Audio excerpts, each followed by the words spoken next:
Okay, we're live. That also means we are minutes away from our first calls of the night, including one of the biggest battlegrounds of all. At the top of the hour, the first polls close. Our decision desk able to make its first calls of the night. 6 states and 60 delegates up for grabs, including one of the biggest battleground prizes in the South, Georgia. The polls showing a race down the wire. The state key to former President Trump's strategy for victory. We are going to witness here. Vice President Harris wins it. The path to the White House runs right through this. I'm live. I am live. God damn it. Okay. 2-7. Come on, we can do it. We can. Take the White House. We are standing by for the first vote count and new exit poll information from this Yep, critical it's a new day. It's a damn election night. It's gonna be exciting. vote to 270. Fucking hell. So let's get to it. Who's ready to count some votes? Blaine Alexander is in Union City, Georgia. Okay, hang on. This seems like no one here yet. Battleground. Hi, Blaine. What are you seeing? Well, Savannah, really, this is the nerve center for Fulton County elections. This is the elections hub. I can give you a quick look inside right over my shoulder. This is where we're going to see the tabulations. And I spoke with a top county official who tells me how this process will unfold through the night. Basically, what happens when the polls close here in Georgia, about 3 minutes from right now, poll managers are going to take the memory cards and they're going to take the paper ballots. They're then going to drive them to one of 7 check-in centers that's spread throughout the county, and then all of that information, all of those things are going to come right here. It's going to be an interesting thing. We're going to see each one of those precinct managers walk in, escorted by a law enforcement officer to bring those memory cards and the paper Okay, ballots. polls closing in 2 minutes. Now, of course, the Fucking hell. There's no one here yet. There's 3 people now. Good fucking evening, man. Welcome to the stream, bro. Man, you know, it's morning in like my time zone now, but like, Jesus, I'm having breakfast. And yeah, it's time. So 7. So in like 2 minutes, we should be able to get some certain state in Georgia, Indiana, Kentucky, South Carolina, Vermont, and Virginia. It's some small states, but now, come on, it's gonna be like sooner or later, things gonna happen, okay? Listen, Georgia is going to be a critical state here. This is a place that had a Yeah, Georgia close at 7. Georgia is going to matter. A couple of things that So are closing, but we don't have result probably until like fucking 2 hours from now, I suppose, or midnight. So you know what? I think I would just try to catch up with the news. This is not really predictable at all. I mean, it is what it is. Yeah, exactly. And so we'll see if it continues to be. I think a real tell for that is going to be after 8 o'clock when polls close and we can start to report out more. Georgia was one of those traditionally red states that Democrats had thought about and dreamed about for many years, and not until 2020 did they finally get it. Never thought I would do this. Well, so did man. True, bro. I never thought I would do this kind of stupid election thing, but this is like a very, close election this year. I would say that this one is very hard to predict, but like, yeah, I'll just sit here and do my stuff while viewing this as much as I can, but like, it is what it is, man. Okay, we had the first polls. All right, we are on election alert now as we approach the top of the hour, and things are about to start getting interesting. Let's see, what do we have here?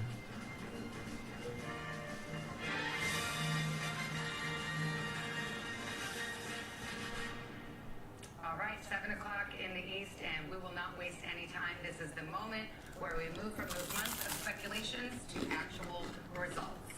That's right, the polls have just closed in 6 states, and NBC News is ready to make our first projections of the night. Here we go. We start with the state of Kentucky.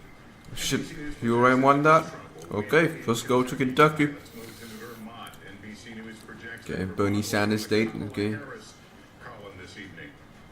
This is where it brings us on the road to 270 right now. The early start, Donald Trump out front with 8 Two just projected to win. Harris, a long way to go to get that 270, but that's where we are right now. We'll close in a handful Oh. of states, and these are the ones we haven't called yet: Indiana, South Carolina, Virginia, and that all-important state of Georgia. And here's how we're projecting it right now.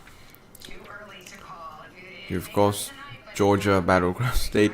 This state is like freaking We don't have any results yet. millions and millions of voters there. This is a fucking dispute 4 years ago. So, so too early to call. Now, at least they changed the election law this year. We make sure that the speed in counting in Georgia will be much faster and more effective. But sooner or later, things has to work.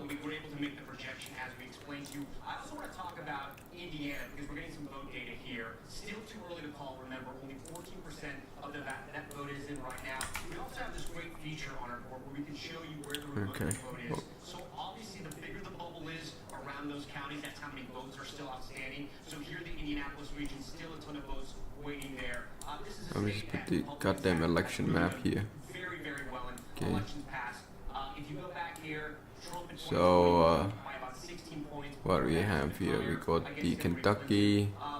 This is a state that Republicans 8 are gonna points say and no. would win And Kentucky ain't no ways gonna be blue, bro. from is Hamilton County with 60% of the vote in. This is not a great sign for How do Trump you? right now, but again, I want to be very clear. It's only 60% of the vote in, and this is what I'm talking about. 52% is what he won in 2020. She's on top right now with about 49, 50%. Okay, and then we got Vermont. Vermont is like here, right? It's still very early, but this is the first data we're getting. There's no way Vermont's gonna go Republican. This is Bernie Sanders states, bro. South Bend, Keith Buttigieg, who's the mayor there, obviously, were Notre Dame as well. I'm in Georgia. It's too Too early to go. A lot of the, if we look at the map in 2020, these are mostly rural counties, red counties where Trump can really run up the vote. But again, in some of these smaller counties, he wants So to we be cannot say 60%, anything. 70% to make sure he can overcome what he's going to get in Indianapolis. But still very early tonight, Savannah. We're going to get a lot of data as it's coming in hot and heavy throughout the night. But right now, still very, very early. This is when we get the tea leaves out. The tea leaves portion of the night, and God damn it. you know that Indiana's that Trump will prevail most likely. Same thing with Kentucky. But sometimes we can look into those counties, and particularly the southern. Jesus, 71% Kentucky. That's a deep ass red state, bro. Remind Mel that you're talking about Hamilton County. I'm going, okay, people at home are probably going, wait a second. Hamilton County, was I supposed to know about that one? Was that one of the big ones? Here's why it's so interesting. It's because of the tea leaves, Savannah, and because of the trend lines as well. Let me just put in that stream. Let's put Fox News in there.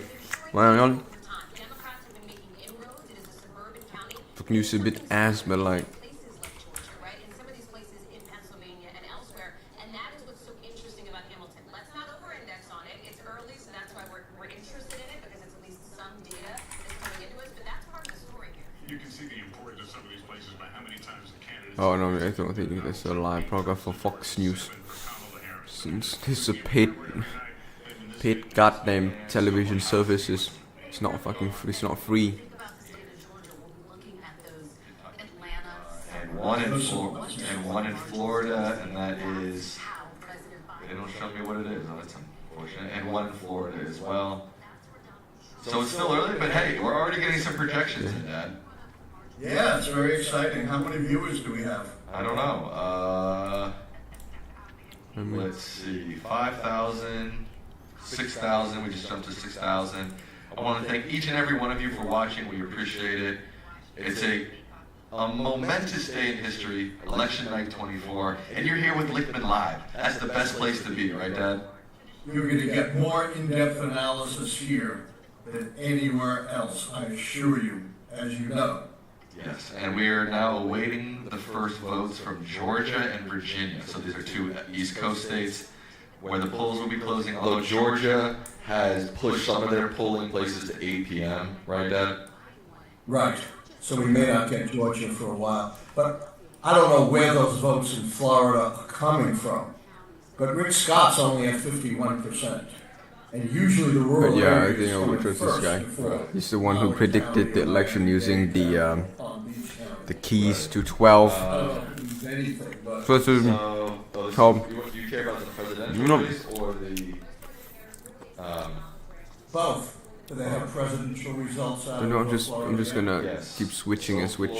So far, out of Florida, we have 52% Donald Trump, 47.3% Kamala Harris, with 19% reporting. It all depends where they're coming from. Right. In Florida, we have 50.8% Rick Scott, 47.9% Debbie muckers. They let you zoom into this to Pretty the. close. Yeah, Close to pretty close. the presidential race. They're not letting me see what counties are which though for some reason. I don't know why. But yes, the only Senate seat they call is in Indiana, and Florida is pretty damn close right now. We're getting some results from Georgia. Looks like we've got only 1% reporting, so it's pretty irrelevant. Only about 3,000. Indiana, approximately. no surprise there. Over 5 million. Right. I'm deep rested. There's no. The New York Times is not letting me look at Florida. I guess they don't think it's a swing state. Really? I just want to Florida has a swing state? talk to everybody out there. Everybody take a deep breath. Kamala Harris is going to win this election. Okay? It'll be okay. Let's take it one I step doubt at a that. time. Dad, why don't you take a deep breath for the people out there? In through your nose, out through your It's mouth. really close in Florida, depending on where those votes are coming from. Yeah. Let me see if I can get a better map. 28.3. Let me see if I can get Florida, detail. usually reliably Democratic, but Republicans have made some inroads. And it's this I-4 corridor that is really the swing region. It's also the area where you find a large number of Puerto Rican voters as well. So when we come into Osceola, I want to highlight this because we have 71% of the vote in. This is usually a reliably blue county for Democrats. Again, not all of the vote is in. It is still early, but you can see Harris is underperforming in what is historically a blue county for Democrats. 56 for Joe Biden in 2020, 51 for Harris right now, with 71% of the vote. Again, it's still very early. So how is Trump doing? Well, in a county that he usually does very well in, Volusia County on the East Coast here, 56% in 2020 with 70% of the vote in. He's now at 59%. So he's overperforming. Again, still a lot of vote out.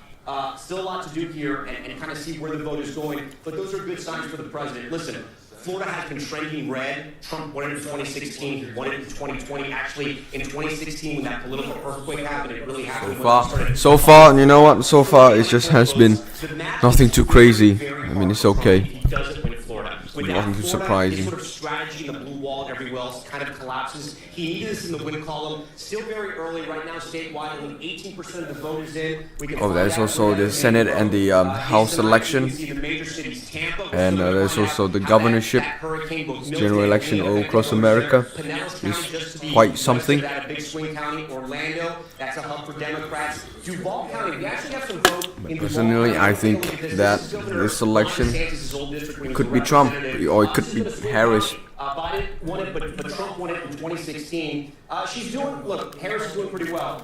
In 2020, Biden was at 51. She's now at 50%. 66%. This guy over here, he's gonna say Harris gonna win, but I'm not so sure. Even though he's right for like 9 out of 10 times, you know. Again, still very early, but this has to be a win for Trump. If not, it's going to be a very long night for Republicans. And a rapid pace there as well in the county. We're seeing that in some places tonight. We anticipate, of course, as Tom's just saying, that Florida is a good state for Donald Trump. It is also the first test of Trump's strength. So that is why all of those areas that Tom is just laying out, these are, again, very early data so far, but significant nonetheless, because it will help us, once we get in more, understand how strong he is. Fun fact alert for those who remember the hanging chads of 2000. Florida, in the wake of that debacle, has some of the fastest vote counting in the country. So I tell you, you will not be waiting for Florida for very long tonight. They really get that vote counted very, very quickly. They have the modern machines. This is what happens after the 2000 election. So you won't have to wait too long for that. At this point, are we seeing anything unexpected, though? So far, I do think the independent numbers are going to be really interesting to watch throughout the course of the night, especially just when hope we they can saw speed in up those early Georgia. national exit polls that a lot of Everything will people be were okay. identifying not as Republican, not as Democrat, but as independent. So that's a storyline to watch. I'll tell you another trend as we're talking about Florida. Osceola County has a large Puerto Rican population, the biggest of any county, I believe, in Florida. And this is something that I've heard in my conversations with Democratic campaign officials and those close to the campaign, that they feel like that is a part of the Latino population that they can really try to move the needle with here after those controversial comments from that opener from former President Trump? Well, actually, let's go over to Tom on that. I should say the polls close at 8 o'clock in Florida, but you do get some information for 7 o'clock poll close timings. I think that's part of the confusion here. But talking about this Osceola County, it's a third Puerto Rican. Right, yeah. Right. So it's interesting because you have the Latinos down in Miami-Dade. I know, go ahead and give your shout out, Miami-Dade. Just the greatest county, greatest people, and then you keep going. But obviously, this is, Latinos come from different backgrounds and have different voting patterns. Yeah, it is not monolithic. Just like really every minority group, it is not monolithic. The Puerto Ricans have tended to vote more Democratic. Cuban Americans, Venezuelan Americans have trended lately more towards the Republican side. But I do want to remind you, too, during the Obama years, Obama was able to pull back some of that Cuban American vote. It has changed in recent years. We're getting more data. As you mentioned, Florida is very fast in putting their data out. So we were talking about Osceola again, their big Puerto Rican population. The same with Orange. This is Orlando. This is a big Democratic stronghold here. Again, 60% in. Look, I don't want to draw too many inferences from this, but you have Biden at 61. Harris is at 58. You could say she's sort of underperforming, but I also want to say it's only 60%. A bigger number that's coming in that I think is more important, guys, I want to talk about right now is Broward County. This is just north of Miami-Dade. Think about Fort Lauderdale, think about Sunrise, all those areas and those big cities that have been growing over the years, especially post-pandemic. This needs to be a place where Democrats really drive up the vote, right? Glasses guy, Steve Wazowski or something.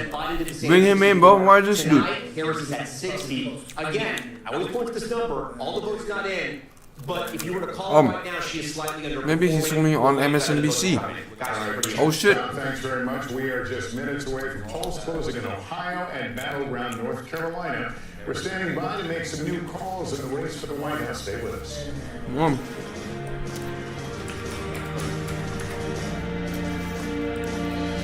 Oh my God, he's only on MSNBC. Is he? Jesus. That guy is only on MSNBC, bro. That's crazy. Ain't no way.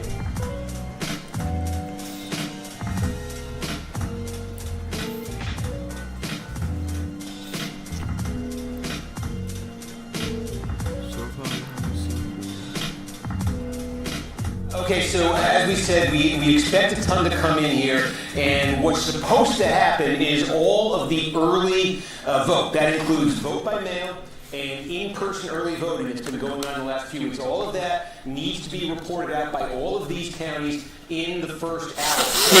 What we're seeing so far is it may be in some of these counties they're going to report that incrementally. This guy's just crazy. It's very what we're getting.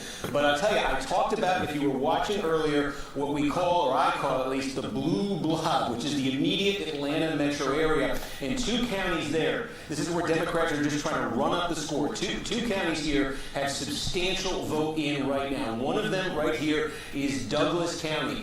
And you can see here, this is about 3/4 of the vote. And again, that is probably all of the early vote that was cast here. Now, to put this in some perspective, Harris basically beating Trump 2-1. This is one of these counties where the population's been growing. It's been diversifying, sort of an emerging suburb. It's now, the population's now about half black. It's a place Republicans used to win. Harris up 2-1 here. Last time around, Biden won this 62-37. He won by 25. Currently, Harris is about 32.5 up on Trump. The key question here, and this is going to be the key question in Georgia as we start to get these big batches around the state.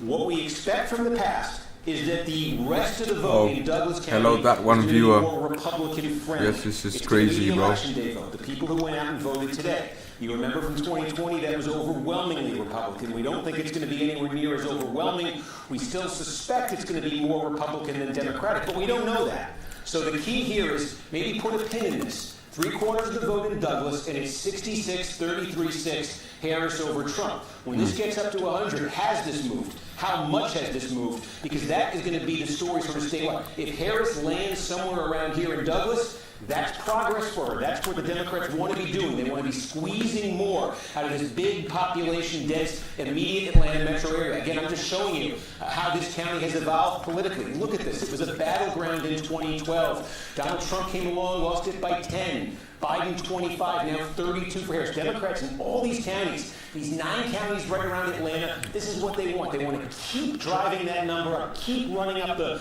big margins there because they've been suffering losses elsewhere in the state. So that is Douglas County. Take a look now. Again, this is part of that blue area we're talking about. This is Rockdale County. Geographically, this is small. It's very population dense. Accidentally blessed. And again, Harris by about a little bit more than 50. This is all the early vote in Rockdale County. Put it in some perspective. Joe Biden won here by 41. Harris is leading by 51.5. The key question here, as the rest of this comes in, is this number receding back to 2020? Fuck 3 people watching me eating bread and watching this goddamn election. Is it stabilizing here? Is it only falling quite back? funny, huh? That's what Democrats want to have happen. Again, every one of these counties in the core Atlanta area, Democrats want the Harris number to be bigger than the Biden number. They need to squeeze as many votes as they can. And then, if you were watching at the top of the broadcast this evening, there's one county, it's right here that I singled out. It's Fayette County.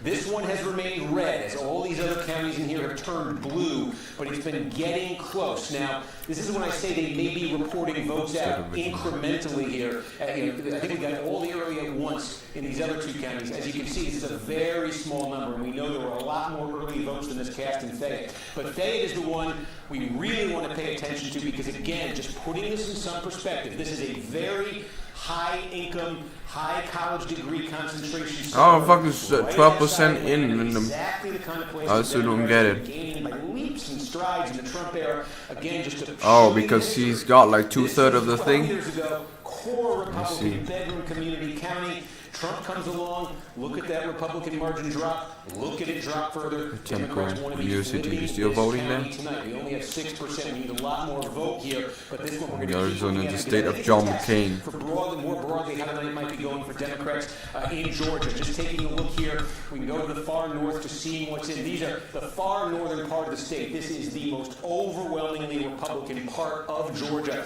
So the question for Trump here, he's going to be winning these counties with 75, 80% of the vote. Trump just does not want to have slippage of 2-3 points even in these places from what he got in 2020. So let's just take a look here. Again, this is relatively small, but this is, okay, Trump got 81.3 in 2020.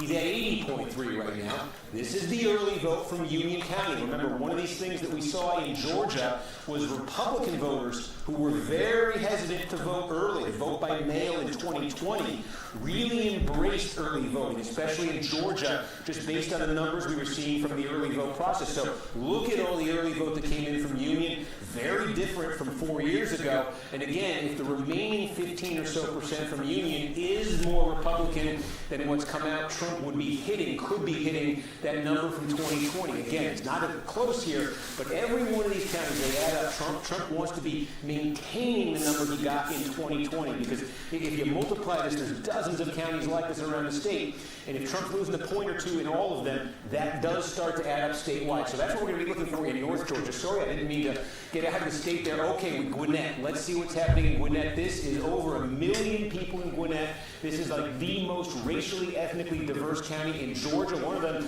most in the country. Okay, it's only 1,000 votes. I thought I was setting up for a lot more there. But this is what I mean about it coming in incrementally. So sometimes you swing and you miss, but this is a big one to keep an eye on tonight. Fulton is the biggest in this area. Gwinnett is right behind it here, rapidly growing. You're talking about a third white, a third Hispanic. Excuse me, a quarter. I don't know who's Hispanic, watching. It's like one viewers in here, but like American, very diverse, it's growing good. Democratic. So again, we're going to keep an eye here, see what else comes in, and I'll give a shout if we got some more. Just quickly, here you go.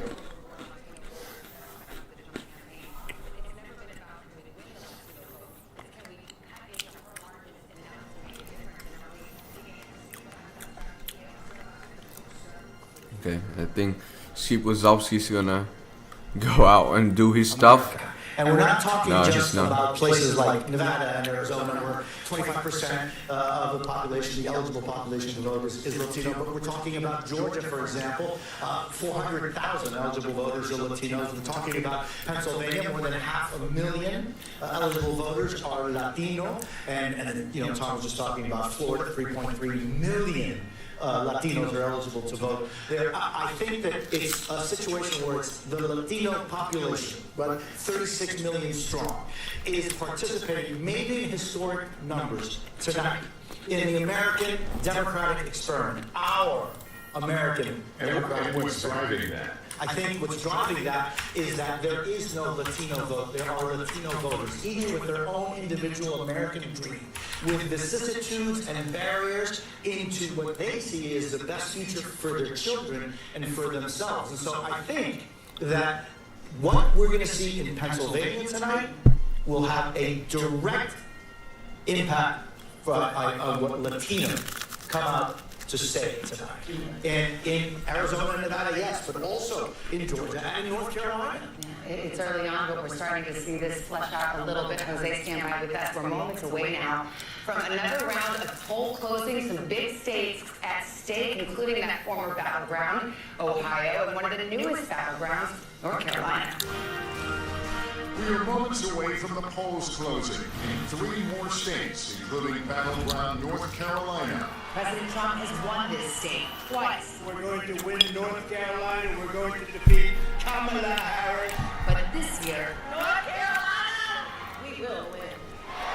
Kamala Harris is making a serious run for its But she 16 flipped blue. electoral college votes. North Carolina. It all comes down to this. Plus 2 major wild cards. Hurricane Helene decimating the western The Black Nazi guy. Oh my god, how could I forgot him? candidate for governor. Not to the scandal that's rocked the governor's race in North Carolina and could have national implications. A possible drag on the Republican ticket.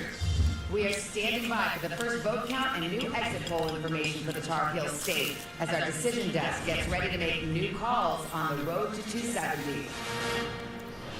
So that sets us up for nicely Sam Brock, hard-hit Asheville, North Carolina. This was the part of Western Carolina that were really hurt by Hurricane Helene. And you're in Asheville now. What are you seeing there?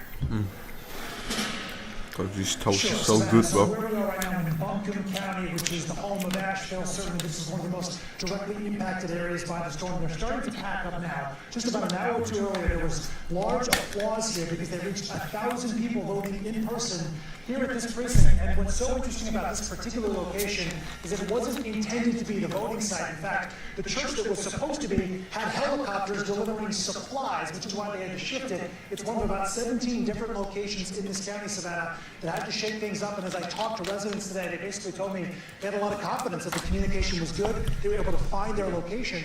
And in Buncombe County alone, we had 116,000 people early voting, and then 25,000 more today. These were record numbers in terms of just the overall presence. That should and the work now. western part of the state, Savannah, and this is really what I want to drive home, outperformed the rest of North Carolina when it comes to early voting. That was at 56.7% in Buncombe, 58%, but then there were 11 Oh, different fuck. counties that exceeded No, the Coca-Cola hit it in my nose. came on election day. No, fuck, Steve Wazowski speaking. Pieces of water over my shoulder, right? People are still No, he's trying to speak in just the election anthem, bro. snapshot of what's going on the ground right now. People God don't damn have it. potable water. You're staying in hotels where families are still displaced, and they are just wondering when are they going to get their loans for their businesses, when will their employees be able to have stability. These are all the things that are weighing on folks' mind as they're still voting. Now, we talked about North Carolina as a wild card, as it projects strength in terms of some of the turnout here in the rural communities. You also have a scenario where women, 52% versus No, I don't think North Carolina will go blue, bro. You still have flipped red. women who are voting in the conversations Just the way it is, man. They're telling me that they do think abortion is front and center for them. We'll see how that plays out here in the hours to come. All right, Sam Brock in Asheville, North Carolina, part of the region that has just been through so much, and yet so many people came out to exercise their right to vote. I want to go over to Tom Yamas, because this is the battleground in 2020 that Donald Trump actually won, and he wants to try to hold on to it. Savannah was the only one that he won in 2020, but it was his closest margin of victory. Let's Oh, look at God. North Carolina right now, and I'll take So you yeah, back to this 11. ain't no way this thing does have flipped blue, okay? Even Greensboro is blue, bro. But this ain't no way it's gonna go blue this time. We go back to Romney. I want to go all the way back to Obama's first race. Obama won North Carolina, right? But since then, Republicans have been able to flip the state, but their margins have come down just slightly. I spoke with Governor Roy Cooper, the governor of North Carolina, who told me this is going to be their year. So how do they turn the vote out, and how do they flip North Carolina from close red to blue? The three in places they have to do 34 it, minutes. the first one is Charlotte, Mecklenburg County. This is a majority-minority county, right? Jose was talking about the Latino voters. They have about 16% in Mecklenburg County, about 30% black voters there. They have to drive out those voters. The second place, this is the population center here, which is known as the Research Triangle. The capital, Raleigh, you have schools like NC State in Raleigh. Just next door in Durham, you have Duke. And then Oh wait, this is Mr. Beast Day. Yeah, I forgot. How could I? Oh my God, why did I not mention about this? Yeah, Mr. Beast. I was, mate, if it's gonna go blue, I would say it's gonna be based on Mr. Beast, man. Oh, I'm a dumb idiot. There's no way this is gonna flip blue. I have no high hopes on this. It's gonna go red. It's gonna go red. It's gonna flip blue, man. It's gonna on Mr. Beast, bro. But I don't think. People think that young people can vote a lot on this. I could be wrong. I don't know, man. I still got a lot to learn, bro. North Carolina to try and flip that state in their direction, which would make their path considerably easier.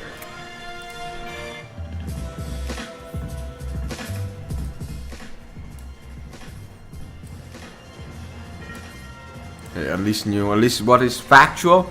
What is factual is that the NBC, MSNBC anthem or NBC election anthem is like the best out of all, man. It's better than ABC, CNN with that dum dum dum dum dum. You know, it's crazy, man. This one a bit of more gravitas, okay. And it's gonna be a nice built-up melody. That's what I'm a big fan of this. Other than that, bro, this ain't no way. Ain't no way it's gonna go blue.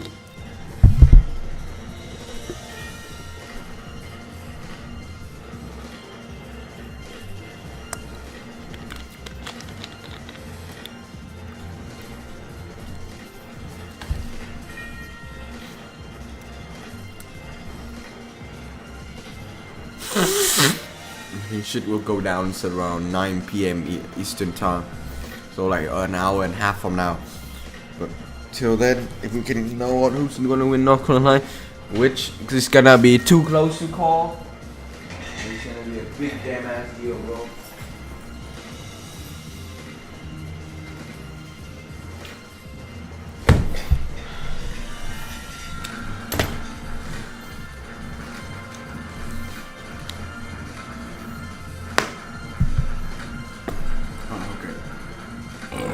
Oh God. Ah, Jesus. This election is killing me from the inside. Although I'm not a fucking American, but like screw it. You know what? I hope I can get some comedy aspect from this, bro. I'm a big fan of the Daily Show, but like it is what it is, man. And now on freaking X, when it comes to election, it's just like Twitter spam, bro.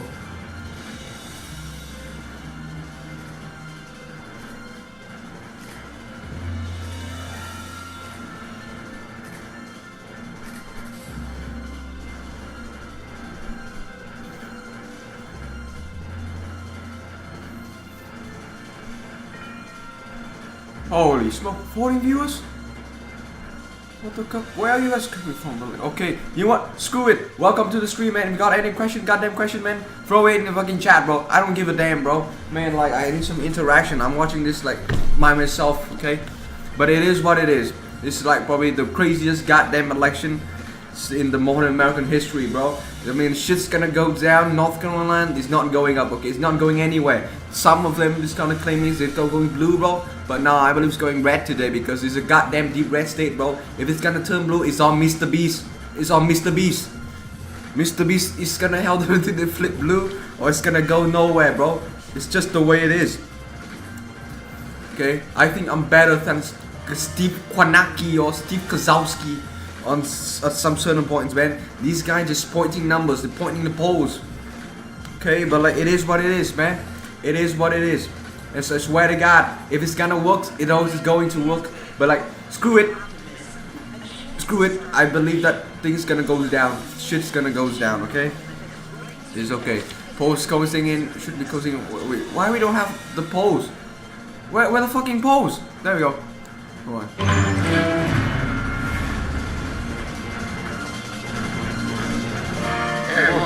Results from North Carolina. Coverage at 7:30 in the East. We got some new results. West Virginia. West Virginia's going to Trump.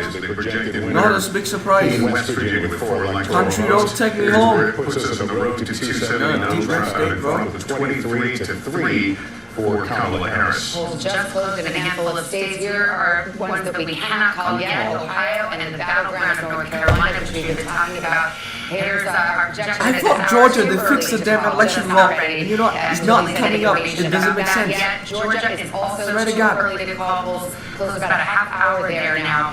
And we do have a projection. This has to do with the United States Senate. West Virginia, the winner is Jim Justice. As expected, he will go to the Senate. This is a pickup for Republicans. This was a long time held seat by Senator Joe Manchin, who was a Democrat and an independent, but still caucused with the Democrats. Well, now the Republicans have picked up one Senate seat. As I turn to the table here at Kristen, just so people understand, right now it's Democrats who hold a very narrow lead in the Senate. But they're looking to, the Republicans are looking to flip There's that. an incumbent winning this Now, again. 2 seats, they just got one. They just got one, so it is significant. We are looking at, and this was expected, as you say, Governor Jim Justice winning that seat. So We got 14 viewers out of nowhere.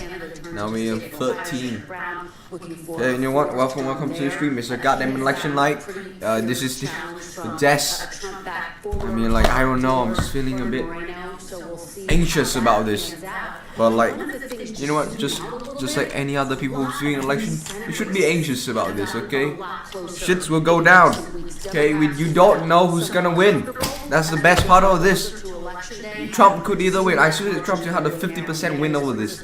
Okay, Trump still can win this election, or even Harris still can win. Okay, because it's just he's so close that you can compare to the size of your goddamn penis, bro. Just the way it is. Just that close. Swear to God. We'll have to watch that very closely, but again, we were expecting that result. Ticket splitting has become more rare in the Trump era. However, it's making a comeback in some of these Senate races where people might vote for a different party for president than they do for the Senate. That's one of the things we'll be watching closely. And how are you doing some more exit duty on North Carolina? That's right. So now that North Carolina polls have closed, I want to talk you through some of what we're seeing in Georgia, and it is interesting, right? First, we're going to take a look at the not quite vote in North Carolina. These are the not quite as expected, Vice President Harris is winning non-white voters based on these early exit polls. Take a look at Donald Trump here. He's got that 25% slice of the pie. Let me show you the comparison. He is outperforming where he was 4 years ago with non-white voters in North Carolina. He's at 19% in 2020. However, 2 things are also true here. Let me show you what See what Celsius speaking. So where are we seeing substantial vote in Georgia right now? One place. Screw this woman. Sleep with Celsius better. This is a place that apparently released all of the early vote all at once. This is 80% of all the vote we're expecting out of Houston County. Now, this is sort of a mid-state region, and this is the kind of a county where Trump lost some significant ground in 2020. He still won it, but his margin was reduced in 2020. The city of Warner Robins this year, there's an Air Force base here. It's about a third black. It's a pretty diverse county. In the early vote, you see Trump leading 56-43. This is the kind of place. Trump slipped in 2020. He does not want to slip any further. In fact, to have a good night in Georgia, he wants to go back a ways. Let me show you. This is what happened in 2020 in this county. This is what happened in 2016. Trump won it by almost 22 points when he won the Georgia and won the presidency. Fell all the way to 12 in 2020, and he wants to give 23 this to number Trump, back up. So as we said, 13 to we Democrat. expect the vote you're seeing right now, the early vote, to be the best it is for Democrats, because it includes that Anyway, vote by mail. And we expect I don't the know when remaining the vote to polls be are more closing in Republican soon. friendly. We don't know if that's going to happen. We got to see these completed counties, but if that is the pattern, and if that holds, then that is a positive development for Trump in that county. And that's something he needs to replicate in a lot of other counties. We also got a big batch here. This is a Coney County. This is right outside of Athens, where the University of Georgia is. This is At 8 p.m. for those 8 viewers watching, at 8 p.m. polls began to close in a lot of states, man. In like 10 different states, more than 10 states, including Pennsylvania, and then Maine, Delaware, Florida, etc. Pennsylvania. the thing will begin to close, okay? The polls will begin to close, and then, you know, after like 2 or 3 hours or a couple of days, they will begin counting your votes, and we should get result. If fast, could be tonight. If slow, like last year, last 4 years, then we could get it in like 4 days from now, okay? So it is what it is. It's crazy. We only see about 27,000 votes statewide in. Also going to come in very incrementally here. You know, look at Raleigh is, Wake County. This is one of the biggest Democratic vote-producing counties in the state. You got Durham County right next door. Something big just came in. We'll take a look here in a minute. Orange County. But I just give you a sense of North Carolina. A couple things. We expect what's going to be reported out here in the earliest part of the night is the vote by mail. Again, this is going to be very familiar in a lot of places. The vote by mail and the early in-person vote. And that's the majority of all the vote in North Carolina is going to be those two methods. Again, we expect that to be a little bit more Democratic friendly on the whole than the same-day vote. We're going to see if that's how it plays out. But as we get big batches in these counties, we're looking at that pattern here where perhaps the Democrats do their best and then Trump with the election day vote is trying to come back. Just give you a sense here on the political geography of the state we're going to be following tonight. A couple things to keep in mind. There are some big core Democratic vote-producing areas where the name of the game for the Democrats is to run up the score. This I just mentioned is one of them. It's basically the triangle. You know, the state capital there, University of North Carolina in Orange County, Durham here, Duke University is there, a large black population, also a large the white population there, a lot of concentration of college degrees. Democrats run up massive margins there. We're going to look at Mecklenburg County. Oh, so now you're pointing college voters. Black voters in North Carolina, huh? The problem is that the entire state itself mostly find middle class and farmers, people who probably not obtained college yet, but like that's the best side I know. Asheville and Buncombe County is the sort of one of two blue counties out in the mountains. It's the much bigger one, and Democrats actually depend on a pretty big plurality out of Asheville. There wasn't much indication in the early vote. There's a lot of talk about, you know, whether Helene was going to drive down turnout. We didn't really see that in the early vote. We want to see if that matches up with the same-day vote, but that's another place Democrats are depending on there for their votes. They're also going to depend on it here, Cumberland County or Fayetteville. So core Democratic areas, and we're also tonight going to be looking sort of in the eastern part of North Carolina. This could be key. These are a lot of rural counties and smaller counties that have substantial black populations. And these are counties, a lot of these Barack Obama either won in 2008 when he became the last Democrat to carry North Carolina, or he came close to winning. And since then, the numbers have come way down for Democrats. They think they can get the turnout up here this year. We're going to be paying attention to those counties as they come in. But again, statewide right now in North Carolina, very early. That's what you see with just over 100,000 votes. And we'll just check back in on Georgia, and we are still about where we left off there. Okay. Steve Wazowski is out.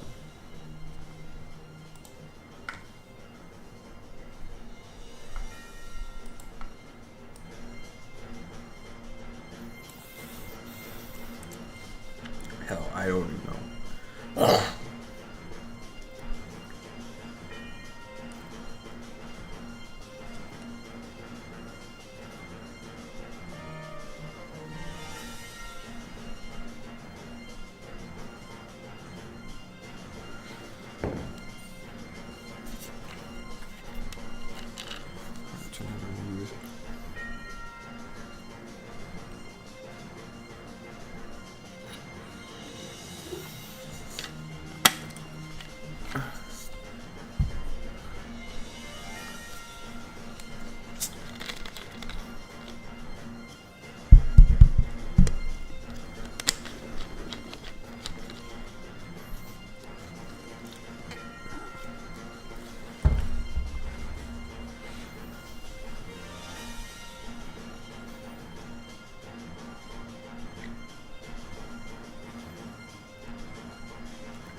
back with our election night coverage. And with Tom Yamas at the big board talking about the road to 270, waiting for North Carolina right now. The polls closed there. But how important is that to either candidate in terms of making their path to 270 easier or tougher? Yeah, let's start with former President Trump, because he really needs to hold North Carolina. It was the only battleground state he won in 2020. So let's give him North Carolina. If he holds North Carolina, he flips Georgia and Pennsylvania, he gets to 270. That's his easiest path. But Lester, if he can't win North Carolina, his whole map changes. And why do I say that? Because he can no longer win just 3 states. He has to win 4. He can do it by winning Pennsylvania and Georgia and keeping the blue wall, or I should say tearing down the blue wall, Michigan and Wisconsin. If he can't go there, he has to go out west and win both Nevada and Arizona. That puts him over the top. But again, without North Carolina, for his scenario, he needs 4 states. Harris has put a lot of money and time and people on the ground in North Carolina. She What has. does it do for her? Well, look, if she wins these 16 electoral votes, it eases some pressure off her, right? Because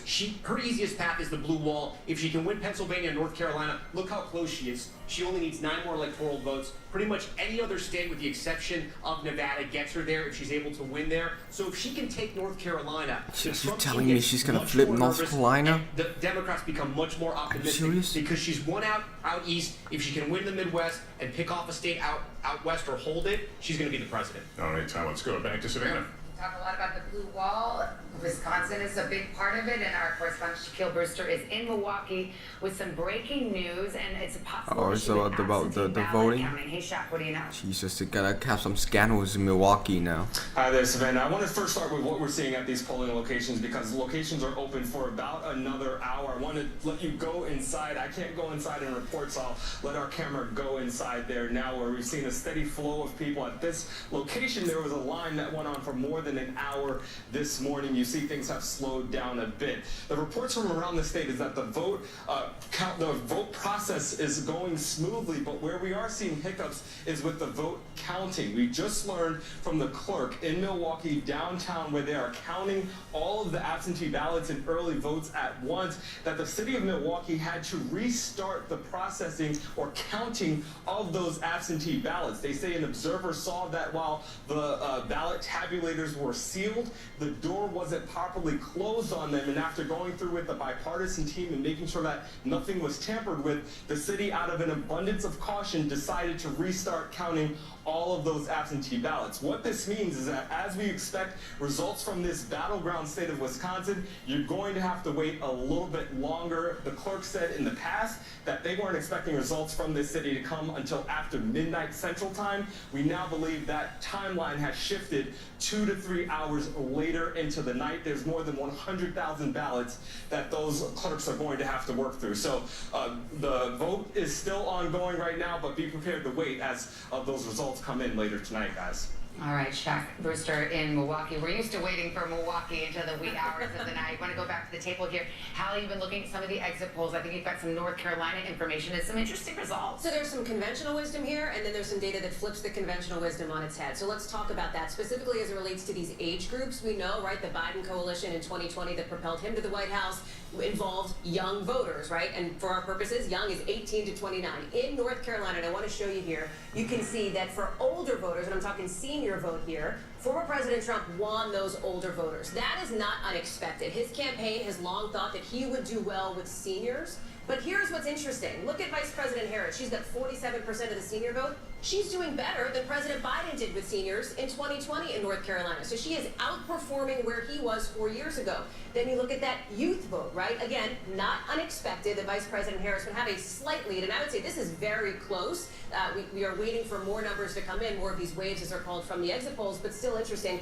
But again, look at 48% for former President Trump. He is outperforming among young voters in North Carolina. So you have that kind of conventional wisdom. They're overall sort of winning the groups, at least to a degree that we thought they'd win. But each of them are overperforming on the sort of flip end of that. All right, well, Savannah Sellers is here to talk about a huge role that the youth vote could play in the outcome of this election. What have you been seeing? You've been tracking a lot of the polls leading up to tonight. Yeah, I absolutely have. And first I want to dig in a little further on North Carolina and what Hallie just said, because if we dig even deeper in and we talk about gender in that under 30, it's similar to the trends that we've been discussing. Trump has improved what he did with young men. Tonight, 60% in our NBC News exit poll there say they support him. That is up from 42% that voted for him in 2020. Whereas with Harris, she's performing even better than Biden did with women. 65% saying that they support Harris in this exit poll, when 58% actually support. Is that just North Carolina, or is that a national? That's just North Carolina. That's our North Carolina exit polling tonight.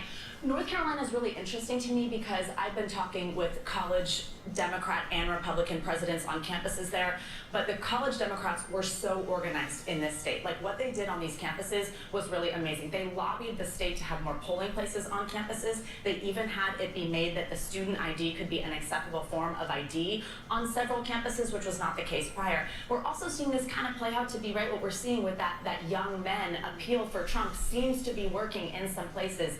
I'm interested to see if that continues throughout the night. We heard Gotti mention like those podcast appearances earlier in the night, Joe Rogan, Logan Paul, things like that. This seems to be where he is gaining that ground. I'm interested to see if it continues. That's true. I agree. And just underscoring how important the young vote is. The Harris campaign tonight touting the fact that they have Paul Rudd, for example, out trying to energize college voters in Pennsylvania. Jennifer Garner as well. Keep them in line. Nah, they're not compatible or relatable as Joe Rogan and Logan Paul. I think the Trump campaign targets so much better when it comes to young man voter, young college student, young male college student. On the other hand, okay, when we start to get results in Philadelphia, that's true. But it does speak to the fact that there's a real focus on this. Come on, maybe to prioritize on focus women and stuff like that, which she missed on the certain sides of the other voters. So yeah, it's back and forth.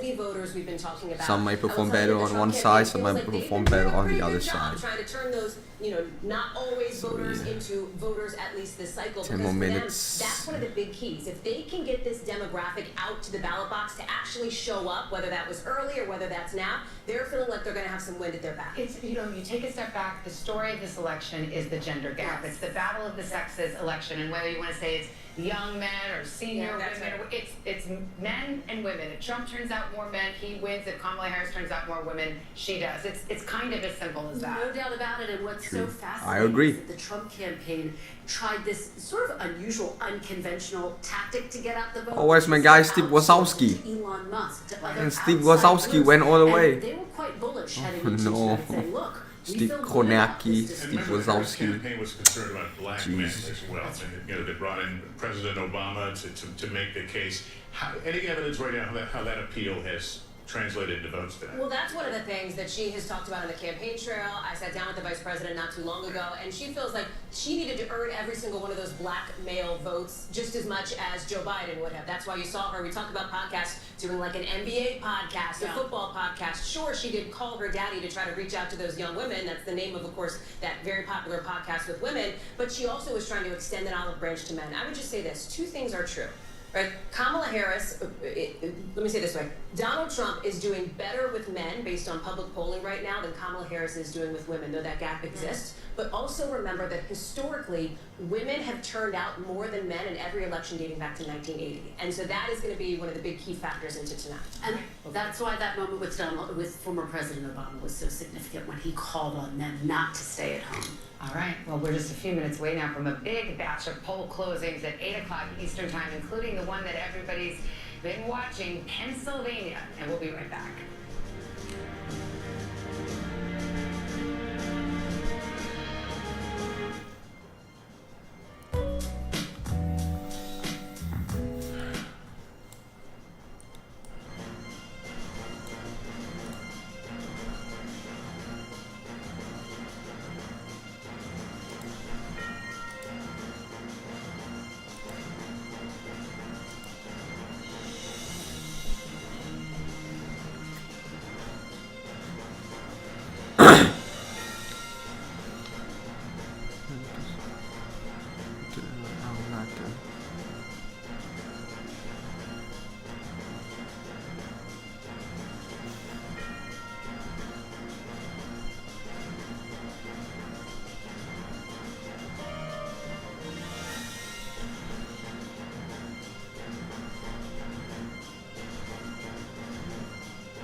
To our live election night coverage, we're coming up on the 8 o'clock hour here in the East. You are looking at vote counting centers across the country in this historic election. Some polls have closed, and some places people are still voting. They are indeed. We're about 6 minutes to the next poll closing, where we'll get our first look at the real vote count from the biggest battleground of all, Pennsylvania, which we've been talking about states that have been moving quickly. We are moments away from the polls Can they closing get Pennsylvania in 16 done tonight? states and the District of Columbia. Jesus, 16 states. Electoral votes up for grabs in the biggest haul of the night. Florida, with its 30 electoral That's going votes, to Trump. could be one of the first big calls of the evening. And we'll get our first results from what may be the most important prize this election, Pennsylvania. We love Pennsylvania. It's good to be back in Pennsylvania. The race could all come down to the Keystone State. Pennsylvania is extremely crucial. If Vice President Harris loses this state, Pennsylvania, it all comes down to this. her path to 270 narrows significantly. We're going to win Pennsylvania. So, Pennsylvania, are you ready to make your voices heard? We're standing by for the first vote count and new exit poll information from this critical battleground as our decision desk gets ready to make new calls on the road to 270. All right, getting ready for Pennsylvania. NBC's Stephanie Gosk is in Philadelphia. Stephanie, 4 minutes. This is where the Harris campaign really needs to ramp up those turnout numbers. What are you seeing?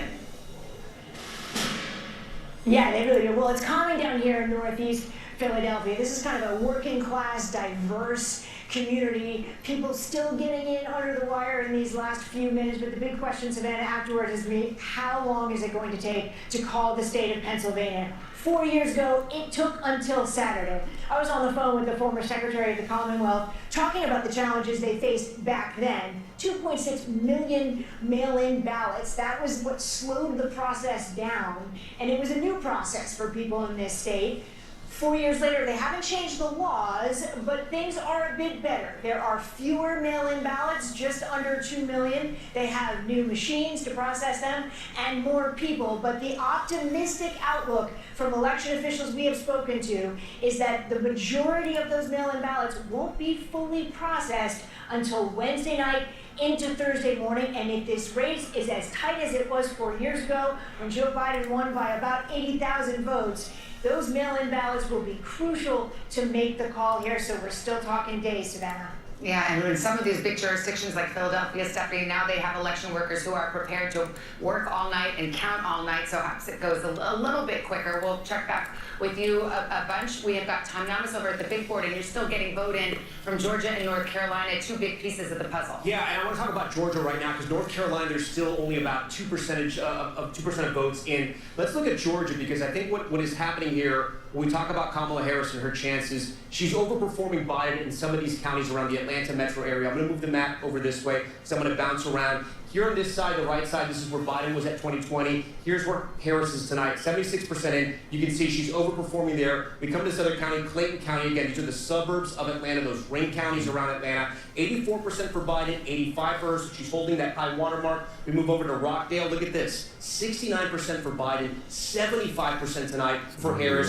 They're looking at these numbers tonight, and again, there's still a lot of vote out, but they're looking at these numbers tonight, and they're telling themselves this is the kind of rhythm they want for the rest of Georgia throughout the night. Only 25% of the vote is in. Trump is way on top, but again, 25% of the vote is in. Remember, we can show you guys where the vote is out. These giant bubbles, the bigger the bubble, that's how many votes still have to be counted. So you can see a lot of the rural counties, a lot of them are coming in. There's still some of the rural counties that are out, but the big area, remember, 50% of the vote is going to come around the Atlanta metro region. Let's also talk about Pennsylvania, guys, because we're getting close to getting some information in Pennsylvania. And remember this, 2020, Joe Biden wins the state. It is going to be the keystone state and the key to the election tonight.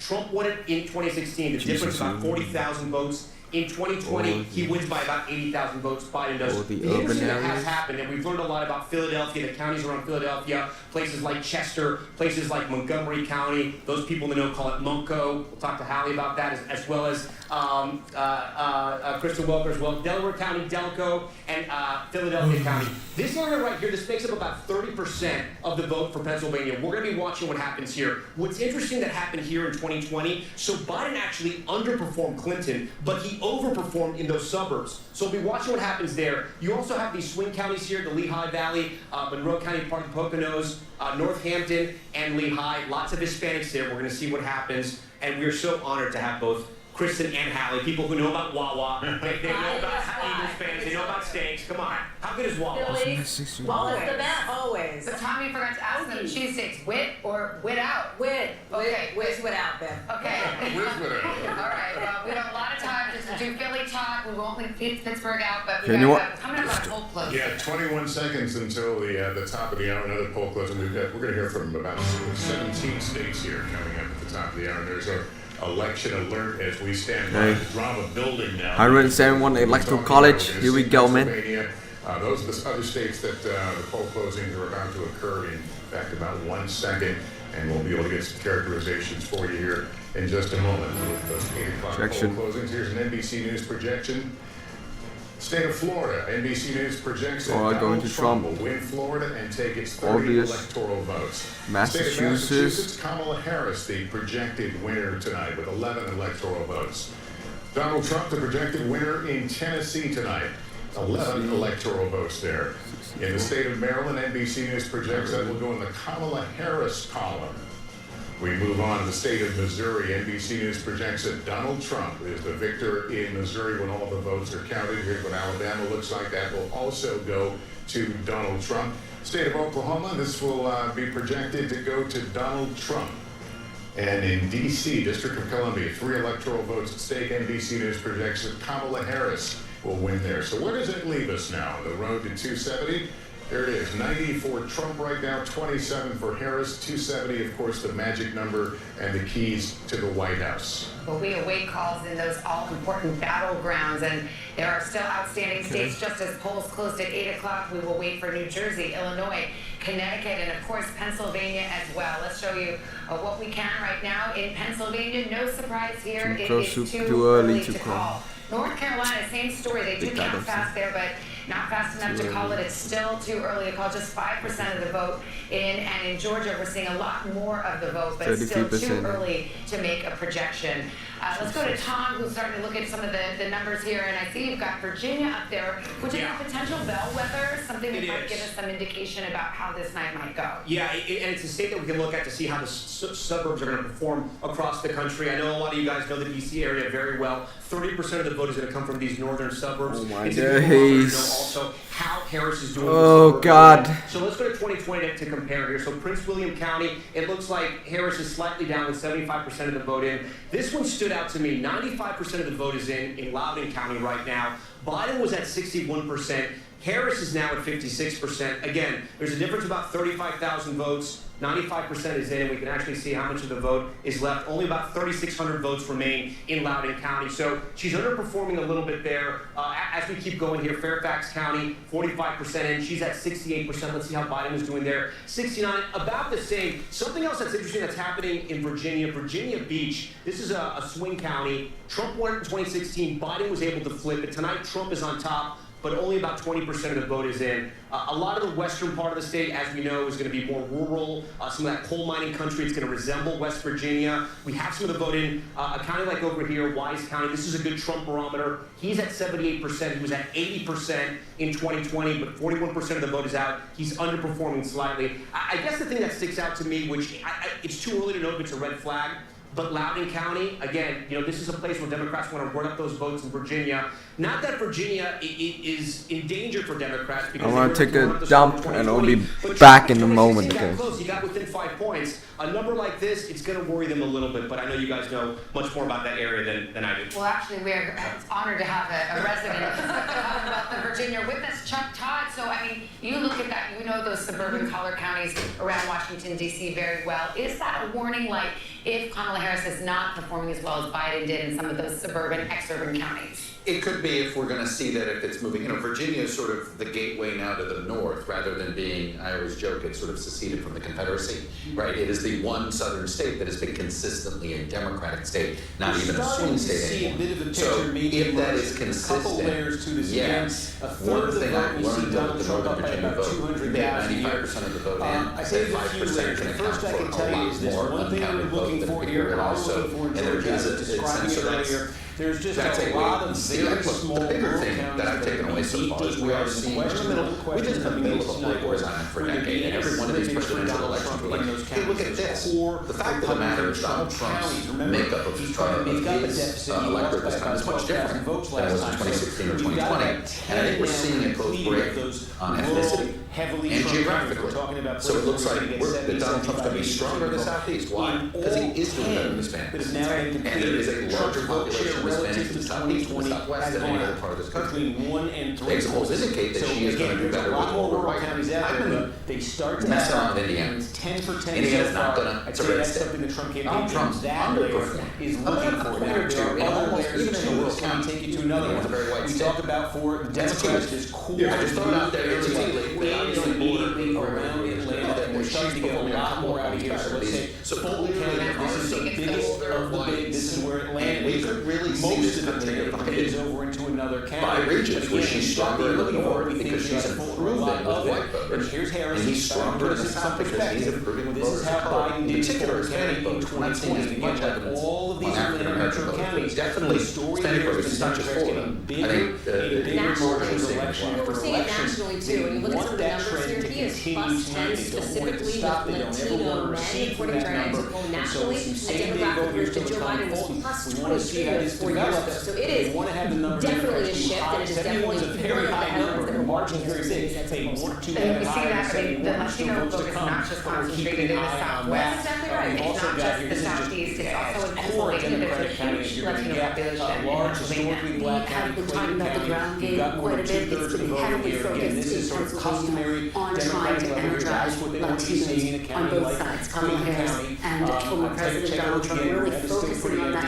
in places like Allentown, in places like Reading, Pennsylvania, trying to make sure that they are getting them out to vote and flipping them if necessary. Kamala Harris wrapped up her campaign last night in Philadelphia, once again demonstrating the importance of that state as we are going to find out here in the hours to come, perhaps days. And Holly, you've got some more from your exit polls. It's interesting. Trump's talking about the graceful removal from the campaign law for Barry. He's talking about the realignment here, where people are politically. One of the things we're watching on that front is this idea of independent voters. We know that they're going to be potentially a crucial voting bloc here. Vice President Harris had made overtures to this group in the closing weeks of her campaign, really trying to win them over to get them over to her side. Look at how they're breaking nationally here. She is winning independent voters nationally, 51%, Donald Trump 34%. Here's the thing. Nationally is not how you win or lose the White House. You win the White House in the battleground states. And look at the state of states, Pennsylvania, right? The most key battleground states here. In Pennsylvania, it's the opposite. It's former President Trump who is actually leading with independents over Vice President Harris in this really important state where the margins can be really close here. You can see here, he's at 50%, she's at 44%. Again, that's in Pennsylvania. So you might ask, okay, well, how does that compare to how he did 4 years ago? He is overperforming generally with getting a little bit more diverse. About 2 decades ago, it would have been 90% white, he's doing a bit better now in 2024, 50%. And Savannah, Lester, Chuck, Chris, and I'll toss it back to you at the table. This could be really interesting as we watch this develop throughout the course of the night, not just in Pennsylvania, but in some of these other key battlegrounds as well, like Michigan and Wisconsin. Relative to no, I just think we are seeing something else happen, which is you have a country that's really sour about politics, sour about the direction of the country, and we now have fewer people identifying with two major parties according to Shut up! God damn it. It's very rational. You don't like the direction of the country. You don't like what's happening. You think there's a threat to democracy. You have a lot of faith. Oh, we got Nick 400 or not Nick 830. A major party, people identifying with the two major parties in at least 4 elections, it means these independent votes are going to be the whole ballgame. They're going to decide who's president. We're keeping a sharp eye on the state of Georgia. We can show you where things stand. We just had a really interesting characterization here. Our characterization from the decision desk now is that this is 37. Oh, Georgia is going fast. 267,000 votes. Difference between the two is 37% of the vote. And the NBC's characterization. This point, too close to call in Georgia. Trump so far a little bit behind that number. That would be good news for Democrats if in a place like Forsyth, Trump is falling short of that number. And another key here just in Georgia that we're going to be yeah, you're right. At least we know. At least Georgia is better than last year. Not last year, 4 years ago. Sorry about that. And 4 years ago, it took ages for Georgia to count. Now it's going 30% with that new law they added recently, which is great. Improve the turnout and either get better margins or cut into Republican margins in some of these counties. So again, why did you say 27? right now, but a couple with Which state did I miss? One would be Baldwin County here, and almost all is in Missouri. Baldwin County. Again, very small, but again, this is a place Joe Biden won it. Okay, it's about 45% black population in Baldwin County. Joe Biden won this one in 2020 with almost all the vote in now. Trump 3 points ahead of Harris here. It's only one small county, but we're looking to see if there's trends. Women don't make good decisions. Yo, man. Yes, some of them, not all of them. This is what Joe Biden was able to do here in 2020. These are all counties like those small rural Trump ones I was taking you through. These are all counties that add up. So is there a trend? This is only 2. Missouri, yep, that was Missouri. I forgot to add Missouri and okay, hang on. Let me check this in. 37% of the vote is in right now. That's what it looks like statewide. A big one that's empty here is Gwinnett. This is another huge one that's empty. This is DeKalb County, right outside Atlanta. In fact, some of it's inside the perimeter here. It's about half. Oh, wait, you got new Atlanta in? College-educated white population. Yeah, Atlanta's going in. Right. Huge. No, it is not. No, it's not. We don't have seen anything from that yet. And I also think we've got some he's just numbers making here. projections, but he's just and I just want to not tell you all what the to Atlanta expect seats here are going in Pennsylvania, already. because you see a massive Harris Not lead yet. and more than 300,000 votes. In Pennsylvania, there's really only, we talk about this early in-person voting that, millions of people are doing in other states. They don't really have that in Pennsylvania. It's pretty much just vote by mail or vote same day. And what's happening in most of Pennsylvania tonight is the vote by mail is going to all be reported out first, and then the same day. And we expect a pretty clear division, unlike in some other states where the vote by mail will be very heavily Democratic, and the same day will be more heavily Republican. And so that's what we're seeing. Look, the city of Philadelphia, North Carolina. and there's more to come. This is a giant batch, all of vote by mail from Philadelphia here. So that's why this will be, it'll get a little bit better for Trump as more votes come in. But that's what you've got right there. You've got all the vote by mail, perhaps, in Allegheny County, or a very, very good chunk of it. Again, this is where Pittsburgh is. About 1.2 million people. The inner suburbs around Pittsburgh, too, heavily Democratic. So, again, big Democratic number there. And also in Lancaster County, well, only about 700 votes there. So, really, the 2 big cities in the state have come in. We're getting a little bit more now. Of course, Florida turns red. Trump home state now. Not surprised. Pennsylvania. So, you can expect Harris to have a pretty substantial lead in these early, in the early hour. I mean, Florida now counts much faster when it comes like in the 2000 elections, like 2000 election. Florida was the reason why they didn't have a fucking president until like December. Tonight we expect. Yeah. Thanks, man. Thanks. This stream is going by far. It's really great. I did not expect this. But yeah, thank you. So again, yep. Georgia too close to claw. What's going on? Because he was already in the White House for 4 years. Same thing for Vice President Harris as we're looking at the popularity. Just checking in on a couple of those different. So Pennsylvania again, and I'm just seeing if anything else came in. Michigan, by the way. Let's take a look here at Michigan, and we've got, look at this, 2 biggies. So we set this up earlier. Oakland County, remember, this is gigantic. Suburbia, high income, high concentration of college degrees, right outside Detroit. Now, what you're getting new projection, right? Michigan, projection in the state of South Carolina. South Carolina going to Trump. But all the votes are counted later.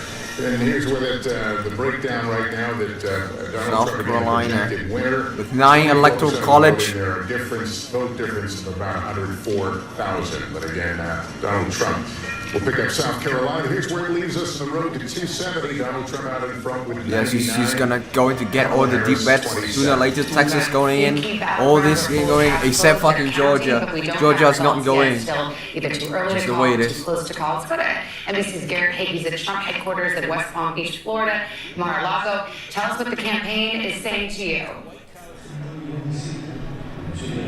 Well, Savannah, what seems to be calming nerves down the street at Mar-a-Lago is what they're seeing out of Georgia right now, a state you were just discussing, where their key to victory was essentially blowing the doors off in rural turnout and improving their margins among minority voters to the Biden, over black voters. The campaign is seeing, in the same exit polls we're looking at, improvement among black voters, particularly black men, who the Trump campaign has spent heavily for months and months and months to try to win over even just a few percentage points, the kind of thing that could make a difference in a state decided by fewer than 12,000 votes 4 years ago. The other thing that I think has accrued to Trump's favor in Georgia is the election pattern is still the same. Nothing has really changed. Remember, there was a huge fallout. Yeah, Florida, Atlanta, it's the same. It's still the same pattern. It's gonna win the South state, but then when you add California and all this stuff in here, it's gonna bounce back. But if the blue wall collapse on the north side, Trump's gonna win the whole thing. Wait. The race there, he faced off against the lieutenant. Oh, North Carolina. Very controversial. Yo, the black Nazi guy lost. The black Nazi guy lost, bro. Oh shit. Damn. We got a North Carolina governor. The governor's race in North Carolina. Just a brief word about this controversial lieutenant governor candidate. You both are jumping to tell me. Yeah, the black Nazi lost, guy. The black Nazi lost. Oh shit. No, the black Nazi pornography guy. Oh shit, damn. Oh my days. Not a surprise. Holy smoke. Okay, he will win electoral in a landslide and lost popular by a slim margin. You know, yes, that could actually happen. I agree. There's a relatively high chance on Trump winning, but there's also a good chance of Harris winning as well. This is why this election is just worth watching, because a lot of shit's gonna go down. And if something's gonna happen, it's just gonna happen. A lot of surprise factor here.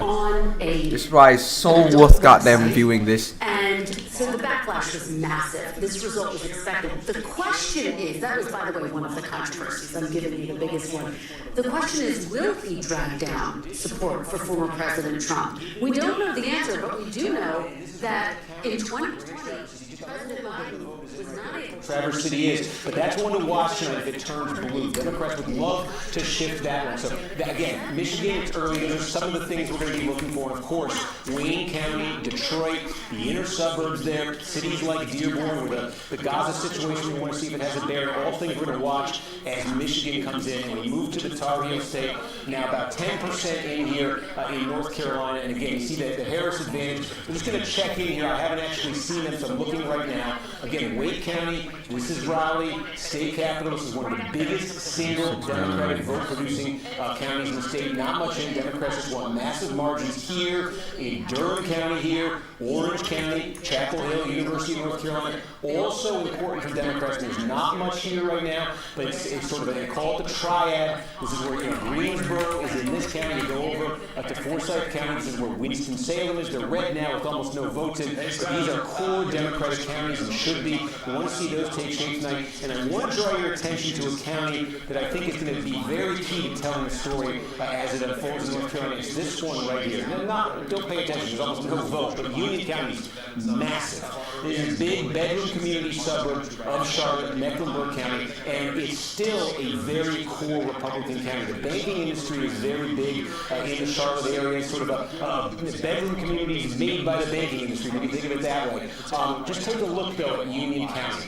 Here's the trend. Again, the slippage for Trump. It's more dramatic in other suburbs around the country. Trump won here by more than 30 points in 2016. In 2020, Trump still won North Carolina, but his margin shrank. It's why Democrats think they got a shot here tonight. And this is a big reason why Trump's margin shrank in North Carolina. He just didn't squeeze as much out of these big, core Republican suburbs. He won it, but it was 24 instead of 30. And I think that's a very good bellwether gauge tonight as you see this county come in. Is Trump falling short of that number again? Democrats would like to chip away, get that down to 60, 59, something like that. There's a number of big suburbs in the state. There are some of them. What I ever live in, I'm 49. Yes, with the high inflation, gas price going up, food going up, man. Yeah, I think economy is one of the big factor in this election, so it's true. I agree, but yeah, it's not good at all. I mean, we're living in like a freaking post-COVID era with a lot of bullshit. On the other hand, the debt ceiling is not going down. Okay, it's gonna go up sooner or later. At some point, government shutdown will be on a regular frequency. Shit's gonna go down, and yeah, we just have to try to survive. Okay, get things done. Democrat to carry North Carolina. He carried some of those counties. The Democrats have kind of fallen off dramatically in them. We want to see it's in the But yeah, North Carolina just flipped blue for the governorship. So I suppose that it could flip blue for Harris. It's tough. I'm not sure. There could be a chance. There could not be a chance. But I still believe that because of the nature of North Carolina stuff, I think it still would go to Trump.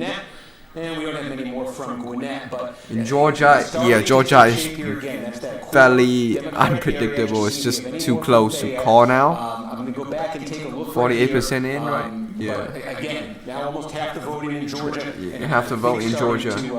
Starting to see a little bit in the way of patterns, just in terms of the rurals, at least in Georgia, Rachel.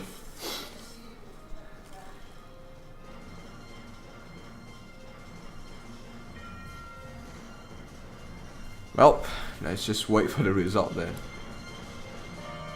Well, so Georgia, so the entire Atlanta city is going in. Atlanta city is that like, yeah, is that did they count a vote around Atlanta city? I think they did. Yeah, it's turned blue. 48% in. So we could get Georgia right tonight, unlike the last election. So Georgia is going in. That's great. Holy smoke. Let's just pray that in like 30 minutes, it's 9 p.m. Eastern time, we should be able to get Georgia. If not, then that's just pretty shit, man. Are you kidding me? Really? Nvidia? Is this new? Oh. Yeah, with the AI and stuff like that and the whole GPU crazy, it's no surprise. Striking Boeing mechanics vote on Union Bank and oppose on stuff like that. Okay. You know what?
Georgia too close to call.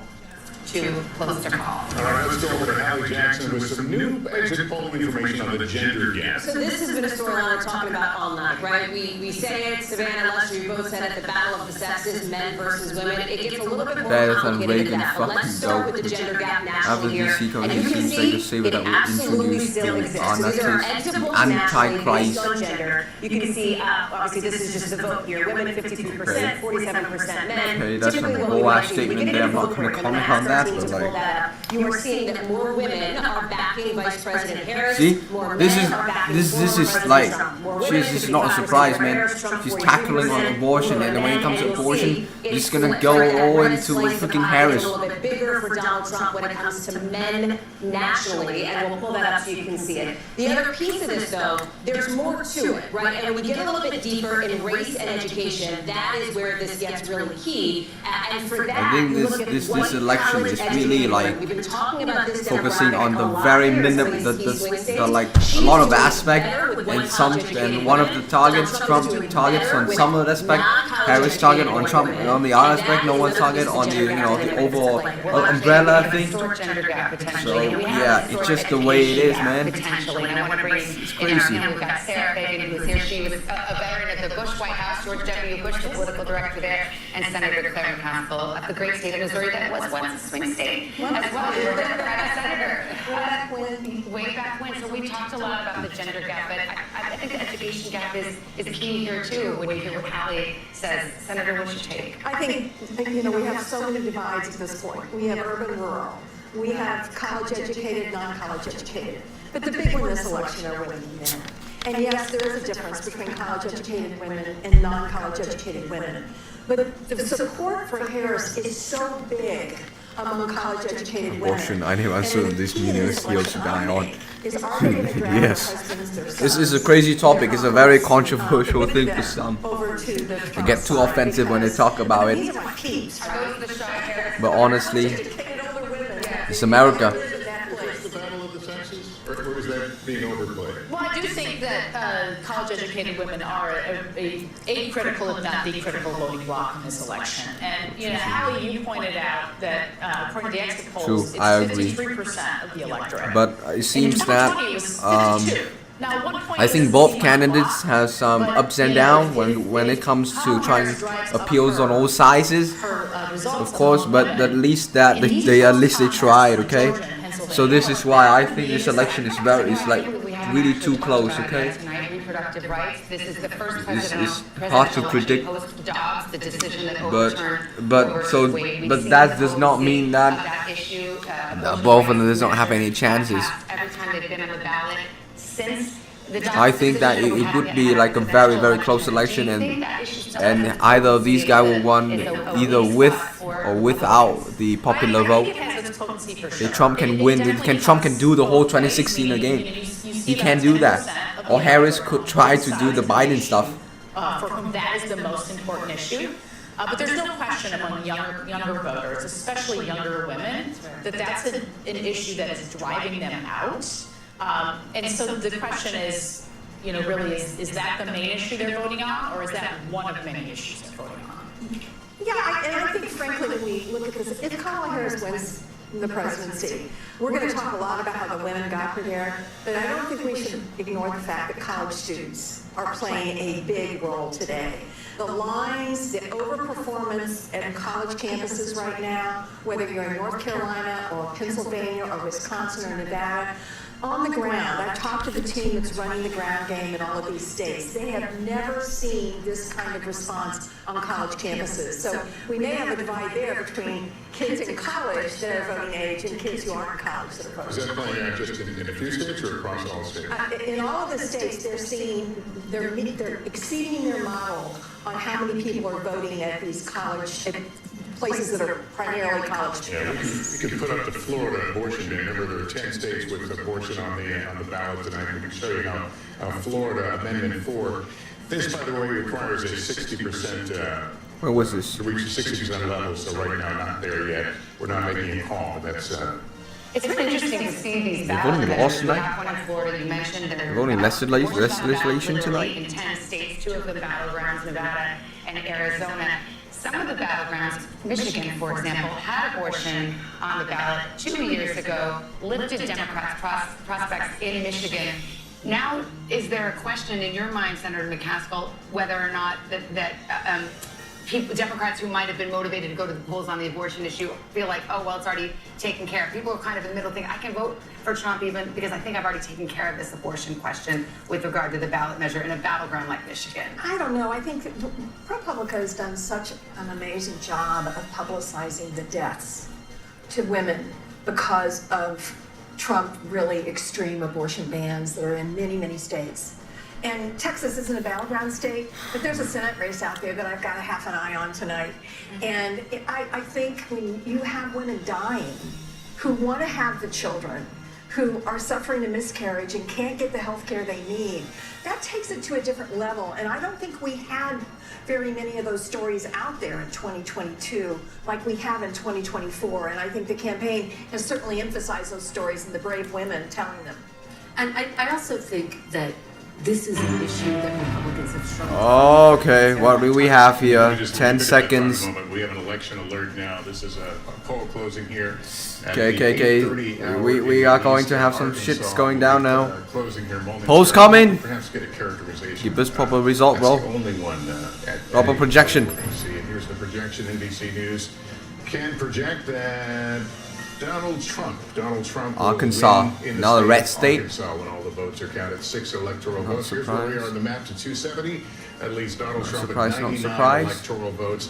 27 for Harris. Again, the goal, 270. All right, let's go to the battlegrounds. Georgia's race for president too close to call at this hour. 53% of the vote in, just too close to make a prediction there. Trump's taking a lead in Georgia. They're just getting started Georgia. in the Commonwealth of 8% Pennsylvania in. and North Too Carolina. early to Also, call. too early to 14% call. We in. do have more Too early to call. But at least we gotta have high hopes that Georgia's gonna. We have Georgia election by tonight. These are some of the races. Georgia and North Carolina, these are fast counters. And we may be able to make a call by the middle of the night or in the early hours this morning, and that would be quite telling. Yeah, our decision desk guidance is that Georgia and North Carolina both improving the way they tabulate votes. We should have a projected winner some point tonight. Those will be the two first battlegrounds that we hope to project and we hope to call at some point earlier tonight. But we'll have to wait and see. We're ready for anything. We could be surprised by anything. I want to talk about Virginia for a little bit, and a caveat here. As Chuck Todd reminded us, Northern Virginia, the suburbs, they do sort of report late. That vote is still coming in, but we still see some troubling signs for Kamala Harris, at least in some of these counties. So Biden was at 61%, 95% of the vote is in. And I just want to highlight this. There's only about 2,800 votes remaining, so not a lot of votes going to come in. She's at 56%, 57%. Yo, El Joe, why you have to retract your message? This is not like freaking censorship, bro. Fairfax County, she's doing fine. But like, Prince okay. William, though, underperforming here as well. 80% of the vote is in. Biden was at 62. She's at 58. Again, these are suburban women, highly educated, college degrees, sort of your establishment Democrats. These and a growing area of Virginia as well. A lot of people move here for the jobs, to work in government as well. Again, it's still very early. We're still waiting for all the votes to be called in Virginia. An area we watch too is Chesterfield. This is just south of Richmond. African Americans who originally lived in Richmond moved out to places like Chesterfield and Henrico as well. It's one of those swing counties. So Joe, you don't need to retract your message, but like, it's okay, man. Hey, if you got like, any kind of thought, just put it in a live chat, bro. It's okay, it's okay. Everyone can have a sort of like particular perspective on things, even though sometimes could be a bit too extreme. But like, I believe that I'm not gonna judge you because at least that you have some political opinions to say about. That's the beauty of this election. Nah.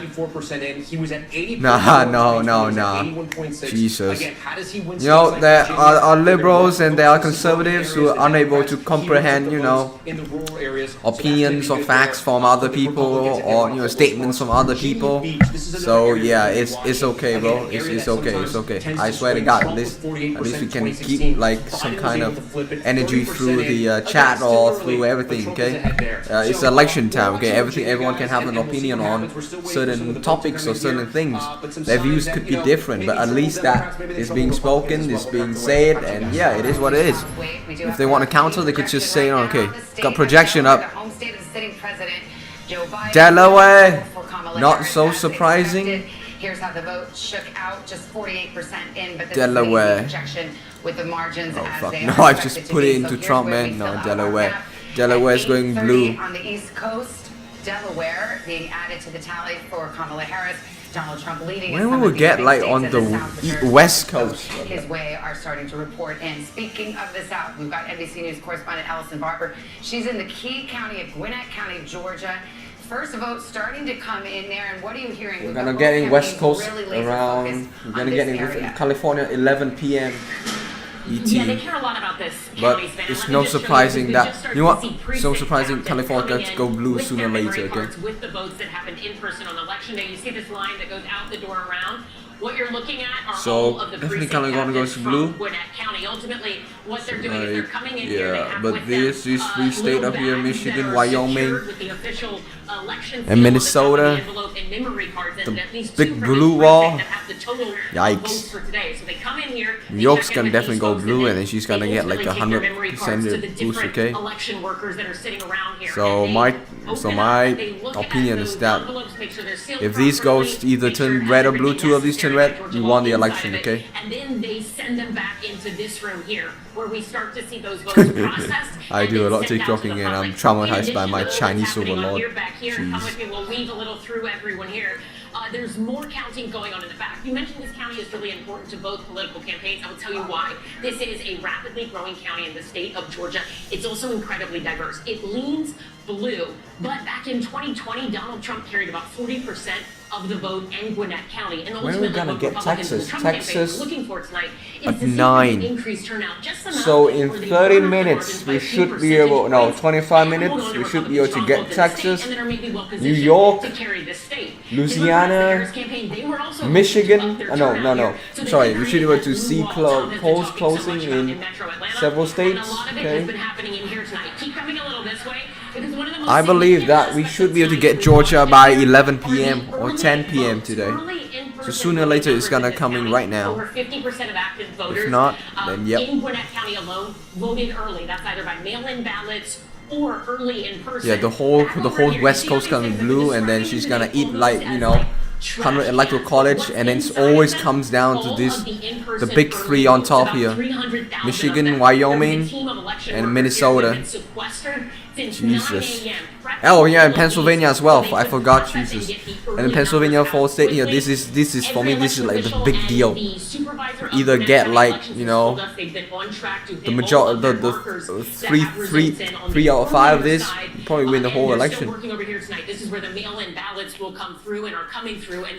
my God, the mail-in ballots madness. Statewide, heavily the vote by mail here. That's why you see such a massive Harris lead. Not just heavily vote by mail, but heavily Philadelphia and Pittsburgh area, Allegheny County. Those are the 2 biggest in the state. So I think why don't we just give you a sense here over the next couple hours as Pennsylvania starts to take shape, what we're going to be looking at, because this could be absolutely critical, obviously, when we start talking about road to 270 scenarios. So, first of all, for Democrats in Philadelphia, is just a question of margin. Harris is going to win this very big, but let me just show you what happened in 2020. This is what it looked like, and this was a margin for Democrats. You can see Biden 603,000, Trump 132,000. That is a margin of about 470,000 votes for Democrats out of Philadelphia. I think one of the numbers to keep an eye on as Philadelphia and Pennsylvania comes in is, does that get up to, if that got to 500,000, maybe set that as a bit of a benchmark here. If Democrats can get that up to 500,000, I think they're going to be feeling very good about what they can do in Pennsylvania. Can they drive that number up? Because while this is a big number for Democrats, this 81-18 victory for Biden over Trump, there was a little bit of slippage there. This is just the city of Philadelphia. A little bit of slippage there for Democrats, given relative to what they used to get out of Philadelphia. It's because in 2020, in part, Trump made gains with Hispanic voters in Hispanic precincts and neighborhoods of Philadelphia. So that's one of the things to watch tonight. Democrats are getting a big margin, but how big? Is it going north of 470? Is it getting up to 5? Or does this tick down another point or 2 in either direction here? So we're going to be looking out of that in Philadelphia. The other big thing, look, the collar counties of Philadelphia, these 4 right here. It's Delaware County, Chester County, Montgomery County, and Bucks County. That's true. Take them in almost 2 sections here. Take these these three together. Delaware County. My God, Harris gonna take Pennsylvania. Democratic County. This is a little bit more Jeez. diverse. Yeah, because she's gonna win all of the rural, all the urban areas in Philly, and then if she get all of Philadelphia, then the state's gonna turn blue. And if the state's gonna turn blue, then holy smoke, she got one of the 4 keys already. It's 19 Electoral College. 4 years ago, when they did not manage to project the winner of Pennsylvania, when they managed to call Pennsylvania, Biden won the whole thing. But like it took them days to count.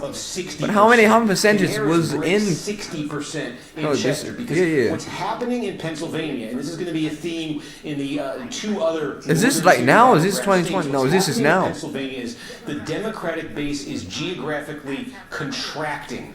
Trump came along in 2016 and he started to run up massive margins in rural areas of the state, rural blue-collar areas of the state. And what's happened is the Democratic base has become more geographically concentrated into cities and metro areas. Again, suburbs, places, as I say, I keep saying it, but it's what the stats show. High concentrations of college degrees. So what the Democrats increasingly need to do is just focus on running up margins in those places that can offset the Trump gains elsewhere in the state. So that's what these 3 counties are all about. Bucks is a big one, about 450,000 people here. It's a little bit different. This is a true swing county here. How this one goes tonight could tell us a lot about how the state is going. It's just she's gonna win Pennsylvania. Than these other collar counties. So we're going to be watching there. Holy smoke, that's a lot of blues, especially in the rural areas. Harrisburg, Lancaster, major cities, bro. This is actually an area, there are some Republican counties in here, but this is an area where Trump had some slippage. Cumberland County, this is an area where Trump had some slippage in 2020, a potential area of growth here for Democrats. We're going to keep an eye on this region. Western Pennsylvania, you see a lot of blue here again because it's vote by mail. These are almost all going to be red tonight. And this is, when I say Trump has been running up a score, these are the counties where he gets 65, 70, 75% of the vote, all in this part of the state. And I think where the game may be won or lost in Pennsylvania is going to be northeast Pennsylvania. I think we showed you at the start of the night, but I'll go back to it again. Going to be paying a lot of attention to Lackawanna County, and we've got about a quarter of the vote in here. Again, this is the vote by mail, but here's the story in Lackawanna County where the city of Scranton is.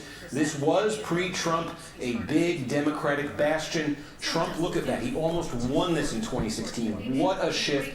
Democrats actually jumped up to close to a 10-point win here in 2020. Was that because Joe Biden and his Scranton ties? Was that because of something else? Lackawanna County, 27 in. Big question here. There's a lot of counties like this in Pennsylvania and Michigan and Wisconsin. Big question here is, can Trump get this back to 2016 levels, or really, can he win this county? That's what he wants to be doing. And there's also a lot of these counties in this sort of stretch of the state right here. You've got a lot of counties with substantial Hispanic populations. That's the other thing that the Trump campaign. Could Trump target them? Berks is where the city of Reading is. It's no longer counting Hispanics, it's counting as women and men. If it's woman majority, it could go all the way to Harris. Trump actually, he lost the city of Reading. He made gains there in 2020. He made gains in a lot of these small, mid-sized cities in Pennsylvania. Sort of this part of the state live right update. Here, Yeah, she got all of the Philadelphia side. Betting a lot on that being a trend that continues. Trump managed to win 2016 because he won Pennsylvania, but like not this time, not in 2020, neither in 2024. Oh wait, no. It's too early to call statewide. Margins out of Philadelphia, Pittsburgh, and the suburbs right around them, and Trump needs to get back to his 2016 levels in the blue-collar parts of the state. They probably campaigned hard in Pennsylvania because last time. You're seeing there in Pennsylvania. You're seeing there in Pennsylvania. But as this takes shape, that's what we're going to be looking for. And just take a quick look back here at Georgia. We've been monitoring everything. 54% and too close to call. One thing I've been looking at, and this is the clearest thing yet in terms of completed counties. You're always looking to see when you have all the vote in a county and you compare it to the last election and you say, is there a trend?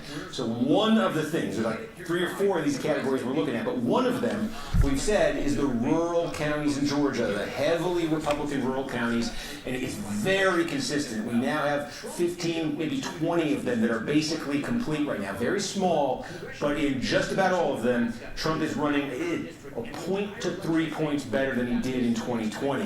And that was one of our questions in Georgia. Is Trump going to slip a couple of potentially critical points in his core parts of the state? So we are not seeing that there, but there's a lot more, obviously, we're going to be looking for as Georgia continues to come in. The congressional map so we can cut it out a little more. So this right here, that's Congressional District 2. It's a swing district, as I said. Nebraska? 2016, Trump wins Oh, by 6,000 Nebraska, the votes. split In vote state. 2020, Biden wins by 20,000 votes. So why is it important? Because if we come down to that scenario where it's 269, Savannah, I gamed that out. It's going to come down. Yeah, Nebraska and Maine, we should not forget about those two goddamn states. It matters Where so the vote much that split. we spoke to people in Omaha asking them about what this campaign was like. They say they've never seen anything like it. They've been inundated with ads saying on the television, on the radio, people calling them, unlike anything they've ever seen before. Again, it likely won't come down to Nebraska too, but it might, and that's why every vote matters. Again, Omaha, the biggest area of Nebraska, fastest growing area, and tonight we'll be watching it.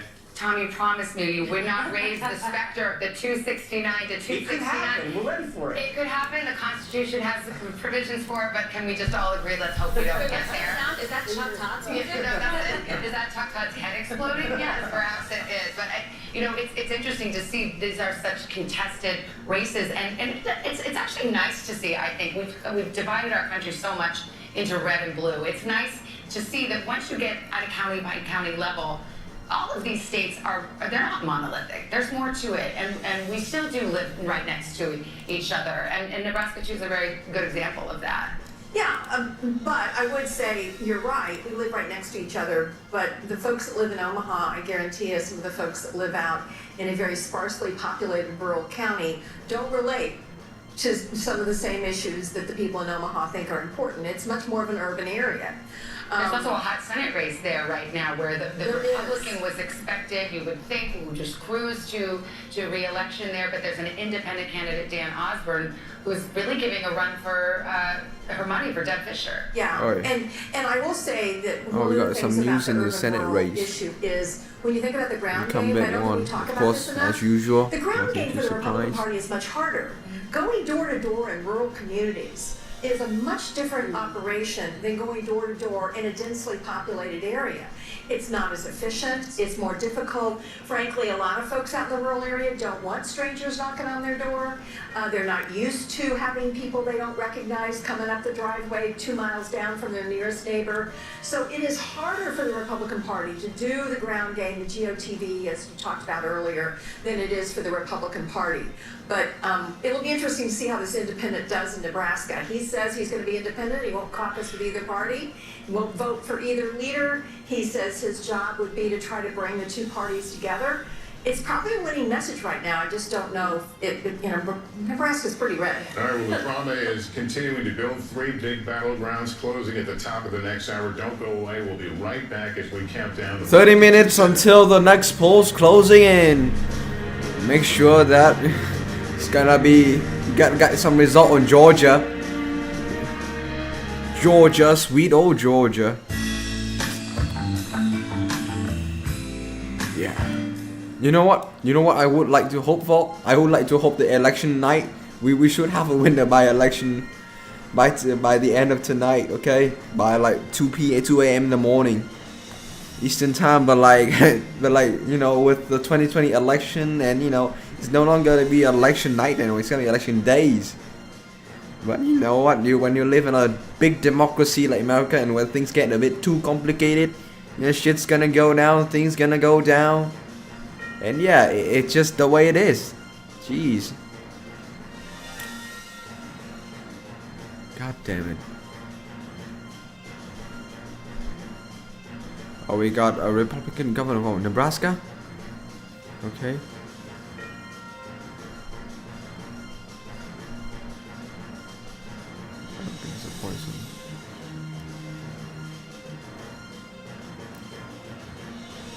Yeah, I'm gonna check out the election on the Senate and the House.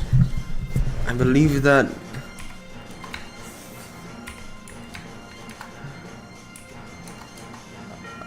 I think Democrats might have the chance to win the House again. Who knows?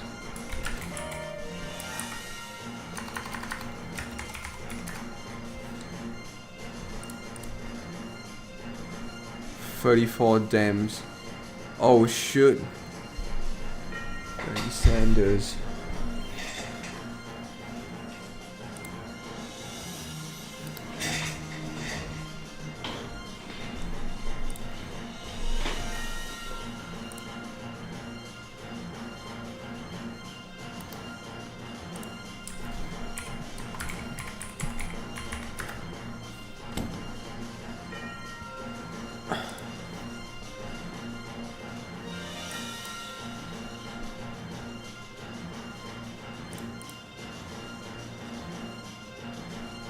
Yeah, I think we should pay attention in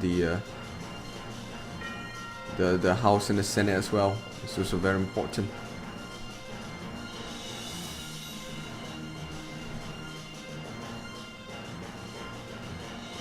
Jim Justice. Yeah, Jim just did. He gained 1 seat in the House. Whoa! What do we have here?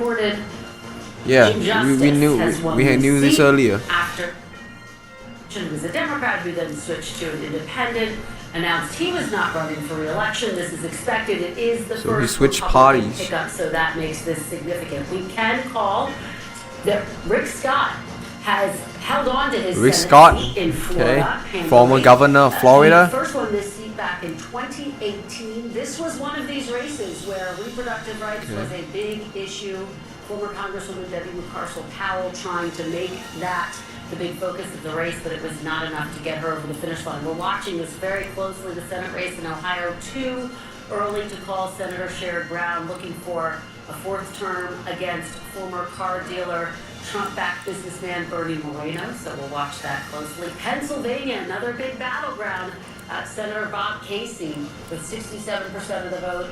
Dave McCormick with 30.4% of the vote. Too early to call with just 13% in.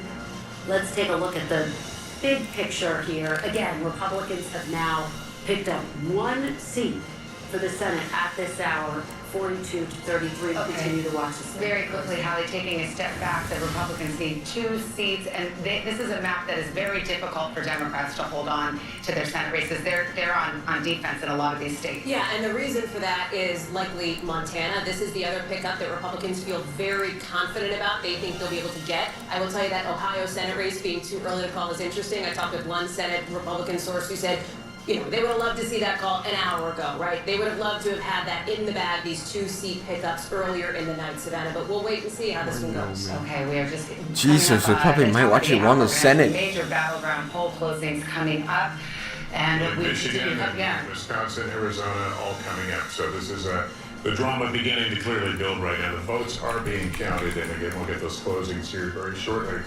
Let's check back into the presidential race on the road to 270.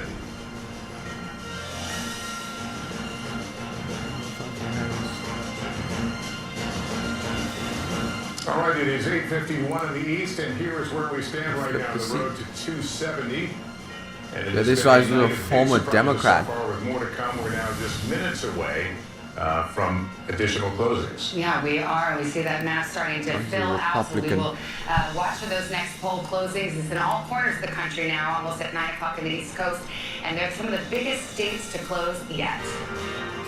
At the top of the hour, a major round of poll closings with the most battleground states of the entire night. 15 states and 163 electoral college votes up for grabs, including 3 critical swing states. Will Vice President Kamala Harris hold on to the blue wall that cuts through Wisconsin and Michigan? Michigan, we are not going back. Or will former President Trump break through like he did in 2016? We're going to win Wisconsin. Yeah, this the Senate seat used to be held by Joe Manchin, a former Democrat, and now he's gonna retire from politics, which means that the the Senate practically should be on the Republican side now. Many votes to be counted. So yeah. All coming in. Michigan has Damn. 15 electoral votes up for Is that grabs. Magnus A key Carlsen? state, and Jesse Kirsch in Detroit for us today. Jesse, the polls are just about to close, moments away. What do you expect? What are you hearing? Yeah, so Savannah, statewide they close at 9 p.m. Eastern, but here in Detroit, in the East Coast time zone, the polls have been closed for almost an hour. You can see this ballot drop box is sealed off here. However, despite all of that, we're going to move down the block here. This is the city elections office, and what we've got going on here is people who have been in line well past when the polls officially closed to continue registering to vote. And inside, it appears we do still have some people in that line. We had people telling us they waited in line for around 4 hours. One young woman told us that she almost got out of line because of that duration, dealing with logistics as well as just waiting to be able to register to vote, but was ultimately able to do so. Someone else told us that they got out of line because of the wait. If people got in line by 8 p.m. Eastern time and they closed the doors here at that time, people were going to be allowed to go through the registration process, and it seems people all are still going through that at this hour. This is a traditional Democratic stronghold, the city of Detroit. However, when we've spoken to GOP operatives in the state, they tell us that they see Vice President Harris's base as, quote, crumbling because of various headwinds. However, there are other potential headwinds that could send traditionally Republican voters toward the Vice President. We will have a clearer answer as those results start coming in at 9 p.m. Eastern. So then 5 more minutes. Better idea about turnout too, which is all important for the Harris campaign in Detroit and also those collar counties. But we want to switch over. Let's go to Arizona. The Mountain West polls closed. Gotti Schwartz, they're outside of polling place. Have you seen a lot of crowds? 5 minutes until the 9 p.m. patch is coming in, boys. Come on. This is the end of the line, and this is about a 60 to 70 minute wait here. So you got the people that are at the end of the line right now, probably about 300 to 400 people in front of them. You're noticing a lot of MAGA hats here talking about the gender divide. Gender divide is very much in play here at Arizona State University, and there's been so much talk about low propensity voters. One of the things that we've been noticing here and talking to students about is the involvement of fraternities. Normally, fraternities, they may not be organizing and may not be turning out to vote as much as you'd expect, but here at the ASU campus, it does seem like the fraternities have been involved in turning out the vote, and those that we've been talking to say that they're turning out for former President Donald Trump. We've also talked to a lot of other students that have been coming out for policy issues. There are several props. The issue of abortion is extremely important in turning out the vote. Immigration is also important, but I gotta say, just eavesdropping what people have been talking about in line, it's been surprising how often the topic of the Joe Rogan podcast keeps coming up.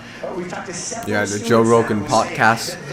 Jesus. To that Joe Rogan podcast with the former president, and that was the deciding factor for them. You want the fact that he managed to go on Joe Rogan has more impact than Harris going on Fox News? It's pretty crazy in the town we're living now. It shows that mainstream media is just not the only way to reach voters anymore.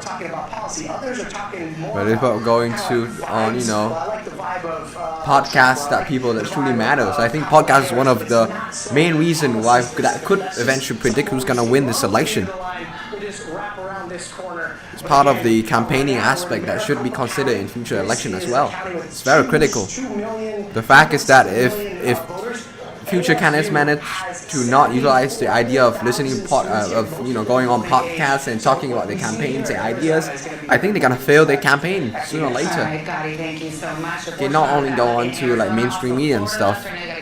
Yeah, we do have a call here in the state of Florida that abortion, that would restore constitutional right to an abortion. They're going to have a 60% threshold.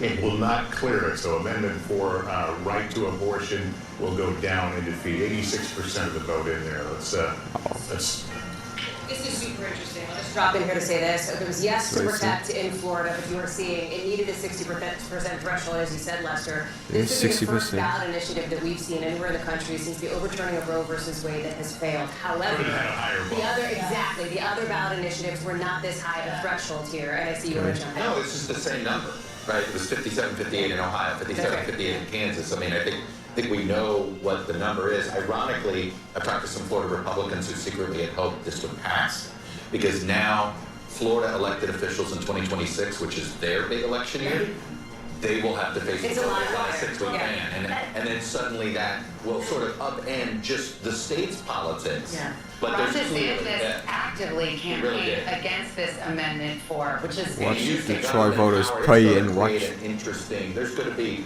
Jim Jordan win House.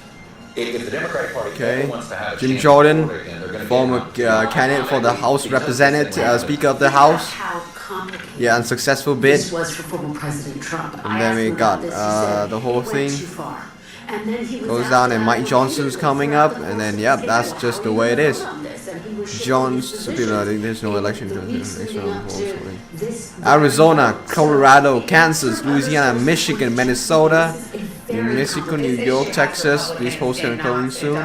In knots, and now it lives to see another day in Florida. And this is why the Vice President and her team have been pushing on this issue. It is on the ballot as well in Arizona and Nevada. Trump orbit folks that I'm talking to think that there is a likelihood of perhaps ticket splitters in those states, people who will back these abortion ballot initiatives, but who will also back former President Trump. But you have seen the Vice President hammer this in the state of Georgia. She went to the state of Texas, which nobody really thinks is going to flip blue on the presidential race, but she wanted to use it as a stage to highlight that state's controversial restrictive abortion law. She did it in Georgia with Amber Thurman, and in Florida she talks about it as a place that she is concerned about. We don't have a ton of time, so we're coming up on a poll closing, but in Iowa, whose polls are going to close, there was a late election poll. Iowa just had a very restrictive abortion ban passed, and this shock poll on the eve of the election had Kamala Harris carrying a red state, so it's just a very potent issue. Not to overread into it, but it is an indicator perhaps, and the pollster there, Gold Standard pollster, thought perhaps the abortion issue was motivating these older white women, right? A demographic we've been watching tonight. Okay, polls coming in. What do we have, man? Polls closing in. 4 seconds. Come on, give me some good ass news, bro. No, not good ass news. Just give me some new projections. There we go.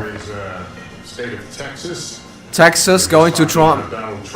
No surprise there. 40 Electoral College. North Dakota owing to freaking Donald Trump.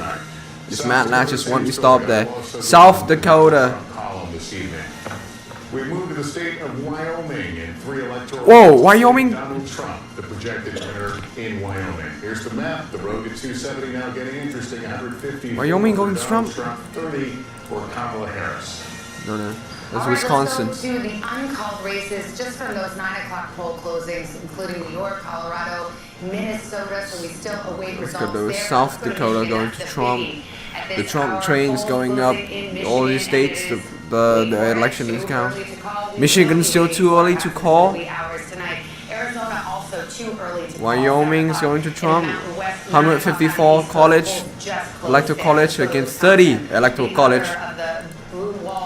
So far, we are getting all of the. And speaking of Pennsylvania, too early to call. Starting to see more vote come in, but we could be waiting a bit. All the Mid-Eastern countries. No, all the Mid-Eastern states in the thing. Yeah. It's going in, man. Georgia, 66%. Georgia's, we can project it sooner or later.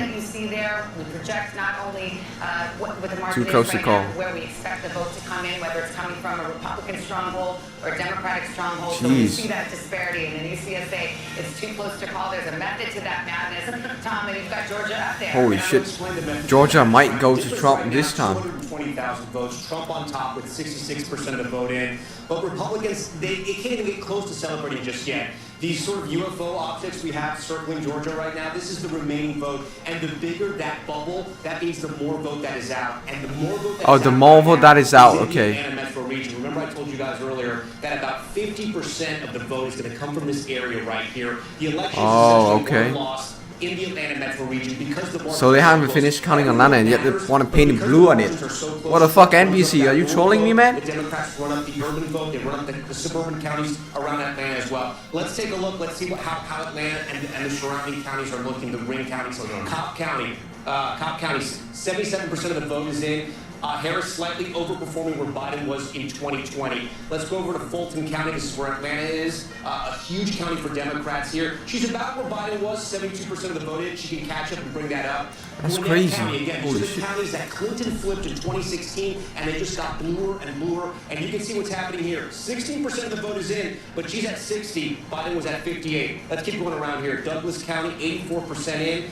Here we go. Harris overperforming in that county. We'll come a little further out. Rockdale County, we kind of Oh, snap. suburbs, the exurbs, if you will. 69%. Look at where Harris is tonight. 74.9. She's running up that 75. metro region. If she can keep that momentum going, she could possibly take the state of Georgia. But again, we got to wait and see. I want to see how Trump is doing in some of his rural counties. 78%, 95% of the vote is in. So 78% in 2020. That's 78 right now. Let me go to neighboring Towns County right here. 81, 80, and then in Union. 81, 80. He seems to be hitting his marks too. I want to hit some sort of swing counties, if you will. Dooley is one of these. Trump won it in 2016, but if we go back, Obama had it in 2012. Tonight, Trump is up. He's building on his margins from 2020. That's a good sign for him. Let me see if Peach County is in. Peach County is another one that no vote is in. This is one of those swing counties, not a whole lot of voters, but it usually sort of picks the winner. We like to watch it as we go around. Msnbc, this is 72%. This is one of the ones we're watching to see if Trump could make inroads with black voters here. Harris seems to be comfortable. She seems to be at the same watermark where Biden was in 2020. So guys, still very close in Georgia. As we said, too close to call. There's about 12,000 votes that separated this in 2020. Trump won this state by about 5 percentage points in 2016. The state is definitely changing, and the reason why it's changing, it's in this Atlanta metro region. Yeah. Go for North it. Carolina, I'd love to see Yeah, some let's go for it. numbers. I mean, these numbers are coming in as we speak. Yeah, let's hit North Carolina. Again, we're going to look at all the state. I'm going to be looking at Mecklenburg County. This is where Democrats have to drive up the vote. Only 6% is in, but we can see how she's performing here. 6% is in. I'm not going to really draw too much from there, but she's overperforming Biden. We go to the research triangle here, Wake County. 76% of the vote is in. We compare her to Biden, 62-63. She's doing better. I know a lot of the vote is in. Over here in Orange County, this is UNC Chapel Hill, the research triangle. Chapel Hill, okay. Medical research shops, high-tech research shops. So more the educated college. Suburbs, highly educated Democratic voters. College 86% of the vote is in. Let's see how she compares to Biden. Slightly overperforming Biden, not by much, but look, any little increment makes a difference when you're talking about a 10,000 vote difference at the end of the day. Right now, the difference is about 41,000 in that county. Trump is on top right now. He's going to run up the rural vote. We can check out some of his counties over here in western North Carolina, Graham County. These are some of the counties that were affected by Hurricane Helene and all that devastating flooding. 95% in, 81%. In 2020, he was at 79, so kind of overperforming. The big unknown was how many people were going to actually vote in here. And one of the great researchers, Dr. Chris Cooper of North Carolina, political scientist, pointed out to us. He said, listen, this is Trump's area that was affected by those floods. You can have 90 MAGA hats in your house. But if you no longer have a house, trying to get your vote, trying to get your voting location is going to be difficult. They were so concerned about this area that election officials actually changed This bro, it's only red? you could actually vote in other counties if you couldn't vote in your own county. It looks like turnout's okay. We heard that from Sam Brock. Asheville is that blue dot in the Sea of Red in North Carolina. Again, affected by Hurricane Helene. 55% of the vote there in Buncombe County. Biden was at 59. Harris is overperforming. Again, any advantage she has in the counties where Biden was doing well or won, and she's hitting higher marks, Democrats are going to love that news. But there's still a lot of the vote is out. 76% in Wake, like we said. Let me see where else in the state that we're still waiting on vote. Because there are a lot of oh my day, Charlotte. Look at that, bro. Jesus. No wonder why they ain't calling North Carolina. Jesus, bro. Fucking Charlotte, it look like fucking big ass bubble over there, bro. That's ridiculous. Oh my days. But some of the vote is out in counties right here. If we check out Johnson County, just outside of Raleigh, connected to that. I'm actually kind of curious, even though it's only 8% is in here.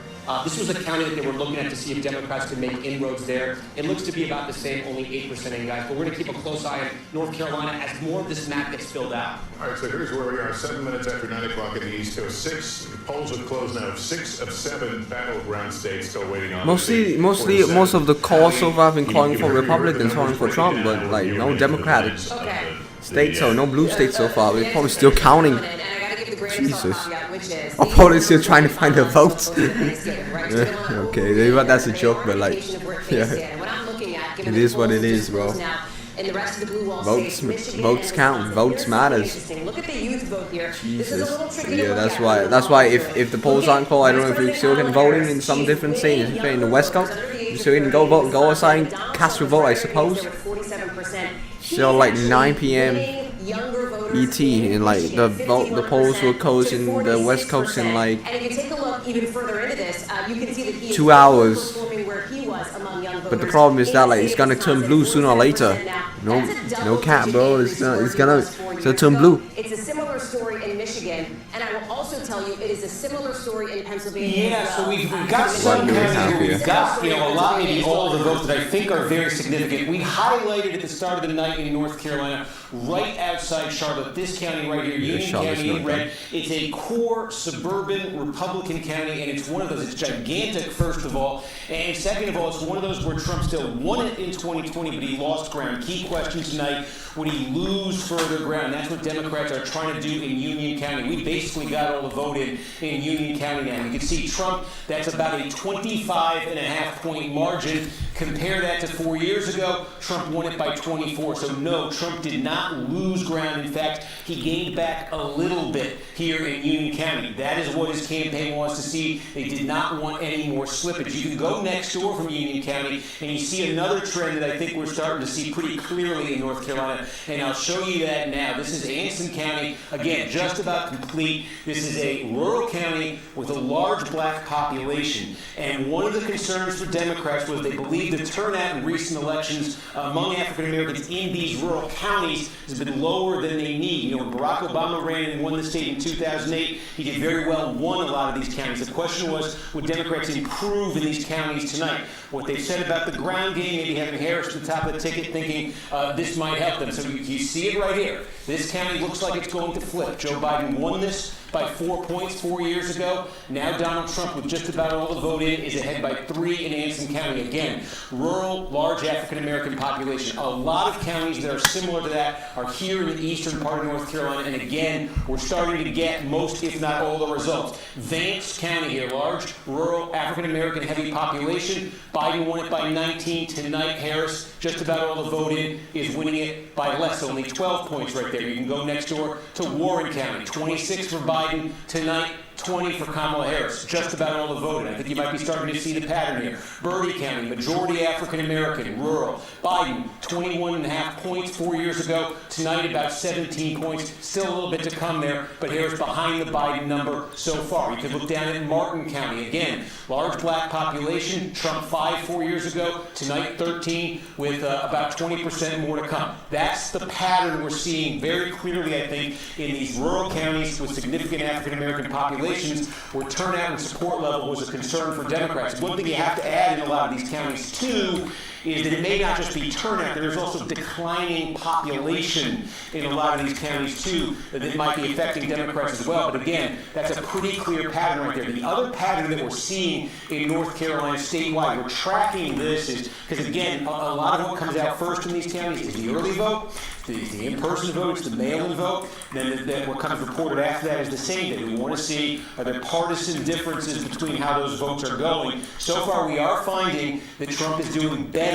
with the election day voters than he did with the pre-election, with the early voters. So as you get, when you get to 80% in a county, generally what's left to come, not uniformly, but generally is going to be that same day vote. We're finding that that's a better, a stronger vote for Trump.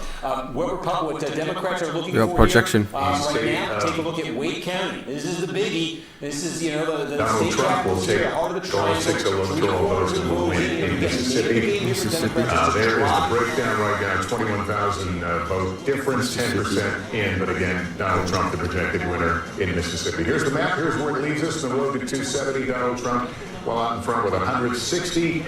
Kamala Harris now with 30. To expand the conversation, Simone Sanders Townsend, former spokesperson to Kamala Harris. I wonder what you're seeing all gonna in go these down numbers. there. I assume you have good sources inside the campaign. What are you hearing? Greetings, everyone. It's good to see you. So what I'm hearing is that Democrats writ large in all of the battleground states, and I've been talking to party chairs, folks within the campaigns, but also the organizers on the ground. It's gonna get Louisiana really soon. encouraged by what they're seeing from college campuses specifically. In Wisconsin, for example, in the 3rd Congressional District, there are 2 counties large college that are getting campuses close in to that fully state. complete. Trump hitting that 2020 number, maybe going even a little bit north of it. And you can just see in terms of the turnout question here, which everybody's country's had in the wake of the hurricane. Look, 38, 57, 8, 39. You're at about 4,700 votes. In 2016, it was 37. They're a little bit above 2020 level here. I think if you're above 2020, that is, of course, an all-time record for turnout. You know, that indicates, I don't think there's an indication there, that's one county, but we're seeing it elsewhere, of a big turnout issue. The university where the lines were Counties in so the long. mountains. The People were big standing one in is line for 3 Buncombe. hours. That's where Asheville is now. We have about half here with the same day to come. If this were to hold, Democrats would be very happy with what's happening in Buncombe County because they depend on this to run up big margins here. But again, still to come is that election day vote that we think is more Republican. So is this vote going to come down for Democrats? Let's see as that comes in. They want to be hitting a number north of what Biden did. The other county that's just about complete, and it is a blue county, it's where Appalachian State University is. I can show you that. Watauga County, just about all in right now. And again, Biden won this thing by a little over 8 points. It's at about 7 right now. Democrats, this is not a huge county, but Democrats in counties like this. There's a big academic institution. There's a pretty good concentration of students, of college degrees, a lot of these ingredients for Democratic success. They want to be driving up the numbers in those places. Another place like that is Orange County. University of North Carolina, Chapel Hill is here. This is basically on par for Democrats, even a touch above what they did in 2020. That's what they want to see. One other place I can just flag here, this is Carabas County. This, of all the counties, all the 100 in North Carolina, this is the one that swung the most to Democrats in the last election. Again, right outside Charlotte, it's growing, it's diversifying, it's pretty quickly diversifying. So again, you can see Democrats want to make further progress. Trump won this thing by almost 20 in 2016, and again, look at that. It came down to single digits in 2020. This is another test tonight. This is a place where Democrats want to really keep that momentum going early, but that's when we're going to keep an eye on there. But again, you can see those trends. Trump in the big suburban test outside Charlotte, I'd say he probably passes that test in Union County. And the Democrats so far in these rural counties with large black populations, not getting what they hoped for there. Still to come, though. We want to see how Wake finishes. We want to see Mecklenburg, the Triad. You got Greensboro. We don't have a ton here. Greensboro, Forsyth County, where Winston-Salem is. So still a bit more to come there. And then Georgia, look, 70% in now. Trump continuing with an advantage here. It's about 243,000 votes. And we are getting a lot more clarity in the metro Atlanta area. A couple things. We talked about this. Democrats wanting to improve margins here. That's what they need to do. Cobb County is a place, where this is a Republican stronghold not long ago, where Democrats are running up the score lately. You see what happened in 2020. Biden won here by 14 points. Currently, 78% of the vote is in. Harris, this is the early vote likely. Harris is winning here by 16. The concern for Democrats is the remaining vote, we suspect, is that election day vote. A little bit more Republican friendly. 16 would be a very good margin for Democrats in Cobb, but does that come down? If it falls below that 2020 level, that's very alarming for Democrats. Fulton County, again, we've got the early vote in here, and now some of the same day as well. Look at that. It looks exactly like it did in 2020. Democrats want to grow that a little more. Again, concern for them. It's a big blue county, but if what's still to come in Fulton is a little less blue, and that number slips below 2020, that's a trouble sign for Democrats. We flagged Fayette County early in the night. Would this one flip? If the blob, I call it the blue blob there, was going to expand, this is the place. It's not quite all in, but almost all in right now. You see Trump with a 2.5-point lead. Now, that is progress for Democrats from 2020. This was a 7-point race in 2020, so it's progress for Democrats. Will it be enough progress? Again, those other big, giant suburban counties there are going to tell a lot of that story. We finally have a little bit in Gwinnett County. I just want to linger on this one for a minute because it's enormous. This county has over 1 million people. It has transformed demographically in the last generation. This used to be a staunchly Republican, heavily white county. It's now one of the most diverse in the country. Democrats, you can see Biden won here by 18 points in 2020. And again, the Democratic margin here, it's just been, look at this, in 2016. Now the projection, what's this? Louisiana. No surprising there. As I just said earlier. If you're filling out your map at home, you can have 168. there. Just 22% of the vote counted, but again, the margin expected to be rather large. So here's the map. Yep, they got the form, the whole Republican, the whole red territory down there. Will the Democrats manage to infiltrate Georgia? I don't know, man.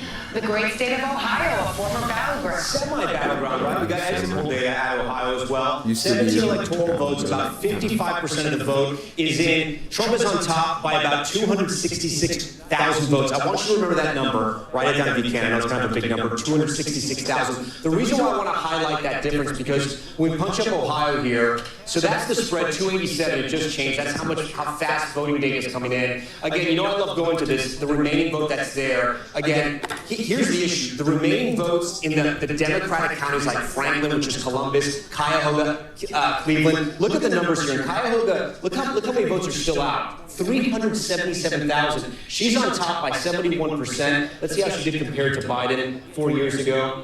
66%. So she's overperforming in Cuyahoga, and there's still a lot of that vote that's out. Let's go down to Franklin County. It holds the capital of Ohio, Columbus. 68%.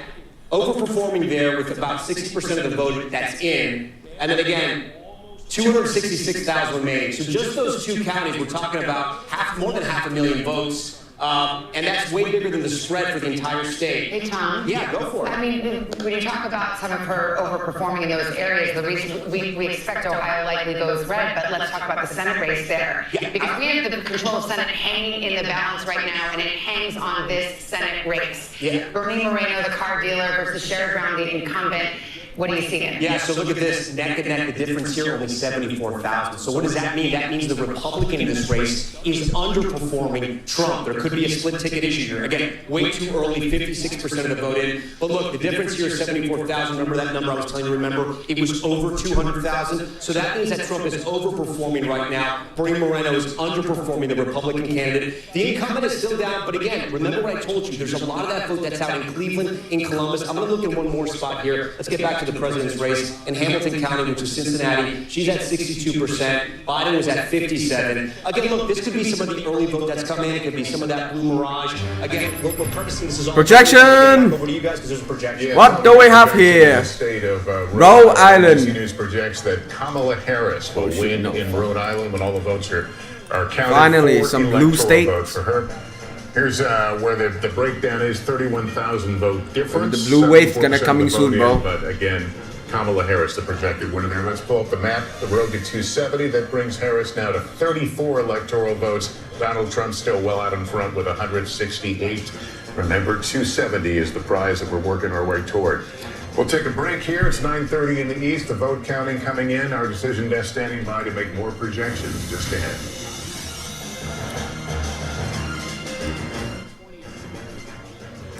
Let's back to our boy Steve Wazowski. Is going to be that same day vote. We're seeing this in a fair number of these counties too. It's a bit similar, I think, to what we're looking at to what we're seeing so far in North Carolina. Here's another one, very small, but again, this is a large black population, 19 points here in 2020. Tonight it's sitting at about 16.5 with just about all the votes. And again, these slight differences in a state like Georgia can make all the difference. Where of all these millions of votes, we expect about 5 million votes. And in 2020, it was separated by 12,000 of them. So again, if there's any slippage for Democrats here off that 2020 number in full, that's a very bad sign for them. And they are at right now. You know, Harris is at 72.6. This is the biggest single county in Georgia. 72.6, 72.6. If this number starts dropping with the remaining vote, with that remaining same-day vote to come in, even though that looks like an enormous Democratic win, and by numbers it is, it may not be enormous enough. The Democrats don't want any slippage there, so we'll be paying close attention to that one too, Rachel, as we get more from Georgia.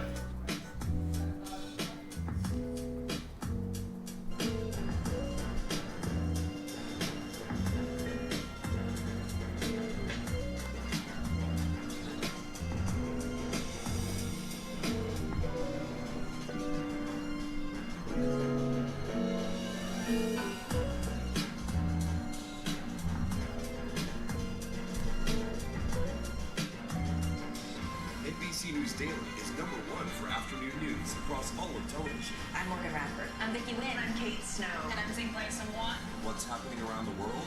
Israel's military is building up there along the border. And what matters here at home? New numbers are out today showing more encouraging signs for our economy. Let's zero in on exercise. We know we're supposed to be doing it. What does it do for our health? What needs to change for social media to be a safer place? NBC News Daily, weekdays from 12 to 4 on NBC News Now. Nice to have you along with us, whether you're at home or on our plaza. We're just glad you're with us this morning.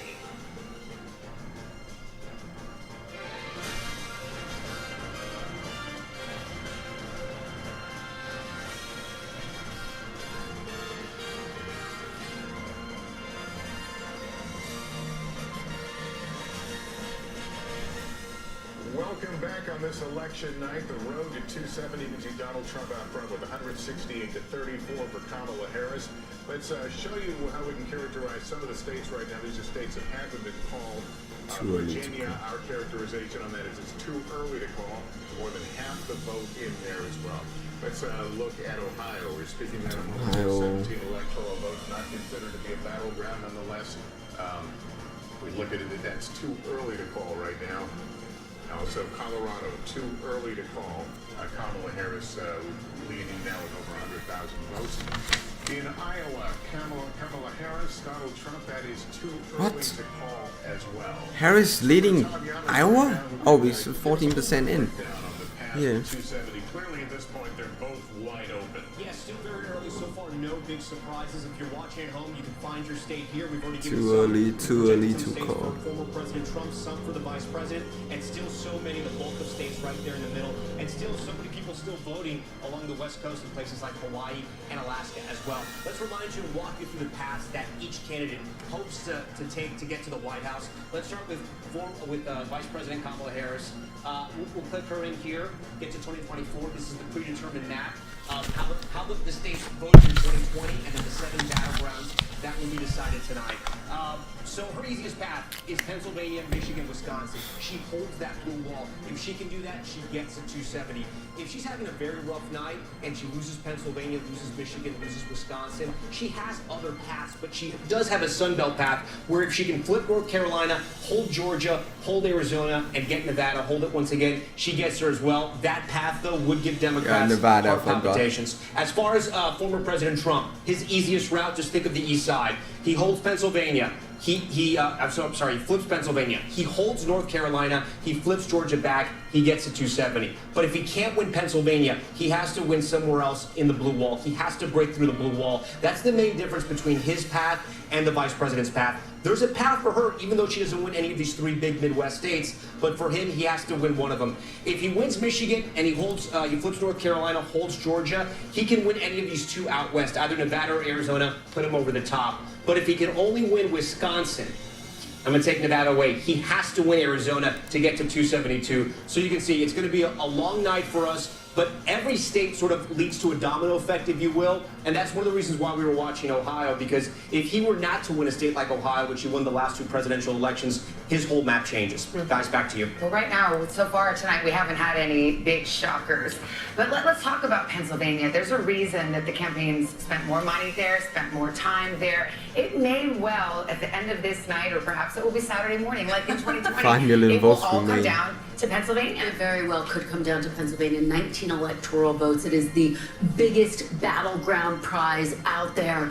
And part of why we're watching states like Ohio so closely, like North Carolina as well, particularly in the suburbs, is to test how those counties, in those collar counties in Pennsylvania might go. Remember, President Biden won Pennsylvania not because he won the Philadelphia County area, but because he was able to really drive up the vote among white working class voters in those collar counties. One more point just to mention as we watch all of these returns come in. When President Biden was at the top of the ticket, a state like North Carolina was out of reach for Democrats. The fact that we're talking about it right now, the fact that there's been so much play in North Carolina, that former President Trump spent so much time there in recent days, underscores the fact that they have tried to open up more paths, and we'll have to see if that was effective or not. I want to ask a little bit about Michigan. We haven't really talked much about the Gaza war in Gaza and how that might affect the vote, in Detroit and in parts of Michigan. Are we getting any read there at all? Well, it's going to be something that matters, right? Because we saw that uncommitted vote. We know there's an Arab American population in largely Wayne County. It's only about 2% of the population, but it could be potentially significant here.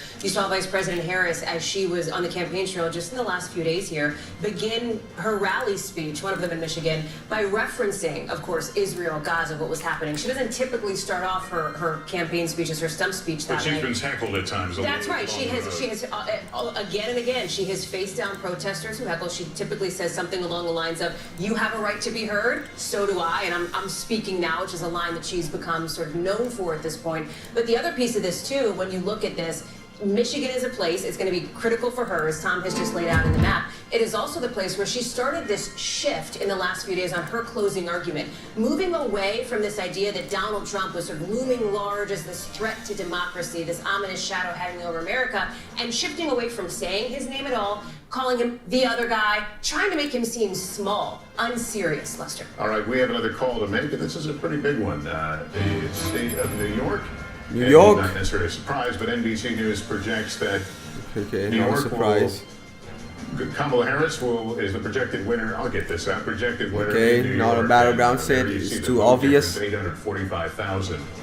33% in. Here's the map to show us where we are on that road to 270. That puts Donald Trump out front with 168. Harris with 62 now. Let's continue this conversation about Michigan, about young voters, because this issue that you raised, Gaza, Israel, this is a very potent issue with young voters, with many students, and we see Kamala Harris struggling with that. We've seen ads by third-party groups in Michigan trying to... and again, the story in Pennsylvania is we say most of the state is going to be Democrats putting up giant numbers in these counties, and then Trump, that's with the mail vote, and then Trump with the same-day vote trying to chip away at that and reverse it now. Uncommitted in the primary. The margin in 2020 was 154. This is one of the most complete counties. It is not complete yet, but it's one of the most complete we have so far in Pennsylvania. About 80% of the vote is in right here. And this is following exactly that pattern. The mail vote was reported out quickly here. Harris had a gigantic lead with that, and with every update since of the Election Day vote, Trump has been chipping away at it, and you're at 80% right now in, so more to come. And again, this is a key county, I think, once we get full results here, to understand where this might be going. Pennsylvania. This is what we're looking at. 2016, Donald Trump, this was a huge game for Republicans. They used to get absolutely flattened here. Donald Trump only lost this county by 3 points and change. In 2020, Joe Biden, Scranton native, got it up to almost 10. And the question is, this is winning for Democrats statewide. This or anything less than that gets very shaky for Democrats statewide. So where tonight is this going to land? Right now, if you froze the election here and you said that's it, Democrats would be thrilled with this number out of Lackawanna County. We need to see, though, with that remaining 20%, if it continues to come down, if it ends up looking more like this or even closer to that. But that's the most complete we have right now of a big, substantial county in Pennsylvania, and that's what we're looking at there. And again, just a couple other things to flag. We don't have much. Erie County, we will we'll keep an eye on it because there's only 2 counties in Pennsylvania that actually swung between 16 and 20. 2 counties that went for Trump in 16 and then flipped to Biden in 2020. Erie County is one of them. We basically have no vote from there, but that's a bellwether county we want to be following as it comes in. And the other one is on the eastern... In Michigan, one of those key Midwest battlegrounds, it is too early to call. Too early to call. A little over 10% Pennsylvania of is... the vote, but now you've got Yeah, Michigan, they got only counted 700,000 votes. Ago, Arizona, too early to call. Days before we're able to call that one. Wisconsin, too early to call. Too early to call. Just starting to get 8% in. Jesus, this battleground is taking ages. Pennsylvania, and it is too early to call, but we're about Hope it's not gonna take days. If it's taking days, man, just drive me nuts. At this hour and staying down Come on, south. if we get Georgia tonight, this is gonna be good news, bro. Which President Biden Too close to call. 74% in.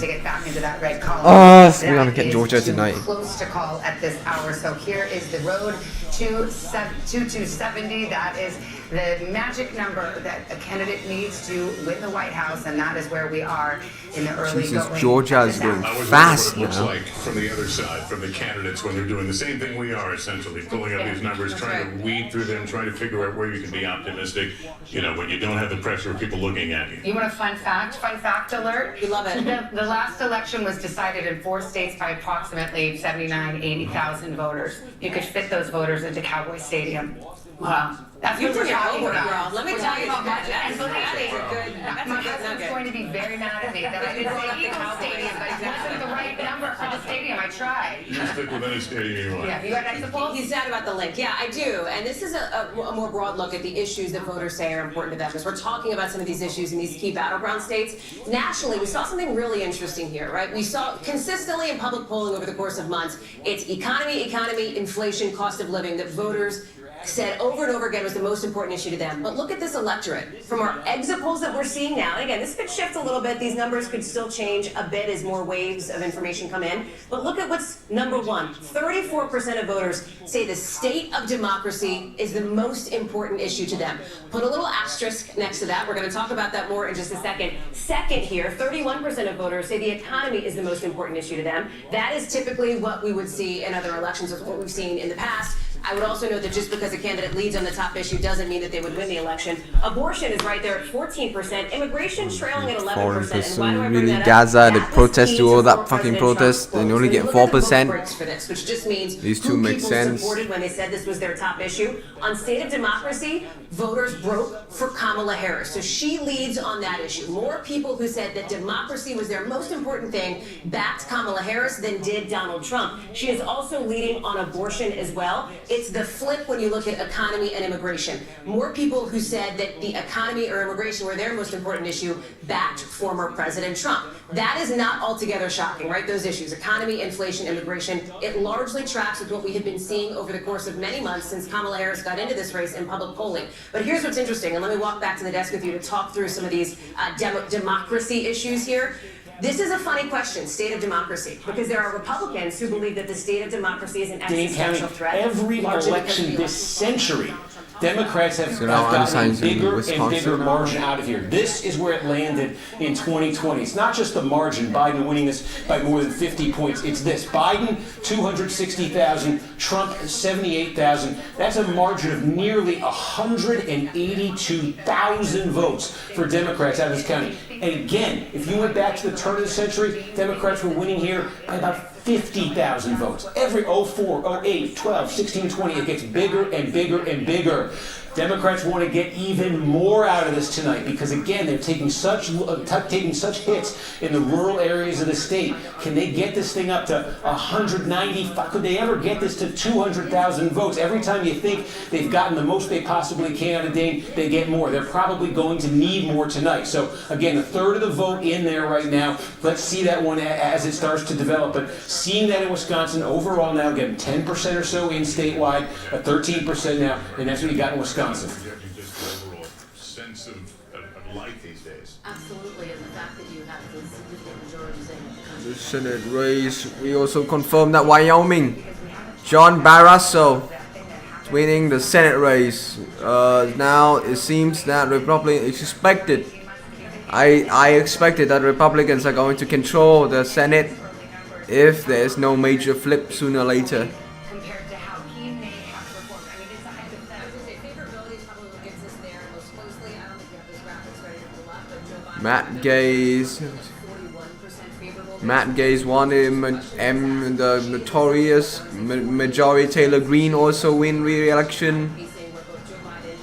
Matt Gaze also win re-election, not surprised there. Democrat Matt Mayers win the governorship in Delaware. Desk update on Ohio Senate. Okay. So far, on the congressional, on the legislative branch, I am expecting a Republican control Senate. Okay. High chance. House is still too early, but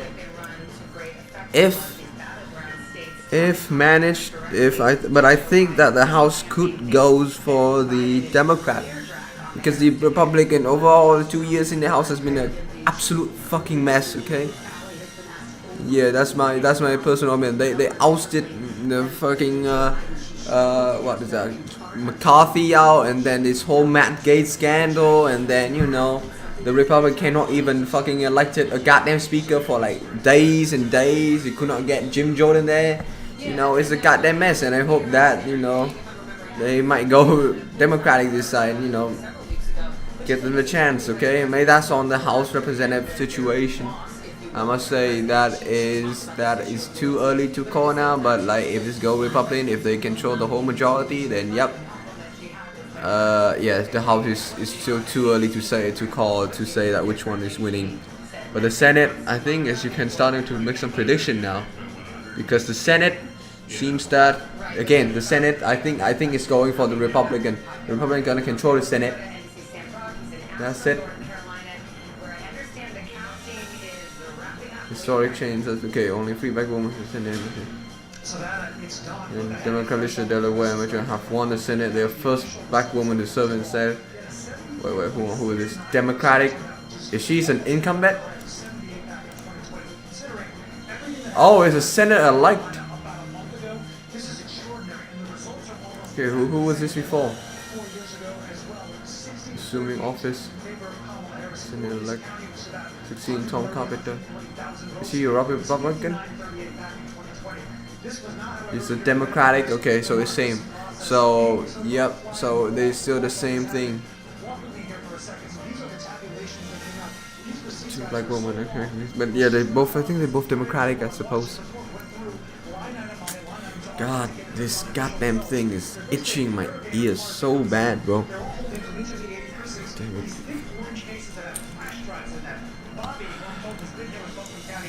Generations, 70-something-year-old woman takes the flash drive out, comes in here and brings it into this room. In the room, it's voting printed, and so they actually get the data up there and they upload it directly to the county site and then to the state site from this room, and all the day of votes get tabulated over in these machines. Fascinating to watch. It is actually now done. Let me send it back to you. All right, Sam, thank you very much. Projection! To tell you about the state of Illinois, Kamala Harris, as expected, takes it. Oh shit! She take Illinois? What the fuck? I thought that's a red state. Half the vote in, and Illinois. It will be an easy victory as expected, and so we can fill out one Damn. more Okay, she state took on our Illinois. road to That's 79. crazy. The state of Illinois going to Kamala Harris. Let's go to Tom Yamas. You're in North Carolina, where we just heard straight from the horse's mouth, Buncombe County, right How there. the fuck did she took Illinois? What the fuck? I thought that was a red state. The poll results in his hot little hands. But when you calling him a horse, that's like, I'm not sure if I'm worried about it. Sam's a tall drink of water, but he's no horse. He's a handsome man. So listen, along the lines of from what he was reporting, and I just checked out those Hurricane Helene counties. We can show you the ones that were affected by the floods. Let me go, hold on one second, here we go. So these were all the counties, the 13 counties that were affected by the floods, where people could vote in other parts of the state if they weren't able to vote in their home county. What? It's interesting, I was going through the numbers. It doesn't look like there's any kind of drop-off there. That's actually better news for the president because there are more Trump voters out there in the western part of the state, with the exception of the blue dots like Asheville, places like that. Here's where a lot of the vote is still out: Charlotte, Mecklenburg. Look, No. Trump is on top right now statewide. Mecklenburg is the place where Democrats, I'm going to keep going back to Mecklenburg when we talk about North Carolina. This is Charlotte and then the surrounding suburbs. No, You Illinois need to was, drive to vote here. in It's a majority 2016, minority 2020, county. Hispanics, Illinois African was Americans, they a have blue to drive state. the numbers here. When they Yeah, I lose thought races Illinois on was a Senate red state. races, No, that's my Trump mistake. is not where it needs to But be like, yeah. in Charlotte. So not enough vote there. But the good news is there is vote in other places. Wake County is the Jesus. capital. I thought Illinois was a blue state, but my God, no, it's no. I thought Illinois was a red state, but no, it was a blue state. Oops, that was a mistake. Let me It's go a back to blue. North Carolina Yeah. here. Here we go. Okay. Right over here, Durham, this is where Duke University is. 85% of the vote is in. 81%, let's see how she did compared to Democrat, Biden. yeah, it's a blue Slightly state. God damn overperforming it. there, just It's not a over red where UNC state. Chapel Hill is. Slightly overperforming there. Here's one thing, though, that Republicans have something to possibly celebrate. This is Nash County. This is Governor Roy Cooper's county. This is where he's from. It's sandwiched between Raleigh, Wake County, and the North Carolina Black Belt, where you have those counties with high percentage of African-American voters. It usually, almost always in the last few elections, has picked the winner. 2012 Obama, Trump flips it. Biden it went with Biden in 2020. That wasn't a correct pick. But today, Trump is on top, and you can see that's good news for him, considering that Biden took it in 2020. We're also watching New Hanover. This is Wilmington. You have a lot of people who have moved to the east coast of North Carolina, the coastal communities here. Only 5% in, but this is also one of those counties that has always picked the winner in North Carolina. Not enough vote in to even compare it. I do want to talk about the Triad. This is, again, sometimes the forgotten metro area, but huge population center for North Carolina. A lot of the historically black universities are here as well. Greensboro, Guilford Rutherford County, 55% in. Let's see how she's doing compared to Biden. Look, she's holding her marks, so this is pretty good. I want to see how Trump's doing, though, in some of the rural counties where he has to drive up the vote. Robeson, look, only 23% in. He's overperforming there. I want to go a little closer to Charlotte. Union County seems to be doing okay. Again, this is along the southern border, right above South Carolina. Seems to be holding his own. Anson, 92% in. This is actually a big flip. Let me see what this looked like in 2016. So this is interesting. Clinton won in 16, Biden won in 2020 with 92% of the vote in. Trump is on top right now. Again, not a large county. You're going to see there's only about 10,000 votes here, but we're kind of reading the tea leaves and seeing where everything's at so far.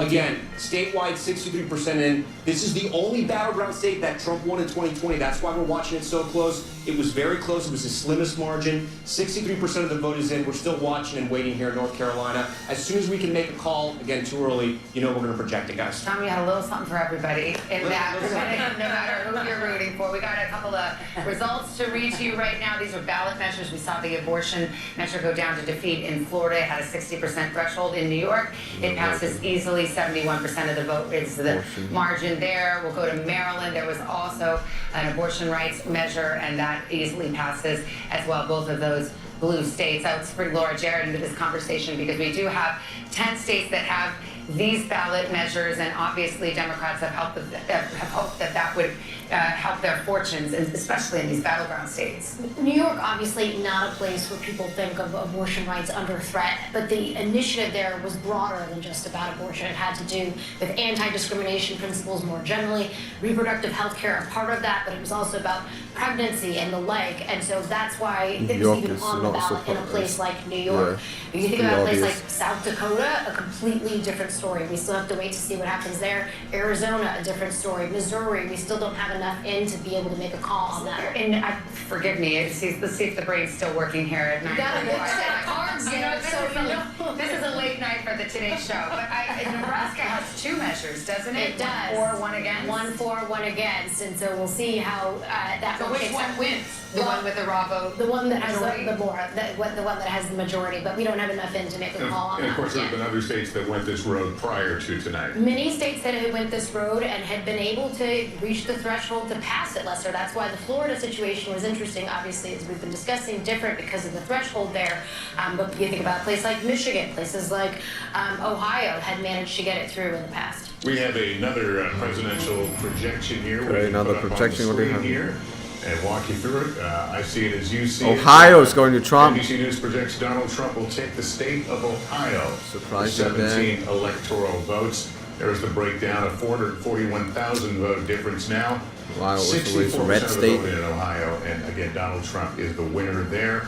And there's where it takes us on the road to 270. Donald Trump out in front with 185 electoral It's all a votes. semi-swing state. 81. All right, But let's I go still Savannah. believe it's Sellers, mostly we red not one, but nowadays. two Savannahs sitting at the desk at any time, if possible. Exactly. Savannah, I mean, we've been looking a lot into the youth vote, and we were just talking about abortion, and for young women, that obviously is a galvanizing issue for many of them. It certainly is. For young women, it is their top issue, and that's where we're really seeing a huge gender divide also. For young women, 42% saying it is their top issue, to just 10% of men saying that it's their top issue. When you talk about men, it's what you guys were mentioning earlier, the threats to democracy is up there, as well as the economy. There are certain states, too, where we are seeing, I know we were talking about North Carolina a moment ago, where we are seeing Trump improve specifically with that young men under 30. In North Carolina, when I came to set just a little bit ago, 60% said they supported him. That's up from 42% that voted for him back in 2020. So continuing to watch that. Abortion was also one where I saw a lot of activation on those college campuses all over the state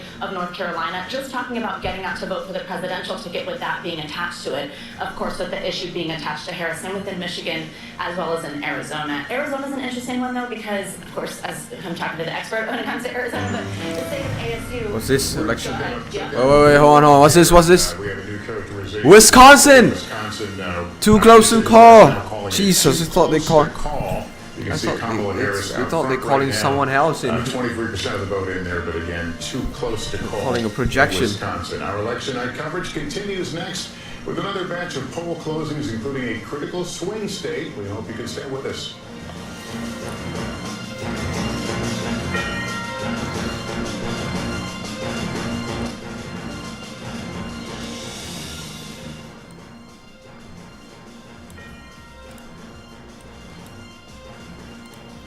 Yep, so far. God damn it. 185 electoral college to Donald Trump, 84 to Harris. 272 electoral college is still count. It's still unprojected. As usual, this is gonna be the longest goddamn night of every goddamn American life out there. It's no surprise, man. It is what it is. Jesus. My God, I don't think it's gonna able to finish the election within tonight. It's gonna become election days. It's gonna become an election day after day after day, and we will probably get find a winner like 3 days from now. If it could happen, but no, I don't think. But things could be better. On the right side, Georgia is counting real fast, but like on the other states such as Wisconsin, Michigan, Minnesota, all those still too close to go. Especially Michigan, there's still like freaking almost like 6 million votes, 5 million votes, something like that that wasn't having counted or reported. Yeah, and then you know there's a lot. It's like a goddamn nightmare. Okay, I feel so bad for the people who had to count all of those goddamn ballots, man. But I don't think they can count it anymore because they're now using like freaking machine stuff like that. On the Senate side, on the US one, on the US Congress, where's that? Where's my AP news? Right, has there any new projection? Not yet. Nothing new, bro. Still the same thing. 7% Democrat, 106 Republican, 46 Republican, 36 Democrat. It seems that I would say that the Republicans has a higher chance in winning the United States Senate. I don't think they are able to flip all of these states since Texas, Utah, it's mostly Republican. Wait, but like in Utah, I think Mitt Romney is retiring, right? Yeah, he's a senator in Utah. So hang on, I'm gonna check. Leading right now with 34% in, but again, too close to call. We also have a new characterization on the state of Michigan with its 15 electoral votes. That will also go down to the too close to call column. These aren't surprises. These are states that we thought would keep us up late. This guy's gonna replace. Live up to their billing. We're also watching key races, key House races, the balance of power in both houses of Congress. Yeah, Mitt Romney is gonna retire soon. So in Utah, they're gonna have a different, different senator. So Utah could be the battle between the newcomers. So it could go blue. Who knows? Was out front several weeks ago, but the polls really narrowed, and here we are. This race too close to call. She's Wait, so yeah, wait, hold on. Yeah, it's too early to say, but like Nebraska is Nebraska. I think Nebraska, Missouri. I think this all red, right? Looking for a fourth term Double check. against Trump-backed businessman Dave McCormick. Again, this race still too close to call with 30. Yeah, Nebraska's definitely going red. Let's head to Texas now. Texas.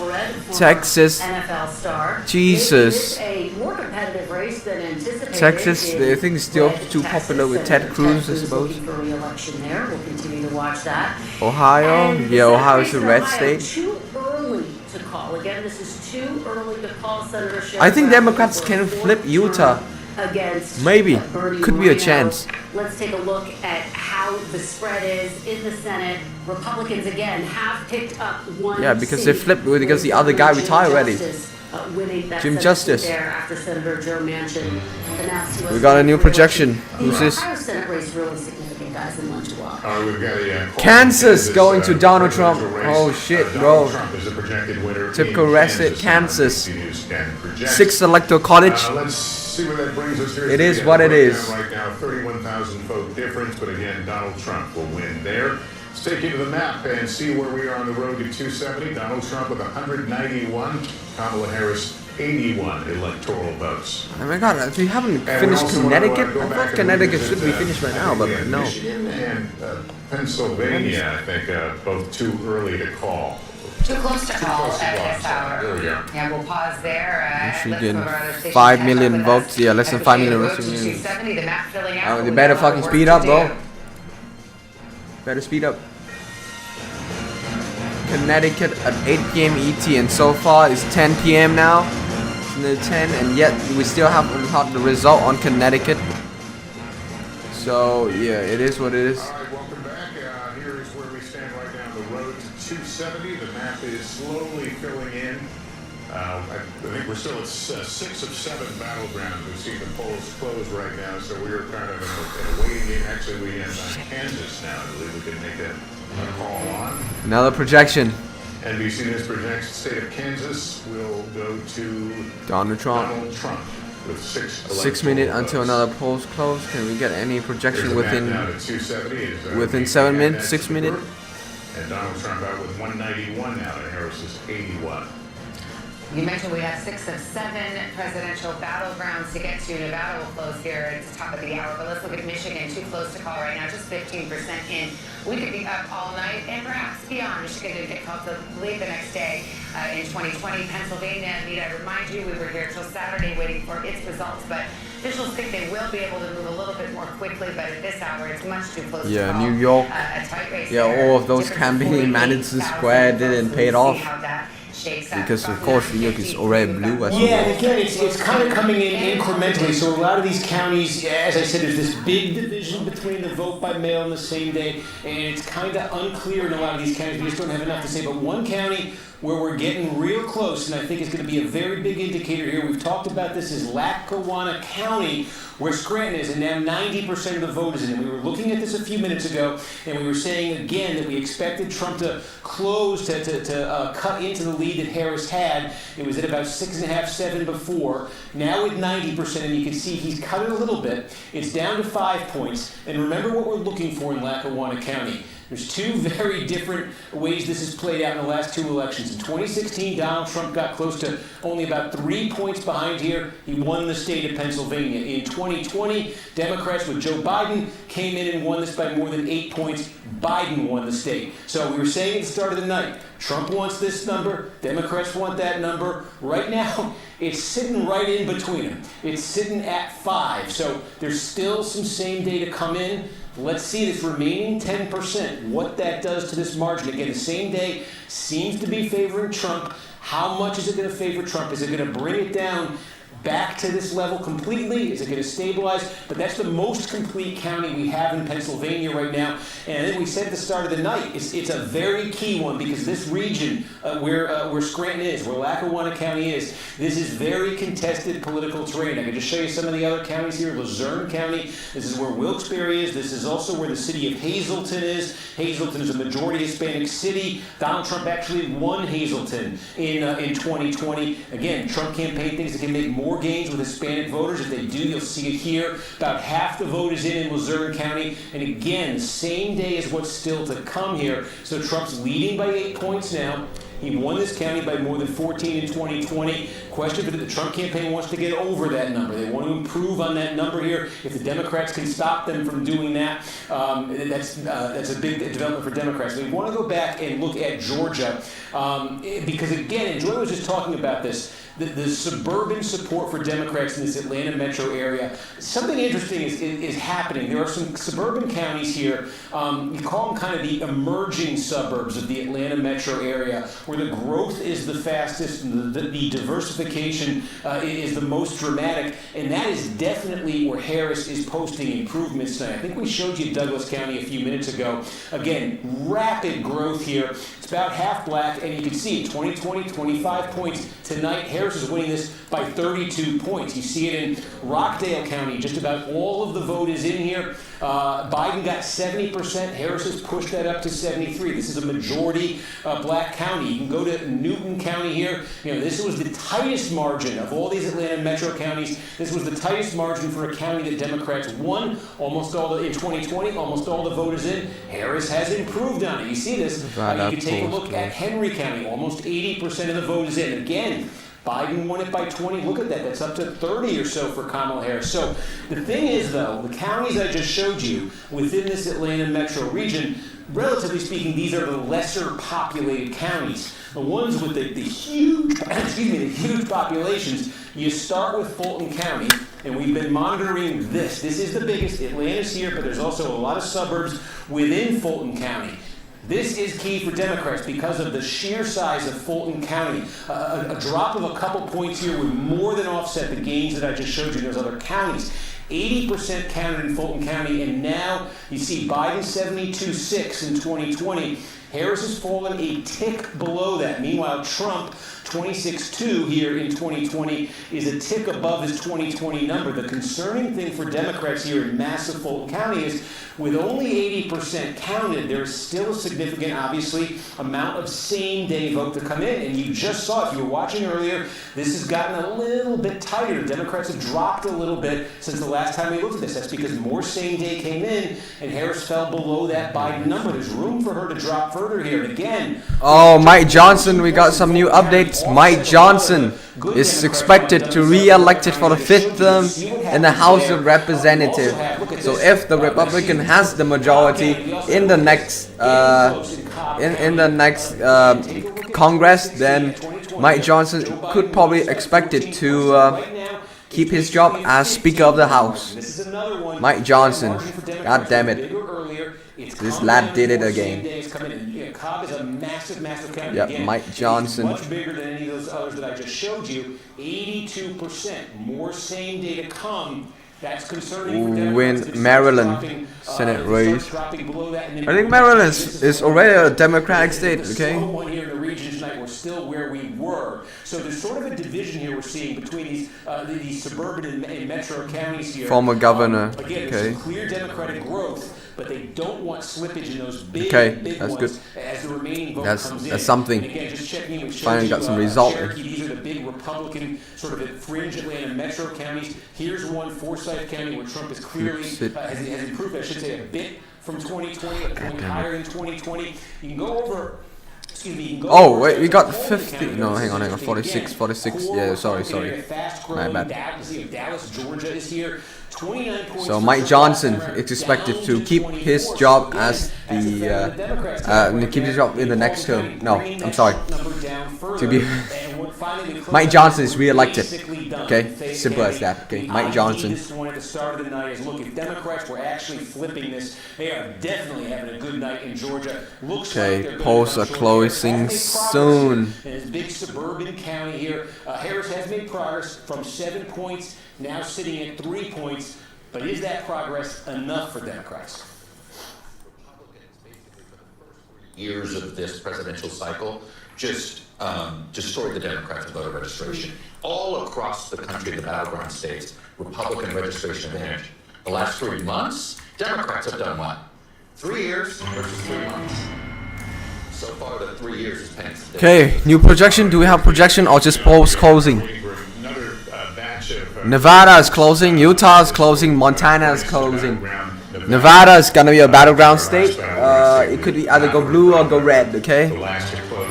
Projection. Now we got projection. Projections coming in. What do we have here?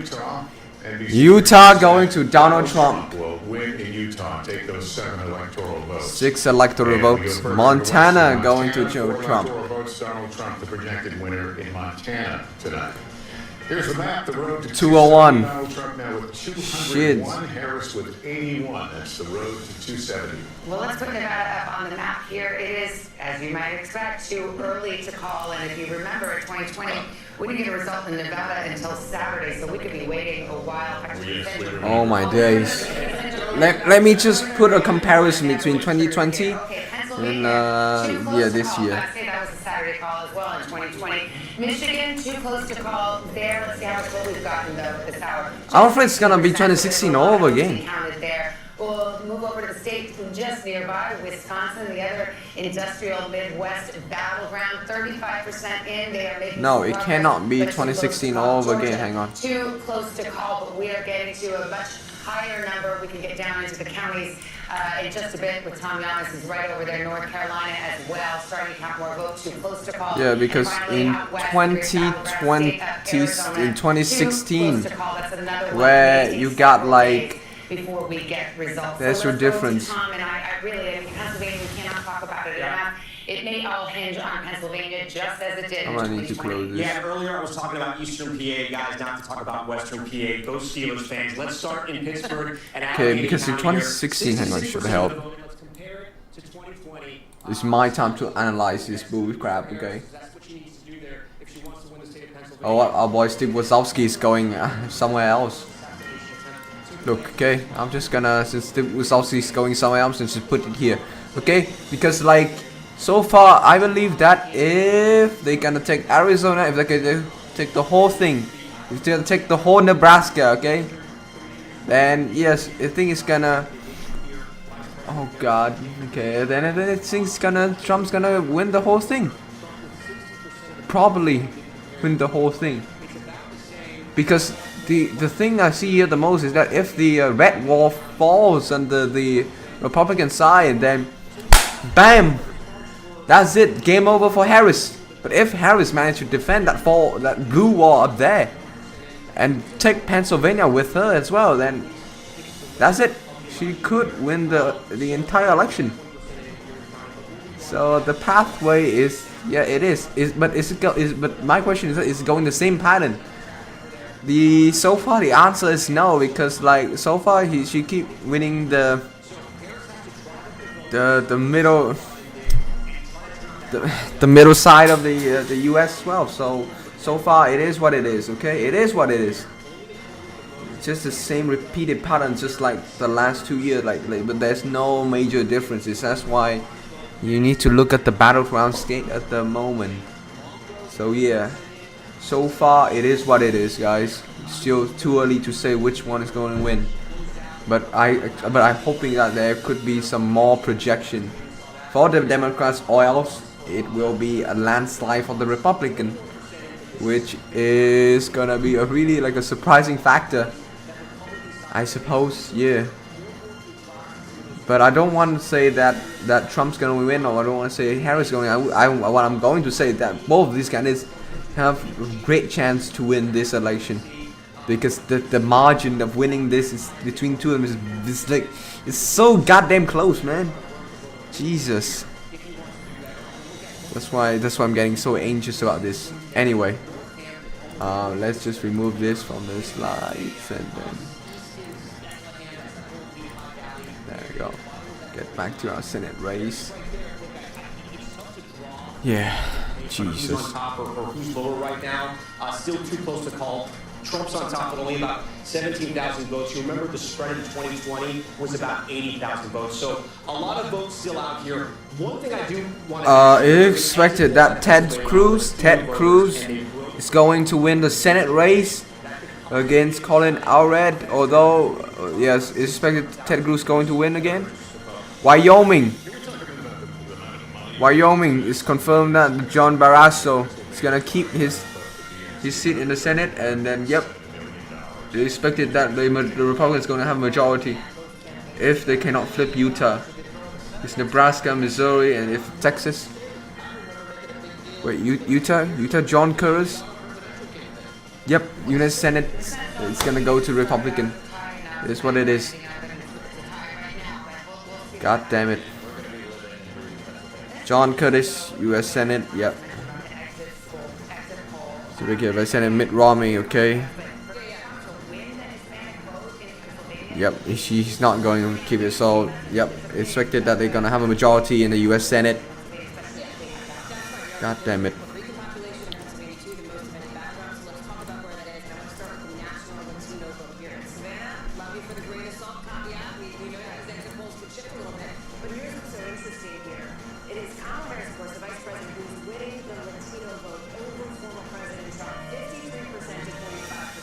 Yeah, I hope that he's doubling electoral college, but like.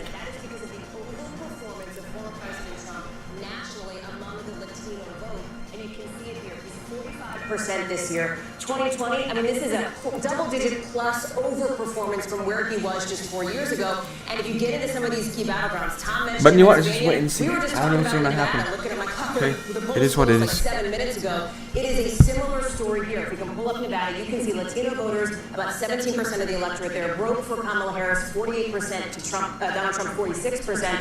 But again, it's about the overperformance. He's doing better with this group than he did 4 years ago. Again, by a double-digit margin over the course of 4 years. So as I walk back to the desk, I will tell you, this is something, and Chris and I know will back me up on this, as we've been talking to our sources around the Trump campaign. What did we hear again and again? They thought they were going to overperform reform with Black and Latino voters, Latino men, an interesting and important story here tonight, guys. I want to bring in someone from our insider's desk right now. Jim Messina was campaign manager for President Obama's re-election in 2012. Jim, what are you seeing here right now? What are each of the sides telling themselves based on this data? Yeah, it's a great question. So Tom just showed the most important two counties that I'm following in Pennsylvania. Early vote in Allegheny County, Pittsburgh, better for Harris than expected. Then you look at Bucks County. When I was Obama's campaign manager, I was obsessed with Bucks County. And so far, it's looking like very early numbers, but she's doing really well. We talked about the Latino vote. That is a very scary number for the Harris campaign. They're going to want to do better. But the thing around the exits that we haven't talked enough about is really the senior vote. Kamala Harris is doing better with white seniors in the exit polls and some of the early results than expected, than a little bit better than even Joe Biden. He'd rather have those much more high propensity voters. She's catching up though. Yep, 69 electoral votes and it's over. 69 more. But like I said earlier, if Trump's going to win, he needs to flip the whole freaking the whole Great Wall, the Great Blue Wall. He needs to win two of these states, or he's gonna win the side. He's gonna need to win Nevada. He's gonna need to win Nevada, bro. He's not gonna win if he's not going to make a breakthrough out of this. The Democrats, the Harris could defend these goddamn states, but it's also up to the, again, it's always back to the voters. You're gonna have to make the goddamn decision. All votes must be counted, okay? God damn it. But I believe that Trump could win. He can pull some freaking magic out, or freaking Harris could defend the counter all those goddamn magic, and then bam. What's going on now? Projection. Colorado. Democrats catching up. In the last couple of presidential cycles, and here's how it shakes out with 54% of the vote counted in Colorado, 10 electoral college. Ballots get to be counted quite quickly, so we see that Kamala Harris will take Colorado. Wait, Colorado 10? Wait, is this blue? Lay out the road to 270, but those big battleground states, we have yet to call one of the battleground states for Kamala Harris right now. Her best path remains in 2016, Clinton won Colorado. In 2020. Yep. In 2020, Biden won Colorado, so Colorado is a blue state. Could they get Arizona? We all know the cliche on election days where you hear campaign sources say they're feeling cautiously optimistic. What has happened in the last half hour is my sources have stopped using the word cautious to describe. Now he's winning Pennsylvania. They're feeling increasingly confident as more and more votes come in, despite the fact that no battlegrounds have been called, that their theory of the case is being proven correct. He's leading in Pennsylvania, but this is Cumberland County. No, we need the whole thing. If he's winning Pennsylvania, that's a big goddamn deal, bro. Holy smoke!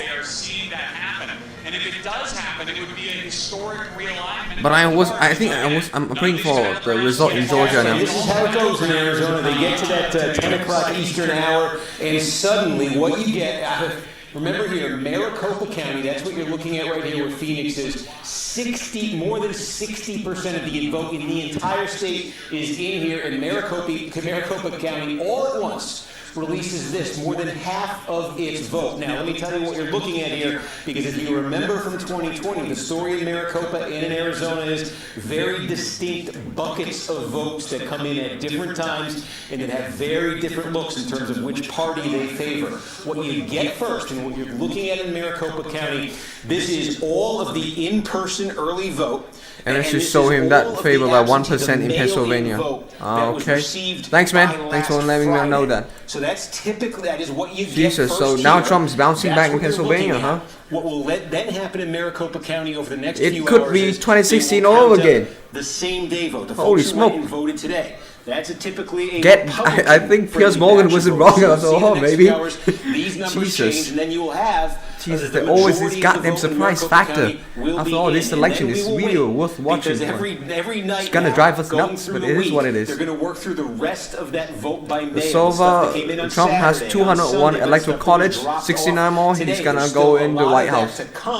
It's gonna be one of the greatest political comeback in history. You compare this to 2020, when this number came out in 2020, Joe Biden had a high single-digit advantage over Harris in that initial batch in Maricopa County. If you remember the story in 2020. But again, Democrats with the mail-in voting box and stuff like that, they could bounce back. They could defend the presidency. Big population center in Arizona. This is Pima so just County, wait and see, bro. Just. This is the more democratic. I need to calm down, okay? This is getting too crazy. Basically the same deal. You've got this initial batch here that's half the vote. Again, Biden, you can see where he ran here in 2020. You can see what Harris is getting right now. But what will still be coming out later tonight? Projection.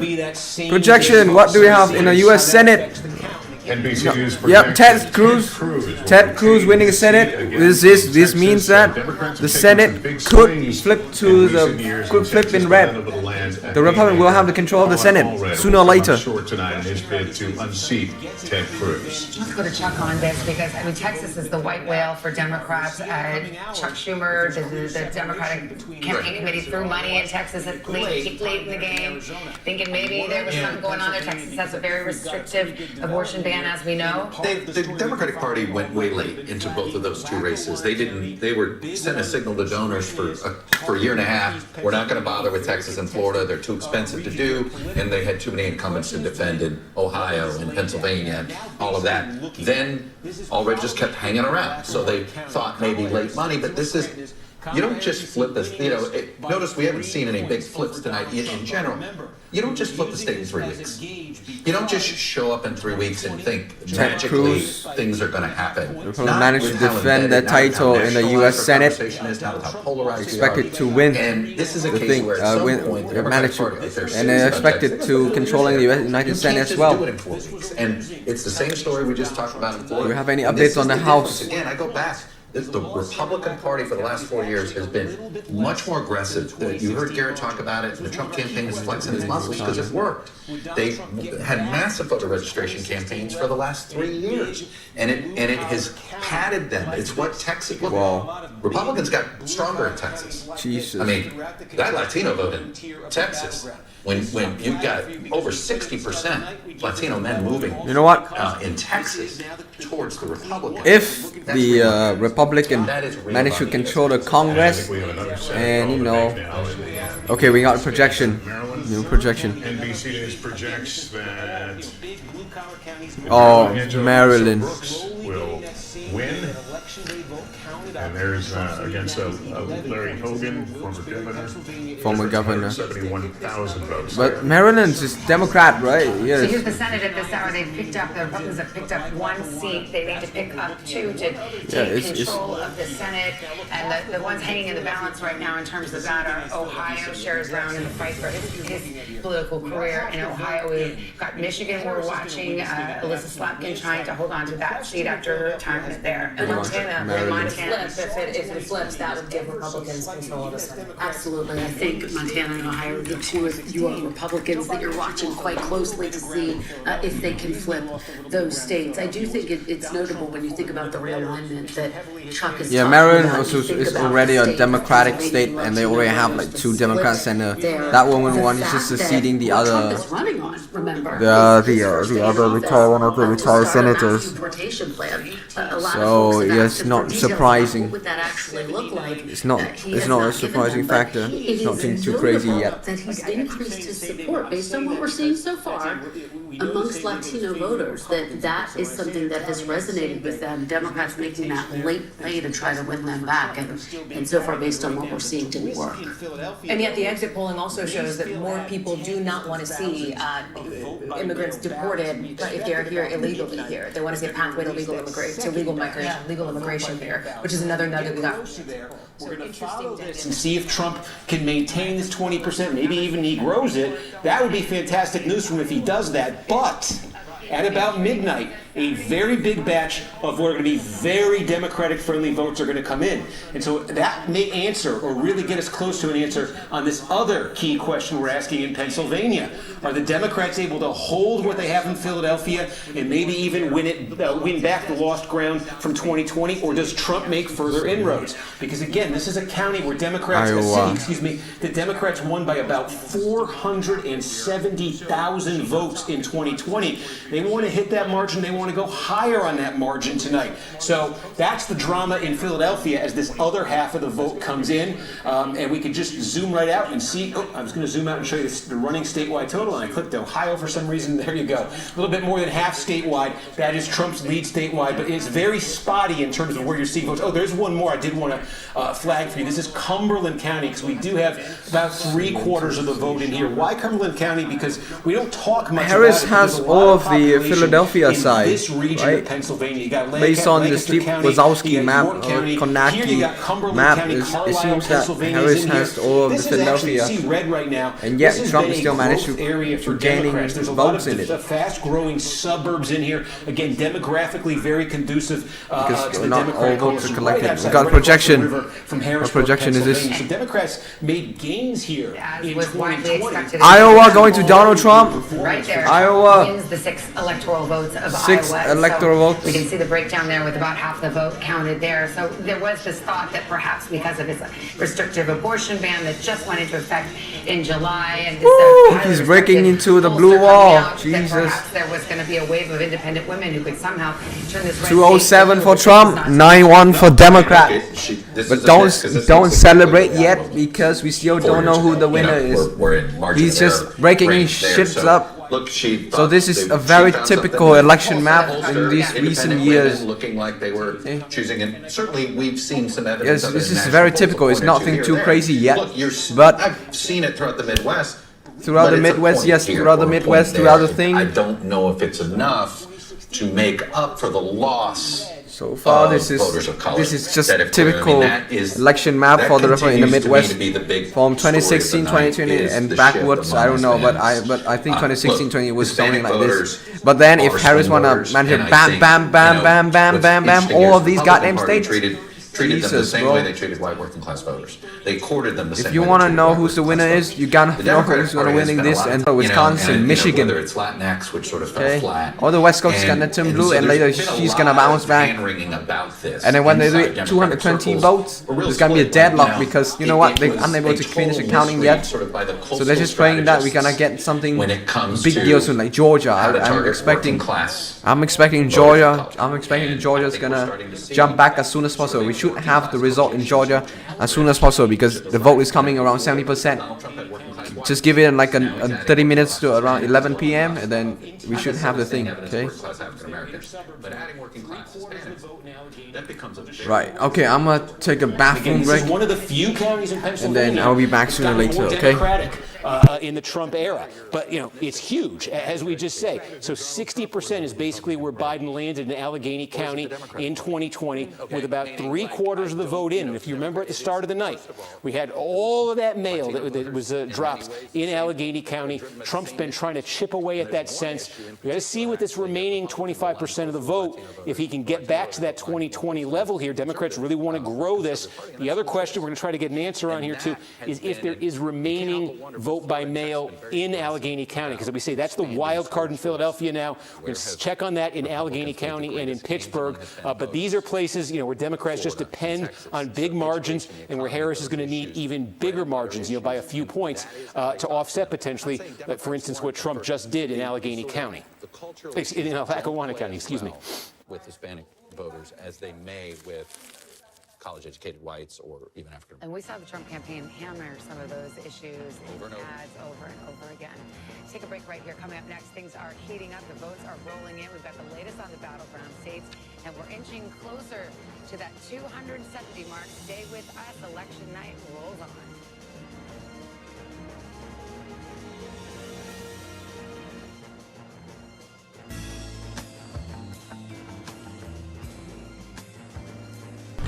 God damn it. Oh god, this is so fucking incredible. Holy smokes. Oh god damn it.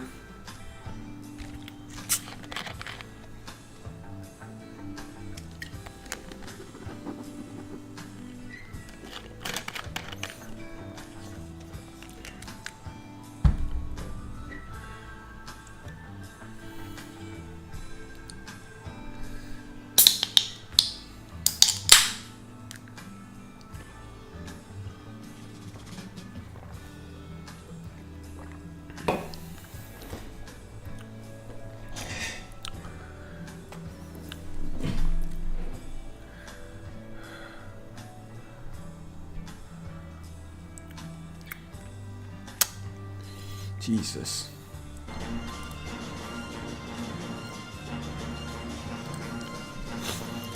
Oh, okay. So what do you have so far? Let's check the Senate race. Is there anything major happening?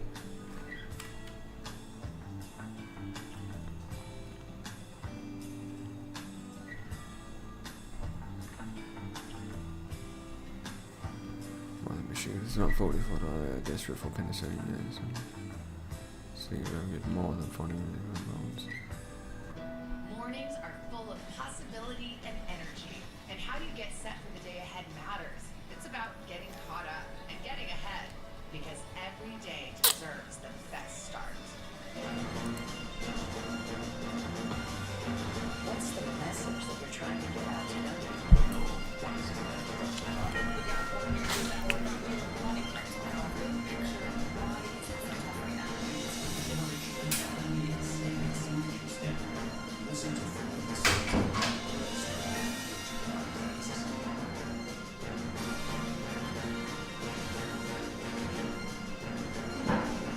Welcome back to NBC News coverage of the Road to 270. Now there's where things stand. That was cut out with the setup. And we're looking at a projection in, no, I'm sorry, characterization in Virginia. 13 electoral votes. They're too early to call that race in Virginia. We move to Nebraska right now.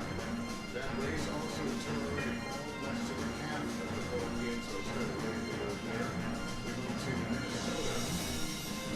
And Donald Trump and Kamala Harris right now. That's too early to call Trump out. In Pennsylvania, this is one of the big battleground states, but the biggest 19 electoral votes too close to call. The characterization. Wisconsin, another battleground. Here's where it looks right now. Too close to call. A difference of fewer than 400 votes there right now. The Fluids, others say, some more to count there as well.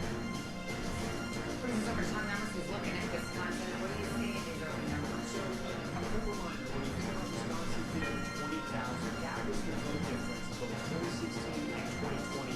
That's what decided to vote. Trump won in 2016, Biden flipped it in 2020. Right now, 47% of the votes in. We want to dive into look at some of these plans. We're going to start with the biggest one, Milwaukee. Again, we're still waiting for a lot of the vote in Milwaukee. We're expecting this a little later in the night. 51% is in. Let's see how Harris is doing compared to Biden 4 years ago. She's going to like the big Scott and Joe. Exactly what you're saying. But we're still waiting on the vote there. Let's go over to Madison. This is Dane County. This is where the University of Wisconsin is. This is one of the fastest growing areas of the state here. 75% for Biden in 2020. She's 2 points down, but again, 75% of the vote is still out. Let's talk about the Republicans now. We talk about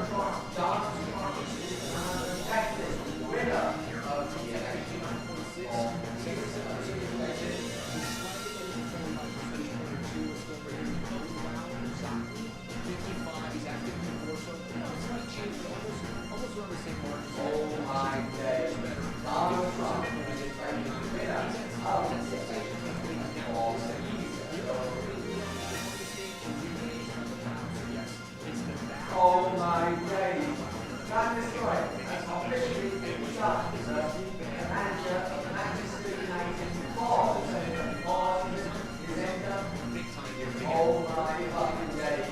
And there are a lot of Democratic votes in Green Bay as well. We're going to come down here to the Owen-Down out of game. 54-57.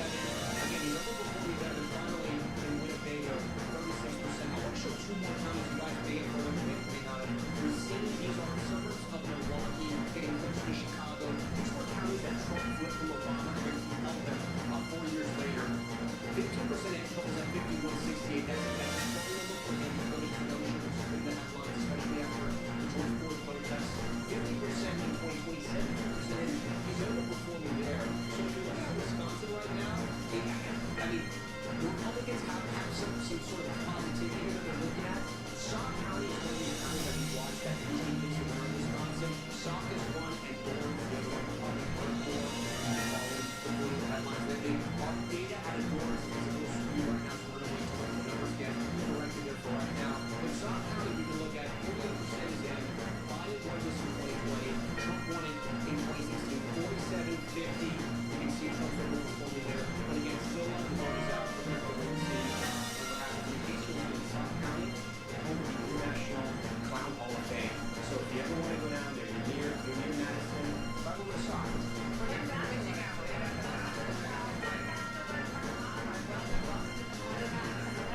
This is a damn goddamn fucking reality, man.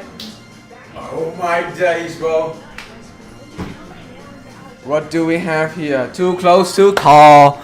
Too shit to fall. Ah, god damn it. Kamala Harris, Donald fucking J. Trump. Oh my guys, man.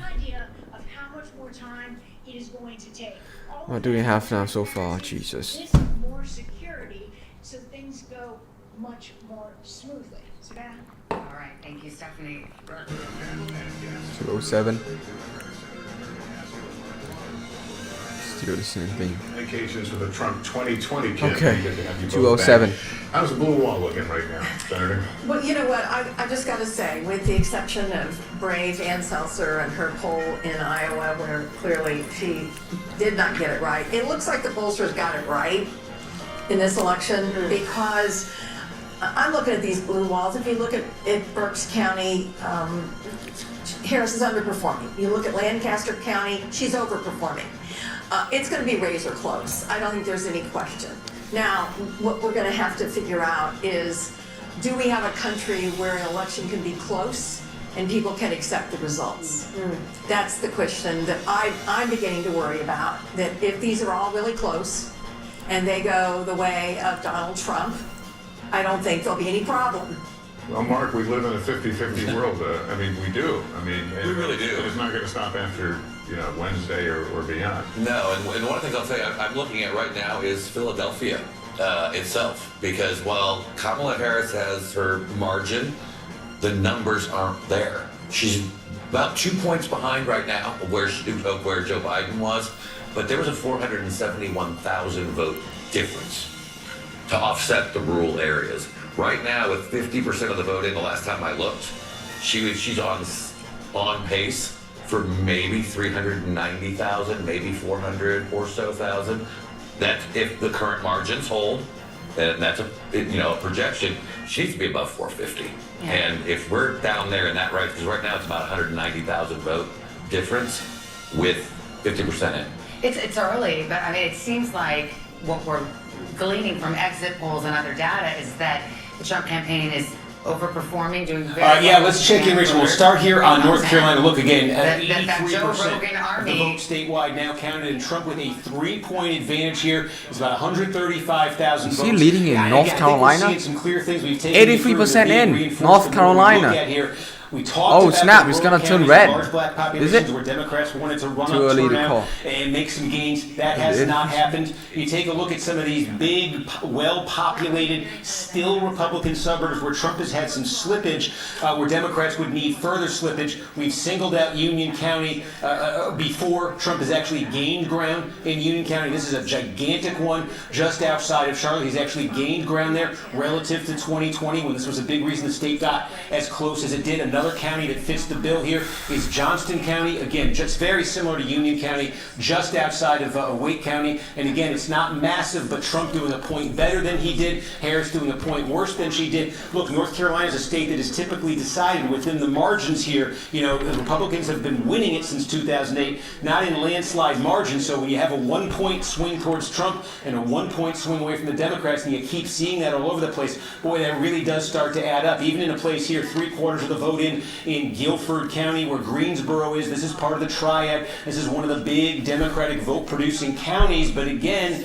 Biden was over 60% of the vote here, at nearly 61% of the vote in 2020. What's still to come in Guilford County is that Republican favoring same-day vote. So you're really starting to see this lead that Trump has right here. The ingredients that are going into it are the ingredients he needed coming into the night. We'll just check in there. Coming into the night to have a good night in North Carolina. Take a trip down to Georgia. 86% of the vote counted now. Trump's margin over 153,000 votes. Remember, he lost this by about 12,000 last time around. We've been keeping an eye on Fulton County. Democrats need gains there. They can't afford any slippage. The same-day votes counted up here, being counted up here, and now you can see it. Harris has fallen more than a point below where Biden finished in 2020. Trump's improved by more than a point here. And a county this size, well over 1 million people here, that is a significant shift.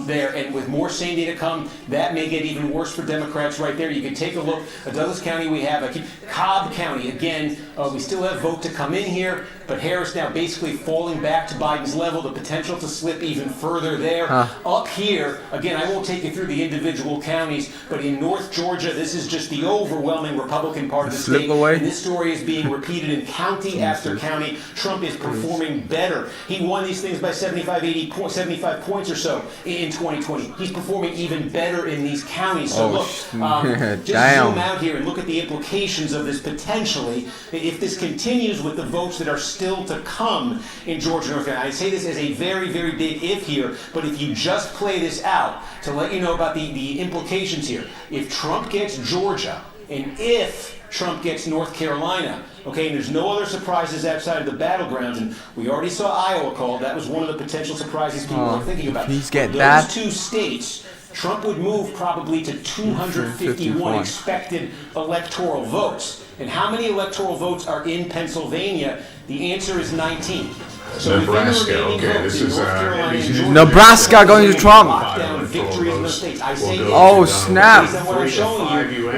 Reason for hope for the Trump vote that could happen. If Trump wins those two states, probably 251. And likely in that scenario, if he could get Pennsylvania, that would get him to 270. Now Pennsylvania still scrambled here. 57% of the vote is in. District 3 going to Trump.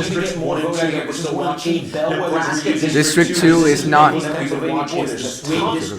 The other one, Nebraska 1, usually goes We got District 3 going to Trump. Hasn't been called yet. But again, Nebraska 2 just make them 208. Came down to that 269 scenario. We would come here to Omaha. Nebraska District 2 is Omaha, which is Douglas County. It's also a neighboring conservative county, Saunders, and a little bit of Sarpy as well. I think we just can't call it the difference of 22,000 votes. That's following the theory of Steve Kozlowski, then he could eventually get freaking North Carolina and Georgia. With this pace, he's going to get Georgia and North Carolina. And then with Pennsylvania, that's it. He's going to win the election. What? How the fuck? What? Whoa. Damn. So fuck Alan Lichtman then, I suppose.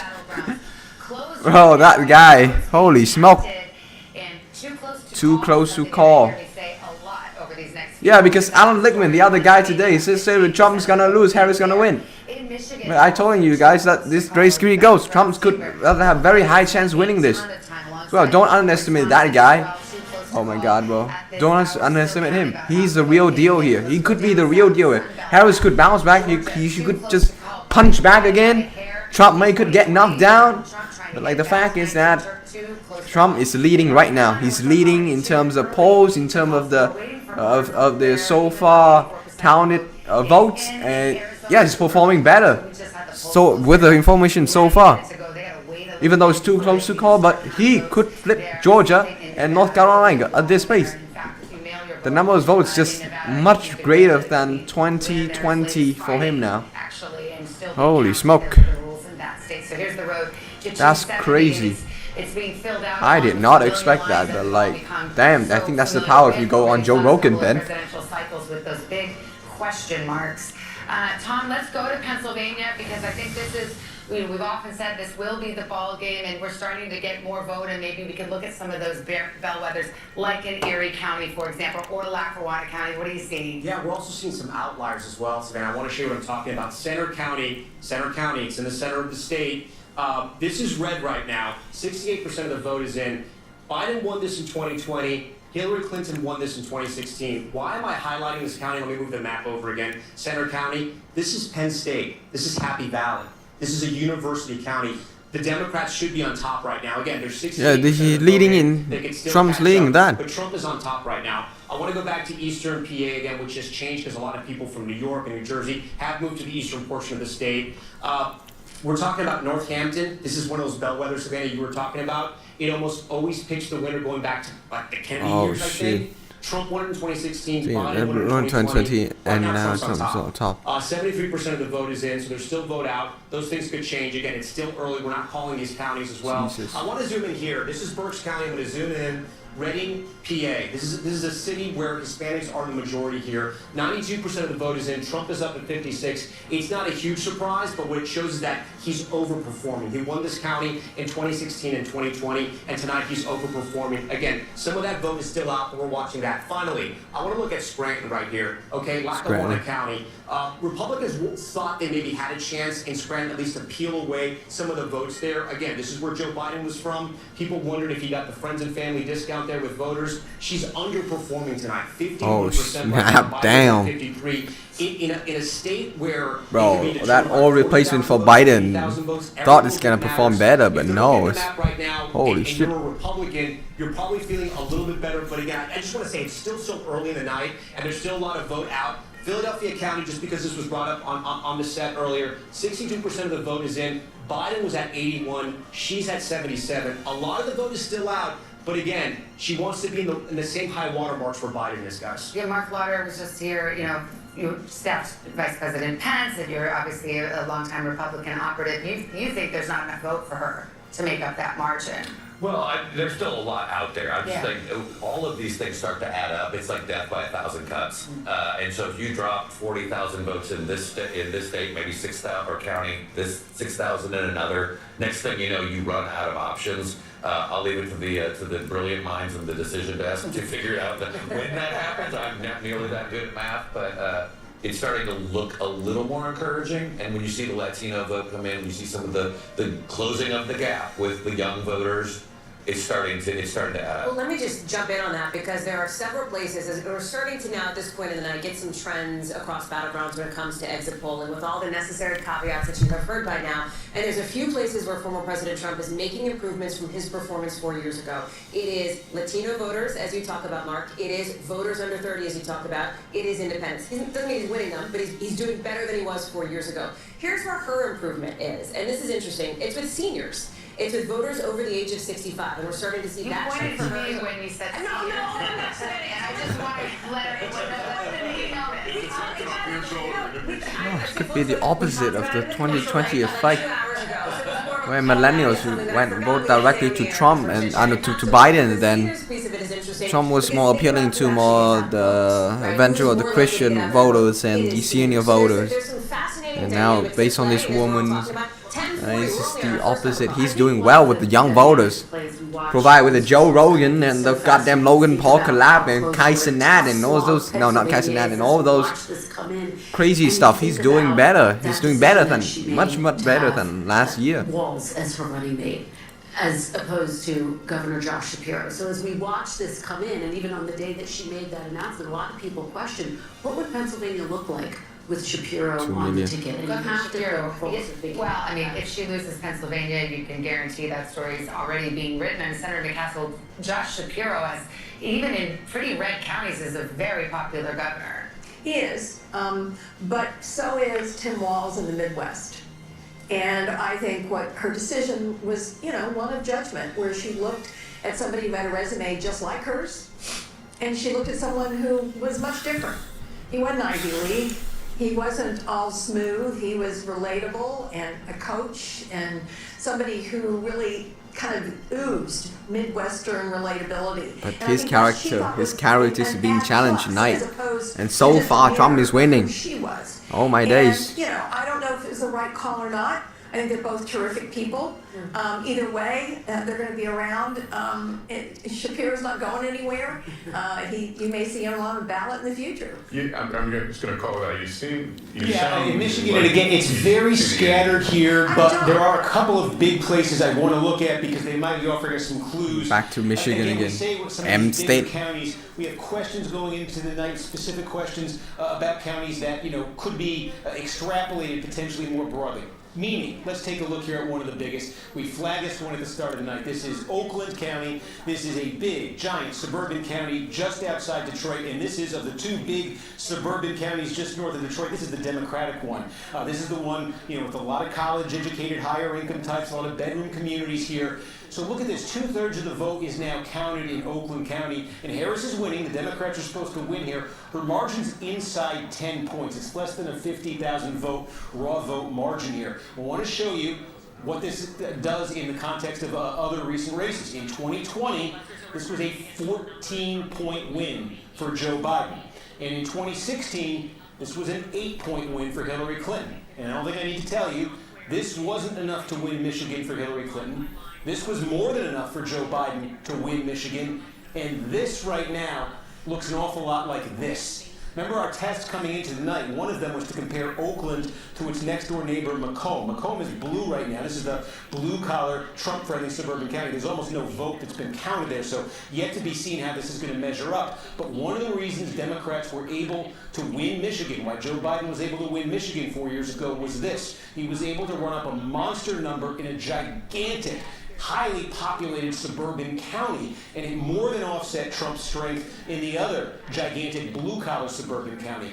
This is a number, if this holds, that the Trump people would be very happy with. The Democrats want that back where it was in 2020. One other county that I think we can look at here and get a bit of a clue from, this is just outside of Lansing, and this is one at the start of the night that the Democrats looked at. They would have said, we want to flip this county. Let me just show you. It got super close in 2020. Joe Biden came less than a point away from winning it here. It had been a 5-point Trump county in 2016. Again, this is one of those places, the reason why Joe Biden was able to make the gains in Michigan, a big sort of suburban county, outside Lansing here. Biden nearly won it. And again, this 95% basically means all the vote is now in Eaton County.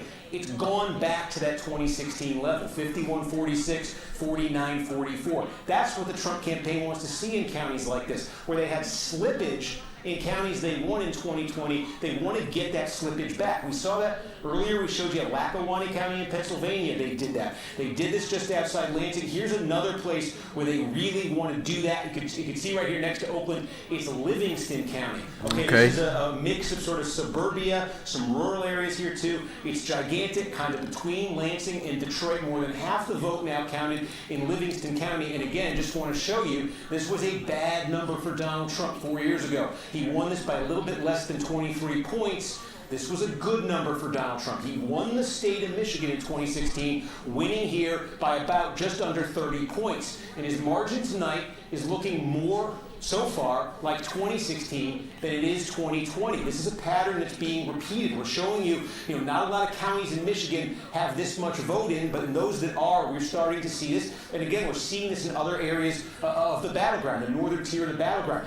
Pennsylvania, we had some more that just came in, almost completely here. It can take you through them. You can start right here, Berks County. Okay, this is where Reading is. One of the things we talked about, Reading has the highest concentration of Hispanic residents of any city in Pennsylvania. The Trump campaign said, we are going to make gains with Hispanic voters. The national exit poll is showing Trump making substantial gains with Hispanic voters tonight. I've seen counties way outside the battleground with large Hispanic populations where Donald Trump has made dramatic gains tonight. Some in Virginia, Hudson County, New Jersey is another. And here in Berks County, again, with one of the larger Hispanic populations in Pennsylvania, here's Trump with just about, basically the vote here, winning it by 13. Look at that. 4 years ago, he won it by 8. This is exactly what the Trump campaign said it was going to do in a place like Burke County. It was going to take that and it was going to make it double digits. They made it double digits in Burke County. We check in on Luzerne County, and again, we've been talking about this one. As that same day vote comes in, this is Wilkes-Barre, this is Hazleton, another county with a substantial Hispanic population, one of the highest in Pennsylvania. Now Trump has hit his 2020 number there, and he's got a long way to go here. All that vote that's still to come in. We expect to be election day vote. The pattern, the trend is pretty clear here. So again, you're seeing Trump in good position in one of those big counties, densely populated counties in northeast Pennsylvania. Take a look down here at Cumberland County. We talked about this one a little while ago. This was a big hope for Democrats in Pennsylvania coming into tonight. Again, 95% means basically it's all in Cumberland County. Again, 2020 looked like this. It's basically the same. It's a fraction of a point different. But that's a win for the Trump campaign because in the context, look at this, it was an 18-point race. Trump won here by 18 points in 2016. Democrats made a huge jump. This was one of their biggest in the state in 2020, bringing it down to 10. They wanted to keep us going tonight. They didn't. Trump was able to stop the losses in Cumberland County. So again, that's something that encourages that his campaign exactly wanted to see right there. We're starting to get Erie County. Again, this would be the vote by mail in Erie County. The story we've been talking about elsewhere now is going to play out in Erie. This is the bellwether. It's one of the two that switched sides to Biden in 2020. The name of the game in the final 2/3 of the vote is can Trump catch Harris with the election day vote. Just checking in on Philadelphia, we're up to 2/3 of the vote now in Philadelphia. And again, this is just Philadelphia, the city. And again, I think this is becoming a bit of a theme we're seeing in multiple states now, the Hispanic vote. Why did Trump make some progress? It was small, but it was there in Philadelphia in 2020. It was because he improved with Hispanic voters in Hispanic areas Balance of the of power. city. With 2/3 of the vote in Philadelphia now. Ruben Gallego, Carrie Lake, too early to call right now. To 2020. For Pennsylvania now, one of the most competitive Senate races. This race, too close to call. David McCormick got 49% of the vote. Senator Pete Carroll there at this current point. Too early to call right now in Montana. One of the biggest potential pickup opportunities for Republicans there, so we'll watch that closely. We're watching Ohio closely as well. This race too early to call. Senator Sherrod Brown looking for a fourth term against Marty Moreno. Let's take a look at the Senate map now. Take a look at where things stand. Again, as you can see, Lester, Republicans with one pickup, but we continue to watch Montana and Ohio so closely. Again, could Ohio be a state where we see a split ticket? Split tickets, as we've been saying throughout the course of this evening, have been diminishing. Democrats came in with a tough map to defend. Very tough map to defend, bracing for potential losses. And again, Republicans don't need many pickups. They need 2 seats if Vice President Harris wins the White House. They really need 1 seat if Donald Trump wins. So right now we are looking at 1 pickup. Just put it this way, right? If Republicans don't end up winning control of the Senate based on how this map looks, it would be a shocker, right? That's a huge storyline of the night. I mean, it's a big storyline either way because control of the Senate matters for a lot of the reasons that we've talked about. But that's how the map has been looking, and so we're waiting on these 2 outstanding states. And they're already part of the way there. They already have this pickup in West Virginia. We cannot stress enough, if Vice President Harris were to win the White House, it would be incredibly challenging for her to get judicial nominees confirmed, to get her cabinet confirmed with the Republican Senate. So here we are, when you're at the top of the hour, but we're still no calls on any of the battleground states. Are you surprised we are where we are right now? No, because as Claire McCaskill has said so accurately, what we are seeing has been reflected in the polls. The polls maybe were right. Leading up to this evening, it looks like the polls were right. This is a 50-50 race, and so this is going to go down to the wire in all of these battlegrounds. Close race means a long time. We can put it that way, right? I think that's generally the vibe. We'll see how it goes. I think everybody's looking towards Pennsylvania, just in chatting. All right, well, let's check back in on the National alert, not a projection. 270. God damn it. Ah! It is 10:51 in the east, and here's where we stand right Polls now. closing in California. The electoral votes. Those will be the keys to get into the White House the next year. Right now, we want to go to Peter Alexander at Harris headquarters to really gauge the temperature of the room. Peter?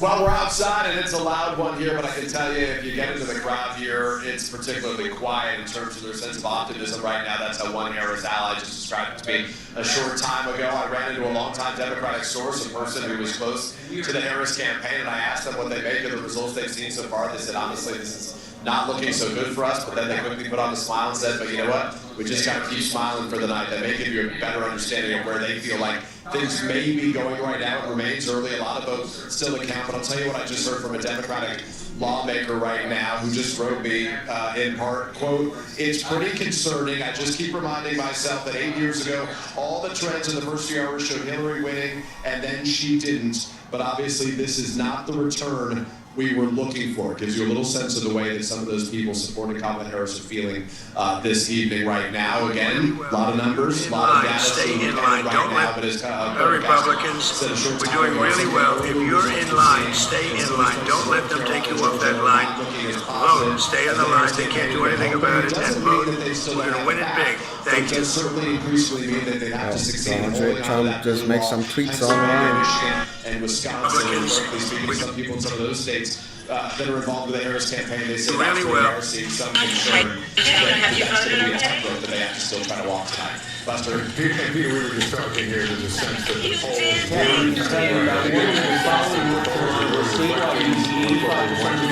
Now we Donald Trump maintain that lead. Nationally, this is the big thing that just happened. We've been talking about a giant, city and core state county where Democrats need the big margins. We've been waiting all night on Netflix Post County. This is where the city of Charlotte is. Now we've got almost all of Mecklenburg County has now been reported out. Harris, no surprise. The country's evenly divided in terms of a popular vote. That may not be enough for the Democrats. Still a long way to go, obviously. Nobody here is leaving. We're still waiting here for the vice president. They recognize this may be not just a matter of hours, but days right now. They're still hopeful that people are waiting in line, including on those college campuses. They point to campuses in Pennsylvania in particular, some of the campuses out west in Nevada. They're still circling on the map as a place they think that they're have the ability to perform well in right now. But, frankly, that's the candidate assessment for the people I'm talking to, so I pass it on to you. And as we said, none of the battleground states have been called as of yet, so we continue to watch. But they're as close as they can be. Let's go to Battleground, Wisconsin. Shaquille Brewster in Milwaukee for us. Hi, Shaq. Hi, Mr. Bennett. One thing that we're hearing is that, just heard from the Milwaukee elections clerk, and they're saying that they are processing these absentee ballots. All of the early vote, all of the mail-in vote is counted here in this warehouse. And this update is despite the fact that there was a little hiccup that we saw earlier today. I'll show you what happened is on these tabulators that we see. And if you look closely at that red sticker there, they say that that flap was not locked. The tabulator was sealed, but the actual flap there that opens up, it was not completely locked. So what they did is they got a bipartisan group together. They went through to all of the 13 tabulators, high-speed tabulators in this entire facility, and they went through and emptied them out and restarted the count of some $30,000. Now, despite that, they say that they're moving along fairly well. When you look around here, you see that each of these stations, the election workers, the election clerks are counting those ballots. And, when you talk to operatives in the state, one thing that they're focused on is what will come from the vote here in Milwaukee. And I talked to a Republican operative who said he's feeling very good about what they're seeing on the Republican side. They say when you look at Dade County, that Vice President Harris is not meeting her marks there, and pointing to Milwaukee, he's saying that the turnout is not meeting what the Democrats should be getting in this area of the state. But when you look at that number, that's 149,000 right now. 182 was the number. 4 minutes until polls closing in California. Also, it'll take 2 hours or so until we can project in California. Being the big suburban bedroom communities right outside Milwaukee, coming into the night, they're red now. They've consistently been red. How much less red would they get? We keyed in on Ozaukee County. Okay, this is now 60% of the vote is in Ozaukee County. Significance here is Trump lost in 2016. He won the county, but he lost so much ground that this was the worst Republican performance in Ozaukee County since 1964. This fits the profile demographically of exactly where Democrats thought they could knock it out of the park tonight. Knock it out of the park in Ozaukee County means get this down to single digits, something like that. Instead, 60% of the vote in. We'll see what happens the rest of the way. But so far, Trump has stopped the losses in Ozaukee County, which had been considerable, the decline in Ozaukee County, which had been considerable since he became the Republican candidate in 2016, and now leading by more than 14 points here. So those are some big counties, significant counties, politically significant counties, where we now have a giant chunk of the vote, and we can start to see some patterns developing. Again, just checking in statewide, close to 60%. It is very close there statewide, but That is a county, you know, few counties where we have that much voting in that size. That's very significant potentially, what we just saw in Dane County.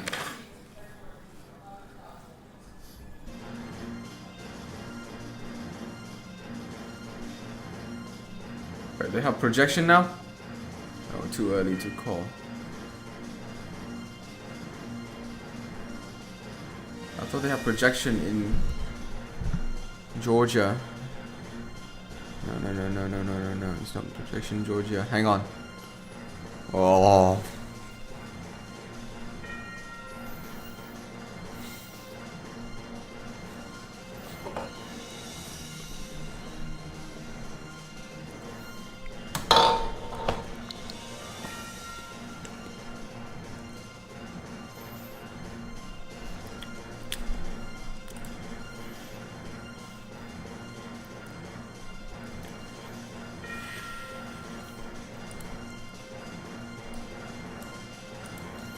Some projection call, oh my days.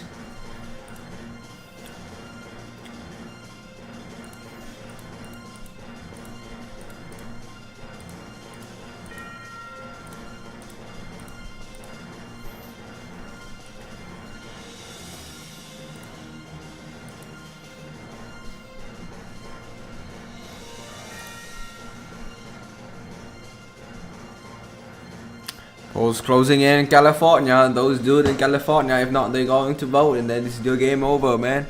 Washington, Oregon. Jesus, 11 p.m. EST. What is time in California? What is the time in the West Coast now? It's 14:59 in West Coast, Australia.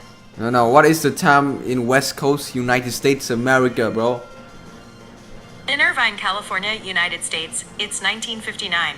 So it's just 8 p.m. around 8 p.m. in the East Coast, West Coast. Which means that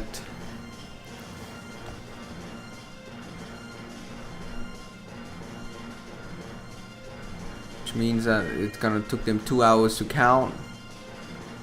And then we should get the result of the West Coast within around 1 a.m. in the morning Eastern time. That being said, it is what is it expected that California should go blue to freaking Arizona. It's not a battleground state, it's just a state that has always been blue. The last time it rained probably in the Reagan areas, that landslide. Anyway. Yeah, about 20 seconds or now, so there'll be some biggies out there to talk about. Yeah, you see California, I know Oregon, Washington, those will all be closing here in about 10 seconds. And then, of course, we'll have the latest characterizations. We're going to pause for a moment while some of our East Coast stations go to their local news now.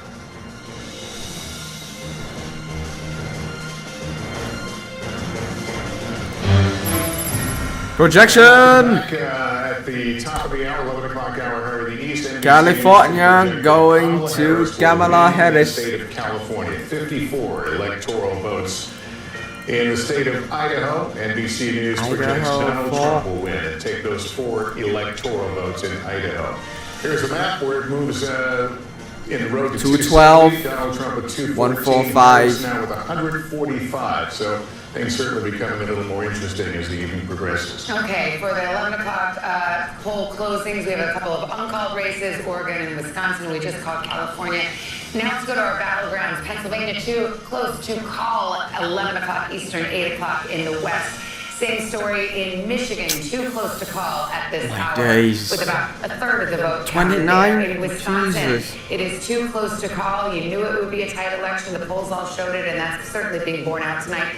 Oh, Georgia, man. In there, in Georgia, it is 88% too close to call. Final number there, but What? still, the margins are just too close to make a call. This is crazy.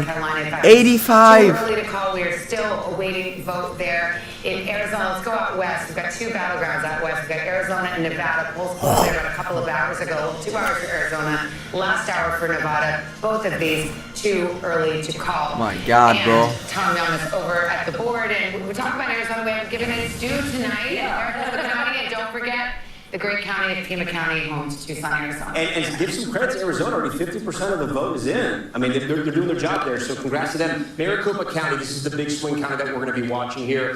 This is going to be about 60% of the vote in the state of Arizona. So important. If you want to win Arizona, you got to win Maricopa. You can see Trump won it in 2016. Biden won it in 2020. Tonight, with 50% in, Kamala Harris is on top right now. Phoenix, one of the 5th largest city in the country, one of the fastest growing areas in the country. Something else interesting about Maricopa, it's not so much people from other states moving there for the jobs, it's people from all over Arizona moving to this area. You have Mesa, Tempe, Scottsdale, a lot of growth there. We're going to go to this other county here, Pima County. Savannah, you've heard of this county? Maybe, maybe not. 50% of it is in. This is Tucson. This is a Democratic stronghold, but it's not like Cambridge, Massachusetts, right? It's not 60-40 split. It sometimes is, but not really. Tonight, she's doing well. She's turning out the vote there, about 30% Hispanic in Pima County as well. It's on the border. Just next door to Pima is Yuma. Now, this is majority Hispanic, an interesting county, but this is a place where Republicans can run up the score. Trump overperforming right now. Only 35% of the vote is in. Arizona, still very, very early. 11 electoral votes. As we get information, we'll sort of dissect it and figure it out, but it's going to be a while before we call Arizona, Savannah, as you know. All right. Thank you, Tom. We got our panel here. We got Chuck. We got Savannah Sellers over here. Chuck, what are you making of what we're seeing, what the trend lines are? There's a reason why there's anxiety in the Harris camp and growing enthusiasm and optimism. I mean, all the trend lines, this looks a lot more like 2016 to me than it does 2020. And you're seeing whether it's rural turnout surging up, but we've had to up our projection of total turnout in Georgia than what we saw. And as we've been saying, and we've seen this, higher turnout was always going to be better for Trump. Not, there's always been this pre-Trump era conventional wisdom used to be Democrats would perform better, but he has the sort of the occasional voter. And it looks like, and we're actually even seeing evidence of what I call these shotgun Trump voters. They come in, they vote Trump, and they leave because there's about 100,000 vote gap. I mean, the Democratic Senate candidates in the blue wall are all in better shape right now than Harris. And did Republicans crack the code of early voting and finally glomming onto that, even though Donald Trump is sending a separate message? Well, one might argue now, if you look at the 3 Trump elections, 1, he obsessively made sure people didn't vote early. 2, he didn't. 1 is at 16, and it's this one. So you may be onto something, but I do think the bigger story is their ability to expand the electorate. He used to have a ceiling of about 47, 48. That's not the case tonight. He expanded it another point or 2. That's significant. As we know, in a razor-thin environment, even if you're just adding 50,000 to your voter rolls, well, that's the difference between winning and losing. Half the blue wall. I heard your Dallas Cowboys thing. I mean, there you go, right? I mean, do it again? Yeah, I mean, it also works for Lambeau Field. The last 4, literally, a better stadium to pick. You don't want to have losing team. Yeah. Oh my God. Losing record. Here we go. No, just that our last election was decided by 80,000 voters in 4 states that would fill the football stadium. Can we also remember one other thing here? Because she was trying to do something as a sitting vice president that had never been done before. Succeed an unpopular president. Okay? Hubert Humphrey tried to do this, and he came 1 percentage point short.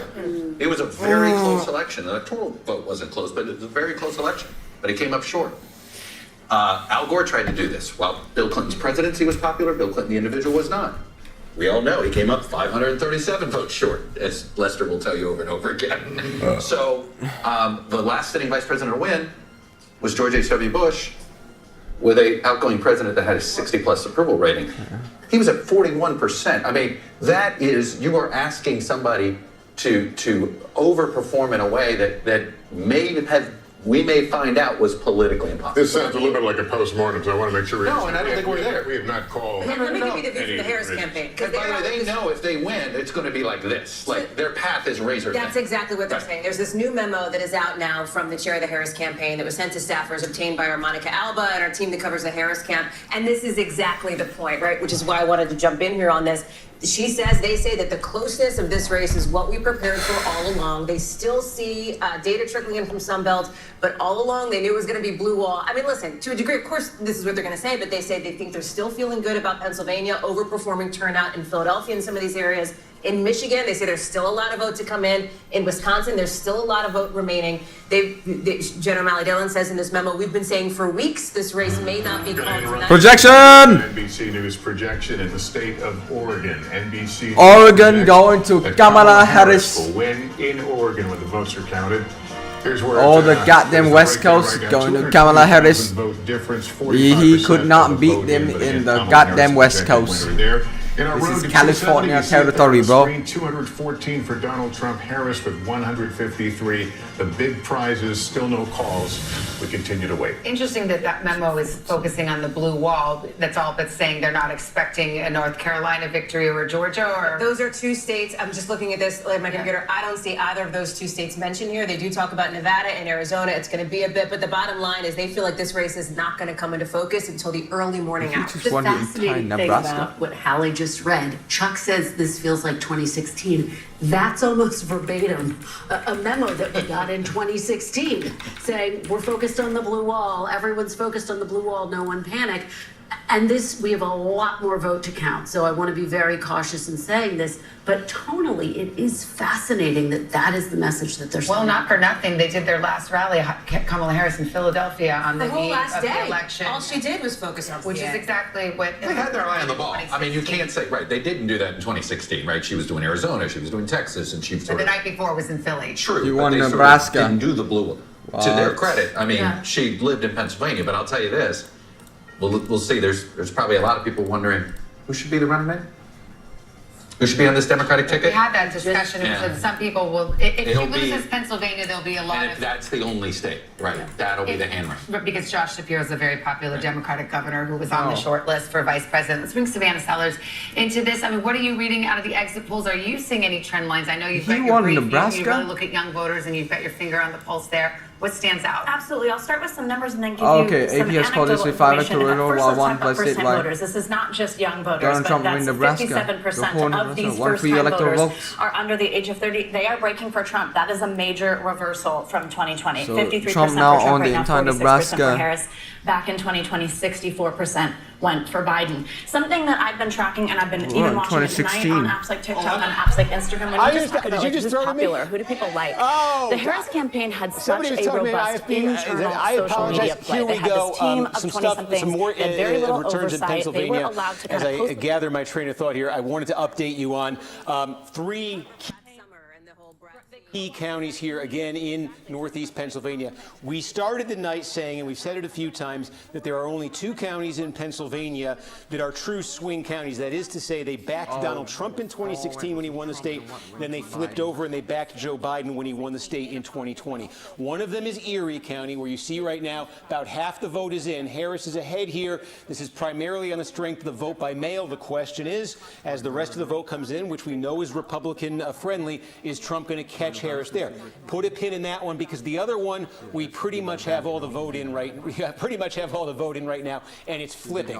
Northampton County. This is where Easton, Pennsylvania is. This is the other county that flipped to Joe Biden in 2020 when he won the state.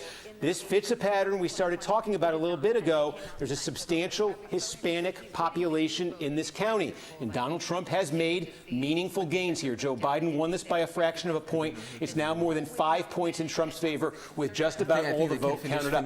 We also just got a lot of the vote, almost all of it now in Lehigh County. And again, Joe Biden won here by 8 points in 2020. It's a little under 5 right now. Yeah, it's possible. County, the city of Allentown is in Lehigh County. It is a majority Hispanic county. Both candidates paid a lot of attention to this. The Trump folks have bet on making gains with Hispanic voters, particularly in cities like Allentown in Pennsylvania. We don't have all the returns in from the city of Allentown yet, but what we do have shows Trump making significant further gains in that city. We also have from Monroe County just about all the vote in. This is the city of Stroudsburg. East Stroudsburg is here. Again, substantial growing Latino population. And look at this. In 2020, Joe Biden won here by 6.5 points. Kamala Harris now ahead by 0.7 of a point with just about all the vote in. Something else we've been seeing tonight, this is really, I keep pointing it out because I keep seeing it, and I think it's important to know. There's a lot of counties like this in Pennsylvania and Michigan and Wisconsin where Donald Trump either won or came very close in 2016, and he lost meaningful ground in 2020 when he lost all 3 of those states, and we keep seeing this tonight. Where he's landing tonight is back where he landed in 2016. These were winning numbers for Trump. These were losing numbers from Trump. This is another county where you're seeing winning, the 2016 winning numbers for Trump. And just to put Lehigh in perspective here too, Lehigh County, again, I think we showed you 8 for Biden, less than 5 tonight. So you're also seeing it there. We continue to see it. Trump's leading county. Monitoring this as well. Now, more than 80% of the vote is counted here. Again, compare this to 2020. Biden won here, 81-18. We're going to take it a step further back because I want you to see the longer-term trend here. In fact, I can take it all the way back to 2012 because I think it's an interesting story. In 2012, Barack Obama won this county by 71 points. Okay, the county, it's Philadelphia, it's the city of Philadelphia. Donald Trump in 2016, he brought it down to 67 points. In 2020, Trump lost ground in the state. Trump lost the entire state of Pennsylvania. But look at this. He basically brought it down to 63 points. From 71, 67, 63. And tonight, right now, this is down to 56 points. From 71 in 2012 down to 56. Again, what are we seeing here? What we saw in 2020, the Hispanic precincts of Philadelphia, we saw meaningful improvement for Donald Trump. We're not talking about 10, 20, 30 points here. We're talking about enough, though, to bring 67-point gap down to 63, and tonight, currently 56. The margin for Kamala Harris in Philadelphia right now is just about 300,000 votes. Democrats would love to see that land tonight at 500,000. Boy, they got a long way to go to get there. The one thing Democrats have to hope for in Philadelphia right now is there's a large number of vote-by-mail ballots that are going to be released. Looking at my clock here, we think in the next 45 minutes or so. That should boost the Harris number in Philadelphia. That should boost the margin there. But she needs to get that back at least to where Joe Biden was 4 years ago. She needs to get that margin way up. I'm just going to take a quick look through the collar counties here because I think we're starting to get some meaningful vote. Again, these collar counties, especially Delaware, Chester, and Montgomery County, have become big, core Democratic vote-producing counties. Delaware County is the most Democratic of these 3, and you can see it was 63-36 here in 2020. The name of the game in all these counties, Democrats want to be landing north of the Joe Biden number from 2020. They're on the Joe Biden number in Delaware County right now. Take a look out in Chester County. Again, this is where Democrats, I said at the start of the night, they want to land over 60% in Chester County. 59-8 for Harris right now, but the wild card is waiting projection. Same day vote. Bernie Moreno, the car dealer, Republican, will pick up that seat. Flip Ohio, huh? Brown, this is quite a moment because, barring any unforeseen circumstances, it appears that Republicans, with that victory, will take control of the United States Yep, Senate. he's Again, took control of the Senate. at that moment, but if things happen as expected, it would look like a two-seat game here in the Senate. And so this is a hugely consequential vote here. Sherrod Brown, in a red state, was fighting for his political life. He's pulled that rabbit out of the hat a few times, but not here tonight. 3 times, and What, they beat the incumbent? Holy smoke. that line. They flipped the seat in the Senate. Throughout his state, his father was a doctor, Wow. grew up in Mansfield, really had that working class appeal, and yet this Trump-backed candidate, Bernie Moreno, a car dealer, able to topple him tonight. Again, we've been looking for ticket splitters. Didn't find one here in the state of Ohio. Again, this in line with what we've seen, which is that ticket splitters have been diminishing. That's impressive. Sherrod Brown only overperformed Harris by about 2 points. He needed to overperform about 4 or 5. But this is no longer about. Democrats knew they probably weren't going to hold the Senate. The question was, can they limit the Republicans to 52? Because if they can limit them to 52, then you can find 2 or 3 seats to pick up in the 2026 midterms. But if it gets to 53 or 54, right, which is very possible tonight. I mean, they got Montana, which Republicans are favored. They've already held their 2 vulnerable seats. Nebraska's sitting out there, and it really is a coin flip race right now. That's a unique situation. But they could get to 53 or 54, which could put the Senate out of reach for Democrats for 4 years. So at this point tonight, it's about whether Democrats can hold enough of their seats this cycle so they actually have a shot at winning back the Senate, can be competitive in 2026. Sherrod Brown way outspent Bernie Moreno in Ohio, too. Just dumped a ton of money, pro-Democratic allies in the state of Ohio. But remember why the Senate matters, he not won to Washington, give a civics I forgot. lesson here, right? But the Senate can act in some ways as the brakes or the accelerator for whoever won ends up in the Washington, White the House. They can projected one in either Oregon. get a president's policies moving to a degree if the House is the same party, or not, right? And that's what this comes down to here, is how much, if it is Donald Trump in the White House and a Republican Senate, what could they do for his policies? If it is Kamala Harris in the White House and a Republican Senate, how does that interplay work when it comes to some of the issues? I have to say, the House is much more important, though, to, at this point, if the Democrats are not going to win the White House, 225. they have to have that. I mean, if you win the White House, you want your party to have that. If you're going to not have a chamber, don't have the Senate. It's the House you're really worried about, because the House has subpoena power.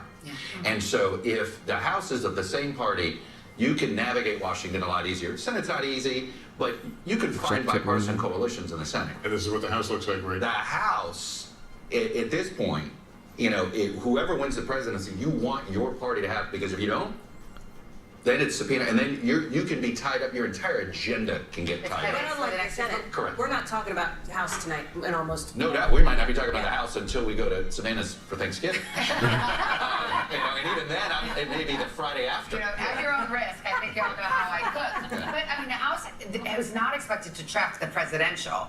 And Correct, so the because Senate, of New York and California. Yes, exactly. And we'll be waiting New York and California. Some of these tight races, it could be weeks. It was weeks in 2020. Jesus. But I mean, You know what? I'm getting anxious, man. I'm getting anxious. I just want to know who's win Georgia, so bro. often chosen divided government. They seem to like it. Chosen or stumbled into it. Yes. Well, and remember, Democrats only need 4 seats to take back control of the House. And so they like their chances there. What's so interesting is that we're covering all of these various battleground states, Pennsylvania, and all of the blue wall states. The House is really going to be won and fought in New York, in California. So it's a very different terrain, and again, could be over a week, if not longer, before we know. Let's turn to NBC's Garrett Hake. He's at Trump headquarters in West Palm Beach, Florida. Garrett, what's the former president doing now? I'm wondering if there's been any reaction to what appears could be a change in power in the Headquarters, Senate. Palm Beach, right? Is that Mar-a-Lago? No, it's Not to not. that specifically, Lester, but let me set the scene for you here, just to get the lay of the land down here in South Florida, because some of this will matter later on tonight, perhaps. We're in West Palm Beach right now at the Convention Center, which is the giant party headquarters media center for the Trump campaign tonight. Donald Trump is across the Intercoastal Waterway at this hour at Mar-a-Lago, his home and private club, where Yeah, for a he portion is of the night, he's Mar-a-Lago. doing, I think, what many people sort of imagine candidates do on election night, meeting with advisors, watching the returns come in, checking the numbers. At some point this evening, according to multiple sources who are there and have laid eyes on him, he has transitioned into essentially party mode already, down in the ballroom at Mar-a-Lago, shaking hands, thanking supporters, participating in the celebration that has begun among his closest supporters, his family and friends, despite a race that remains uncalled. I'm also told, NBC News can also report, that he's in discussions with his aides and advisors about when he might make the trip across the bridge here to West Palm Beach to give some form of speech tonight. Now, we have been asking him about this day after day. Would he declare victory early? Would he rule out the possibility of declaring victory early? We all remember him doing that, exactly that, in 2020, when so much of the vote remained to be counted. He has refused to take an early declaration of victory off the table, and it's our understanding now that conversations are underway for him to make some kind of address here tonight, regardless of where we are on the path to 275.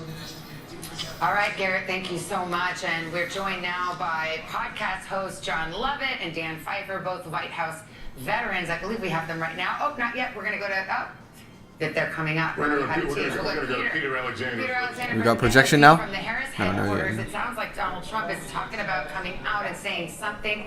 What are you hearing from the Harris campaign? That's 3,000 votes, less than that. Yeah, well, I always defer to the Pod Save America guys. If they want to go, you let me know when they're ready. But we are waiting to Jesus, hear. the Harris campaign looks a bit depressing. This evening, no indication when Yeah, because it's at the fucking university campus. So there's no American flag, no crazy stuff hanging on the back. There's an American flag pole, but yeah, it is what it is. Sent out by the chair of the Harris campaign, Jen O'Malley Dillon, the woman who orchestrated Joe Biden's victory in 2020. This was sent to staff, and it gives you a sense of where they are heading into this evening. They expect nothing will be determined until late into the night, and certainly they say they're going to be at this again tomorrow. But as she notes in this memo again, she says that they have always said that the clearest path to 270 electoral votes lies through the blue wall states. And here's what she says specifically about Pennsylvania. She says that we overperformed turnout expectations in Philadelphia and overperformed in our early vote expectations in Bucks County, one of those key collar counties, those key suburbs of Philadelphia. She says we don't have election day results from Philadelphia, but we do know that we overperformed turnout expectations there and have seen especially high turnout in places with non-white and student populations. One thing they're keeping a close eye on right now. About Michigan particularly, they say the city of Detroit won't be reporting out until roughly midnight, but that they have seen strong turnout from early vote and election day voting in other parts of the state. And finally, in Wisconsin, where they're keeping a close eye on that blue wall, that they do not expect complete results from Wisconsin until tomorrow morning between 3 a.m. and 5 a.m. But the biggest takeaway perhaps from this memo is the sense that as the chips start falling, it appears that they are leaning heavily into the blue wall, which started and may be ending as their best path to victory here. In spite of some numbers that show they still have some ground to make up, there's still a lot of data out there, and that's where, at least according to her memo, which effectively said goodbye to the staff for the night, said we'll do it again late into the night and start again strong in the morning. That's where they are as this night heads toward midnight. All right, Peter, thank you. Now, without further ado, let's go to the hosts of Pod Save America, Democrats John Lovett and Dan Pfeiffer, both White House veterans. And Dan, I know you to be a number cruncher. Patient. You're thinking about the numbers that you're seeing. You just heard what the Harris campaign is saying, but the vibe check is that this path is narrowing significantly and that it's blue wall or bust at this point for Kamala Harris. Yeah, that seems right. And you look at the numbers, it's very clear that Trump is overperforming in rural counties, and Harris is overperforming in suburban counties.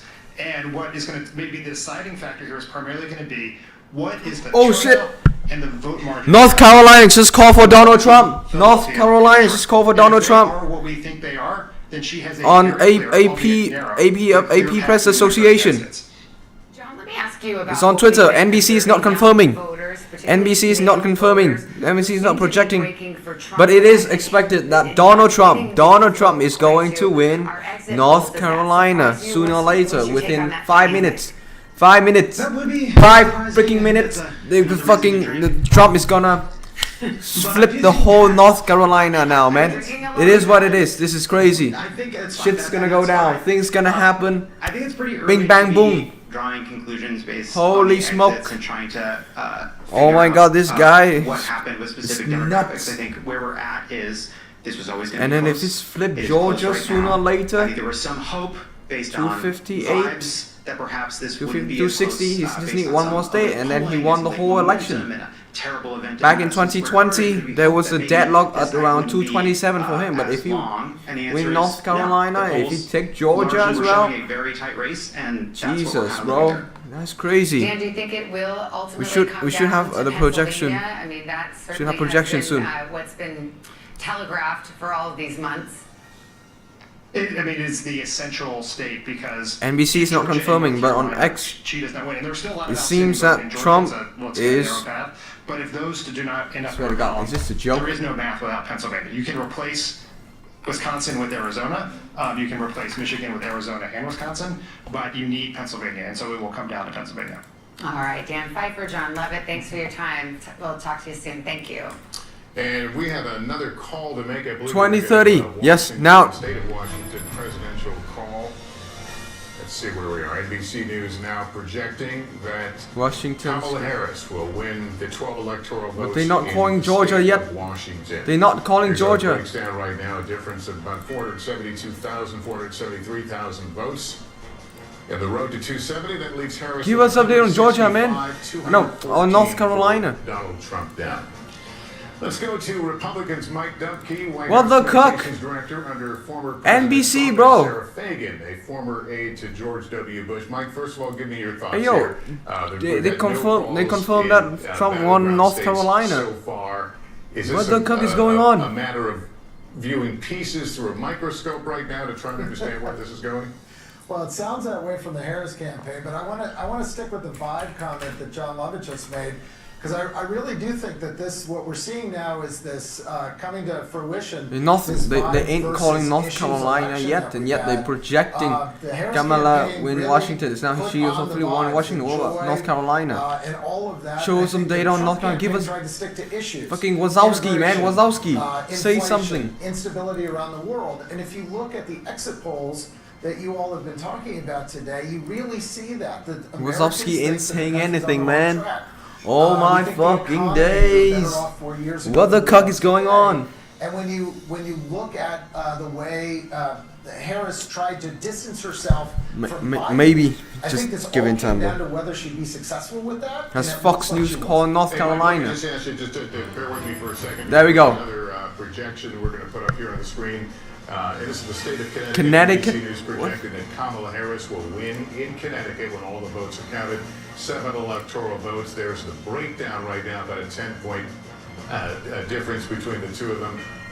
And here's where it takes us, the road to 270. Donald Trump standing at 214. Harris now with 172 electoral votes. We'll get back to our conversation. Sarah, let me turn to you. You've heard a little bit about this memo now with this campaign memo. What do you make of it?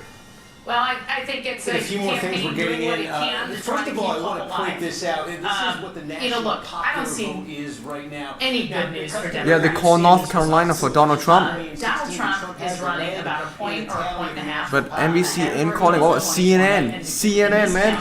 Blue wall counties that 75% of the vote is in. And Kamala Harris is running behind in these urban areas by 1 or 2 points compared to where President Biden CNN did not call Trump to win. Did not declare Trump to win. Donald Trump's overperformance with In North Carolina, but Fox News did, AP News did. I don't think they have a lot to ABC. hang their hat on. And it's not over. There's votes to be counted. We should point out that these blue wall states tend to be red mirage. ABC has yet to call North Carolina to Donald Trump. The race narrows as these big urban areas come in later. But when you just look at the underperformance of Kamala Harris and the overperformance of Trump, it's going to be pretty hard, I think, for her to catch him. Yeah, the Harris team is saying they believe they overperformed in Philadelphia. Does that give you pause? I don't see where they're saying that. Now they're looking, I'm sure, at precinct analysis, and we're looking at a county total, so we should give that caveat.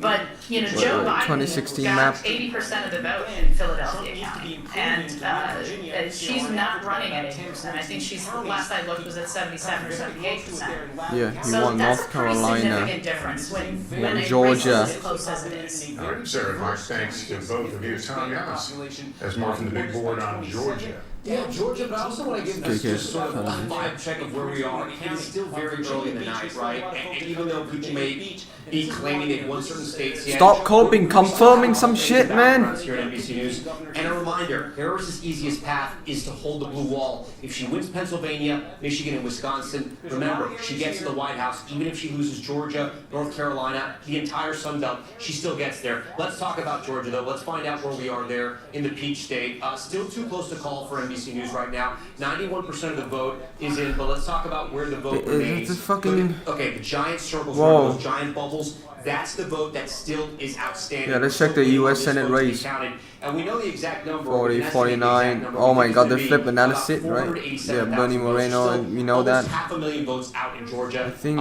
Democrat ain't flipping any seats soon. Let's make some comparisons here. Remember, I told you Harris has to drive the vote in the Atlanta metro area. 50% of the vote is going to come from this area right here.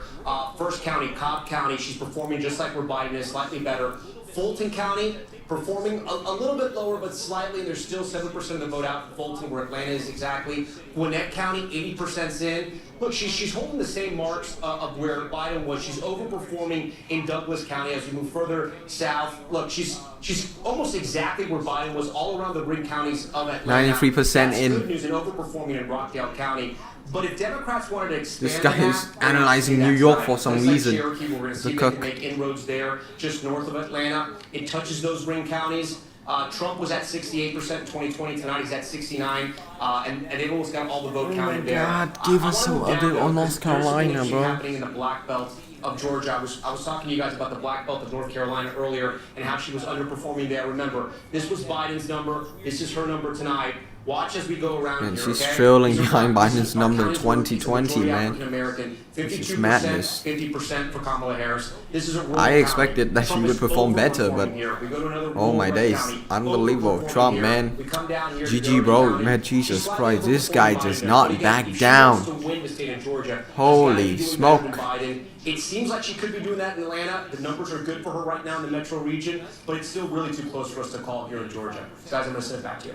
Okay, Tom, thank you so much. I want to go to Chuck because, Chuck, we were talking about Donald Trump getting new voters, people that didn't vote in 2020, and those voters breaking for him. And you're seeing some pretty astounding numbers. Well, you are. You know, it's interesting. Well, first of all, look, Trump Georgia is gets going to North shrink. Carolina right now. All of That's this vote is gonna be 230. Democratic vote. If he gets Georgia, that's 246. This is like a Need reasonable like thing. one I mean, more. Georgia's He probably just gonna need be like decided by to 4 or win 5 freaking days. Arizona and one of more these goddamn states, and then the war is over. It does. If you're them, you can't totally. It's game over for him, man. He's gonna win this. Holy smoke! Our pollsters did some quick We need confirmation on these fucking 2 states, man. Simply Trump margins. These are not in the battleground states, but it gives you a hint of the possibility Donald Trump could actually win the popular vote if he wins the Electoral College tonight. So, for instance, in Texas, he only won Texas by a little over 5 points in 2020. He's won it by 14 points tonight. In Iowa, it was 8 points. It's nearly 15 points tonight. In Florida, it was 3 points. It's nearly 13 points tonight for Trump. Now, let me get you the blue states. Virginia, it was a 10-point Biden victory. Looks like it's going to be somewhere between 2 and 4 this time in Virginia. New Jersey, 15 points Biden. Right now, it's 5 for Harris. Illinois, another state, is a little under 10. It was at 17 points for Biden. So Trump has improved his standing in a lot of blue states. We've seen that in our own polling. But it is why this time we are unlikely to have a split between the popular vote and electoral. Whoever wins the Electoral College is probably going to win the popular vote. Those are pretty dramatic margins. I mean, we're not nitpicking about a point or 2 here. You're talking about with Texas, 5 points, 10 6, points, 7, 8. I mean, that's... Well, this is the Hispanic shift in the Southeast. It's clear. Florida and Texas, that's the massive Latino shift that we've seen tonight in those 2 states, but it may be spots of it everywhere. So I'm getting reaction from Democratic lawmakers, from Democratic operatives.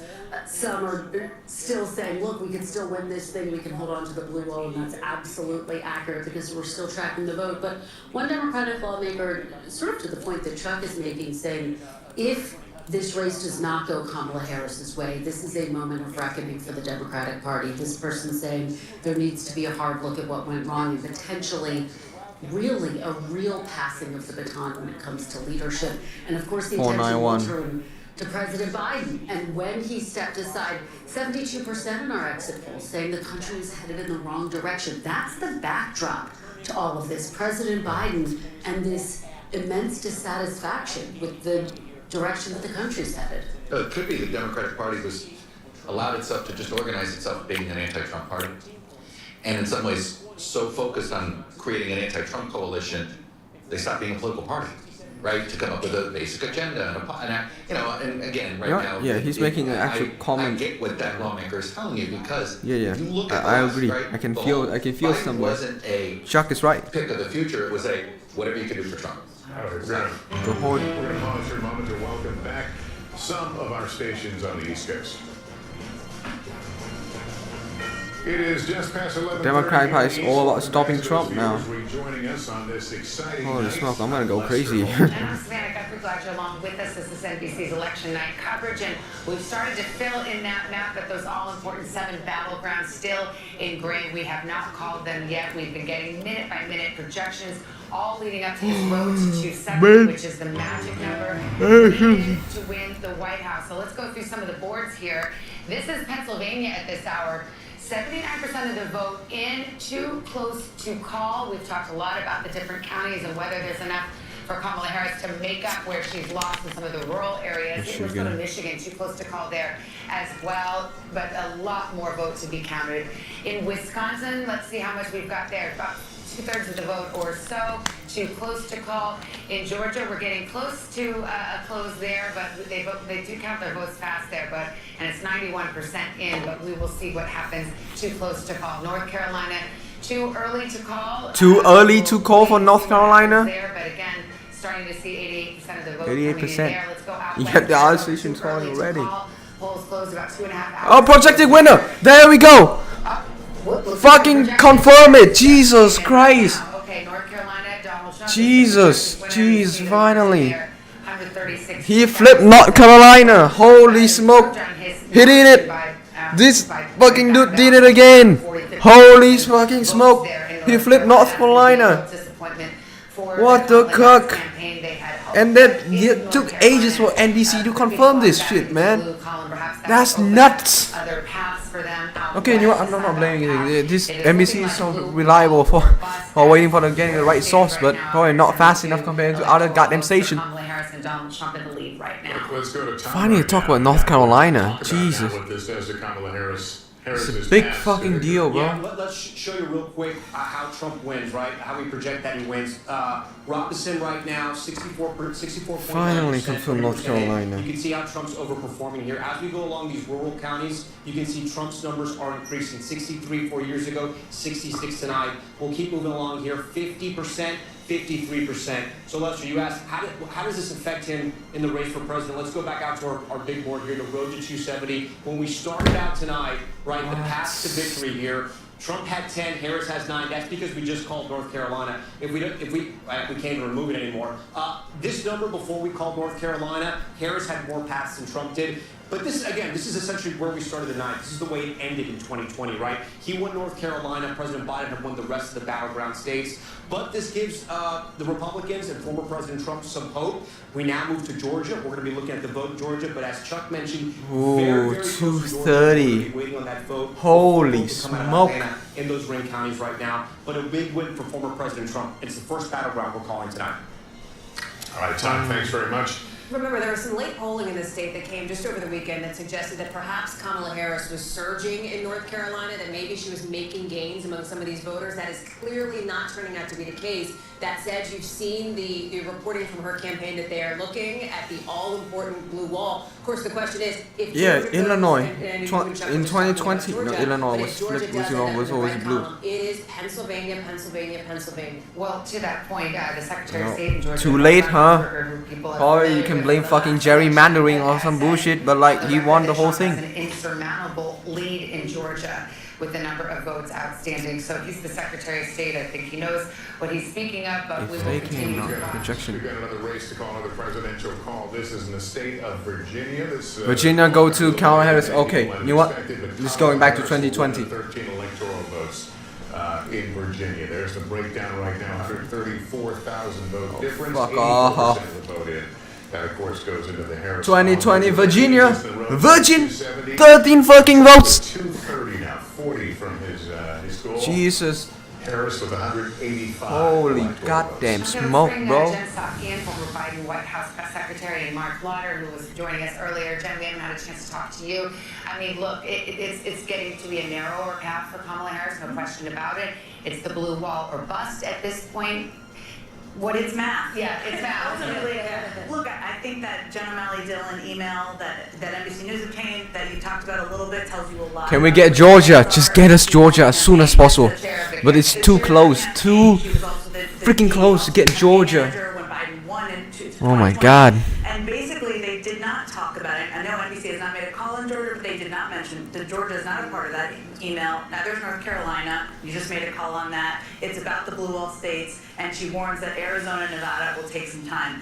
what does become challenging, I think part of the purpose of an email like that is also to buck up the troops. 185, 230. The team who's been working so hard for months, that's part of it, and also to send that note to supporters. Jeez, man. Yes, it becomes, as the path becomes narrower, there's no more margin for error, or no more margin for something going a different way than you hoped it would. And right now, what the Harris team is doing, which happens on every presidential campaign, as you know as well, is sitting in what you call the boiler room, which is kind of an intense word to use, but that's what it's called. And they're looking at their vote goals in these counties and how the outcome aligns. And you look at everything from, did they get what they needed in the big cities? In Philly, there are some cities that haven't fully come in, so they're waiting for those.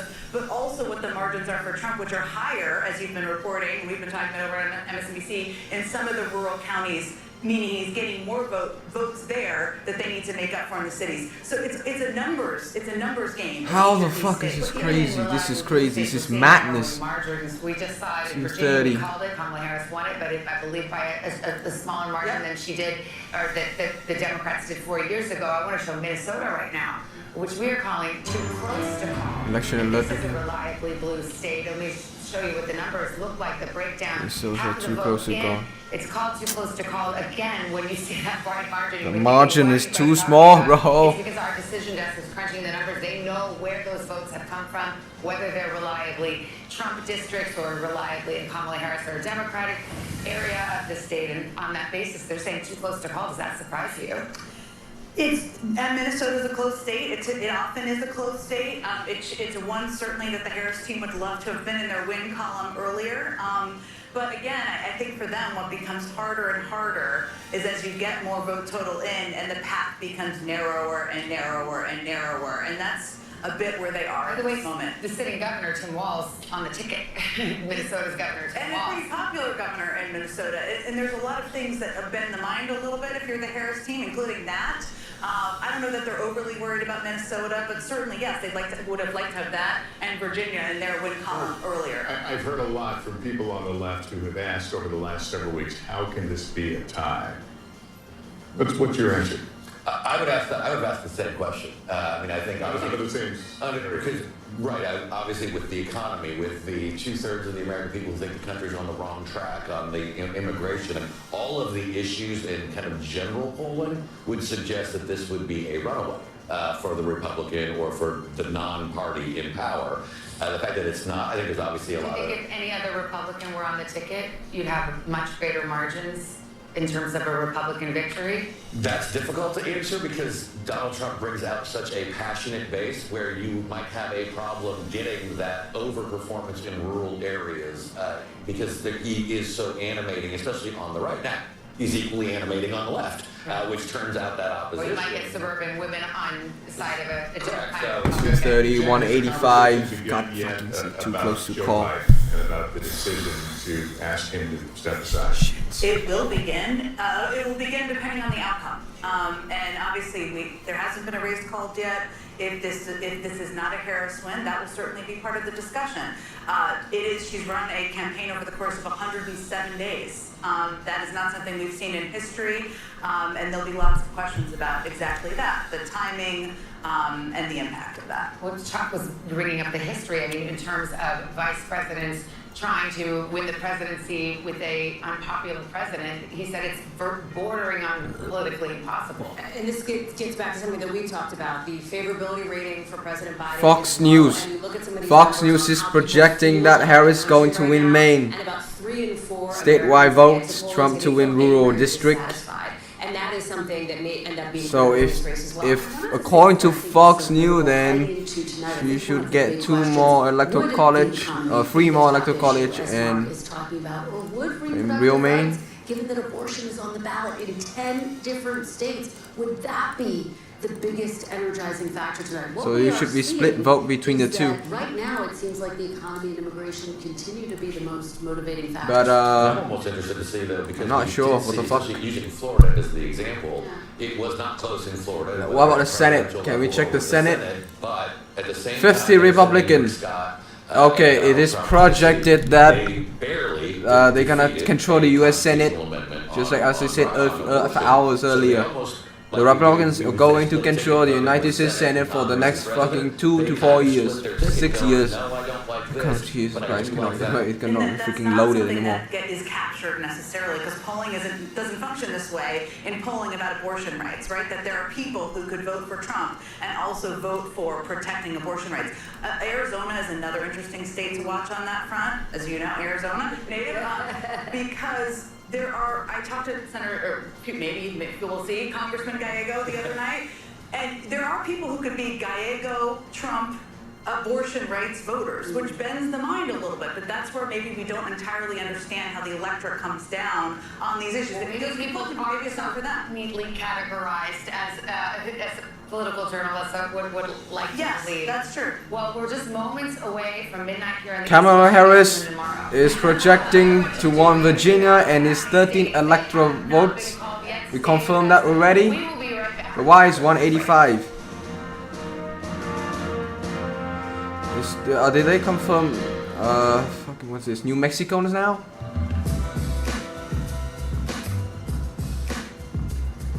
Jesus, he said election. No, yes, no. 230 for Trump. This is pretty intense, bro. You're stepping into the goddamn phase in which there's always the goddamn deadlock. Votes are in being counted. They're gonna messy, and then you know what? It's gonna go crazy, bro. This is the part where things will go down. It's just not gonna freaking clutch. It's just gonna stop there, okay? And then freaking Harris gonna climb right behind him, fucking Trump, and then you know, and then if it is sort of like 2020, she's gonna win the election by winning the top 3 states, though: Minnesota, Wisconsin, and Michigan. Okay, the top 3 states and Pennsylvania, and then she's gonna break right into Georgia, and then bam, she won the election. Look at this, boom, boom, boom, boom, boom. 255. One more of this, and then that's it. It's over. But provided with the current freaking trends, provided with the current freaking stats and numbers, Trump is leading. Okay, Trump is leading crazy. If he's just gonna, I think he can win Georgia. If he just take Georgia, and then I don't know if he can steal back Arizona, but Arizona flipped blue during John McCain, but I think there could be a chance he could flip Arizona. Okay. You flip here, flip here. You flip here. Alaska also been red. Hold on. 260. So he still needs to get one of these states to win the election. He still needs to get one of these states above, or he needs to get Pennsylvania. Tonight is about to be election morning as we creep up on midnight on the East Coast. Glad you're with us. We are moments away from getting more polls, more vote, and more. So he still needs to climb one of the states up west to ensure a victory. Race, but of course, we're watching the balance of power. The United States Senate, the United States House of Representatives. What about the House? Has the new House? 120, 170 Republican. Made a crucial Senate call in Ohio. I know you've got some results. Absolutely. So we called Ohio for the Republican. Let's head over to Pennsylvania. Just as we await the presidential results in the great state of Pennsylvania, so too we are waiting for the results of this very close Senate race. Bob Casey, Senator Bob Casey. Shit, they got flipped Pennsylvania as well now. Holy shit, this is some Republican wave. This is like the red wave that they wanted since the goddamn midterms. We have Tammy Baldwin looking for another term. She is trying to fend off challenge from Eric Huffey, businessman Eric Huffey. Holy shit, I did not expect people to win this big. Michigan. We're going to go to Michigan first. Alyssa Slotkin trying to win a Senate seat against. God damn it, that's crazy. This race also too close to call. And now let's go to Montana. This is one of the seats that Republicans are eyeing as a potential pickup. John Tester looking for a 4th term against Tim Sheehy. This race too early to call. Let's take a look at the map. Overall, again, Republicans have now picked up 2 seats, which is a very good night for them, potentially putting them on the path to take back the Senate, Savannah. Well, if everything holds and they had a 2-seat net game, they would take control of the Senate.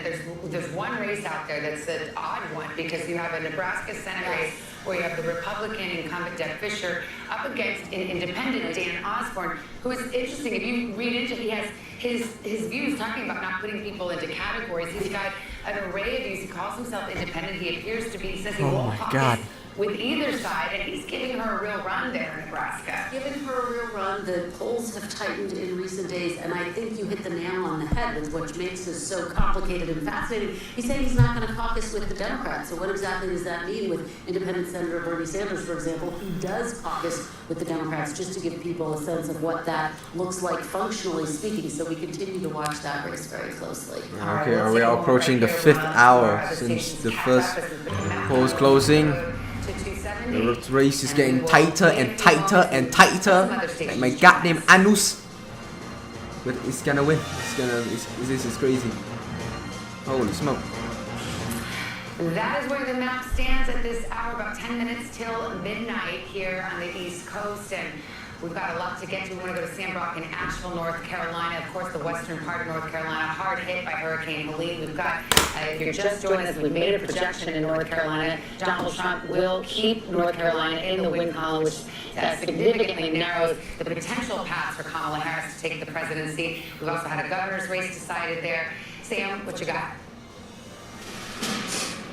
Yeah, that's very apropos, actually, Savannah. I'm going to talk about the governor's race in a second, but a few reflections here. First, the Democratic strongholds in North Carolina, Buncombe County and Asheville being one of them, Mecklenburg with Charlotte, of course, and Waite and Raleigh, were almost identical in terms of the splits. 60-38 for Democrats. The Mark Robinson, the Black Magic guy. I believe in Mecklenburg and Charlotte, 62-63%. In Waite, that's almost identical to what it was 4 years ago, but it's the margins in the rural parts of the state that really drove this victory, at least by a couple of percentage points for Trump, which sounds pretty familiar. Tom was talking about that a second ago. That's thought one. Thought two is the Democratic race, the governor's race, there was a lot of thoughts about split tickets and whether Mark Robinson would be potentially dragging down President Trump or even affecting the down ballot races. We have updates here. It's not just Mark Robinson losing convincingly to Josh Stein, 55 to 39%, with 85% or so of the votes in so far. But it's also the Georgia race. The Democrat up a couple percentage points there, Rachel Hunt.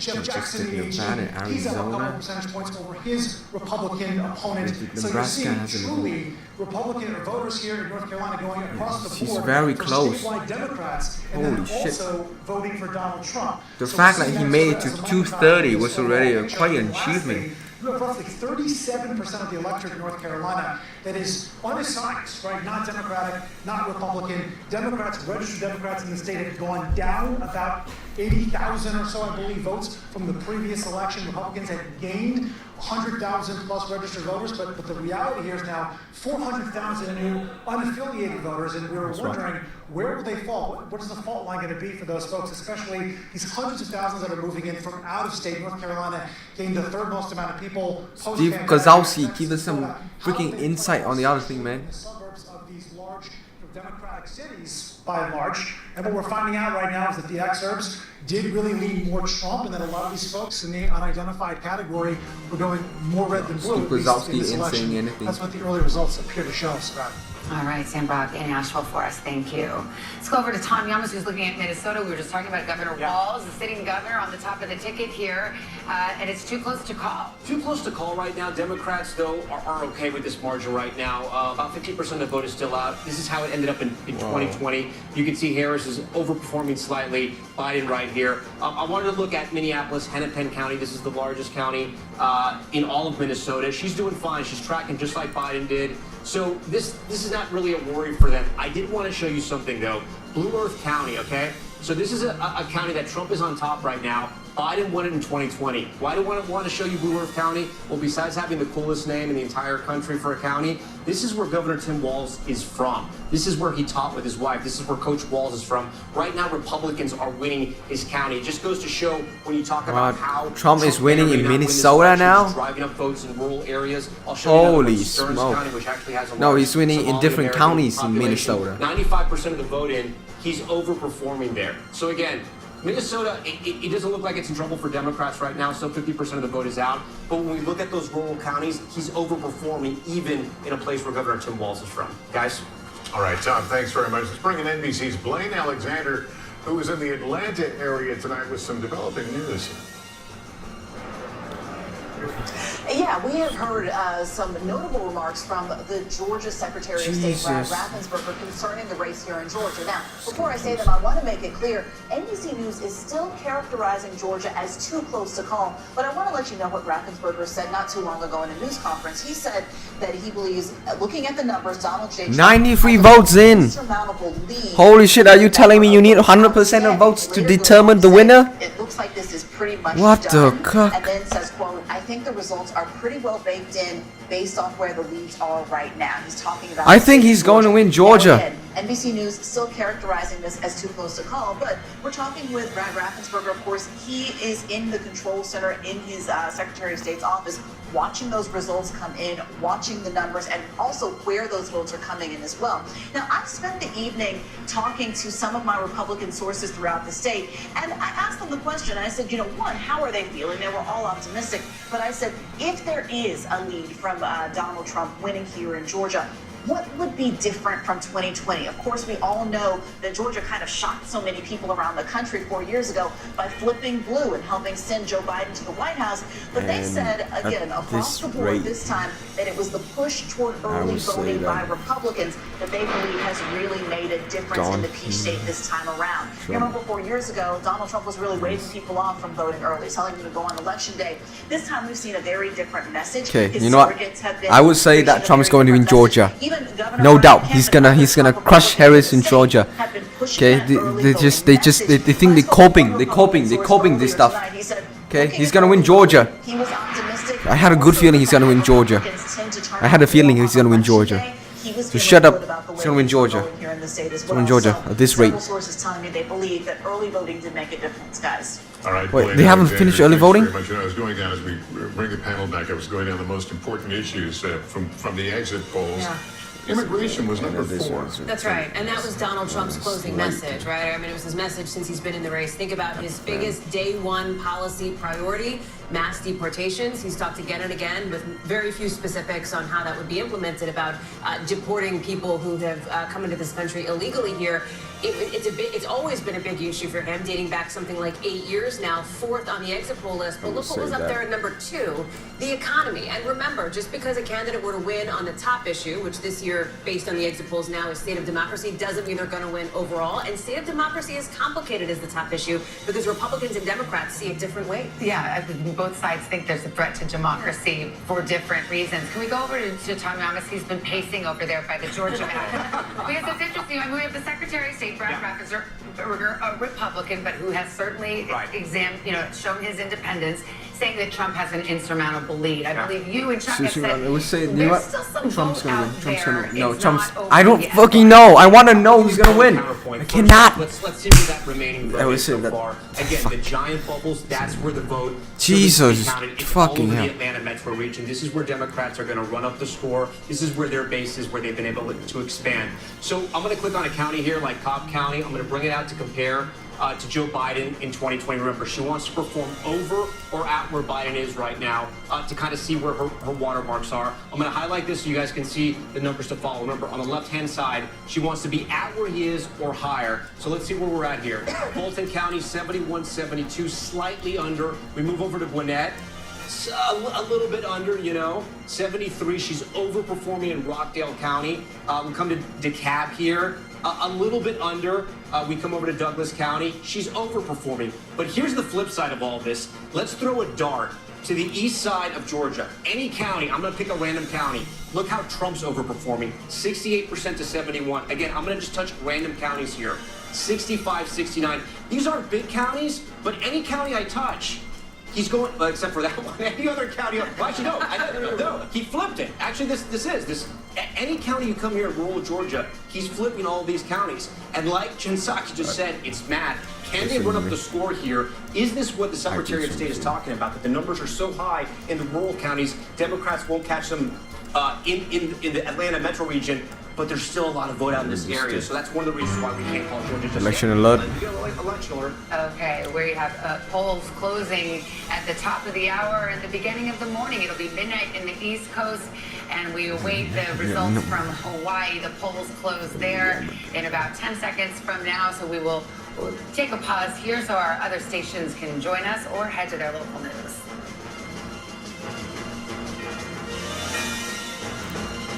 The election days. Projection. And as we hit the midnight hour here in the East, the NBC News now making Hawaii. in the state of Hawaii that Kamala Harris will win those 4 electoral votes in Hawaii. That's the only poll closing at the midnight hour here.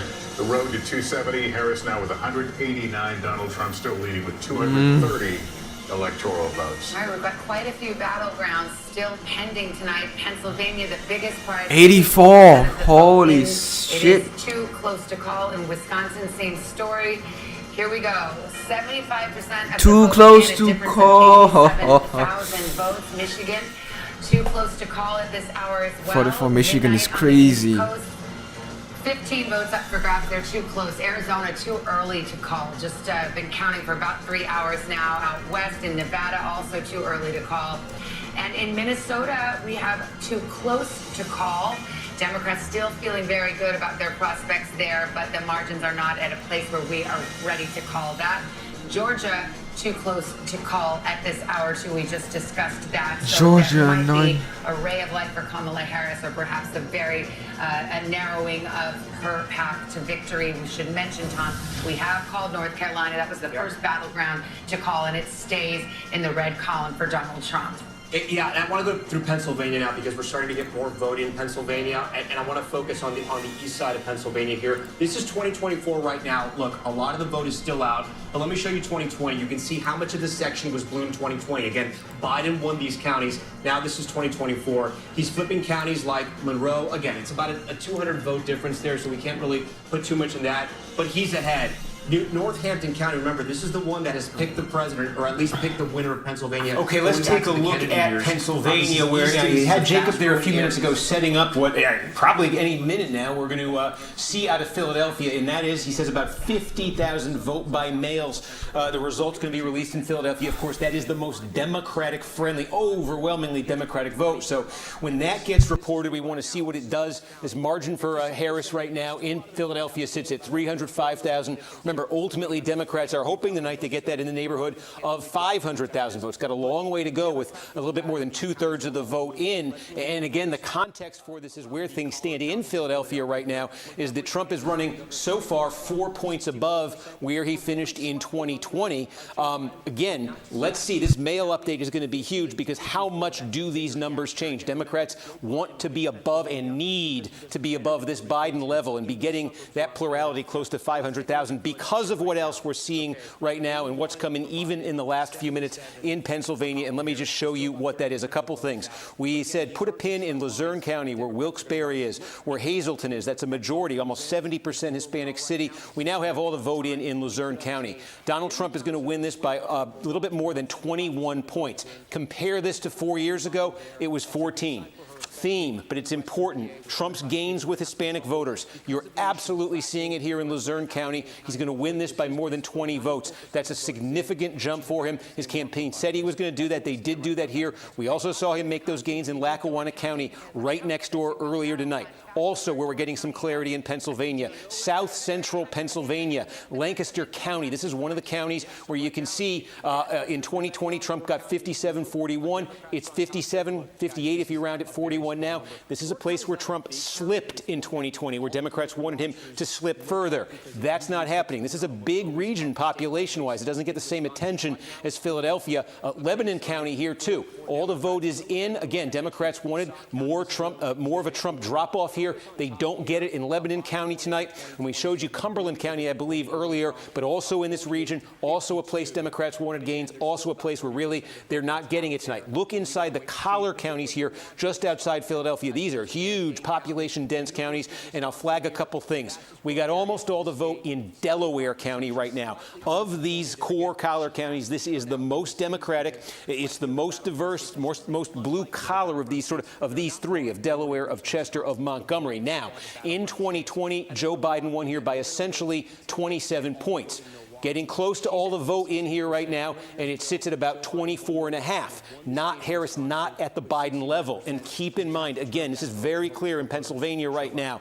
Generally in these counties, the vote by mail is all reported out early, and what remains is this same-day vote that's Republican leaning. So in all these counties, you just see Trump incrementally improving with each update, and Harris is now almost 2 points under where Joe Biden got in this core Democratic county 4 years ago. Next door in Chester County. Now this is more significant drop-off for Harris from Biden, but Chester County, unlike just about every other county in Pennsylvania, they are waiting until the end of the night, they say, to release their vote by mail. So let's see when the vote by mail comes in Chester County if Harris can get back and surpass that 58, but there is also same-day vote coming in that is helping Trump here. Next door in Montgomery County, this is just an enormous suburban county, and again, we've got the vote by mail, we're waiting on the same day, and already Harris is now running a point behind where Joe Biden finished in this county in 2020. Go up to Bucks. Bucks here, it's a little bit different. It's more blue-collar, certainly, than Chester and Montgomery. It's more of a swing county, and again now, about half the vote is in here. Biden won this by 4.5 points in 2020. Trump has now taken the lead in Bucks County. It's tiny, but he's taken the lead. And again, this theme in counties like Bucks County and these more blue-collar counties throughout the northern tier of the battleground, you're seeing it. This was such a close race in 2016. Democrats made a significant jump here in 2020, and Trump is sort of rolling back the clock to 2016. So far, you're seeing that in Bucks County as well. We also said in Allegheny County, Pittsburgh, and those inner suburbs, huge Democratic area. We're coming close to all the vote in, 94%. We are super close right now. And again, let me just show you. In 2020, Biden essentially got 60%. And your Harris is very close to that, but she's not quite at that level. And Democrats won her over 60% here. Given everything I'm showing you about these Trump gains, especially in these counties with significant Hispanic populations, it becomes essential for Democrats that Harris in these areas overperform where Joe Biden did in 2020. Now, there may be some vote-by-mail ballots left, we're told, in Allegheny County, but we're talking about maybe 1,000, something like that. Very small amount, nothing on the order of what you've got there in Philadelphia. So, again, this is a place where Democrats want big gains, and frankly, the way this is playing out tonight, need big gains, given everything else I just showed you. Reset it, 85% of the vote now in Pennsylvania, about 170,000 vote difference. Seeing, in case it came in there, it did. There you go. That vote-by-mail update, it looks like, came in Philadelphia as we were going through this, and you can see, look at that Harris margin, how much that jumped, basically up to 350,000. And there is, as Jacob said, another batch of mail that's going to be reported out tomorrow morning. So another jump like this expected to come that did knock Trump's number down, that did knock his percentage down to 20.8. It was at about 22 before, but again, he is still running 3 points north of where he was in Philadelphia back in 2020. So let's see that final. It's going to be a while till that final vote by mail update, but this one took Trump down a notch, but it didn't take him back to the level Democrats want him at there. And we can just take a trip down quickly to Georgia because we've got some more counties that have basically filled in Georgia now, 93% of the vote, and you do see that margin for Trump has come down a little bit. It's just under 120,000 votes, his lead statewide. Not a lot of votes left here, but one place we finally got clarity in here is Gwinnett County. This is a giant one, more than 1 million people in that core Atlanta metro area. Not all, but almost all the votes here right now. And again, let me just show you. It was 18 points for Joe Biden in 2020. Right now, about 16.5 for Harris. This has been the trajectory. Clinton won this thing by only about 6. Margin exploded for Democrats in 20, and they wanted it to take that next step forward in 2024, again, to offset what has been one of the stories tonight. We don't really show it because these counties are all so individually small, but I could just take you through dozens of counties that you see in red here where it's a Trump gain of 2 points, of 3 points, of 2 points, of 3 points, and you add those all together and put them together. That's a big reason why Trump has amassed this lead statewide. We've also got a little bit more in now out of DeKalb County. You know, some of this county here is inside the perimeter, large black population, large population of college-educated white voters. Not quite Harris hitting that number that Biden hit here in 2020. Massive win for here, but not quite hitting it. Still some votes to come, though. Democrats want to get more, desperately need more out of there. They would desperately need more out of, this is this is as core Democratic a county as you get. It's gonna stuck here. Basically level, but a tick under where Joe Biden was in 2020. Not much to come. Democrats need every vote they could possibly get out of there. So again, you reset it statewide, see if anything changed. 118,000 votes. That's the Trump margin right now. Just check to see if anything changed let's check a Trump in Pennsylvania. 160. It's really going to get started here at any moment at this Trump election headquarters. Every time a new result is announced on screen behind are huge cheers from a crowd that has been filing in here, drinking beer, wine, and cocktails for some time now and is ready to celebrate. And I'll just say, anecdotally, it is a younger crowd. It is a younger crowd than other election nights I've covered, other Republican events that I've covered. And I think it reflects something that we've seen in the exit polls, this so-called shift of the bro vote in particular towards Donald Trump, the young men who he has put so central in this campaign. I think about the fact that just today when he was voting, he was asked by another reporter about what he thought one of the most important moments of this campaign was, and he mentioned Joe Rogan, the podcaster, and the fact that he did that podcast interview and then subsequently got Rogan's endorsement, which he made a big part of his closing remarks just last night. Feels like a week ago now. Trump is talking to a different segment of America and has created a different electorate for Republicans than has existed in any other Republican race that I've covered. It's reflected in this room. I think we're seeing it reflected in the states he's putting together, just as you guys were just discussing about kind of what states are in play, what the map is going to look like now, and potentially for cycles in the future. Going to collapse. All right, Garrett, thank you. I want to go over to Peter Alexander, your counterpart over at Kamala Harris headquarters in Washington, D.C. So what is the mood there? Well, you can hear the music blaring, but within the crowd right now, it's pretty silent. A lot of glum looks on the faces here over the course of this evening. They've been playing as the returns were coming in on one of the cable channels, and frankly, they weren't the returns that most of the people here in the room wanted. So you start hearing several dozen people start chanting, "Music, music." They muted the TV and blasted some music so they could sort of lift the spirits of some of the folks here this evening. I'll tell you, based on an attendee who was at one of the Harris events taking place at a hotel not far from here. Projected Maine yet. The situation there, the scene was described as that of a funeral right now. Now that doesn't mean this thing is over, but it does give you a sense of the way people are feeling right now. I was with Kamala Harris just yesterday as she was traveling through Pennsylvania at that late night event. Actually, it was just 24 hours ago that she was with Lady Gaga, Ricky Martin, Oprah Winfrey, and she said to the tens of thousands gathered that momentum is on our side, but clearly there was a different message being communicated now in the form of that document that was obtained by NBC News. The statement sent by the campaign chair, Jen O'Malley Dillon, saying basically that we always knew this race was going to be tight, and increasingly it appears that they believe I'm gonna go have some best fucking going lunch forward after at this time. That's what it seems to be the way this night is going to go for most folks here. But yes, if Trump wins, first I'll be surprised. Second, we're going to keep you know at what? tomorrow, but It's incredible, we'll wait to hear man. from Kamala Harris, of course, This in guy the course just of the does next not couple of back down. hours. We'll let you know. Jen, how important are notes like that? Not for our consumption, but for the consumption of the campaign. Hugely important. I think people forget. I've been on winning presidential campaigns, and losing ones feels better when you win. Just state the obvious. But this is a team that has been, many of them through a massive transition just 107 days ago, where many of them signed up to work for somebody slightly different. And Joe Biden, it's been. They've been working 20 hours a day. They've been eating bad pizza, drinking bad beer, all of the things, and it's just to keep them rolling, But at a keep moment them like going. this, now we know earlier in the evening they were trying to keep them in line and all this, but now you're at a point where you have no control. You don't, but you need to keep the campaign team's spirits up, because they're continuing to talk to voters and counsel people who may have questions, and they're still a part of this big team that's been working to elect Kamala Harris. They don't have control, but the end has not happened yet, and so they need to keep their spirits up. That's the goal. You say the end hasn't happened yet. I mean, do you still hold out hope that there's a path?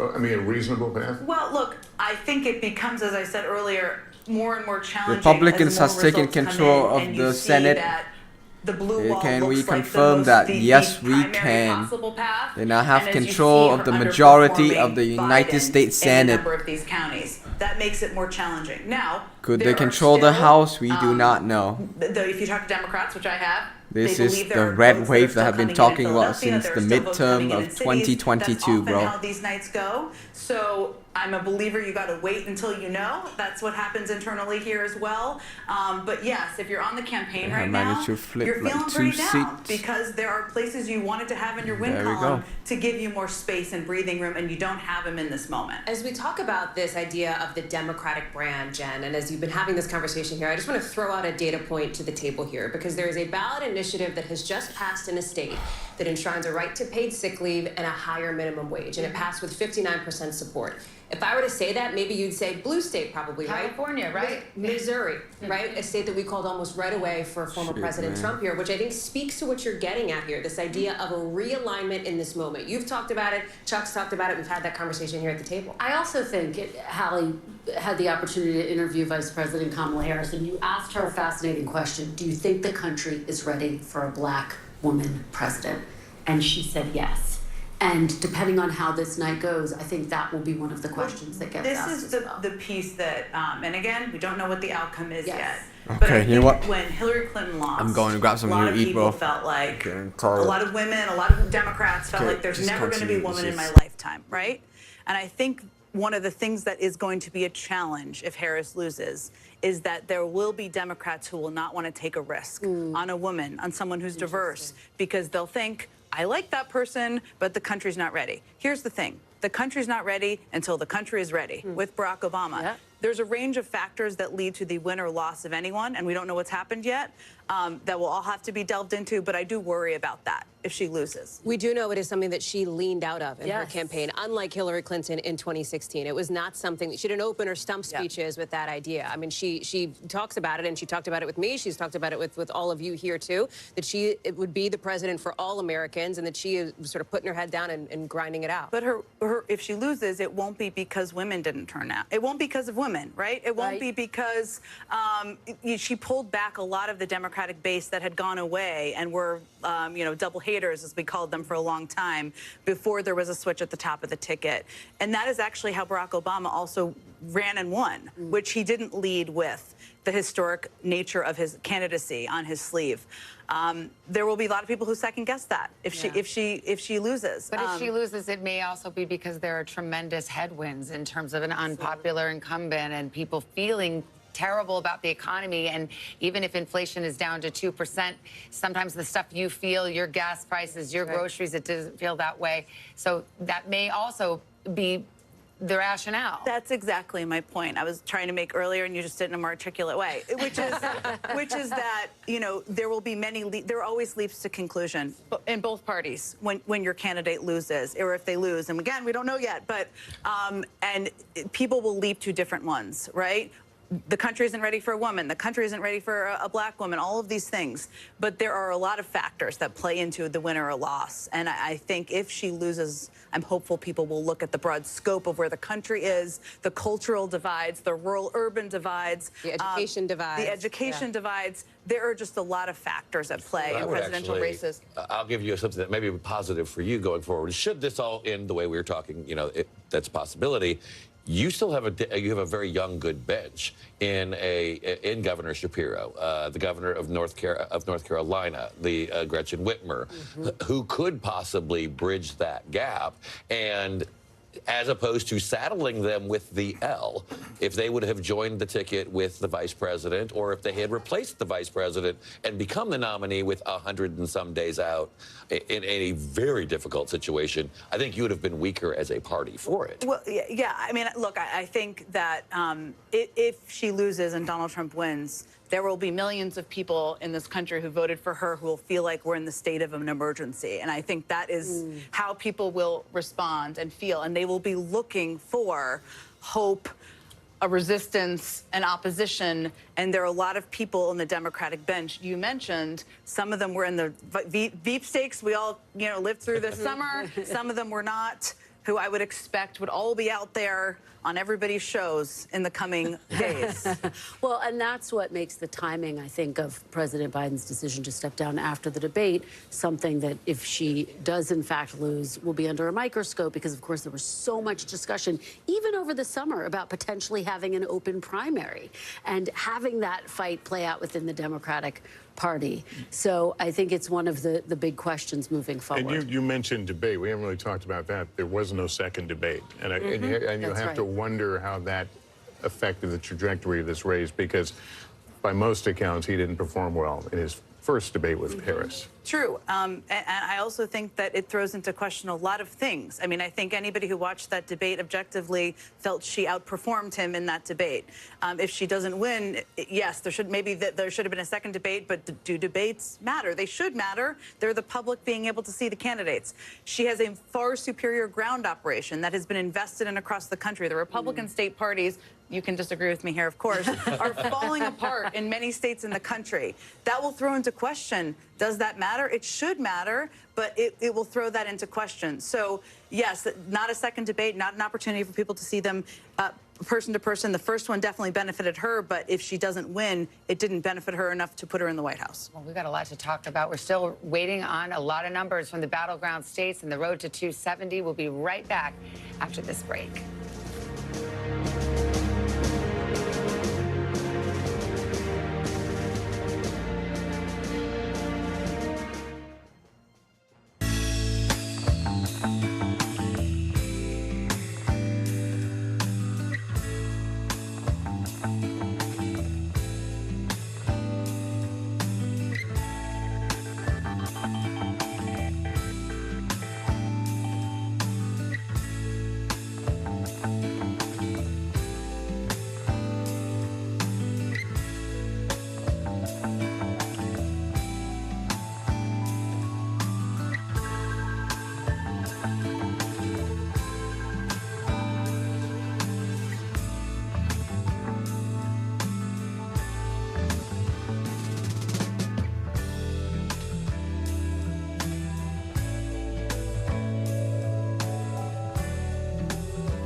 News lives in the now. It's coming at us every second. News is more now than ever. This monster and historic storm is set to make landfall. Now is raw. What was your initial reaction? Devastating. Now is real. Voters are voting. It's here. It's happening. Now is constant. You gotta see this. Future is now. News for the generation of now is NBC News Now.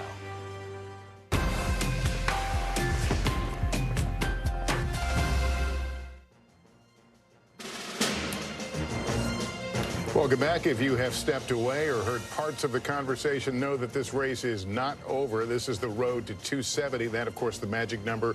Donald Trump right now leading with 230, Harris with 189.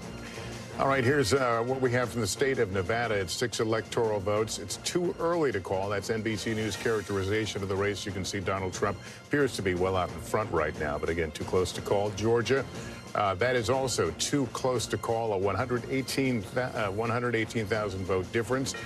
Let's look at the other battleground. Michigan, 15 electoral votes in play, too close to call. Donald Trump with a narrow lead of Kamala Harris as we continue to watch this one unfold. Let's zoom in on Michigan with Tom Yamas. What you got? Hey, guys. Okay, so we have now more than 50% of the vote is in Michigan. As you mentioned, Lester, 15 electoral votes. This was Biden's largest margin of victory in 2020 when it came to the battleground states. The Almost the whole game is Wayne County. It's Detroit, not enough vote there. About a quarter of the vote is in. We can't really make any projections or calls here because so much of that vote is out. But just to give you an idea of where Biden was in 2020, again, a lot of this vote is out, so I don't want to spend too much time on this, but 68% tonight, right now, Harris at this point in time is at 58%. Not a great number for her. It is a tale of two suburbs in Michigan, right? You have Oakland County. This is where Kamala Harris did that rally, or I should say that town hall with Oprah Winfrey. This is one of the wealthiest counties in all of Michigan. Pontiac, Michigan is here, the suburbs of Detroit. This is where Biden was in 2020, 56%. This is where Harris is tonight, 53%. There's still about 20% of the vote. Just over Macomb County. Now, this is a little more middle class, a little more working class. It is a suburb of Detroit as well. Republicans do very well here. Trump was at 53%. There's, only about a third of the vote in. He's at 57, so he's overperforming there. Some of the other areas we want to watch, Grand Rapids, Kent County. This is the last place where Trump held a rally last night. And, or I should say, yes, on Monday. Sorry, getting my days confused here. Biden was at 52. She's overperforming there. That's good news for the Democrats. I also want to talk about Washtenaw. This is the University of Michigan. Go Big Blue if you're a fan out there. 71% of the vote is in. Remember, this is a college county. Democrats have to do very well here. Biden, 72%. Tonight, Harris is underperforming right now with almost three quarters of the vote in. Ingham County, again, another college county. This is where Michigan State is. Half the vote is in. Biden was at 65. Harris is at 56.9. I want to see some Trump barometers right now. Cass County, Trump's at 66%. 4 years ago, he was at 63. So again, the story of Trump overperforming in those rural counties, we're seeing it as well in Michigan. Still, a lot of the vote is out, though. We still need half the vote to come in. A lot of that's going to be Detroit, as we know. I'm going to look at Saginaw. This is a battleground county. This is where she toured that semiconductor plant. We don't see much there. There's only 1% of the vote in. I don't want to draw anything from there. We're going to check Kalamazoo. She appeared here with Michelle Obama. It was the Harris and Michelle Obama appearance. Only 13% of the vote in, and she's slightly underperforming. Guys, a lot of the vote is still out in Michigan, but the trend lines we've been seeing in the other states, we're sort of seeing in Michigan as well. But again, I don't want to draw too much from that because there's a lot of that vote that's out. So interesting to see you do those university towns because it's shocking. Well, yeah. Because there was a lot of turnout and Democrats early in the day were kind of giddy about that. But I think this might be a function of what we've been seeing, which is young men turning out for Donald Trump and maybe skewing what you normally would expect from a university town. And something we haven't mentioned just yet, because so much of the vote is out in Wayne County. You have Detroit and you have Dearborn. That makes up Wayne County, that Arab-American Muslim vote. We're talking about more than 200,000 voters there. Again, it's probably not going to be monolithic, but they're uncommitted votes as well. The question is what happens? Do they not show up? Do they vote third party? Do they vote for Trump? Or do they stick with Harris? We still don't know. Okay, Tom, hang tight there. We want to go right to Detroit, actually. NBC's Jesse Kirsch on duty there. Hey, Jesse. Hey, Savannah, I know we're wondering when we're going to have those votes from Wayne County, specifically Detroit, where I am right now, as Tom was just mentioning. Here's what we know from officials. Here in Detroit, city officials had expected around midnight that the full tabulation would be completed. So we haven't received word that that has been finalized, but that was the estimate earlier in the evening. We know that absentee ballots, around 95% of that had been pre-processed before Election Day. So the overwhelming bulk of the absentee ballots were ready to be tabulated before Election Day. So that was what was the expectation heading into tonight. Just a short time ago, we heard from the Secretary of State here in Michigan herself, and she says that they are further along in tabulation, including for here in Detroit, than was anticipated. Her initial estimate before Election Day was by midday Wednesday. So today, we would nothing have changed. Still the unofficial same. result. She says it could be sooner now. There is a caveat. Remember, in 2016, former President Trump won this state by around 10,000 votes. We were told there are around 6,000 ballots outstanding from military and overseas. If they're postmarked by Tuesday, they can be counted if they're received by a week from yesterday, which would be Tuesday the 12th. Back to you guys. All right, thanks, Jesse. And in battleground Georgia, Ellison Barbers in Gwinnett County. Ellison, what's it looking like there?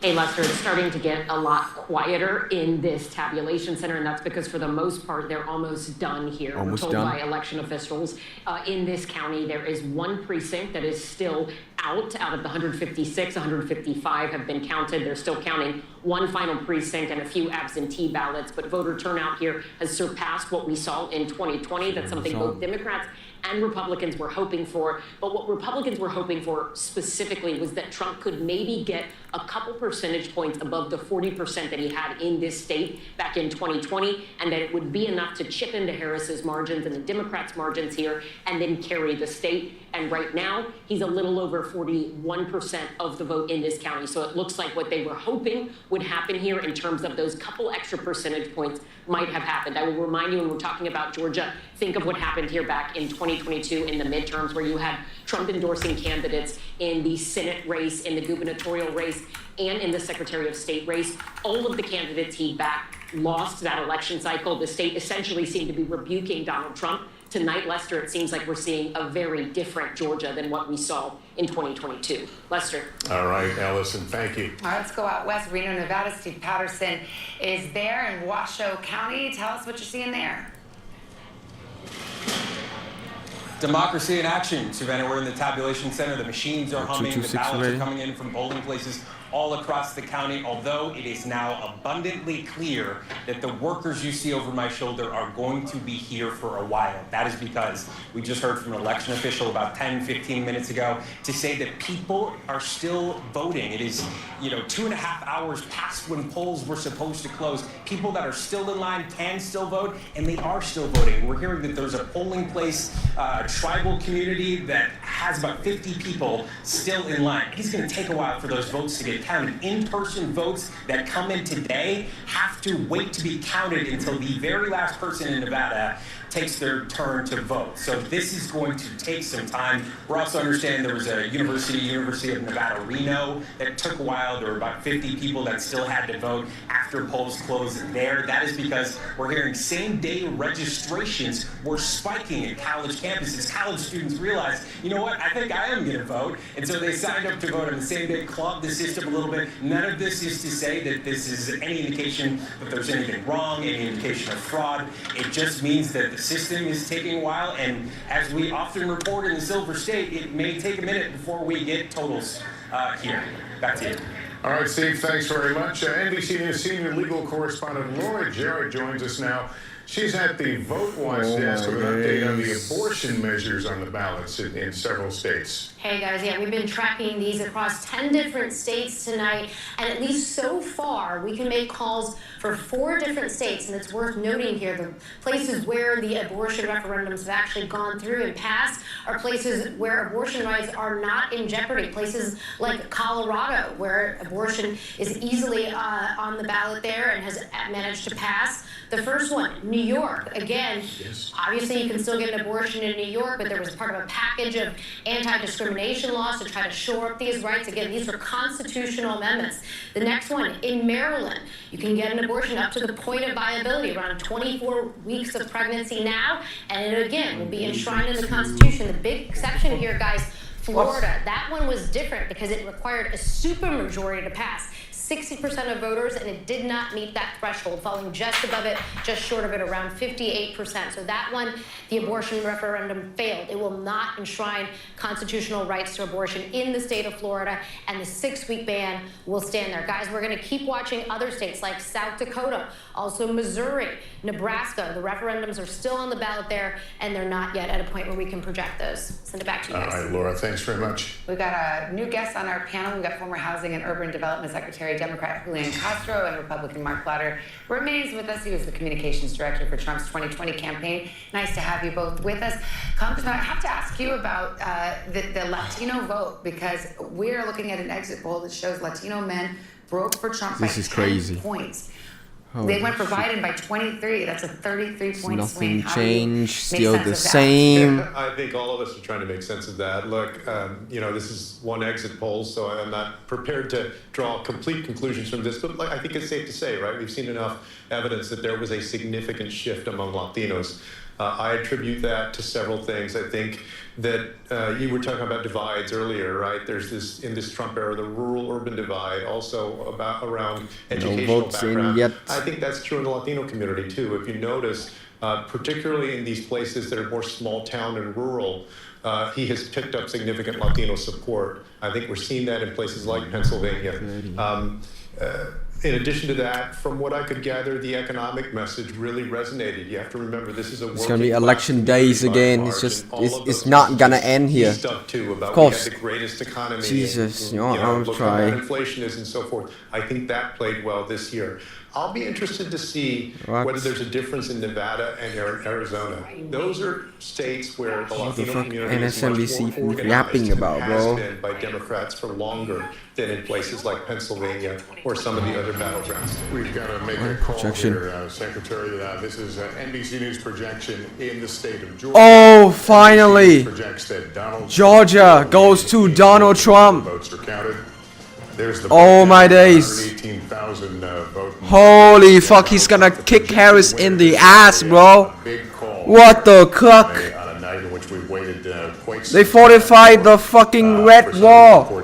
It's going to the up top. It's going to the north. It's gonna break down the blue wall. Trump fucking, we're gonna win this goddamn election. This is a surprising factor of this election. This is the United States of America. God damn it. Holy smoke. I thought that Harris could beat this guy, but this guy just not stop. He keeps moving forward. The voters just keep moving forward, man. This is crazy. Holy smoke. What the cuck? Ain't no way. No. Yo. What the hell? Georgia will go into the Donald Trump column here tonight. Certainly a major piece. Yeah, and Rachel, what we can say now with that Georgia call is if Kamala Harris doesn't win a state that's not been treated as a Yo. if she doesn't do that, then she now absolutely must pull out a win in Pennsylvania, because if there's no surprises outside the battleground, Trump won Georgia. plus North Carolina, plus Pennsylvania would get Donald Trump to 270 electoral votes in the presidency. And look at Pennsylvania, we are closing in on 90% of the vote here. Donald Trump is leading by 168,000 votes right now. A couple of things that we can show you that have come in now in Pennsylvania. Trump has won Georgia. Two counties are pure bellwethers in Pennsylvania. Voted for Trump in 16. That's crazy. What would they do tonight? The wall is gonna collapse. The blue wall is gonna collapse, man. The other one, Erie County, this is now got their vote from Erie County. It's flipped back to Donald Trump. Again, just take a look at this. In 2016, when Trump won Pennsylvania, he won Erie County. He gave it back to Biden when Biden won the state. Now Trump is reclaiming Erie County tonight. Again, this is one of those big sort of quintessentially, you'd call it Rust Belt counties. If he can just lead. Where are we? Holy shit, this guy just gonna make a speech now. He just can't make a goddamn speech now and declare the goddamn victory. Holy smoke. Swear to God, I think that Harris needs to win like a lot of freaking. She needs to defend all 3 states, but but at the current moment, at the current freaking wave, I don't expect her to do that. This is just madness. The red wave is real. Holy smoke. Reflected a bit of a disappointment for Democrats. I expect Harris to do better, but this is just crazy. It's coming down further. The Joe Rogan effect is real, man. Really boost them dramatically. Oh my God. More than 20% in Philadelphia. Now we need to pay attention to Pennsylvania. If he just snap Pennsylvania and one more goddamn states, snap Maine, snap those small states, he's gonna win the election. Absolutely needs to hit and exceed that in these places. Chester County, I think we're pretty. We got a projection. We got a projection. Senate is now GOP control. Okay, we already know that. We already know that. That's great. 54.5. She's got to get past, really got to move past that Biden number. Will the remaining vote by mail in Chester County do that for her? Up to Montgomery County, more than 3/4 of the vote in here. This is a giant county, though. There are still lots of votes left to come. Again, from Harris's standpoint, she's got to get past that Biden number with what's left to come here. No vote by mail left in Montgomery County. Move up to Bucks County. 2/3 is in right here. This is crazy. This is just crazy. What the cuck? immediate Philadelphia area counties. This one a little bit more blue collar than the ones I just showed you. So again, that's a trend we're seeing. We saw it in Erie, we saw it in Northampton, we're seeing that in a lot of places tonight. Also, I'm giving you Democratic, big sort of Democratic vote areas, Bucks notwithstanding, but Chester, Montgomery, and Delaware. In Southwest Pennsylvania, the two big counties here, we've got Washington all in. I want to draw your attention to this because these are two big bedroom community suburbs of Pittsburgh. In Washington County, Donald Trump has improved tonight. Core Republican area, he wanted to boost his numbers in a place like this. You can see in Washington, he has. And if you go next door to Westmoreland County, which is even bigger, there is still vote to come in Westmoreland County. Trump currently, take a look at this, 28 points was his margin, 36 here right now. Again, if he finishes above that 28, it's exactly what he wanted to be doing. So for Democrats, it's going to take something really kind of massive out of Philadelphia, where really those numbers are disappointing for them so far. And again, out of Chester with that vote by mail, some more to come in Montgomery. They're going to need to get bigger margins with what's to come. Again, 170,000 votes. Trump is going to win. They got the Senate majority. I think House they can do well really in the House. They're gonna get the House. Mike Johnson's gonna be the goddamn Speaker of the House again. What? To make sure that they would have the Senate Majority Leader, that they could control the legislation that came on. They're gonna control the judiciary. They're gonna control the Senate. They're gonna control the whole goddamn legislative branch. They are control the executive branch. The blue wall is collapsing. It's collapsing fast. Real fast, man. This is crazy. Holy smoke. Because they had strong incumbents there, or they had strong challengers, people running in open seats like in Michigan, who they thought they'd be able to run ahead of Kamala Harris, even if the race was close at the presidential level. Donald Trump's margins seem to be bringing those Republican candidates along with him in states along that blue wall. And then don't forget, there's two other Senate seats that are still on the balance as well. I know you already talked about Montana, which Republicans feel very confident about, but we also have Nevada and Arizona. Arizona Republicans were not that bullish on. They did not have high hopes for Carrie Lake, the candidate there. The scenario in which they thought Carrie Lake could win is the scenario that we see playing out right now. And that was a big Donald Trump victory that would bring her across the finish line. So there's no doubt that there are a lot of very happy people in the Senate Republican caucus. And this is going to be a very different looking Senate Republican caucus, one that might look a lot more like the House Republican caucus that we've covered over the past couple of election cycles. So there's no doubt that there's going to be a lot of change in Washington as a result of what we see playing out here. Yeah, different leadership too. Senator McConnell is stepping aside. Let's go to Kelly O'Donnell, who's also there, certainly is a veteran of the Hill. We await who will control the House of Representatives, and we may be waiting for weeks for that one. But Kelly, what's your takeaway here? Well, certainly if the Senate Republicans have this way of how is this even possible? Mitch McConnell, who's decided he's not going to be in leadership. And so it will be more in the form of Donald Trump. And if Donald Trump becomes president again, then you have that kind of partnership where he will have more of an opportunity to drive the agenda. Now, if the House goes to the Democrats, then they have the power. This is madness. They have the power of subpoena and the power to be an agitation to a Donald Trump if he returns to the White House. For Republicans, as Ryan mentioned and as we've talked about tonight, the expectation was that this was likely because there's a third of the Senate that is up every 2 years, 34 seats this time. And this is crazy. Favorable territory for Republicans. But for the partnership between a White House and at least one chamber of the Senate, of the Congress, it makes such a difference. Now, Donald Trump has not always courted those Republicans. He has such a grasp over his party, not always wanting to work with them in terms of governing and getting things done. But he has infused his brand, his personality into this Republican caucus, and that will mean... This has surprised the heck out of me. The fact that Trump is winning this is ridiculously crazy. I doubted this man, but holy hell, man. They're gonna forget on January 6th, they're gonna forget all of those goddamn things. Wait, hold on. Good evening, Howard. Good evening, HU. I want to say good evening to all of the Harris Harris campaign, the campaign family, thank you for all that you have done. Thank you for being here. Thank you for believing in the promise of America. We still have votes to count. We still have states that have not been called yet.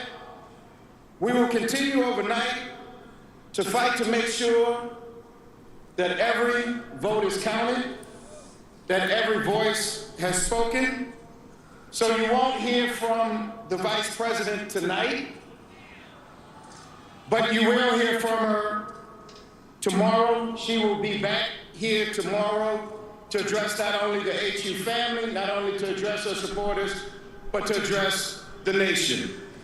So thank you. We believe in you. May God bless you. May God keep you. And go HU and go Harris.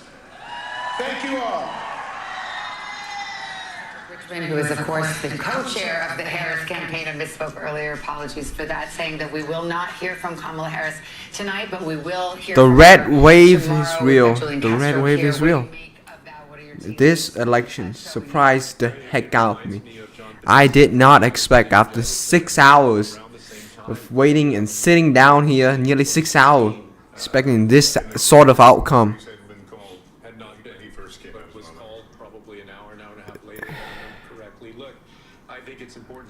If Trump wins, this without a doubt. Well, I'm gonna record a goddamn YouTube short now. The greatest political comeback within the fucking lifetime. This is just madness. To see not the candidate herself come out, but to see, in this case, Cedric Richmond, Justice John Podesta came out. And again, I think the themes, one of the questions that we were looking at in 2016 was the fact that Hillary Clinton didn't visit Michigan, for example. This was very different. Vice President Kamala Harris Trump, she showed up in Wisconsin. Battleground states, but again, her messaging, and we all noted this at the time, her closing messaging really focused on the issue of democracy, when polls showed issues like the economy, like reproductive rights, are really the top issues for voters. So that's undoubtedly one although thing in our exit polls, threat to democracy is the number one issue. It's just that it's in the eye of the beholder, and it means different things. Campaign in 2020. I mean, a threat to democracy, I think, is, you know, the pollsters, we're going to all have to come and workshop a different way of putting it, because it's, so for some, for Democrats, it certainly means January 6th and some of those, you know, extra legal, not legal moves to try to hold on to power in 2020. For Republicans, it might mean cultural changes to the way our way of life, things that threaten it could be a number of cultural issues that they think are just as existential, and it's really about the direction of the country. Yeah, well, obviously I don't speak for every Republican. I do think there are a lot, though, that believe the threat to democracy also is packing the Supreme Court. It is the use of the lawfare, whether it was in New York, whether it was the special counsel, for things that really, like, as we often describe it, the New York case was about accounting and a paperwork issue. And yet he was, you know, fined hundreds of millions of dollars, faces jail time. So those kinds of things, I think, also resonate for many. But I know we've talked about a lot about the 2016, and I was on that campaign as well with then Governor Pence, obviously part of the Trump campaign. It reminds me of 2016 in so many ways because of the theory. It's not you have to win wow counties, or you have to do. I'll use the McDonald's reference because it's an iconic photo. He supersized 2016 and said, I'm going to grow my rural numbers, and then I'm going to take them up another level even more. Well, as we go to a commercial break, there's the side-by-side picture. If you were just tuning into all this, I think the pictures speak loudly. On the left, the Harris campaign headquarters for the night, as people are packing up and leaving, told they will not see the candidate tonight as they process some unhelpful trends for them. On the right side, the Trump gathering in West Palm Beach tonight, where we have seen dancing and celebration. Again, the race has not been called yet, but they, like everyone else, watching some interesting trend lines that seem to be pointing in that direction. We'll take a break here. Still be with us, and we'll be right back. 60% of the vote in. I'm seeing a lot of red lining up and down Lake Michigan. And for a while, you know, that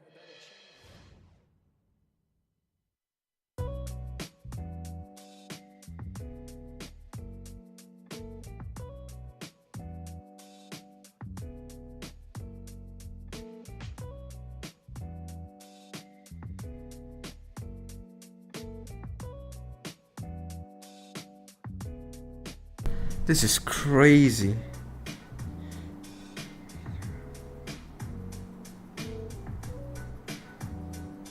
It's gonna take the whole thing back.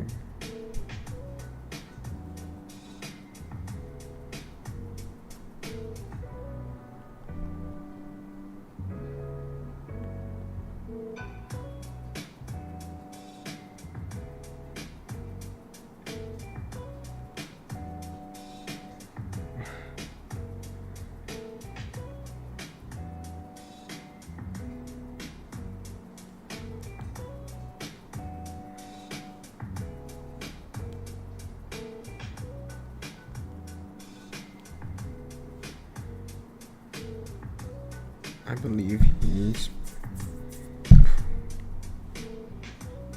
pulled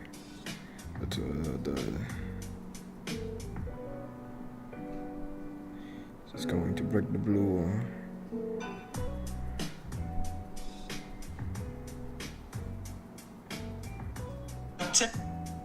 More Americans turn to NBC News. Check the whole news organization. Oh my days. After 6 hours of watching this.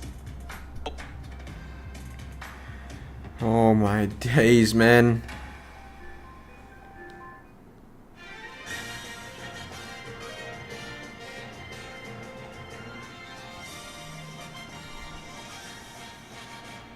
Welcome back to NBC's election night coverage. It is almost 1 a.m. here in the East with another poll about to close as we Trump is going to win. from some of the critical battleground states in the race for president. We're covering not just the presidential race, though, but also both houses of Congress just made a big call in the Senate. Kristen Walker. Just mad. The balance of power Oh there. my days. After 6 hours of watching this goddamn election, Trump is going to win it. I believe he's pulled a 2016 card. He's gonna break the blue wall. He's gonna take the whole. He's gonna break the blue wall. He's gonna take the whole thing back. Votes must count, So but right this now is it's just 51 to 41. We're still waiting for a number of results. But among the top states that we're looking for now that they have these pickups, which have given them control, Arizona, Ruben Gallego, and Kerry Lake, we still haven't called that race. The Montana race is such a fascinating one. Senator John Tester trying to win re-election against Tim Sheehy. Tim Sheehy is a somewhat controversial candidate, and yet it looks like John Tester could potentially be poised for defeat. We'll have to see how that race goes. It's a very red state, Montana, so he was one of the most vulnerable incumbents. Absolutely, and when Republicans were eyeing how are we going to win the Senate, this was the race that they continued to reference. We're also waiting for Pennsylvania. Senator Bob Casey looking for a fourth term against Dave McCormick, Trump-backed businessman Dave McCormick. So we're watching, and Tammy Baldwin, by the way, also in Wisconsin is looking for re-election. How about Michigan? We've got an open seat, a Democratic retirement. In Michigan, absolutely. You have Alyssa Slotkin and Mike Rogers running very close. And again, I keep making this point. Some of these Democratic candidates actually looked like they had a good shot at winning re-election. And then the polls have just completely narrowed, which is what we've seen at the top of the ticket as well. And we continue to ask this question, will we see any tickets? Well, the tickets, but it just brings me right to Holly. I think we were wondering if you might see, a Trump Slotkin in Michigan or Trump Baldwin in Wisconsin. We don't see a lot of ticket splitting in the modern political era. That's exactly right, because people are divided. Let's see how this goes, though, because we haven't called some of these races, right, where these Democrats are vulnerable in some of these. I mean, listen, we're talking about the blue wall in some of these blue wall states, and remember why the margin matters in the Senate. Not just for funsies, it's because there's a couple of Republicans in the Senate who would be potentially likely to buck Donald Trump if he were to win the White House on some issues. I'm thinking Susan Collins, Lisa Murkowski. If Republicans can build up that margin, that won't matter quite as much. All right, well, we're still waiting to see how this all plays out. We've got more. I thought this was a projection sound. Now with the presidential race and the road to 270. Jesus, 240. After 6 hours of watching.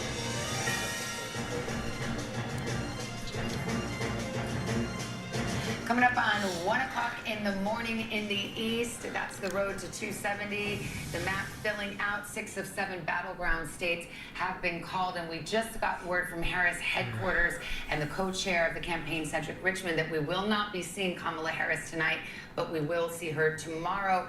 Let's go to Harris headquarters. Peter Alexander, our correspondent, right there. So what are you hearing? What is the decision-making process there?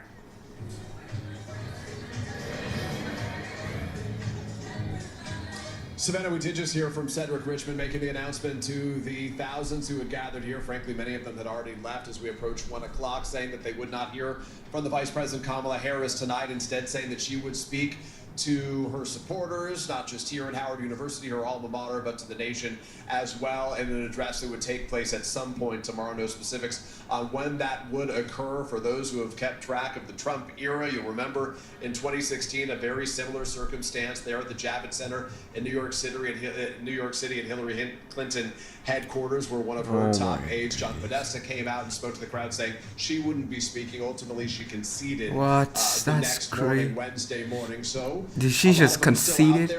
I want to hear Trump's speech, man. This is just madness. We've had with a series of individuals, including a Democrat who was attending a donor event that was taking place at one of the glitzy hotels not far from where we are here in Washington, D.C. They say the atmosphere there was like a funeral. Another person said that the situation, in their words, was just, quote, not good right now. We did hear earlier from Jen O'Malley-Dillon. She is the campaign chair. She had what was in effect a sort of pep talk for the forces, the campaign staff, telling them all to get some sleep and that they would come back and finish this off strong tomorrow. So that's effectively where things are. I gotta tell you, Savannah, on a day when so many those close to Kamala Harris really felt like they had the momentum, they felt like the vibes were on their side, it quickly appeared clear that, you know, despite her effort to say that we're not going back, that they may be returning to the figures that haunted Democrats back in 2016, where they just didn't have enough to defeat Donald Trump that go around. So many blank stares, glum faces, people not so much holding back tears, but certainly unable to crack a smile here. They had been handing out American flags. Oh my days! After 6 hours, they were cheering and waving those flags, but as the night progressed and they watched the returns come in, no more waving flags. In fact, they asked for the television to be muted here with the returns, with the exception of Hawaii, Colorado, other places that Harris won. They turned them on and got cheers for that. Instead, they blasted music to try to sort of distract from the situation, try to give a little pick-me-up to the people here. All right, Peter, thank you so much. I want to go over to Garrett Hake, who's at Trump headquarters in Florida, where it looks like the party is still going. And of course, the question is whether or not we will hear from the former president. Oh my days. Yeah, Savannah, Trump supporters reveling in the news that they're getting here in this ballroom just over the last half hour or so. Huge cheers in this room as the network's called Georgia for the former president, and a loud chorus of boos when Cedric Richmond took the stage in Washington to announce that Vice President Harris would not be speaking. There has been movement from Mar-a-Lago across the Intercoastal Waterway towards West Palm Beach of Trump supporters. The party there emptying out a lot of the folks he had been with. Governor Burgum, for example, other close Trump aides and allies making their way across the street. Still no sign of the former president here yet, Savannah. Okay, thank you. We've got another projection is coming up right now. This is the state of New Mexico. NBC News. Okay, New Mexico going to Kamala Harris. In New Mexico. God damn it. I don't know if that could save her or not, but like 194, 1246. If he just won one more goddamn fucking battleground state, it's over. Let's go over to Tom Yamas, who's at the big board of Pennsylvania, and you've got some bellwether counties. She needs to win like a lot. She needs to win this. She needs to win all of this and still get 265. Holy fuck. I have a strong belief that Trump is going to win. And if he wins, this is just crazy. I cannot believe this would happen in 2024. Oh my days. I would not support Trump like everything he said, but the fact that he managed to have this such crazy political comeback after all of that criminal charges and all the crazy shit that he did, this is just some next level politics, man. The fact that he can reverse all of this speaks volumes. This is crazy. It's like the next. Oh my fuck! I cannot. I'm speechless. I'm speechless. Move down to Delco, 95% in, 62.9, slightly underperforming there. Philadelphia County. This is where she closed out her campaign with Lady Gaga and Oprah as well. What the fuck is this going on? Oh, fucking hell! And finally, Bucks County here. Trump has flipped this right now. There's Trump just flipped that? of the vote is out. What the fuck? He had 51. Biden did in 2020. Trump tonight with 50%. Still some vote to be counted there. But those aren't promising numbers in the Collar County. This guy defied all fucking odds, man. Showing signs that Pennsylvania could turn red. Still a lot of vote out, guys. But this may be one of the reasons, and we don't know why. If he won Pennsylvania, it's over. It's game over. But this may be one of the reasons why the trend lines in Pennsylvania, from what we're seeing, if she doesn't win Pennsylvania, there's no longer a path for her. And you're seeing some of these same patterns in other states as well. Wisconsin. I think we might have a winner tonight. The counties there, we walked you through. 246. 246 by now. It's just madness. This is just. This is like way better than 20. He can go on the stage and declare his fucking victory now. I don't give a damn. This makes sense because it seems that he's going to win. There is no bloody way. Trump is overperforming. There is no bloody way. Hang on. If she doesn't win Fuck the Senate. Pennsylvania, Senate, I want to put you here. Okay, I don't give a damn. If he wins Pennsylvania, he goes to the White House. Right. There is no way. There is no way she's gonna defend all of this under these circumstances. If she defends, she should 224, man. She need to defend this. All of this still get her 246, and then Pennsylvania 249. Oh my God! But we don't forget because these are the goddamn states. We are not a projection. What's called? Alaska right now.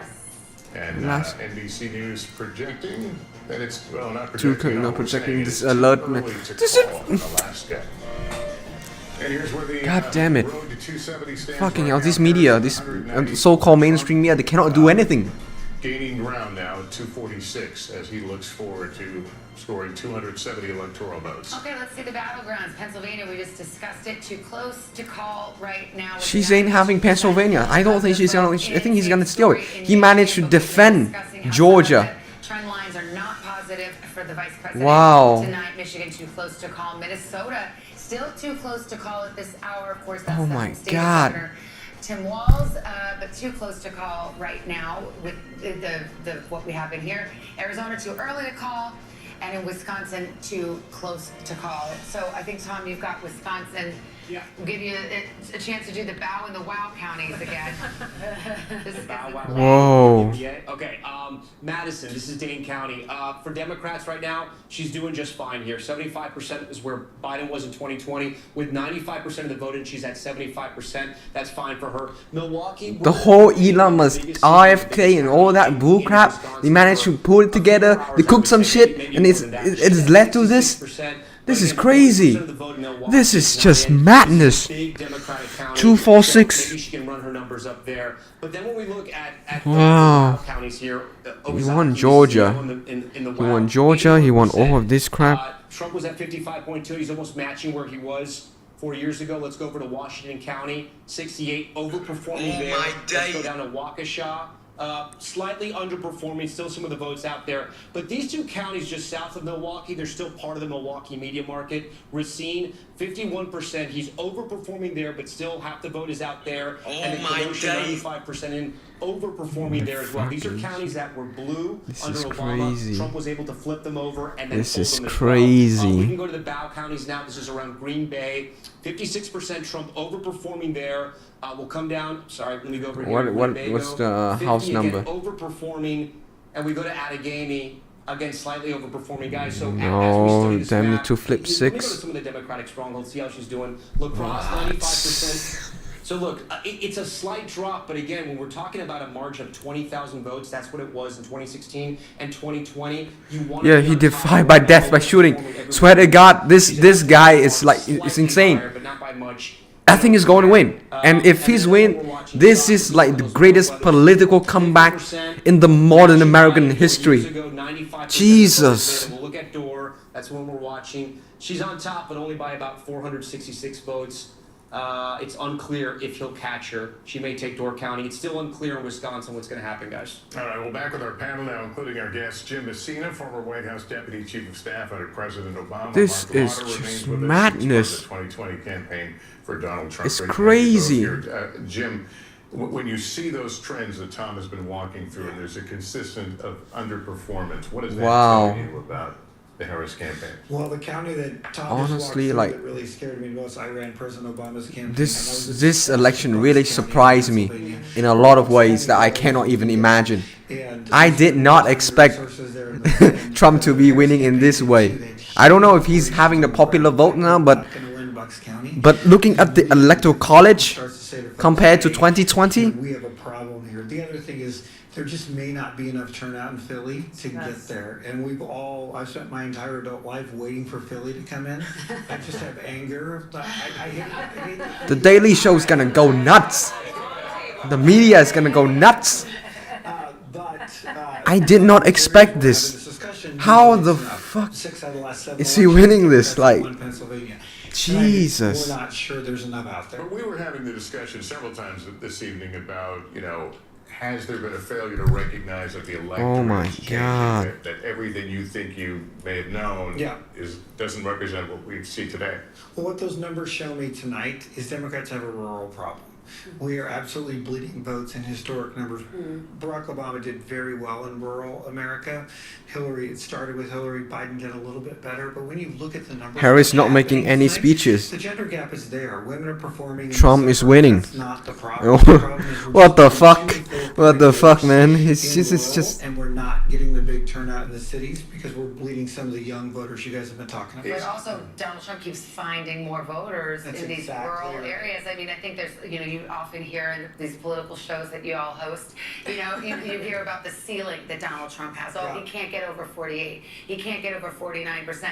He's found more voters, and we're seeing it tonight when he's overperforming in some of these. I mean, like, I don't know. I mean, let's check Pennsylvania. You run for president, that just never happens.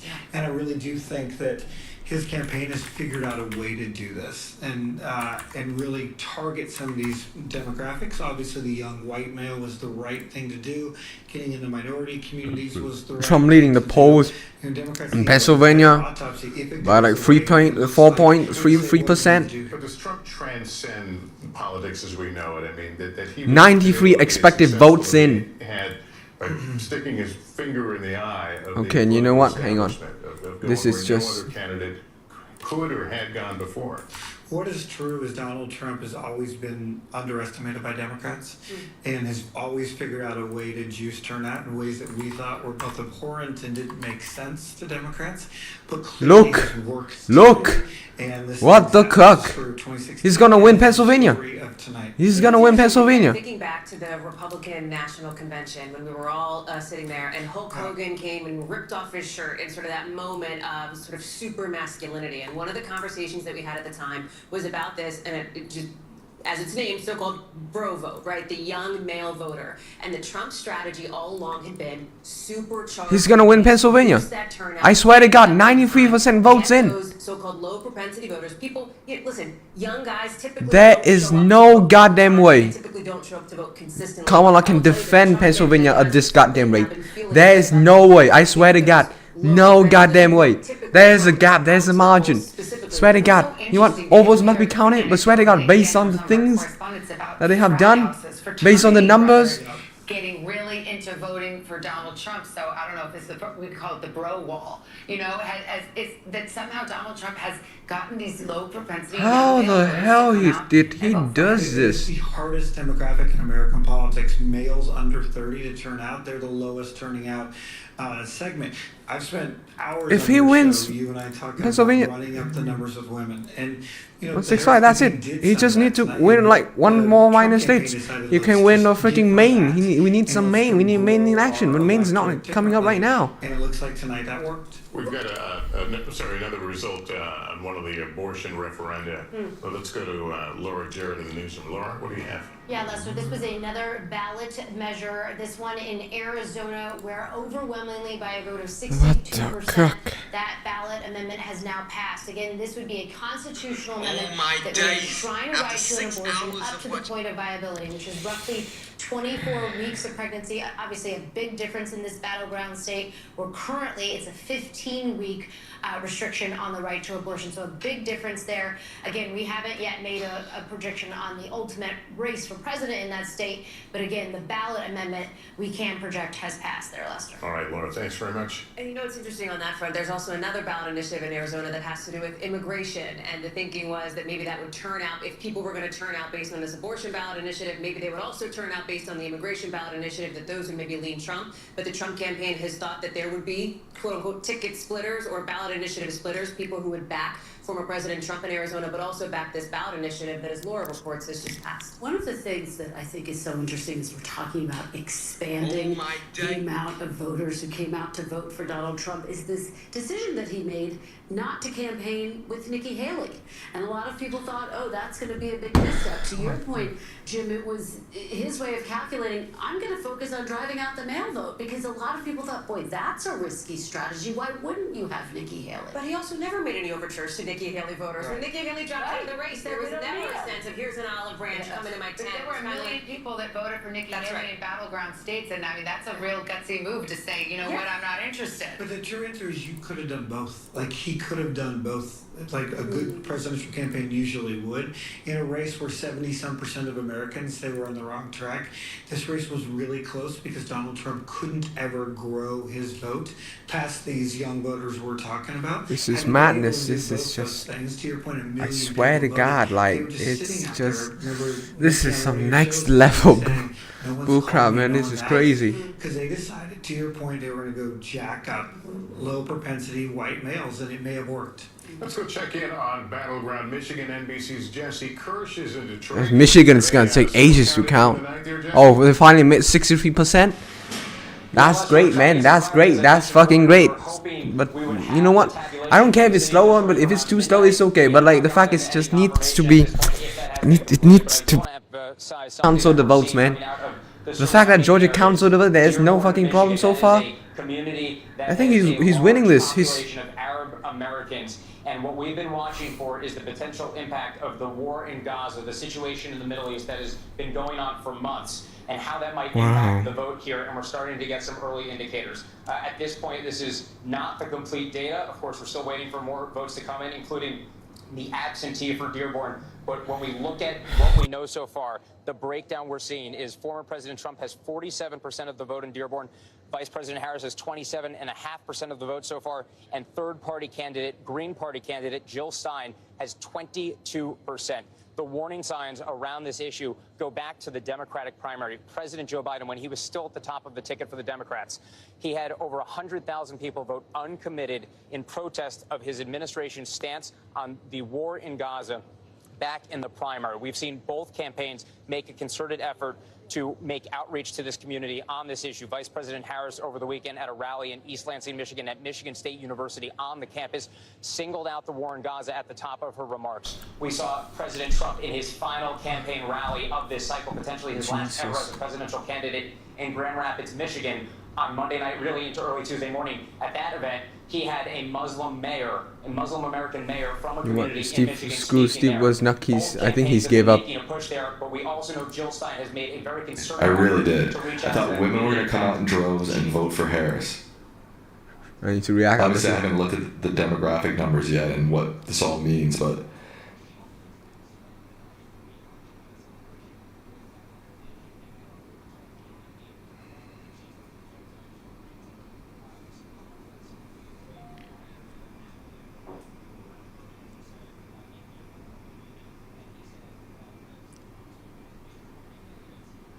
Michigan losing because of Gaza. But what's the alternative? The alternative is Trump. That's thing I just can't wrap my mind around. I understand Trump is shit, but like, the fact he's pulling this like straight out of his ass is just crazy. I don't know. That's not what we see in our data. Well, here's the thing. Where do you see that? Because a moment ago, Darren was out here and he said, in fact, not only did the bro strategy work, and the bro strategy largely worked along the lines of white men, but that the bro strategy also had some impact.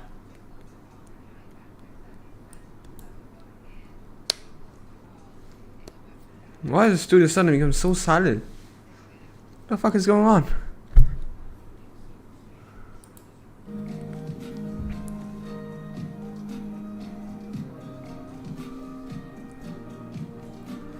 He make through the 230 marks, and then suddenly 247. Either just passed or is about. And then at 247, he just make it all. He just break it through. Oh my god, it's like crazy. It's just insane. Oh, finally, Jon Stewart make a video. Oh my god, bro. Oh my god. Let's check for Alan Lickman. Alan Lickman is gone. He's not doing this coverage no more. He's going to sleep. Yeah. Hours. Poor guy. That's pretty good for an old man, huh? I just can't I'm believe not worried for myself. But, you know, all 13 keys to retire. I just can't believe it. It is hard to believe. I just can't believe after this guy has essentially attempted to take down our democracy already, that people want to get. Yes, that's the crazy part about it. I don't get it. I don't make sense, but we will make sense. Someone has to make sense out of this, but like, Jesus Christ. Moral or not, this victory is a victory. Right or wrong, this is a victory. This victory is just crazy. It's like, Jesus Christ.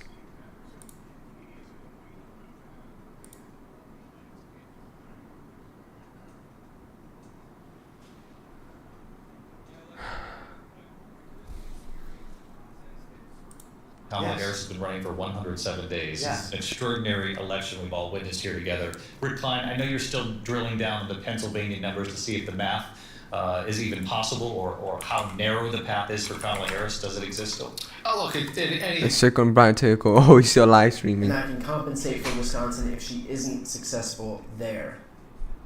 So there are a couple of path to victories, but right now the guaranteed one is going to be winning Pennsylvania. That is a necessity. But the fact that can she win Pennsylvania? I don't think so.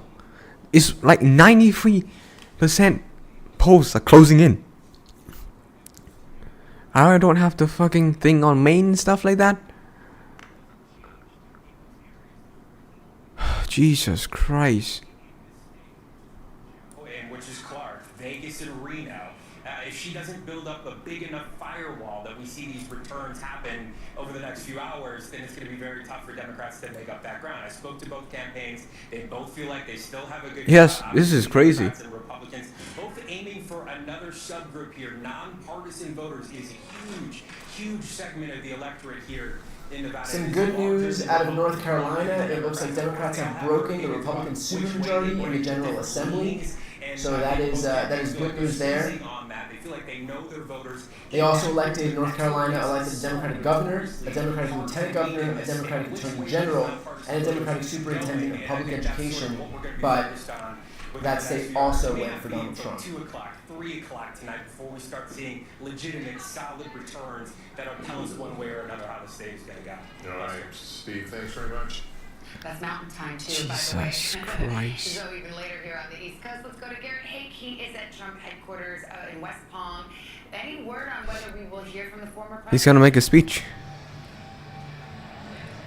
We will, Savannah, and soon, I'm told by a campaign official, Donald Trump is on his way across from Mar-a-Lago to here in West Palm Beach, and he is expected to speak soon. Now, what's is a little bit of a open to interpretation. But Kamala, I think Kamala will concede tomorrow morning. He does not have a lot of patience with this vote counting process.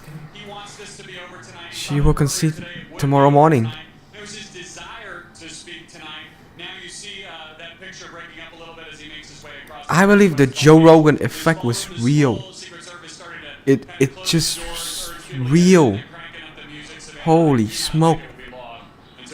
The fact that he went on Joe Rogan and then it just makes some couple of shits, gain 40 million. Next thing you know, he's winning an election.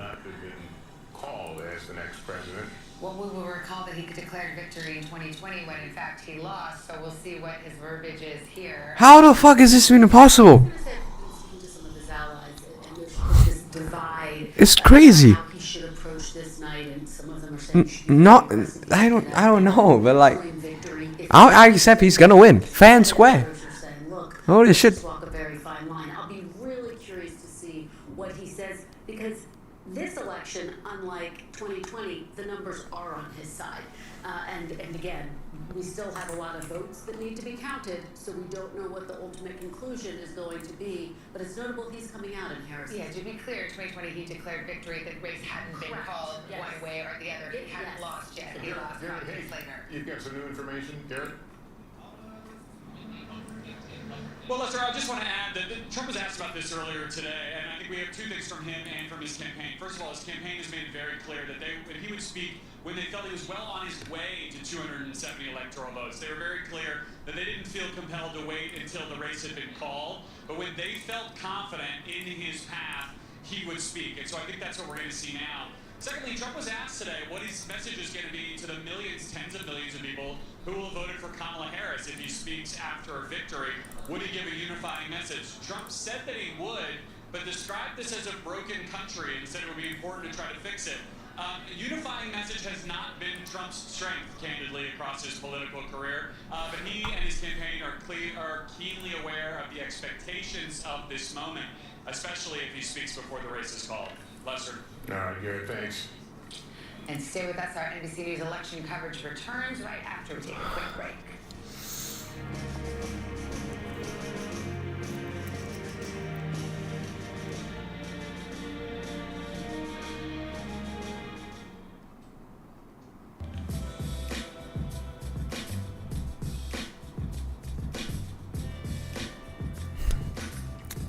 Wow.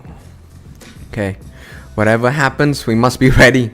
We must be ready. No, you guys must be ready. The American people must be ready for this, because this is just freaking shockingly. I did not expect this outcome at first, but I'll accept it. This guy won it. He really won the thing.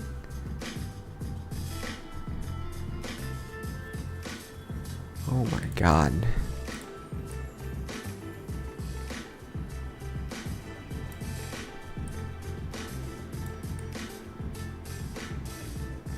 Sooner or later, he's gonna carry Pennsylvania.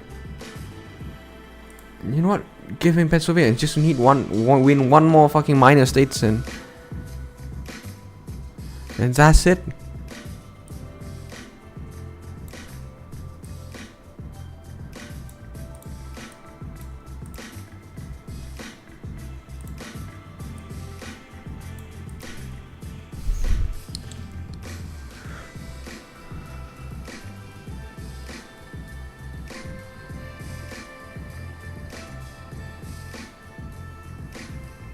Wait. Kristen Welker hosts Meet the Press every Sunday on NBC. NBC News Daily is #1 for afternoon news across all of television. I'm Morgan Radford. I'm Vicki Wynn. I'm Kate Snow. And I'm Sinclair Samoa. What's happening around the world? Israel's military is building up there along the border. And what matters here at home? New numbers are out today showing more encouraging signs for our economy. Let's zero in on exercise. We know we're supposed to be doing it. What does it do for our health? What needs to change for social media to be a safer place? NBC News Daily, weekdays from 12 to 4 on NBC News Now.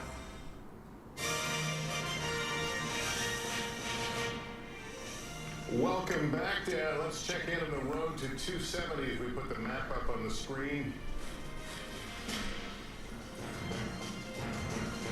Is there any projection coming up? Donald Trump inching closer to the magic 270. Harris with 194. Let's take a look at Pennsylvania, the important battleground state, maybe the most important. 93% in. Donald Trump with a narrow lead there. That is still too close to call. 93% of the vote in Pennsylvania. This is what it looks like in Michigan right now. Trump out with a lead over Kamala Harris and a 225,000 vote difference. 67% of the vote in. That's too close to call. Wisconsin, another key battleground state in play. Too close to call there. 89% of the vote is in there. And we can show you Nevada with its 6 electoral votes. Too close to This is call. crazy. This is just 37,000 vote difference. Minnesota is Kamala Harris leading, but that is characterized by our decision desk as too close to call. 85,000 vote difference in Minnesota. Tom, we'll send it back over to you. Yep, we're going to be looking at Arizona right now. The closest margin in 2020. At this hour, we have about 53% of the vote in. It's really tied up. It's pretty much 50-50 right now. Trump's slightly ahead by 16,000 votes, but it's still very early. Maricopa County, 60% of the vote. This is sort of, you want to win here to win the state. Harris is on top right now. We can compare her to 40 years ago, but again, half the vote is out in Maricopa County, but she's kind of where she wants to be. She's doing a little better in Pima County. Again, half the vote is out, but she's overperforming there than where Biden was 4 years ago. But when we go to the Trump counties, I think he can declare victory tonight, but I don't think she. I think she will concede sooner or later, but like. I'm gonna pop over all the red counties, and you can see how he's overperforming. 68 now at La Paz. Trump leading by the popular vote, 65 million. Wow. 53, he's at 61 still. Half the votes out over there. Finally, 58 and 60%. So you can see, I want to show you an interesting stat though. So remember where this race is right here, right? It's neck and neck. Let's go to the Senate race here, and it's a much different story. Look how much ahead. If she defend all of this, right here. So you could get have this, voter effect in Arizona happening right now. Again, Gallego's at 52%. and then, but that would be impossible. 50-49. So you can see what's happening there. He's leading in Pennsylvania. There could be voters who, God, even Michigan is not even enough. If fucking he just get Pennsylvania, then what's this? New Jersey? Has they declared New Jersey yet? Did they declare New Jersey? Yeah, why didn't they declare New Jersey? So if Gallego gets the Democratic seat, that's a hold for the Democrats. And Jackie Rosen trying to go back to the Senate and hold that seat. Yeah, so this is neck and neck right now, and Dems thought that they were going to have this, this was a lean Democrat. They didn't think this was going to be a tough race for them. This is a little tough right now. Did they declare New Jersey? I think they didn't declare New Jersey. In Clark County, let's see. I think New Jersey should fall for Kamala Harris since it's a blue state already. Where the fuck is New Jersey? More than 20% of the vote out in Clark County. I don't want to make too much assumptions about What? Nevada with that sort of. Hey yo, they didn't mention anything about New Jersey? 90% in Washoe, which is more reflective of the What? entire state. Neck and neck there. I would say, I think it's fair to say at this point with the vote where it is, Sam Brown is overperforming Jackie Rosen, of course, the incumbent here. Not great news for Democrats right now, but still a lot of the vote is out in Las Vegas, and that's what's going to really decide. Washington rejected Kamala to win New Jersey. Montana Senate seat as well, where John Tester is looking to hold on and checking on that report back. Oh no, look, you're so fast on that board now. Tim Sheehy, look at this. The incumbent John Tester is down. This was Too early to call. Senate race, I think maybe ever in Montana here. This was NBC said it's too early to call. Washington posted it is feasible to call New Jersey. Yeah, this is a very red state. Trump was at 56. He's performing at 51 right now, so he's sort of underperforming. But look, it's still early in the night. There's still 70% of the vote that's out in Montana. But this is what we're going to be watching closer. If she can defend Pennsylvania and New Jersey, she's going to be 2-2. And she's going to protect this 10. And it's all come down to these states down here, and Maine, of course. But Maine is still too early to call, right? Claire, let me start with you. We may Maine. hear Donald Trump sooner than later. What can he say that will make it a less bitter moment for those who left? Too early to call, too early to call. Fuck. You know. First of all, do I think he will? Will he try to reach out and be a unifier and try to acknowledge that this country is divided, incredibly divided? I don't think he will. That's not who he is. That's not how he got elected. And I don't know him. You could probably answer this better than I could, but it doesn't seem like to me that this would be the moment where he would not try to be his authentic self. Yeah, like the fact that they haven't declared New Jersey yet is pretty crazy, but I think New Jersey's still blue. But it's not enough. If he can just break one of these fucking things, I think he could have a chance. Easily. He can claim Pennsylvania. Oh shit! Yeah, he can claim Pennsylvania. I don't think he can really win. You know, give fucking Harris New Jersey, man. Obviously, he's got his own unique style. He speaks in his language, but I also think Give Harris New Jersey, and then what's gonna happen? Nothing's gonna change. Give him fucking Maine. You know, give them Maine. He just need win. He just need to win this. Okay, plus one more fucking state. That's it. Two more. Just 2 or 3 more. 2 more, and that's it. She needs to win a lot. Holy shit. The fact is, he's leading Pennsylvania. Pennsylvania is 93%. 93 fucking percent. Voted, counted. NBC confirmed that, and he's still leading by it. By 200,000 votes. You know what? I know it's 200,000, maybe it's for them too close, but I think it's a reasonable enough. Because you know what? They can beat the numbers by like tens of thousands. Not hundreds of thousands. He's gonna win. Jesus Christ. Oh my days.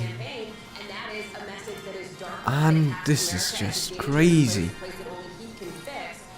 Somebody who, as we talk about rhetoric, just called Nancy Pelosi as crazy as a bedbug just recently, right? So let's just remember that is, I mean, some of the tone. Now, we may see tonight him look to make I'm not even going to say the word pivot, but perhaps extend an olive branch. Maybe, I mean, listen, we're not, I don't have a crystal ball, but I do think there's a pattern of history. To that point, I mean, remember after the horrific assassination attempt against him, the Republican National Convention, and all of the reporting, in fact, everything that he was saying was, He himself said it. He said it, yes, he said, I'm going to deliver a unifying speech, and it was for part of the speech, but then it quickly became a very familiar, almost speech that you would hear on the campaign trail. Well, that's what he ran for, and is perhaps going to prevail on that very way of being. I don't know that he would have any incentive to change unless, you know, he had felt in the moment some magnanimity towards. I will make one better prediction, though, Savannah. Yeah. I predict that he won't say It must be bread. Okay. Swear to God. Remember, though, even after he won election in 2016, he still made unfounded claims of voter fraud. So win or lose, it is something that he has a pattern of doing. I remember days after the 2016 election, he and his staff summoned network anchors, executives for an off-the-record meeting at Trump Tower, and it was off the record, so I won't go deeply into it, but to say we were under the impression it was going to be a reset meeting. Wow. It was not. Well, and that, I think... So you got chewed out? You got chewed out. I wasn't there. We were kind of told what time it was. Yeah. Well, just to speak to that, I mean, again, you don't have to rehash all of it here. The House, the thing the Republican control. Called journalists the enemies of the people. Wow. Just at a rally recently, he talked about being surrounded by bulletproof glass, and that if somebody wanted to come after him in an attempted assassination again, they'd have to shoot through the media first, and he'd be okay with that. His campaign tried to suggest that's not what he said, but that is the kind of language that we have heard from him consistently. And remember how he launched his campaign, vowing retribution. No, I'm just gonna wait for Pennsylvania. Weeks and days we've heard him talk about his political rivals as being the enemy from within. His vice presidential nominee, J.D. Vance, has spent a lot of time answering for that in interviews that he has done. Well, just to bring everybody up to date, 1:30 on the East Coast, and we are awaiting Donald Trump, who's expected to speak at the Trump headquarters in West Palm Beach, Florida. Battlegrounds remain to be called, and so there still is a narrow path. Michigan, Wisconsin, and Pennsylvania for Kamala Harris. But the trend lines and the reason you're hearing this tone from Democrats and Republicans alike is the trend lines are indicating that it will be a Trump victory, but this has not been called yet. Minnesota. So the audience there Harris leading in Minnesota. These are the 76. states. Those are the trend lines that fucking we're talking Maine. about. Pennsylvania, a healthy Trump margin. Confirm fucking. 94% of the voting. Those states out west, Arizona and Nevada, we may not know about those for several hours now, and we are waiting. Wisconsin and Michigan kind of bringing up the rear there in terms of these Midwest, East Coast time zones. So we will continue to follow this, but Kamala Harris, I should mention, has gone home for the night. Cedric Richmond, who is the co-chair of the Harris campaign, came out and addressed the crowd at Howard University in Washington, Nevada is D.C. still early. That she would address them and address the country, he said, tomorrow morning, Wednesday morning. Well, it is Wednesday morning here in the East Coast, but in a few hours from now. Yeah, and we should, it's worth noting in 2016, after his victory, he appeared in the 2 a.m. hour. Oh no, Nevada poll is not closed yet? Oh wait, it's closed already. Hour, and we saw that motorcade a bit earlier crossing the bridge Holy in West shit. Palm. But we don't have any timing as to whether we may hear. Well, we know we won't hit traffic because of the hour and also the motorcade. But we are expecting him. And we've been talking about, you know, what tone he might strike. And also, I mean, Mark Lauder, you were there, you know him. If you, let's just pretend he listens to his advisors, what would you advise him to say tonight? I would outline what we have to get done. And first off, we have 74 days, if I'm going off my quick math, before you actually take the oath of office. So I would obviously want to get right to work. You would obviously praise your staff. Unlike what you would normally do in a traditional speech this way, you will have not talked to your opponent unless something strange happens between now and then and she calls, they reach out and call. So you're not going to be able to say anything along those lines.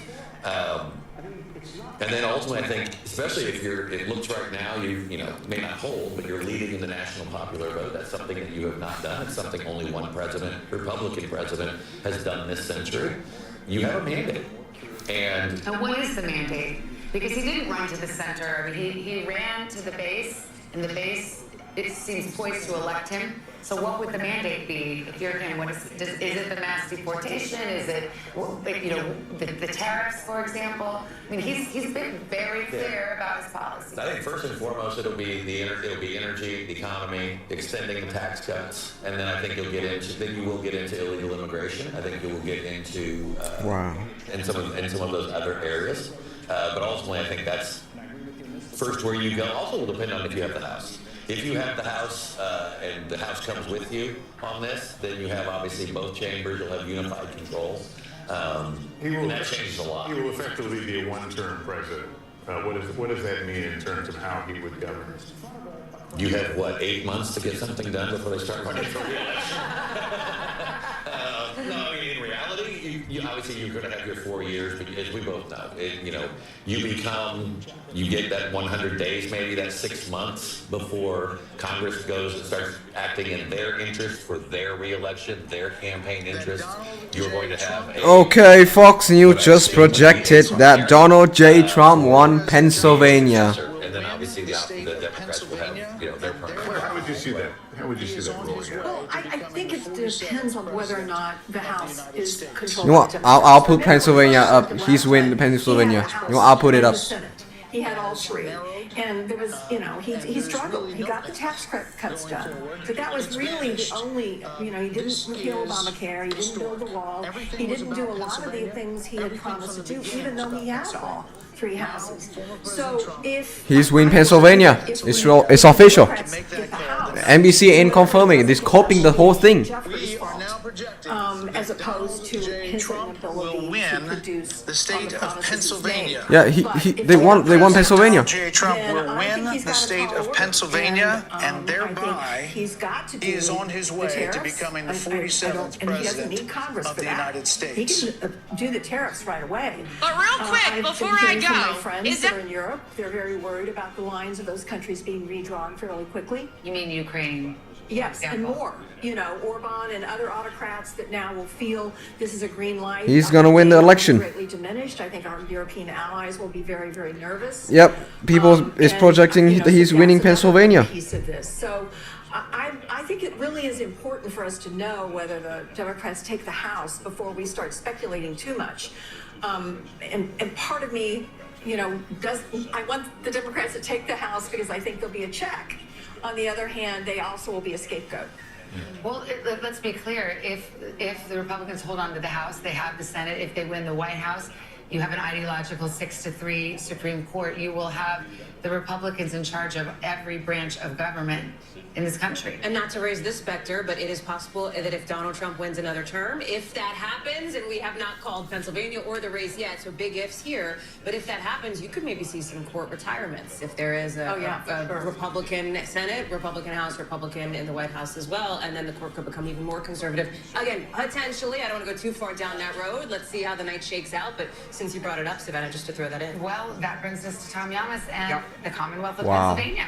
We've been talking so much about those collar counties. I want to talk about the I-222 corridor. Too close to just fucking announce it already, man. Like, I'm sorry if my highway is not exact. Just announce it. Through here. And I want to talk about this because when we look at the counties and how Trump's doing here, this is where the Hispanics are. This is the Latino corridor, if you will, in Pennsylvania, because I want to show you how important this is. So when we start, we can start right here.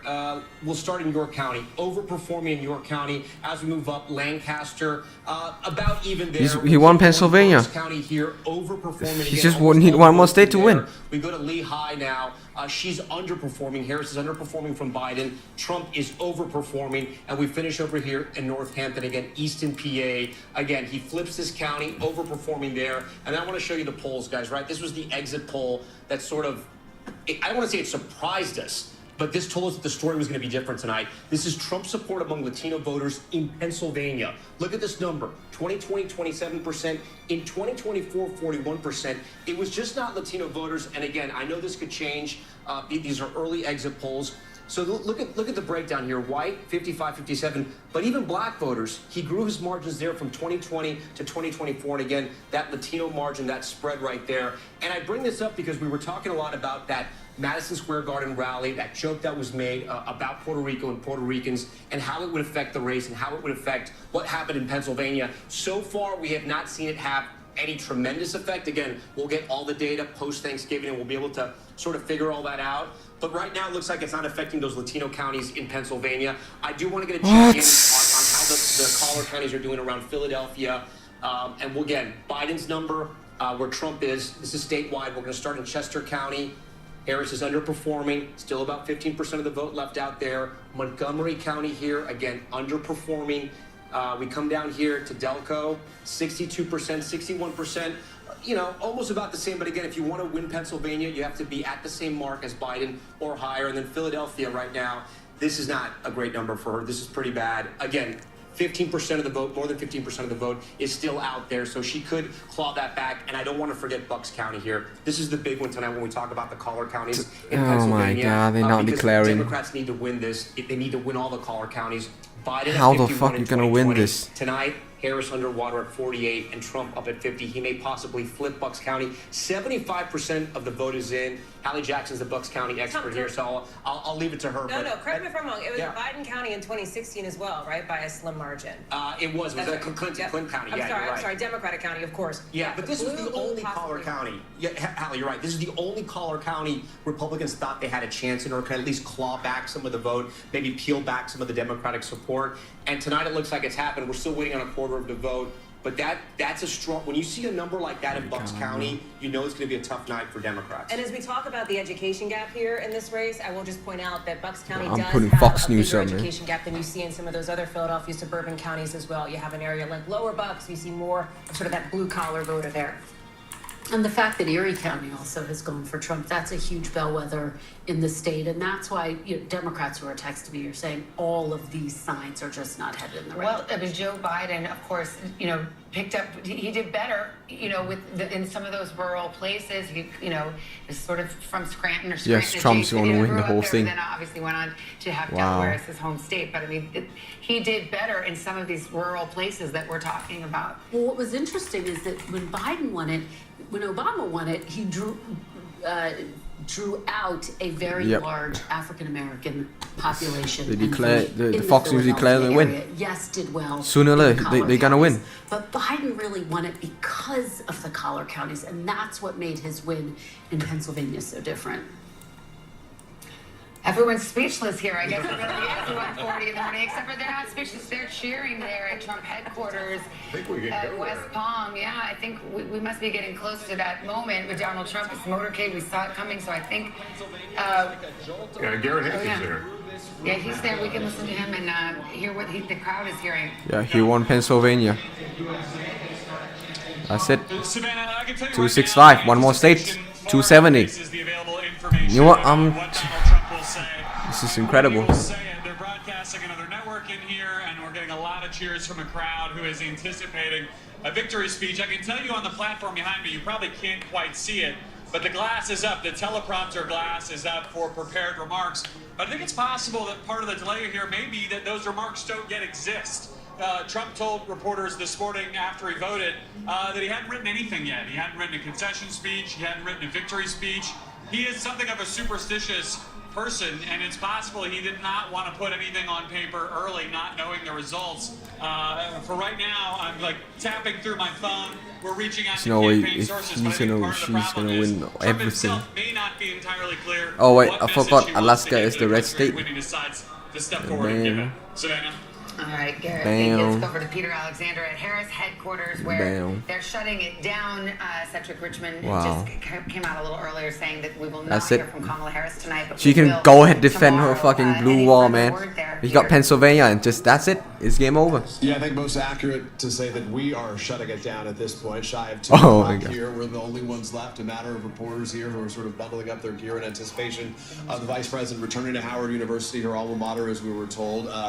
I guess it's later today. She'll be speaking today, Wednesday, not just to her supporters, but to a national audience as well. Obviously, this thing isn't done yet, but certainly based on the expressions we saw, the information those in and around the Harris campaign, it doesn't feel like a winning night for them, a successful campaign. We heard a funeral type atmosphere from those top donors who were gathered at a hotel not far from here. Kamala Harris never arrived at this location, not dissimilar to Hillary Clinton back in 2016 when it was one of her aides who came out and said she wouldn't be speaking, that she would deliver remarks the next day. Ultimately, it was then when she delivered a concession. So they're keeping close eyes on Pennsylvania, but the bottom line is, you know, there are key demographics and critical counties in Projection. states where they're just underperforming. Right? Peter, I'll ask you to stand by right now. We have an. Oh, he won Nebraska.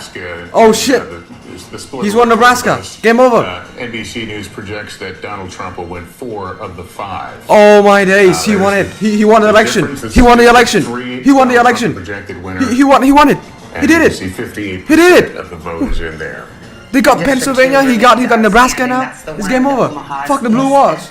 Adjacent district that usually Fuck the blue. Take the blue walls. No one need the fucking blue wall. He won the whole thing. I think we await District 2. I think we just saw that. And you can see Donald Trump drawing closer Take one. to the magic There we go. 7. That's it. Put him over the top and hand him the. He won the election. White House once more. Yeah, we await his comments. Stay with us. NBC News election night coverage continues right after this short break. Yeah, take the fucking Oregon. I don't give a damn. Take Oregon. Take Oregon. Yeah. Take Oregon. He won.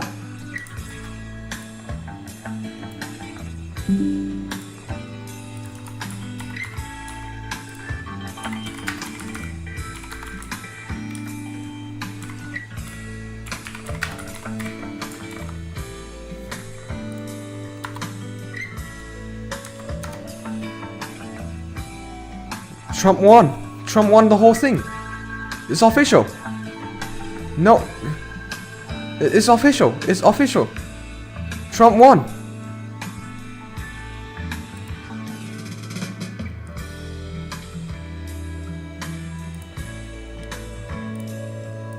Yeah, it's official. Trump won. What? They can go ahead declare fucking Pennsylvania. Trump won. 271. That's it. NBC declared that he won Nebraska. He won Nebraska 4 state.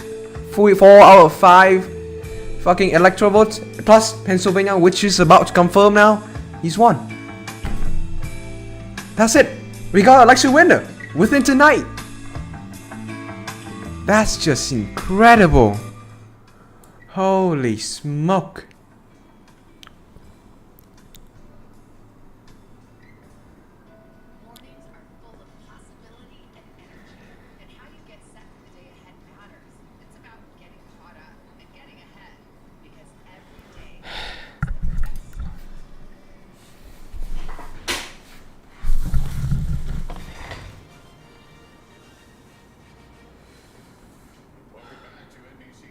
Guys, it's officially official. Trump has won the 2024 US presidential election with the 274 electoral college vote at the moment. He has claimed Pennsylvania. He has claimed Nebraska. 4 out of 5 electoral college. He has claimed it all. Trump has won the whole thing. This is, without a doubt, the greatest political comeback within the American modern history. Regardless which side you're on, you have to admit that this election, this victory with Trump, for me personally, should not happen. It should not happen. Provided with his criminal records, provided with his insurrection and all kinds of stuff. But the fact that he made it, he made to the presidency, he's gonna be the 47th president of the United States of America. This is just insane. I'm totally speechless. Congratulations to President Trump on his victory and good luck. Guys, it's officially official. Trump has won the 2024 US presidential election with the 274 electoral college.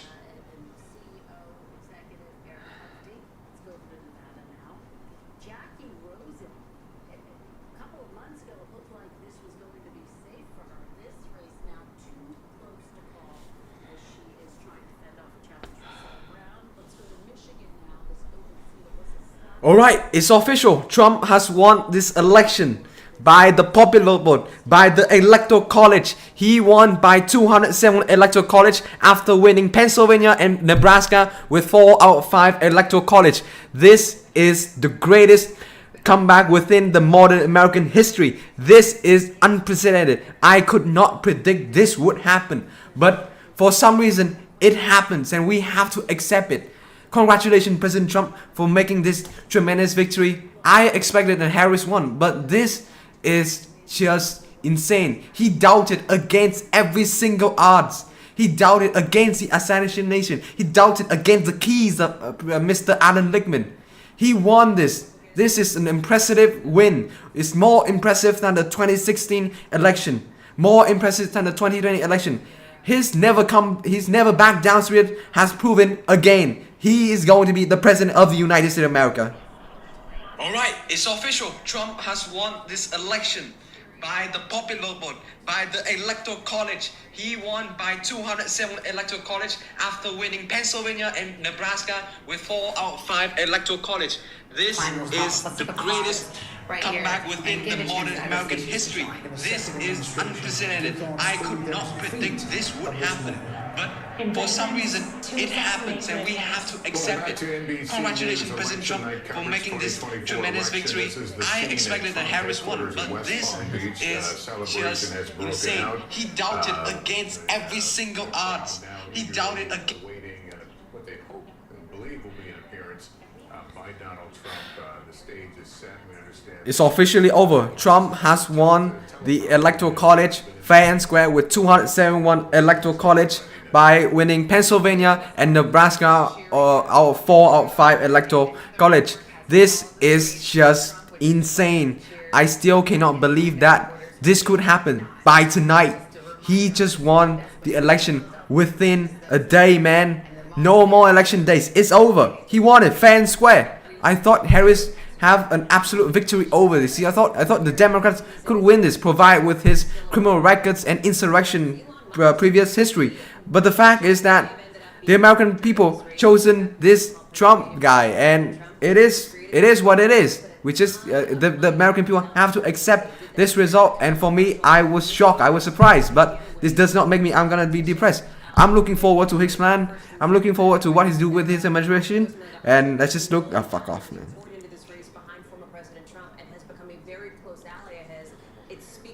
It's official, guys. Trump has become the 47th president-elect of the United States of America. After winning Pennsylvania and Nebraska, he has reached 271 electoral college. I know this may sound impossible for the Democrats or unbelieving for the Republicans, but at the end of the day, he won by the electoral college, and he even won by the popular vote. This election is even more impressive than the 2016 election of Donald J. Trump. This, without a doubt, is probably the greatest comeback within the modern history of political American history. This is just speechless. I just cannot express my feelings and everything. I just cannot say anything. I don't know whether I should be happy or not. I'm not a fully 100% Trump supporter, but he won this, and he won it. Provide with his background, provide with his goddamn thing. He won it by fair and square. That's it. It's official. And Trump campaign officials, and I interviewed. It's official. Trump has won this election by the Electoral College and by the popular vote. He has reached 271 Electoral College. He has won Nebraska. He has won Pennsylvania. He has won North Carolina. He's won Georgia. He has become the president-elect, the 47th president of the United States of America. I expected a Harris win, but so far this victory of Mr. President Trump is ridiculously crazy. I just cannot believe this election is probably a far greater victory compared to its 2016 election. This is just madness. And to be honest, I would like to congratulate the whole Trump campaign and people who go outside to vote. But at the end of the day, is that we all make the decision to the American people have to make the decision to vote, and yeah, the results speak for itself. He won fair and square, and that's it. Okay, good night. No.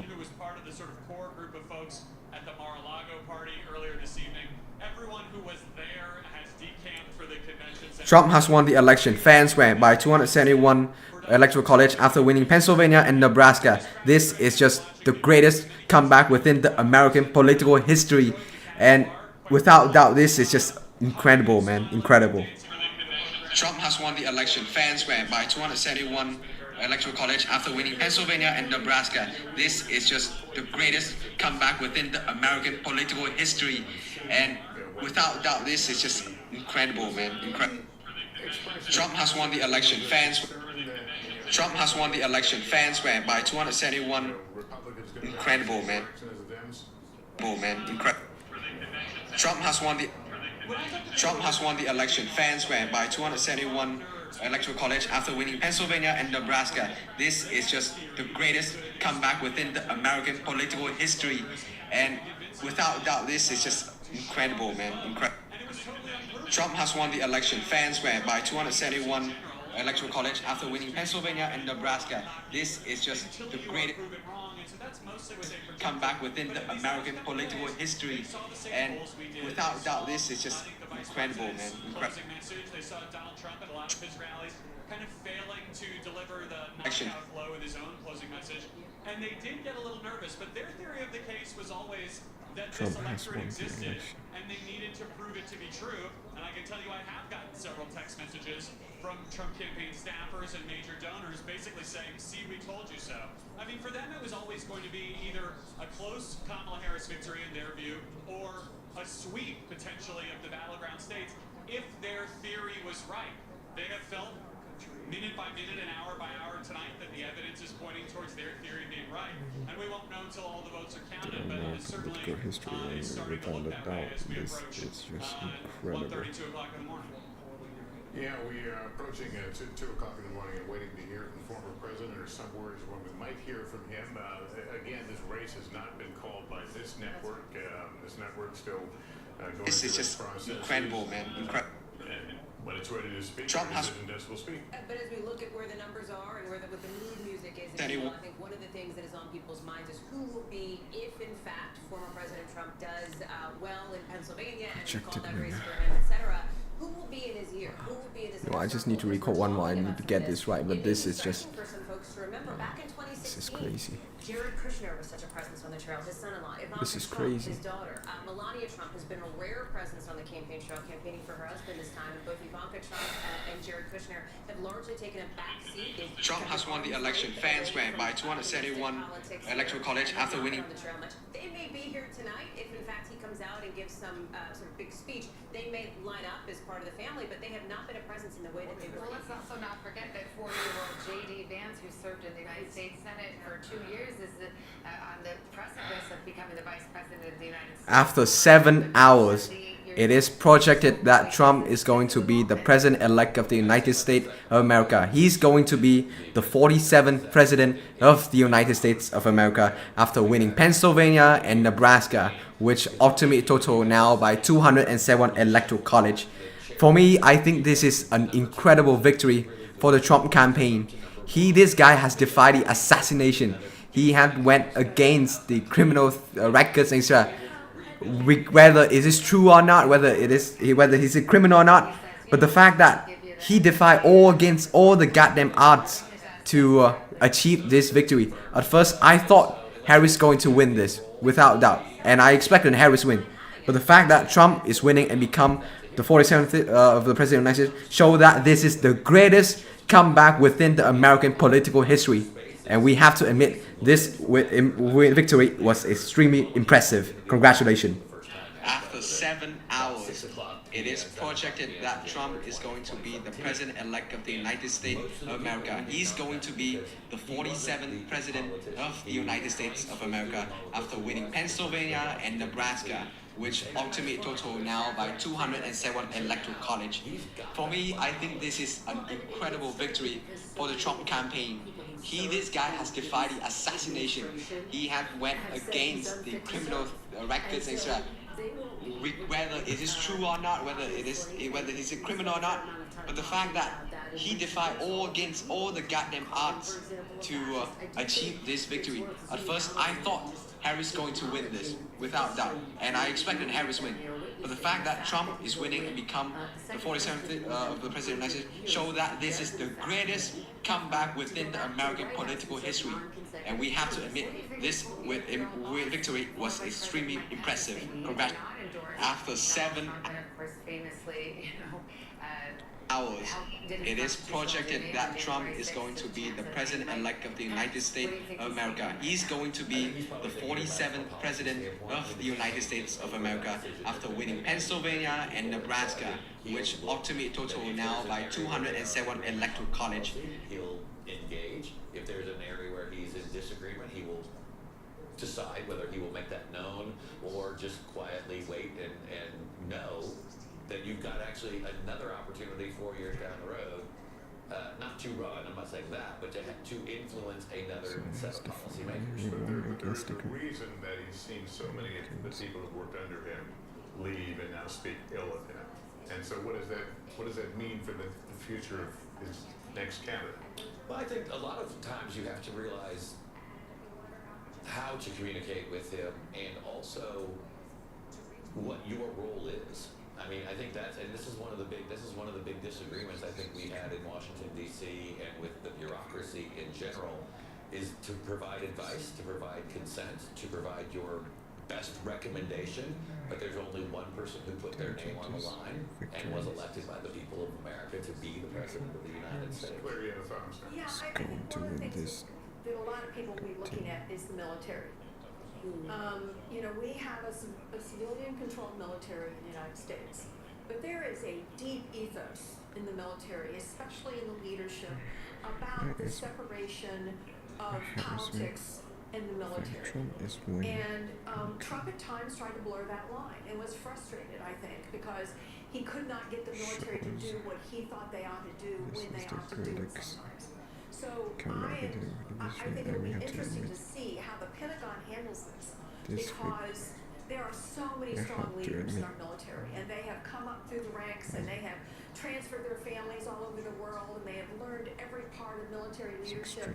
And I think there could be some bumps in the road as to how he handles the military and who he puts in charge.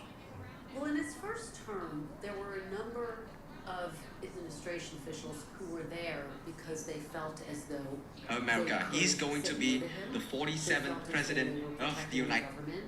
And by all accounts, this will be a very different second term. He was doing an interview with Sean Hannity, and Sean Hannity asked him if he would be a dictator, and he said only on day one.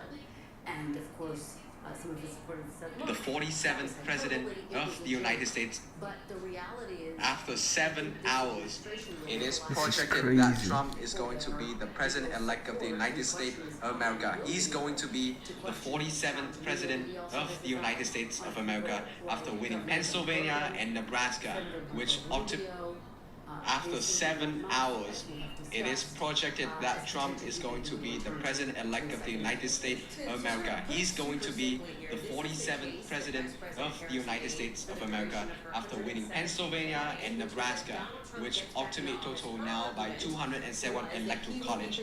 For me, I think this is an incredible victory for the Trump campaign. This guy has defied the assassination. He had went against the criminal records in Israel. Whether it is true or not, whether he's a criminal or not, but the fact that he defied against all the goddamn odds to achieve this victory. At first, I thought Harris going to win this, without doubt, and I expected Harris win. But the fact that Trump is winning and become the 47th of the president show that this is the greatest. Trump is winning. He is on the precipice of potentially winning. Again, we have not called it, but winning Pennsylvania, which would be essentially ball game. Potentially the popular vote as well. For the first time, he's never had that before, right? And we don't even know, could this be a sweep of the battleground? That's a huge question mark too. So listen, he has been very clear about his policies, the things he wants to put in place. So that this is the greatest comeback within the American political history, and we have to admit this victory was extremely impressive. After 7 hours, it is projected that Trump is going to be the president-elect of the United States of America. He's going to be the 47th president of the United States of America after winning Pennsylvania and Nebraska, which ultimately total now by 200 states of America after winning America. He's going to be. These are people that were an obstacle to what he wanted to do inside the administration. Mark, how seriously do you think he will take that? And Nebraska, which ultimately total now by 207 electoral college.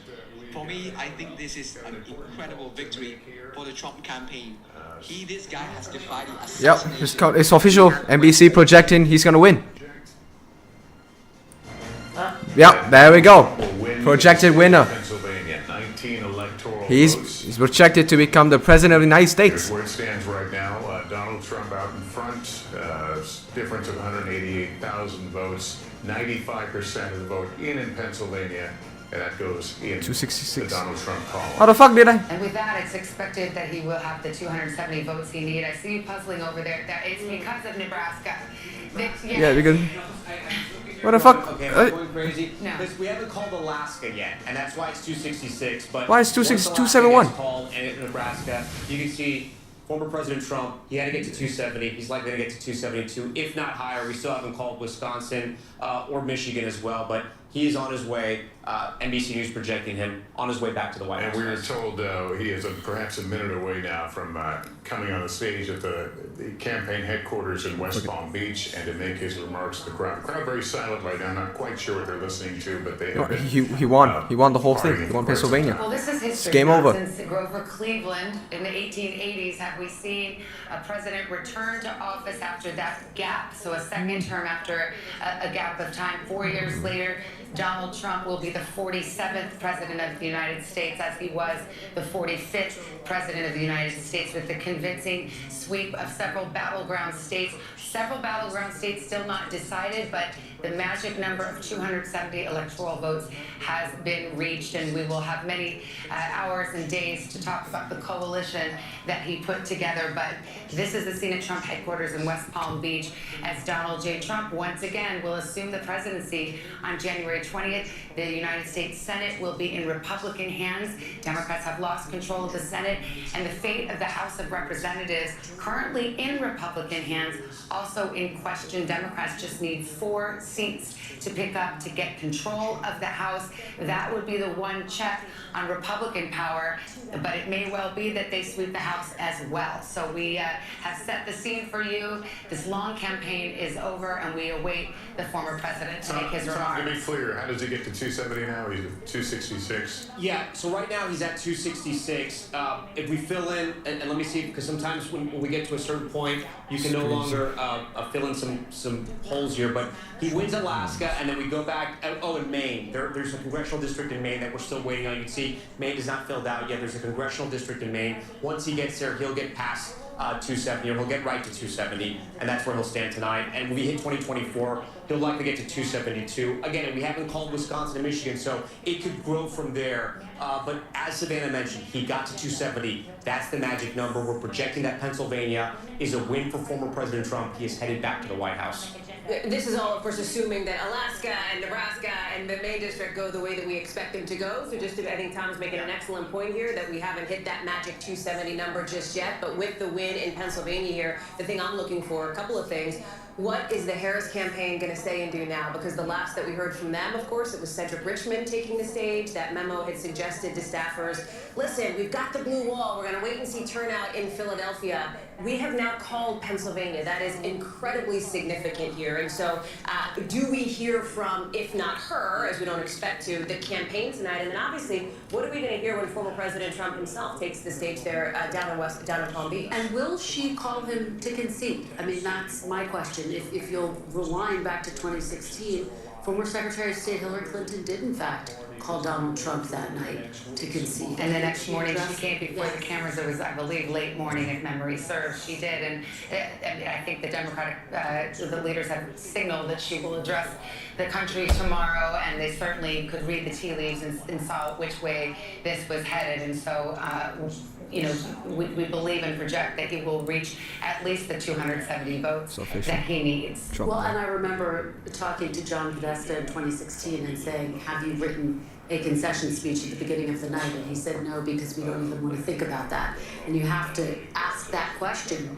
Did Harris even have a concession projected speech, winner. or is that part of what she's thinking through? What exactly? Well, I mean, going into a night where the polls showed 49-49. Wow. I mean, I think Maybe someone wrote a concession. I think you wouldn't be blamed for being presumptuous to go out and write it. For all the talk about the 2016 vibes, and I'm sure it's in your What text a messages fucking as well, election, and yours, man. this feels a lot like that. There is a distinction here, and I defer, of course, to the former Hillary Clinton campaign correspondent, but there was, in some ways, an air of inevitability around Hillary Clinton that just didn't exist around Kamala Harris. She wasn't even supposed to be on the top of this ticket 6 months ago, right? So it was a very different vibe coming into this. She talked about it. Her campaign cast her as the underdog here in this race, not as the sort of heir apparent, if you will. So there are some distinctions here. By the way, this is the third straight election in which it appears that pollsters have underestimated the Trump vote. I mean, we will see. We don't have all the numbers here, and we can all do the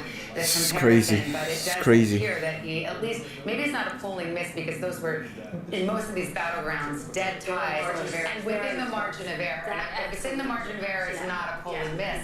But there's no question, Tom, that in the counties that you have now memorized, it will be haunting you to the last of your days, that he was outperforming and getting new voters to the polls and squeezing out more voters, especially in those rural districts. We were looking in all those battleground states, and the pattern that we kept seeing was that he kept overperforming in the rural areas. She was underperforming Biden in those urban areas, in the blue counties she needed to win. I was signaling these advantages. One thing, I don't know if you guys have talked about it yet, but if former President Trump goes back to the White House, something else you guys, I don't think you've talked about it yet, is the Supreme Court. You know what, I'm just gonna watch this goddamn speech and then after that I'm gonna go to sleep, man. This is just incredible. And if he's This is incredible. The fact that I stay here 7 hours fucking observing this election is also incredible. Well, and here's the other point to remind Now- you: the Supreme Court issued a ruling that gave him immunity from all official acts. Prior to tonight, You Donald must be Trump ready. is You must be facing, ready for a Trump three, administration. legal battles. The American people must be ready for a Trump administration. He's got He's got a November 26th sentencing date. So there will be a lot of questions about how all of that will There are two unfold. state cases with sentencing case. The sentencing is in the New York State Hush case, money case. and then there are two federal cases which will functionally disappear. Go away. I mean, they'll go away if he took office and they were still going. He could pardon himself. He could have a different attorney general. I mean, there's a million. They're gone. They're just gone. Yeah, and remember, he also said he would free all of the January 6th convicts. We'll have to see how that works functionally, and he'll fire Jack Smith on day one, and again, the deportation force, which he has promised to start on day one. So we'll have to see how that all unfolds. It's interesting. True. Clear. Think about what Judge Merchan in New York State Court will do with the sentencing date before him, whether he just tables it or, in any event. That could mean another Supreme Court intervention to try to find out It could be very, it's an experienced judge. I don't know what he'll do. He may just, recognize what's going on. And in the end, it is a business records case. So he may decide, okay, the conviction stands, or choose not to sentence to jail, which actually would be in line with similar situated defendants. Yes, so it wouldn't be surprising. Your court TV hat back on. I know, exactly. It's like all that legal education put to use here at 2 o'clock in the morning as we await Donald Trump to take the stage here in West Palm. Yeah, we're in a bit of a holding period right now. The crowd is I guess, watching some speeches or videos right now and waiting for the former president to come out. We don't know whether he will claim victory. Again, we have not made that call. At least one other network has, and the crowd reacted to that a bit early, but we make no statement from that other than the fact that our decision desk works along with its own metrics in making these decisions, so they will at some point make calls, and we'll see where the evening ends up. Yeah, well, barring an earthquake in some of these states, such as Alaska, I think that by calling Pennsylvania, it's sort of all over, but the voting, but we will wait for the official moment of 270 votes, but I can guarantee you Donald Trump is Vivek Ramaswamy, Doug Burgum, oh my days. Dispatched and then came over to the Trump side, and perhaps they have stars in their eyes about what roles they may play in a Trump administration. There's another piece of history that if this goes the way that it seems likely to go here and he does hit 270 electoral votes, he would be the oldest president ever elected. He would actually beat now President Biden by about 143 days. So he would make history in that setting as well. That is not something he prefers to talk about, especially as age has become front and center in this race, as Vice President Harris looked to cast him as sort of exhausted, questioning his fitness for office in those final days of the campaign. Again, an argument that clearly did not seem to resonate for voters in Georgia, in North Carolina, and Pennsylvania, those battlegrounds that appeared to be putting him over the edge. Let's go to Garrett Hank. He is there at the Trump headquarters. Garrett, can you tell what the audience is listening to right now, and any word on when we might see Mr. Trump? Lester, they're listening to a discussion of the race on Fox News. Beyond that, I'm still embarrassingly bereft of much programming information. The Trump team briefly took down the teleprompters that had been on stage for the last hour or so, leading us to believe that Trump was going to come out and speak off the cuff, which sort of tracks given that we knew he had not written any remarks earlier in the day. Then we just a moment ago saw staffers come back out and reassemble the teleprompter.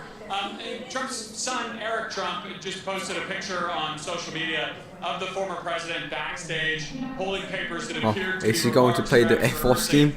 Jesus. The guidance we have gotten from the campaign remains ambiguous soon, and beyond that, we are left to wait and wonder with the rest of you as I'm watching staffers make yet another adjustment to the former president's teleprompter on stage.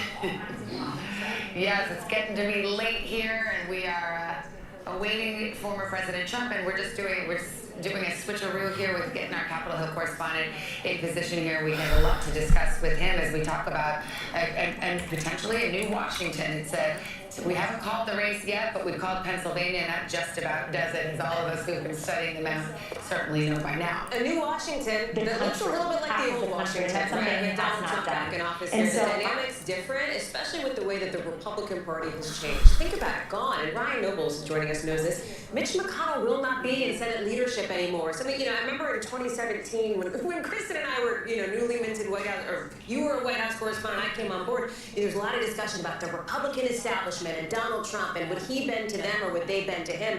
We now have that answer 8 years later, and that is what Washington, it seems, if this goes the way, barring any big surprises, will look like. Well, and that's what we were talking about at the convention. This is Donald Trump's Republican Party. Yeah, and the type of new senator that you're going to see coming in and joining the ranks of the existing senators are all senators that are in what you call the MAGA mold, right? These are people that have run campaigns that are in the same vein as the type of campaign that Donald Trump has run.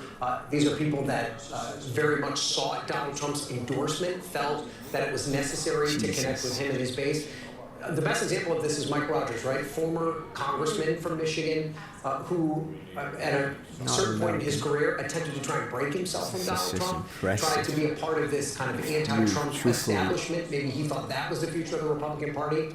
Went away from politics for a little while, came back when he saw that his seat was open in Michigan, and basically did everything he could to make himself in the MAGA mold. And now he's going to be a part of this new group. Oh, he could potentially be part of this new group of senators. We haven't called that. Yeah, just peeking, he's leading him by a little bit. We have it as too close to call. Well, I think, you look at Senator Marco What? Rubio, Too close to call? I mean, all of these former opponents either get on board or get run over. And, that's kind of the way that it's been, and many of them... NBC just declare his victory, man. What the fuck is going on? What, did I make a mistake? Who was about to... He won.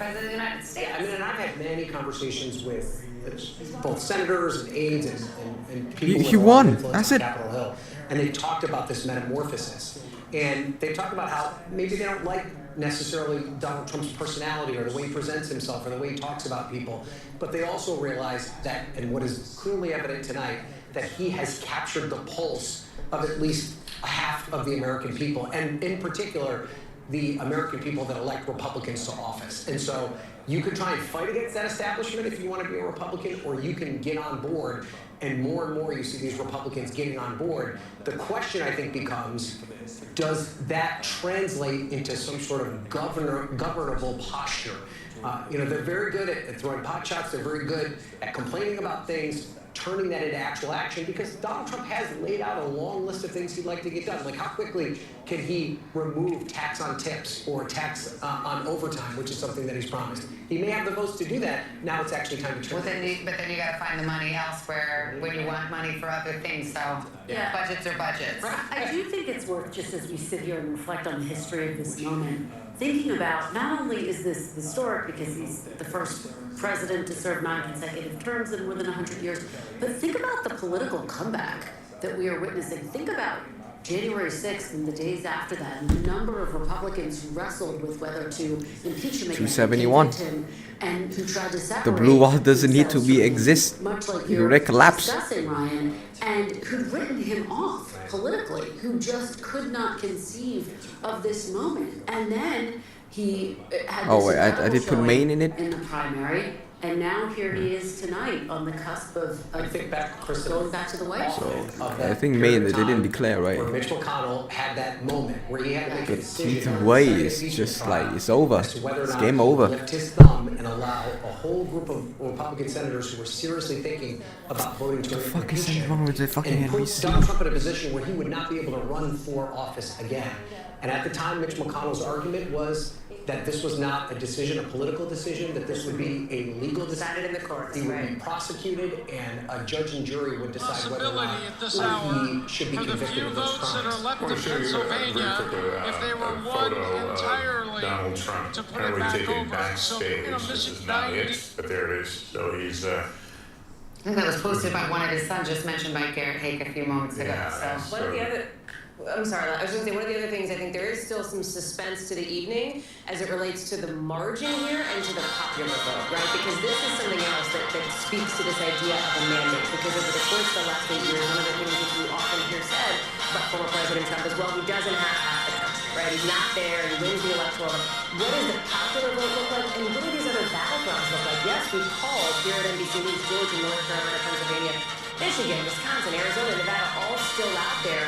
His campaign, his allies, would be thrilled with a battleground sweep if that's what this turns out to be, as a talking point that will drive them over the course of Well, their not only that, I mean, Donald Trump has been extremely clear about his agenda, whether it's no tax on tips or if it's tariffs, if it's, Mass deportations. mass deportation, the war in Ukraine, cutting off the money spigot, trying to negotiate an end to it right away. I mean, so, if he wins a battleground sweep in the popular vote, it's not that people didn't know what they were voting Yeah, for. I do wonder, and especially when you put it in that context, that was one of the things that Vice President Harris struggled with to some extent. And they made the calculation that she wasn't going to get specific about every single potential policy issue.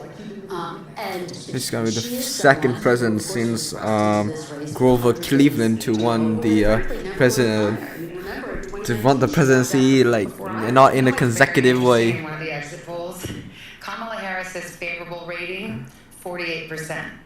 Donald Trump's, 44%. Right. People like him less, and it appears But the people who voted liked into him, an office. the people who liked him showed up here, and maybe others as well. And look at Joe Biden's approval rating too. I do think that comes into play here. His favorability at 41%. Well, they may not like him, but they like what he says. They like his policies. Tons of voters all the time that say, I can't stand him. I don't like the way he picks on people. I don't like his tweets.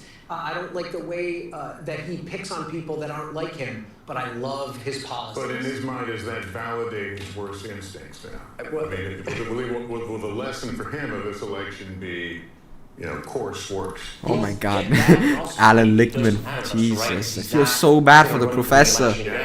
My God. These 4 years, and he's the same Donald Trump, but he may govern differently. And what I mean by that is that he knows Washington now. The first time he didn't know Washington. Now he knows Washington. And also the people that are going to sign up for his cabinet, they know what to expect. Remember, all these people signed up, they got approved, and then they quickly were dismissed. What we saw with this campaign that was different from 2016 and really from his White House presidency, Oh my the team God. he assembled is the team that stayed. Right? His campaign team, those around him, are the people that stayed. What's different this time around, though, Trump's inner circle is much different. Mentioned no more Skip Jared, to the no rest more of the Ivanka. lecture, There's much maybe different people that have gotten close to him over these 4 I years. was just So wrong. maybe a little different, and everyone that signs Jesus. up sort of knows what to Oh expect. my I think when we God. talk about people like Senator Marco Rubio, Senator Tim Scott, these are people who stayed very close to him. They ran against him, but they stayed very close to him. You can see positions like Secretary of State and other cabinet positions being offered to these senators. Some of the OGs are still around, right? Some of those 2016 people who came in are advisor, back in the fold. Steve Bannon, still an outside advisor. I'm told not planning to go back to the White House, but I think these are people who will I continue need to go back to that New York Times video. But I wonder, to your point, though, Lester.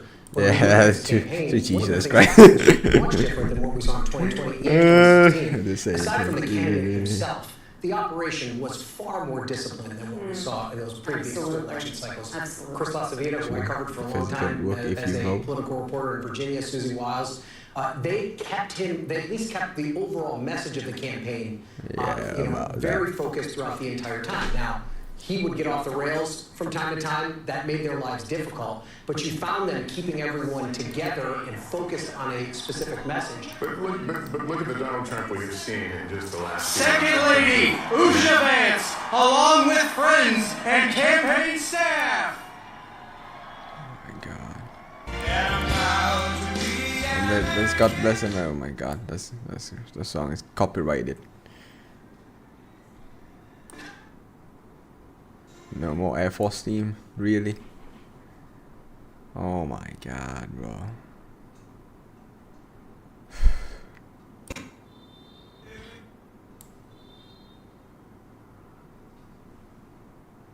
That's just insane. Wow. It's great, ridiculous.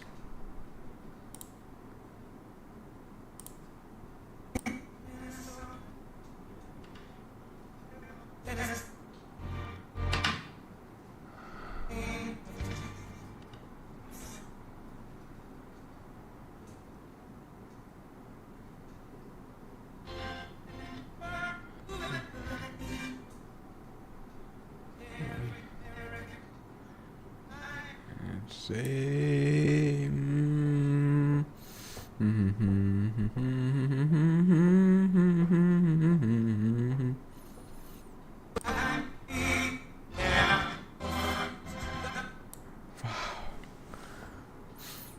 it's crazy.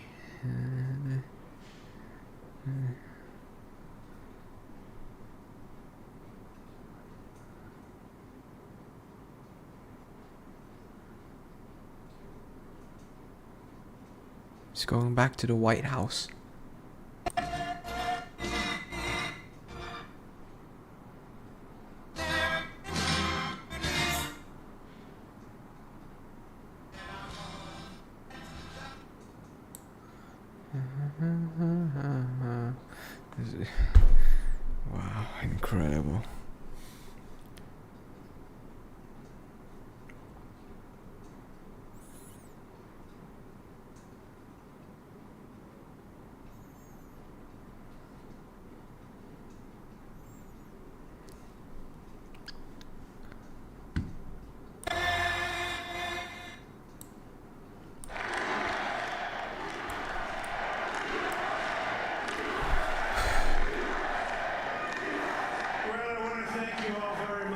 is great. These are our friends. We have thousands of friends in this incredible movement. This was a movement like nobody's ever seen before. And frankly, this was, I believe, the greatest political movement of all time. There's never been anything like this in this country, and maybe beyond. And now it's going to reach a new level of importance because we're going to help our country heal. We're going to help our country heal. We have a country that needs help, and it needs help very badly. We're going to fix our borders. We're going to fix everything about our country. And Jesus. we made history for a reason tonight, and the reason is going to be just that. We overcame obstacles that nobody thought possible, and it is now clear that we've achieved the most incredible political thing. Look what happened. Is this amazing?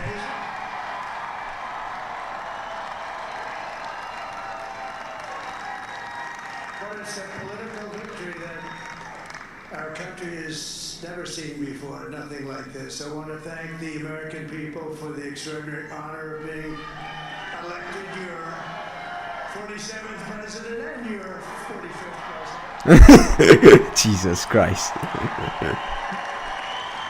And every citizen, I will fight for you, for your family, and your future. Every single day I will be fighting for you, and with every breath in my body, I will not rest until we have delivered the strong, safe, and prosperous America that our children deserve and that you deserve. This will truly be the golden age of America. That's what we have to have. This is a magnificent victory for the American people that will allow us to make America great again. Oh my days, Jesus. And in addition to having won the battleground states of North Carolina, I love these places. Georgia, Pennsylvania, and Wisconsin. Wow. We are now winning in Michigan, Arizona, Nevada, and Alaska, which would result in us carrying at least 315 electoral votes.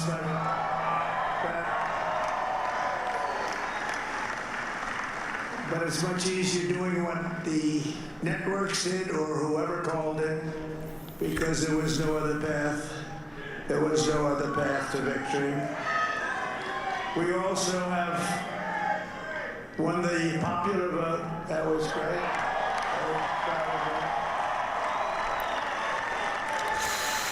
This is crazy.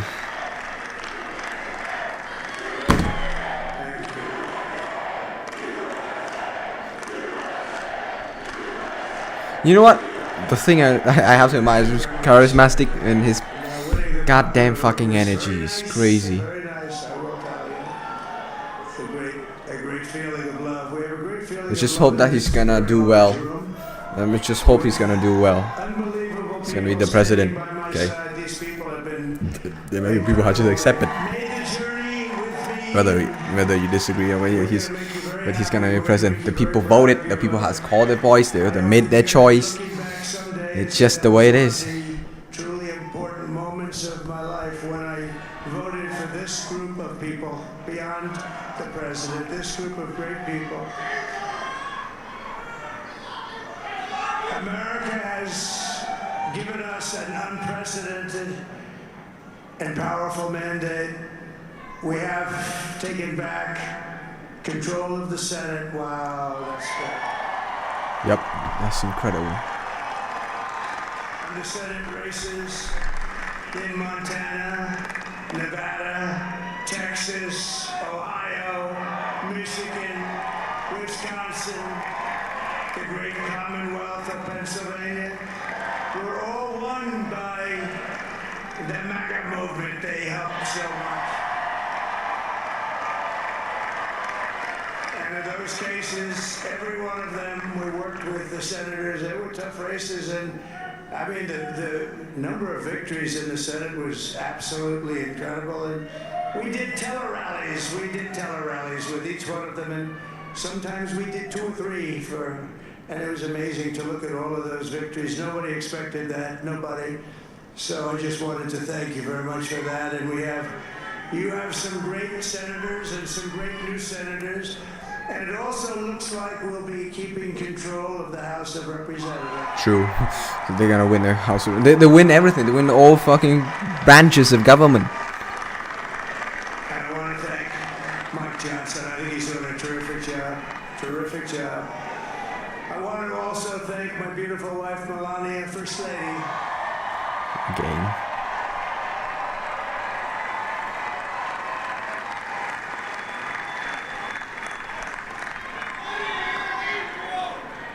Who has the #1 best-selling book in the country.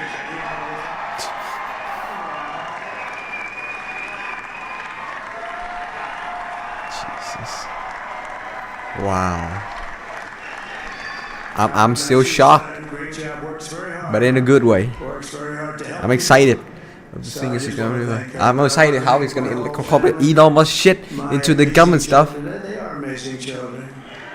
And we all think our children. Gotta look on the right side. Children are amazing. That's a good thing when you think they are. But Don, Eric, Ivanka, Tiffany, Barron, Laura, Jared, Kimberly, Michael, thank you all. What a hell.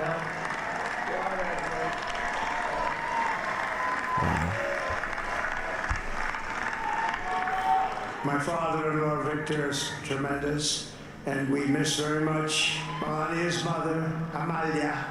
We miss Amalia, don't we, huh? She would be very happy right now, standing on this stage. She'd be so proud. She was a great woman, that one. Beautiful inside and out. She was a great woman. I want to be the first to congratulate our great, now I can say, Vice President-elect of the United States. He won by the popular vote.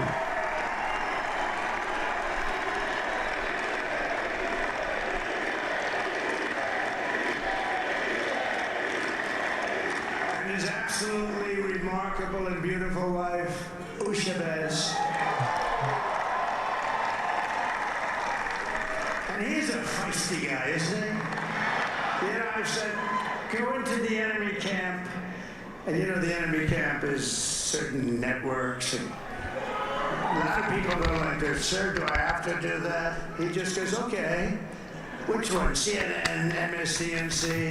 He'll say, all right, thank you very much. He actually looks like, he's like the only guy I've ever seen. He really looks forward to it. And then he just goes in and absolutely obliterates it. Say a couple of words here.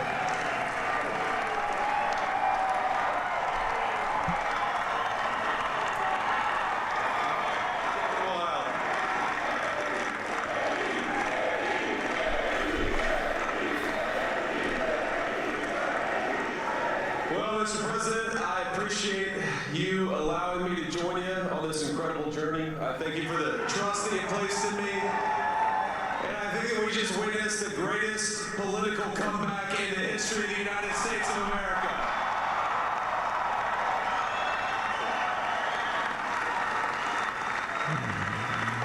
And under President Trump's leadership, we're never going to stop fighting for you, for your dreams, for the future of your children, and after the greatest political comeback in American history, we're going to lead the greatest economic comeback in American history under Donald Trump's leadership. Crazy. Absolute. Thank you very Incredible, much. man. He's turned out to be a good choice. I took a little heat at the beginning, but he was, I knew the brain was a good one, about as good as it gets. And we love the family, and we're going to have a great 4 years, and we're going to turn our country around, make it something very special. Lost that little thing called special. We have to make it so. We're going to make this so great. It's the greatest country and potentially the greatest country in the world by far. And right now we're going to just work very hard to get all of that back. We're going to make it the best it's ever been. We can do that. If we had to wait longer, I don't know. It was going bad, and it was going bad fast. We're going to have to seal up those borders, and we're going to have to let people come into our country. We want people to come back in, but we have to let them come back in, but they have to come in legally. They have to come in legally. Let me also express my tremendous appreciation for Susie and Chris, the job you did. Susie, come here. Come here, Susie. Chris, come here, Chris. Susie likes to stay sort of in the back, let me tell you. The ice thing, we call it the ice thing, right? Chris, come here, Chris. Susie likes to stay in the background. She's not in the background.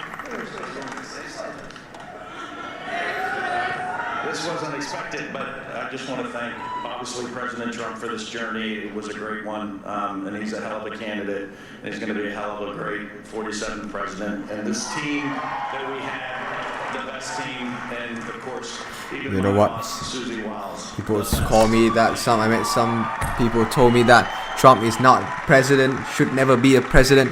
But you know what? If he got elected again, he is the president. Okay. Susie, they're great. Everybody up here is great. He's the villain, but in the end he won. It's crazy. Jesus, that's what's impressive. We have a new star. The star is born, Elon. Is he gonna invite Elon up? Now he's an amazing guy. We were sitting together tonight. You know, he spent 2 weeks in Philadelphia and different parts of Pennsylvania campaigning. You know, he sent the rocket up 2 weeks ago, and I saw that rocket. I saw it coming down. I saw it. Jesus. When it left, it was beautiful, shiny white. When it came down, it didn't look so pretty. It was going 10,000 miles an hour, and it was burning like hell. I said, what happened to your paint job? He said, we've never made a paint that could withstand that kind of heat. And but I saw it come down and turn around. And it was, it's like 22 stories tall, by the way. It looks a little smaller than that, but it's big. And it came down, and you saw that fire burning. And I said, only Elon can do this. It must be an Elon. And I told the story. I told it last night. I had a man on the phone. I had the screen muted, no sound. I was talking to a very important man, happens to be here. And that very important guy, one of the most important people in, I would say, the country, actually. But, you know, I was president, and now it looks like I was going to be maybe president again, so I figured I could ask him to hold. So I asked him to hold. And especially because you're going to be president again, they hold. So I took the phone down, and I'm looking at the screen. I'm seeing this crazy thing that's going around. Jesus Christ. It looks like it's going to crash into the gantry. And I said, oh, no. He's talking about rockets. He's funny. He's funny. I thought it was a space age movie or something. I put the phone down, but I didn't pick it up for 45 minutes, and he was holding. But this spaceship came down, and I saw those engines firing, and it looked like it was over. It was going to smash, and then I saw the fire pour out from the left side, and it put it straight, and it came down so gently, and then it wrapped those arms around it, and it held it, and just like you hold your baby at night, your little baby. And it was a beautiful thing to see, and I called Elon. I said, Elon, was that you? He said, yes, it was. I said, who else can do that? Can Russia do it? No. Can China do it? No. Can the United States do it other than you? No. Nobody can do that. I said, that's why I love you, Elon. That's great. And you know, when we had the tragic Hurricane Helene, now he's gonna put Elon in. He's gonna put the whole IFK thing in the health section. He's gonna impose the goddamn tariffs. Crazy damn ass tariff. I don't know how would that work, but it's gonna go crazy. Jesus. Practically should not work. Just like practically he could not win this election, but he won. So in theory that. And I'll I'll tell you what, he had, and it was very dangerous. People would die. They had no communication. All the wires were down. I called Elon Musk. This guy I is said, just Elon, insane. you have something called Starlink. Is that right? Crazy. Yes, I do. What the hell is it? He said, it's a communication system that's very good. I said, Elon, they need it really, really badly in North Carolina. Can you get it? He had that there so fast. It was incredible. So, and it was great. It saved a lot of lives. He saved a lot of lives. But he's a character. He's a special guy. He's a super genius. We have to protect our geniuses. We don't have that many of them. We have to protect our super geniuses. I want to thank some of the guys. You know, we have up here today the U.S. Open champion. He's fantastic golfer. Slightly longer than me. It's about a little bit longer than me. Just a little bit. Bryson DeChambeau is up here someplace. What happened to Bryson? Where is he? Bryson! Oh, he was shot. He's hitting balls. Oh, he's on the way. Thanks, He's Anna. hitting balls. Bryson. Oh, look at him. Who's this guy? Another Dark Ma guy. He had he's got a great career going. Great U.S. Open, Bryson. That's a fantastic He's a job. golfer. And we also have a man, Dana White, who has done some job. He's a tough guy.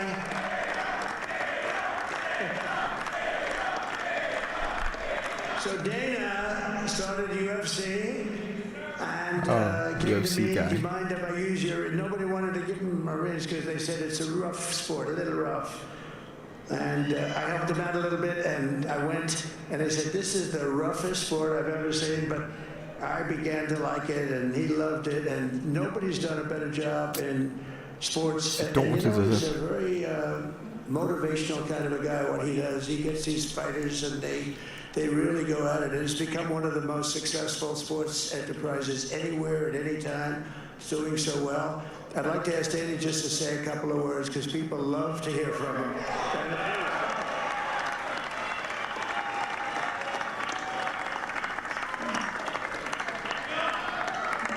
Nobody deserves this more than him, and nobody deserves this more than his Has concede. Whoa, Kamala Harris has officially conceded. Just drama alert. Couldn't stop him. He keeps going forward. He doesn't quit. He's the most resilient, hard-working man I've ever met in my life. His family are incredible people. This is karma, ladies and gentlemen. He deserves this. They deserve it as a family. I want to thank some people real quick. I want to thank the Nell boys, Aiden Ross, Theo Vaughn, also with the boys, and last but not least, the mighty and powerful Joe Rogan. Well, at least I have to keep props of Kamala to concede.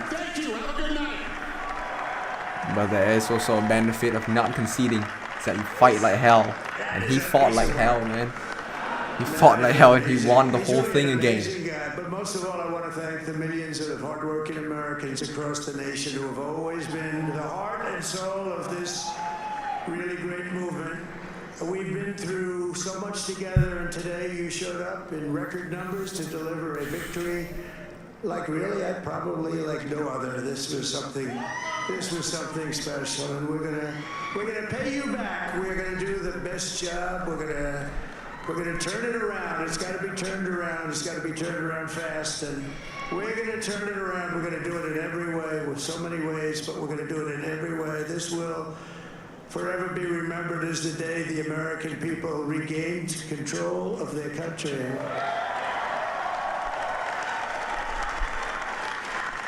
So I just want to say that on behalf of this great group of people, these are hard-working people, these are fantastic people, and we can add a few names like Robert F. Kennedy Jr. Robert F. Kennedy Jr., of course. And he's going to help make America healthy again. Yeah, I would want to see him somehow.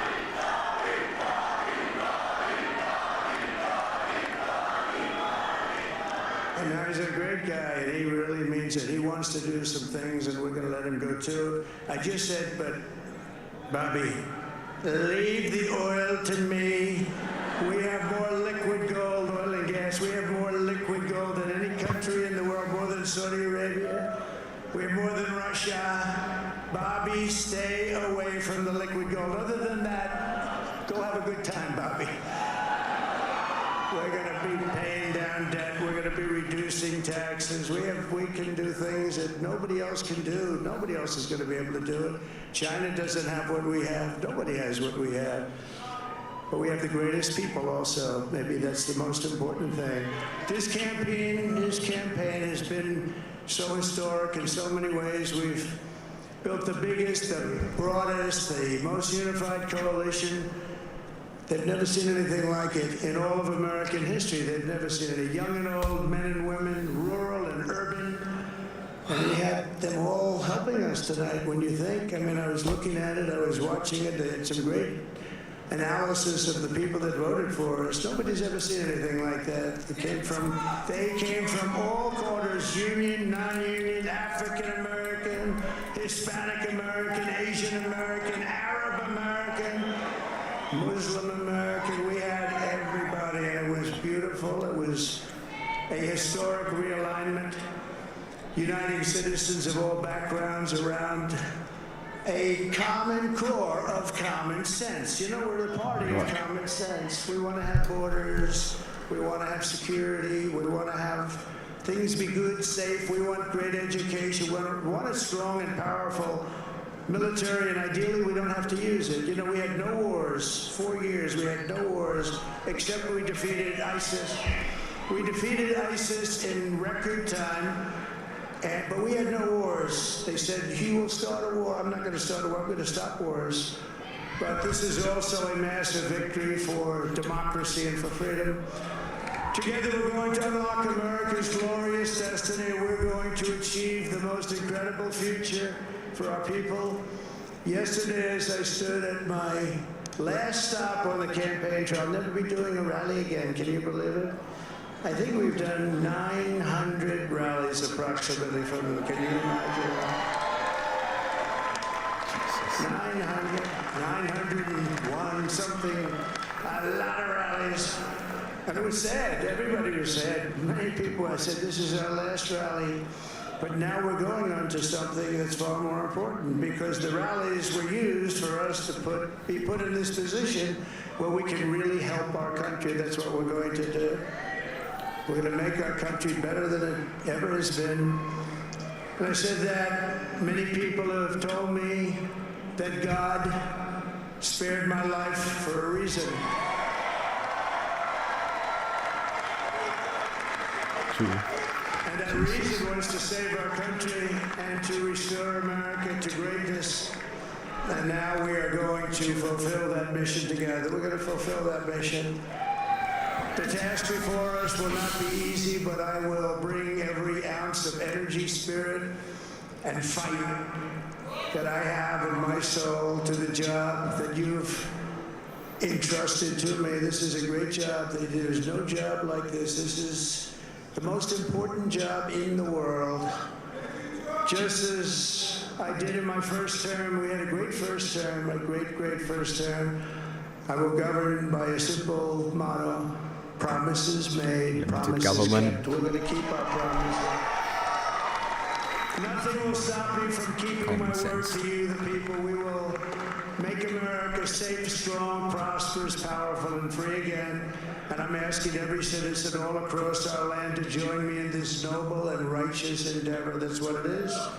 It's time to put the divisions of the past 4 years behind us. It's time to unite. I did mention unity and now. we're going to try, we have to try, and it's going to happen. Success will bring us together. I've seen that. I saw that in the first term when we became more and more successful. People started coming together. Success is going to bring us together, and we are going to start by all putting America first. We have to put our country first for at least a period of time. We have to fix it. Because together we can truly make America great again for all Americans. So I want to just tell you what a great honor this is. I want to thank you. I will not let you down. America's future will be bigger, better, bolder, richer, safer, and stronger than it has ever been before. God bless you, and God bless America. Thank you very much. Nice.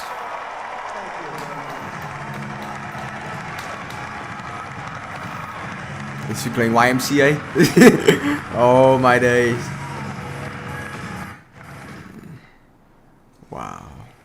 Former President Trump making about 25 minutes worth of remarks, essentially acknowledging that he has been called by other networks, not this one so far, as the next president of the United States, coming out with family and supporters there, crowded and waited a considerable amount of time, but obviously eager and happy about the outcome of the evening. As we said, NBC News has not projected.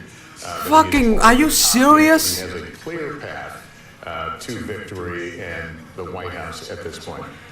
And we just saw Barron Trump, 18 years old, cast his first vote in a general election for president today for his father. And people say that Barron Trump has actually had a lot of ideas about having his father appeal to young men his age. One of the young men seems to be part of the coalition that we're seeing take shape now. You heard from former President Trump there. Why the fuck NBC is not declaring this? For president for him, Call- we have called the race for Pennsylvania for him, and that appears to be the critical key for him to get to 270 at some point throughout the course of the early evening.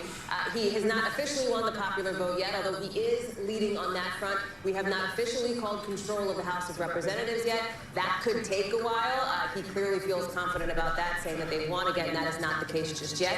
The Republicans do have control of the Senate, but you heard former President Trump there say that we have an unprecedented and powerful mandate at this historic moment here. He is now, once we officially call the race, would be the oldest president ever elected, only the second president elected to a non-consecutive term. You saw him basking in the moment. At one point, he looked around and said something like, "Isn't this crazy?" I mean, he looked around and said, "That this even happened." He was extremely confident, at least publicly projecting that. And he raised before that moment. He talked about having almost lost his life at an assassin's bullet this summer, and talked about how he feels that some of his supporters, or at least feel that he was saved for this moment, and so he took that tone as well. And Savannah, he called it the greatest political comeback in the history of this country. He might not be wrong if you think about that. He survived two assassination attempts, right? One that was The very greatest close. political comeback within this 90 country. criminal accounts, right? He was in court throughout his campaign. He was primary, won that primary, fought all those criminal cases. A lot of them are still ongoing right now. Again, survives the assassination Fucking attempts, NBC loses just his declare it mother-in-law. already. A lot happened to him over the last 2 years, and here we are at this moment again. God, you know what? Fuck it, I'm done. He's supposed to be sentenced, I think, the 26th Oh, of November on felony Jesus He's Christ. saying that sentence here, right, in this moment. Okay, it's official. He won. Fuck NBC. Screw NBC.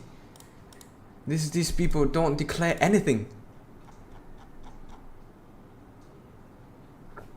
That was it. Let's move on. Gotta move on. Everyone has to move on, whether you like him or not. Everyone's gotta move on. Okay. Let's support this guy. Trust him for the next 4 term. If you're American, trust him. Just put his trust in him. Okay, I know this sounds a bit stupid, but you gotta trust him. This kind of people that like it, they made their choice. They spoke in their voice. That's it. He's won. Okay. You know what? I'm excited to going to America next fucking 2 or 4 years. Okay. It's a great country. A lot of unexpected things could happen. Endless of possibilities. Yeah, this was one of it. Okay. Anyway.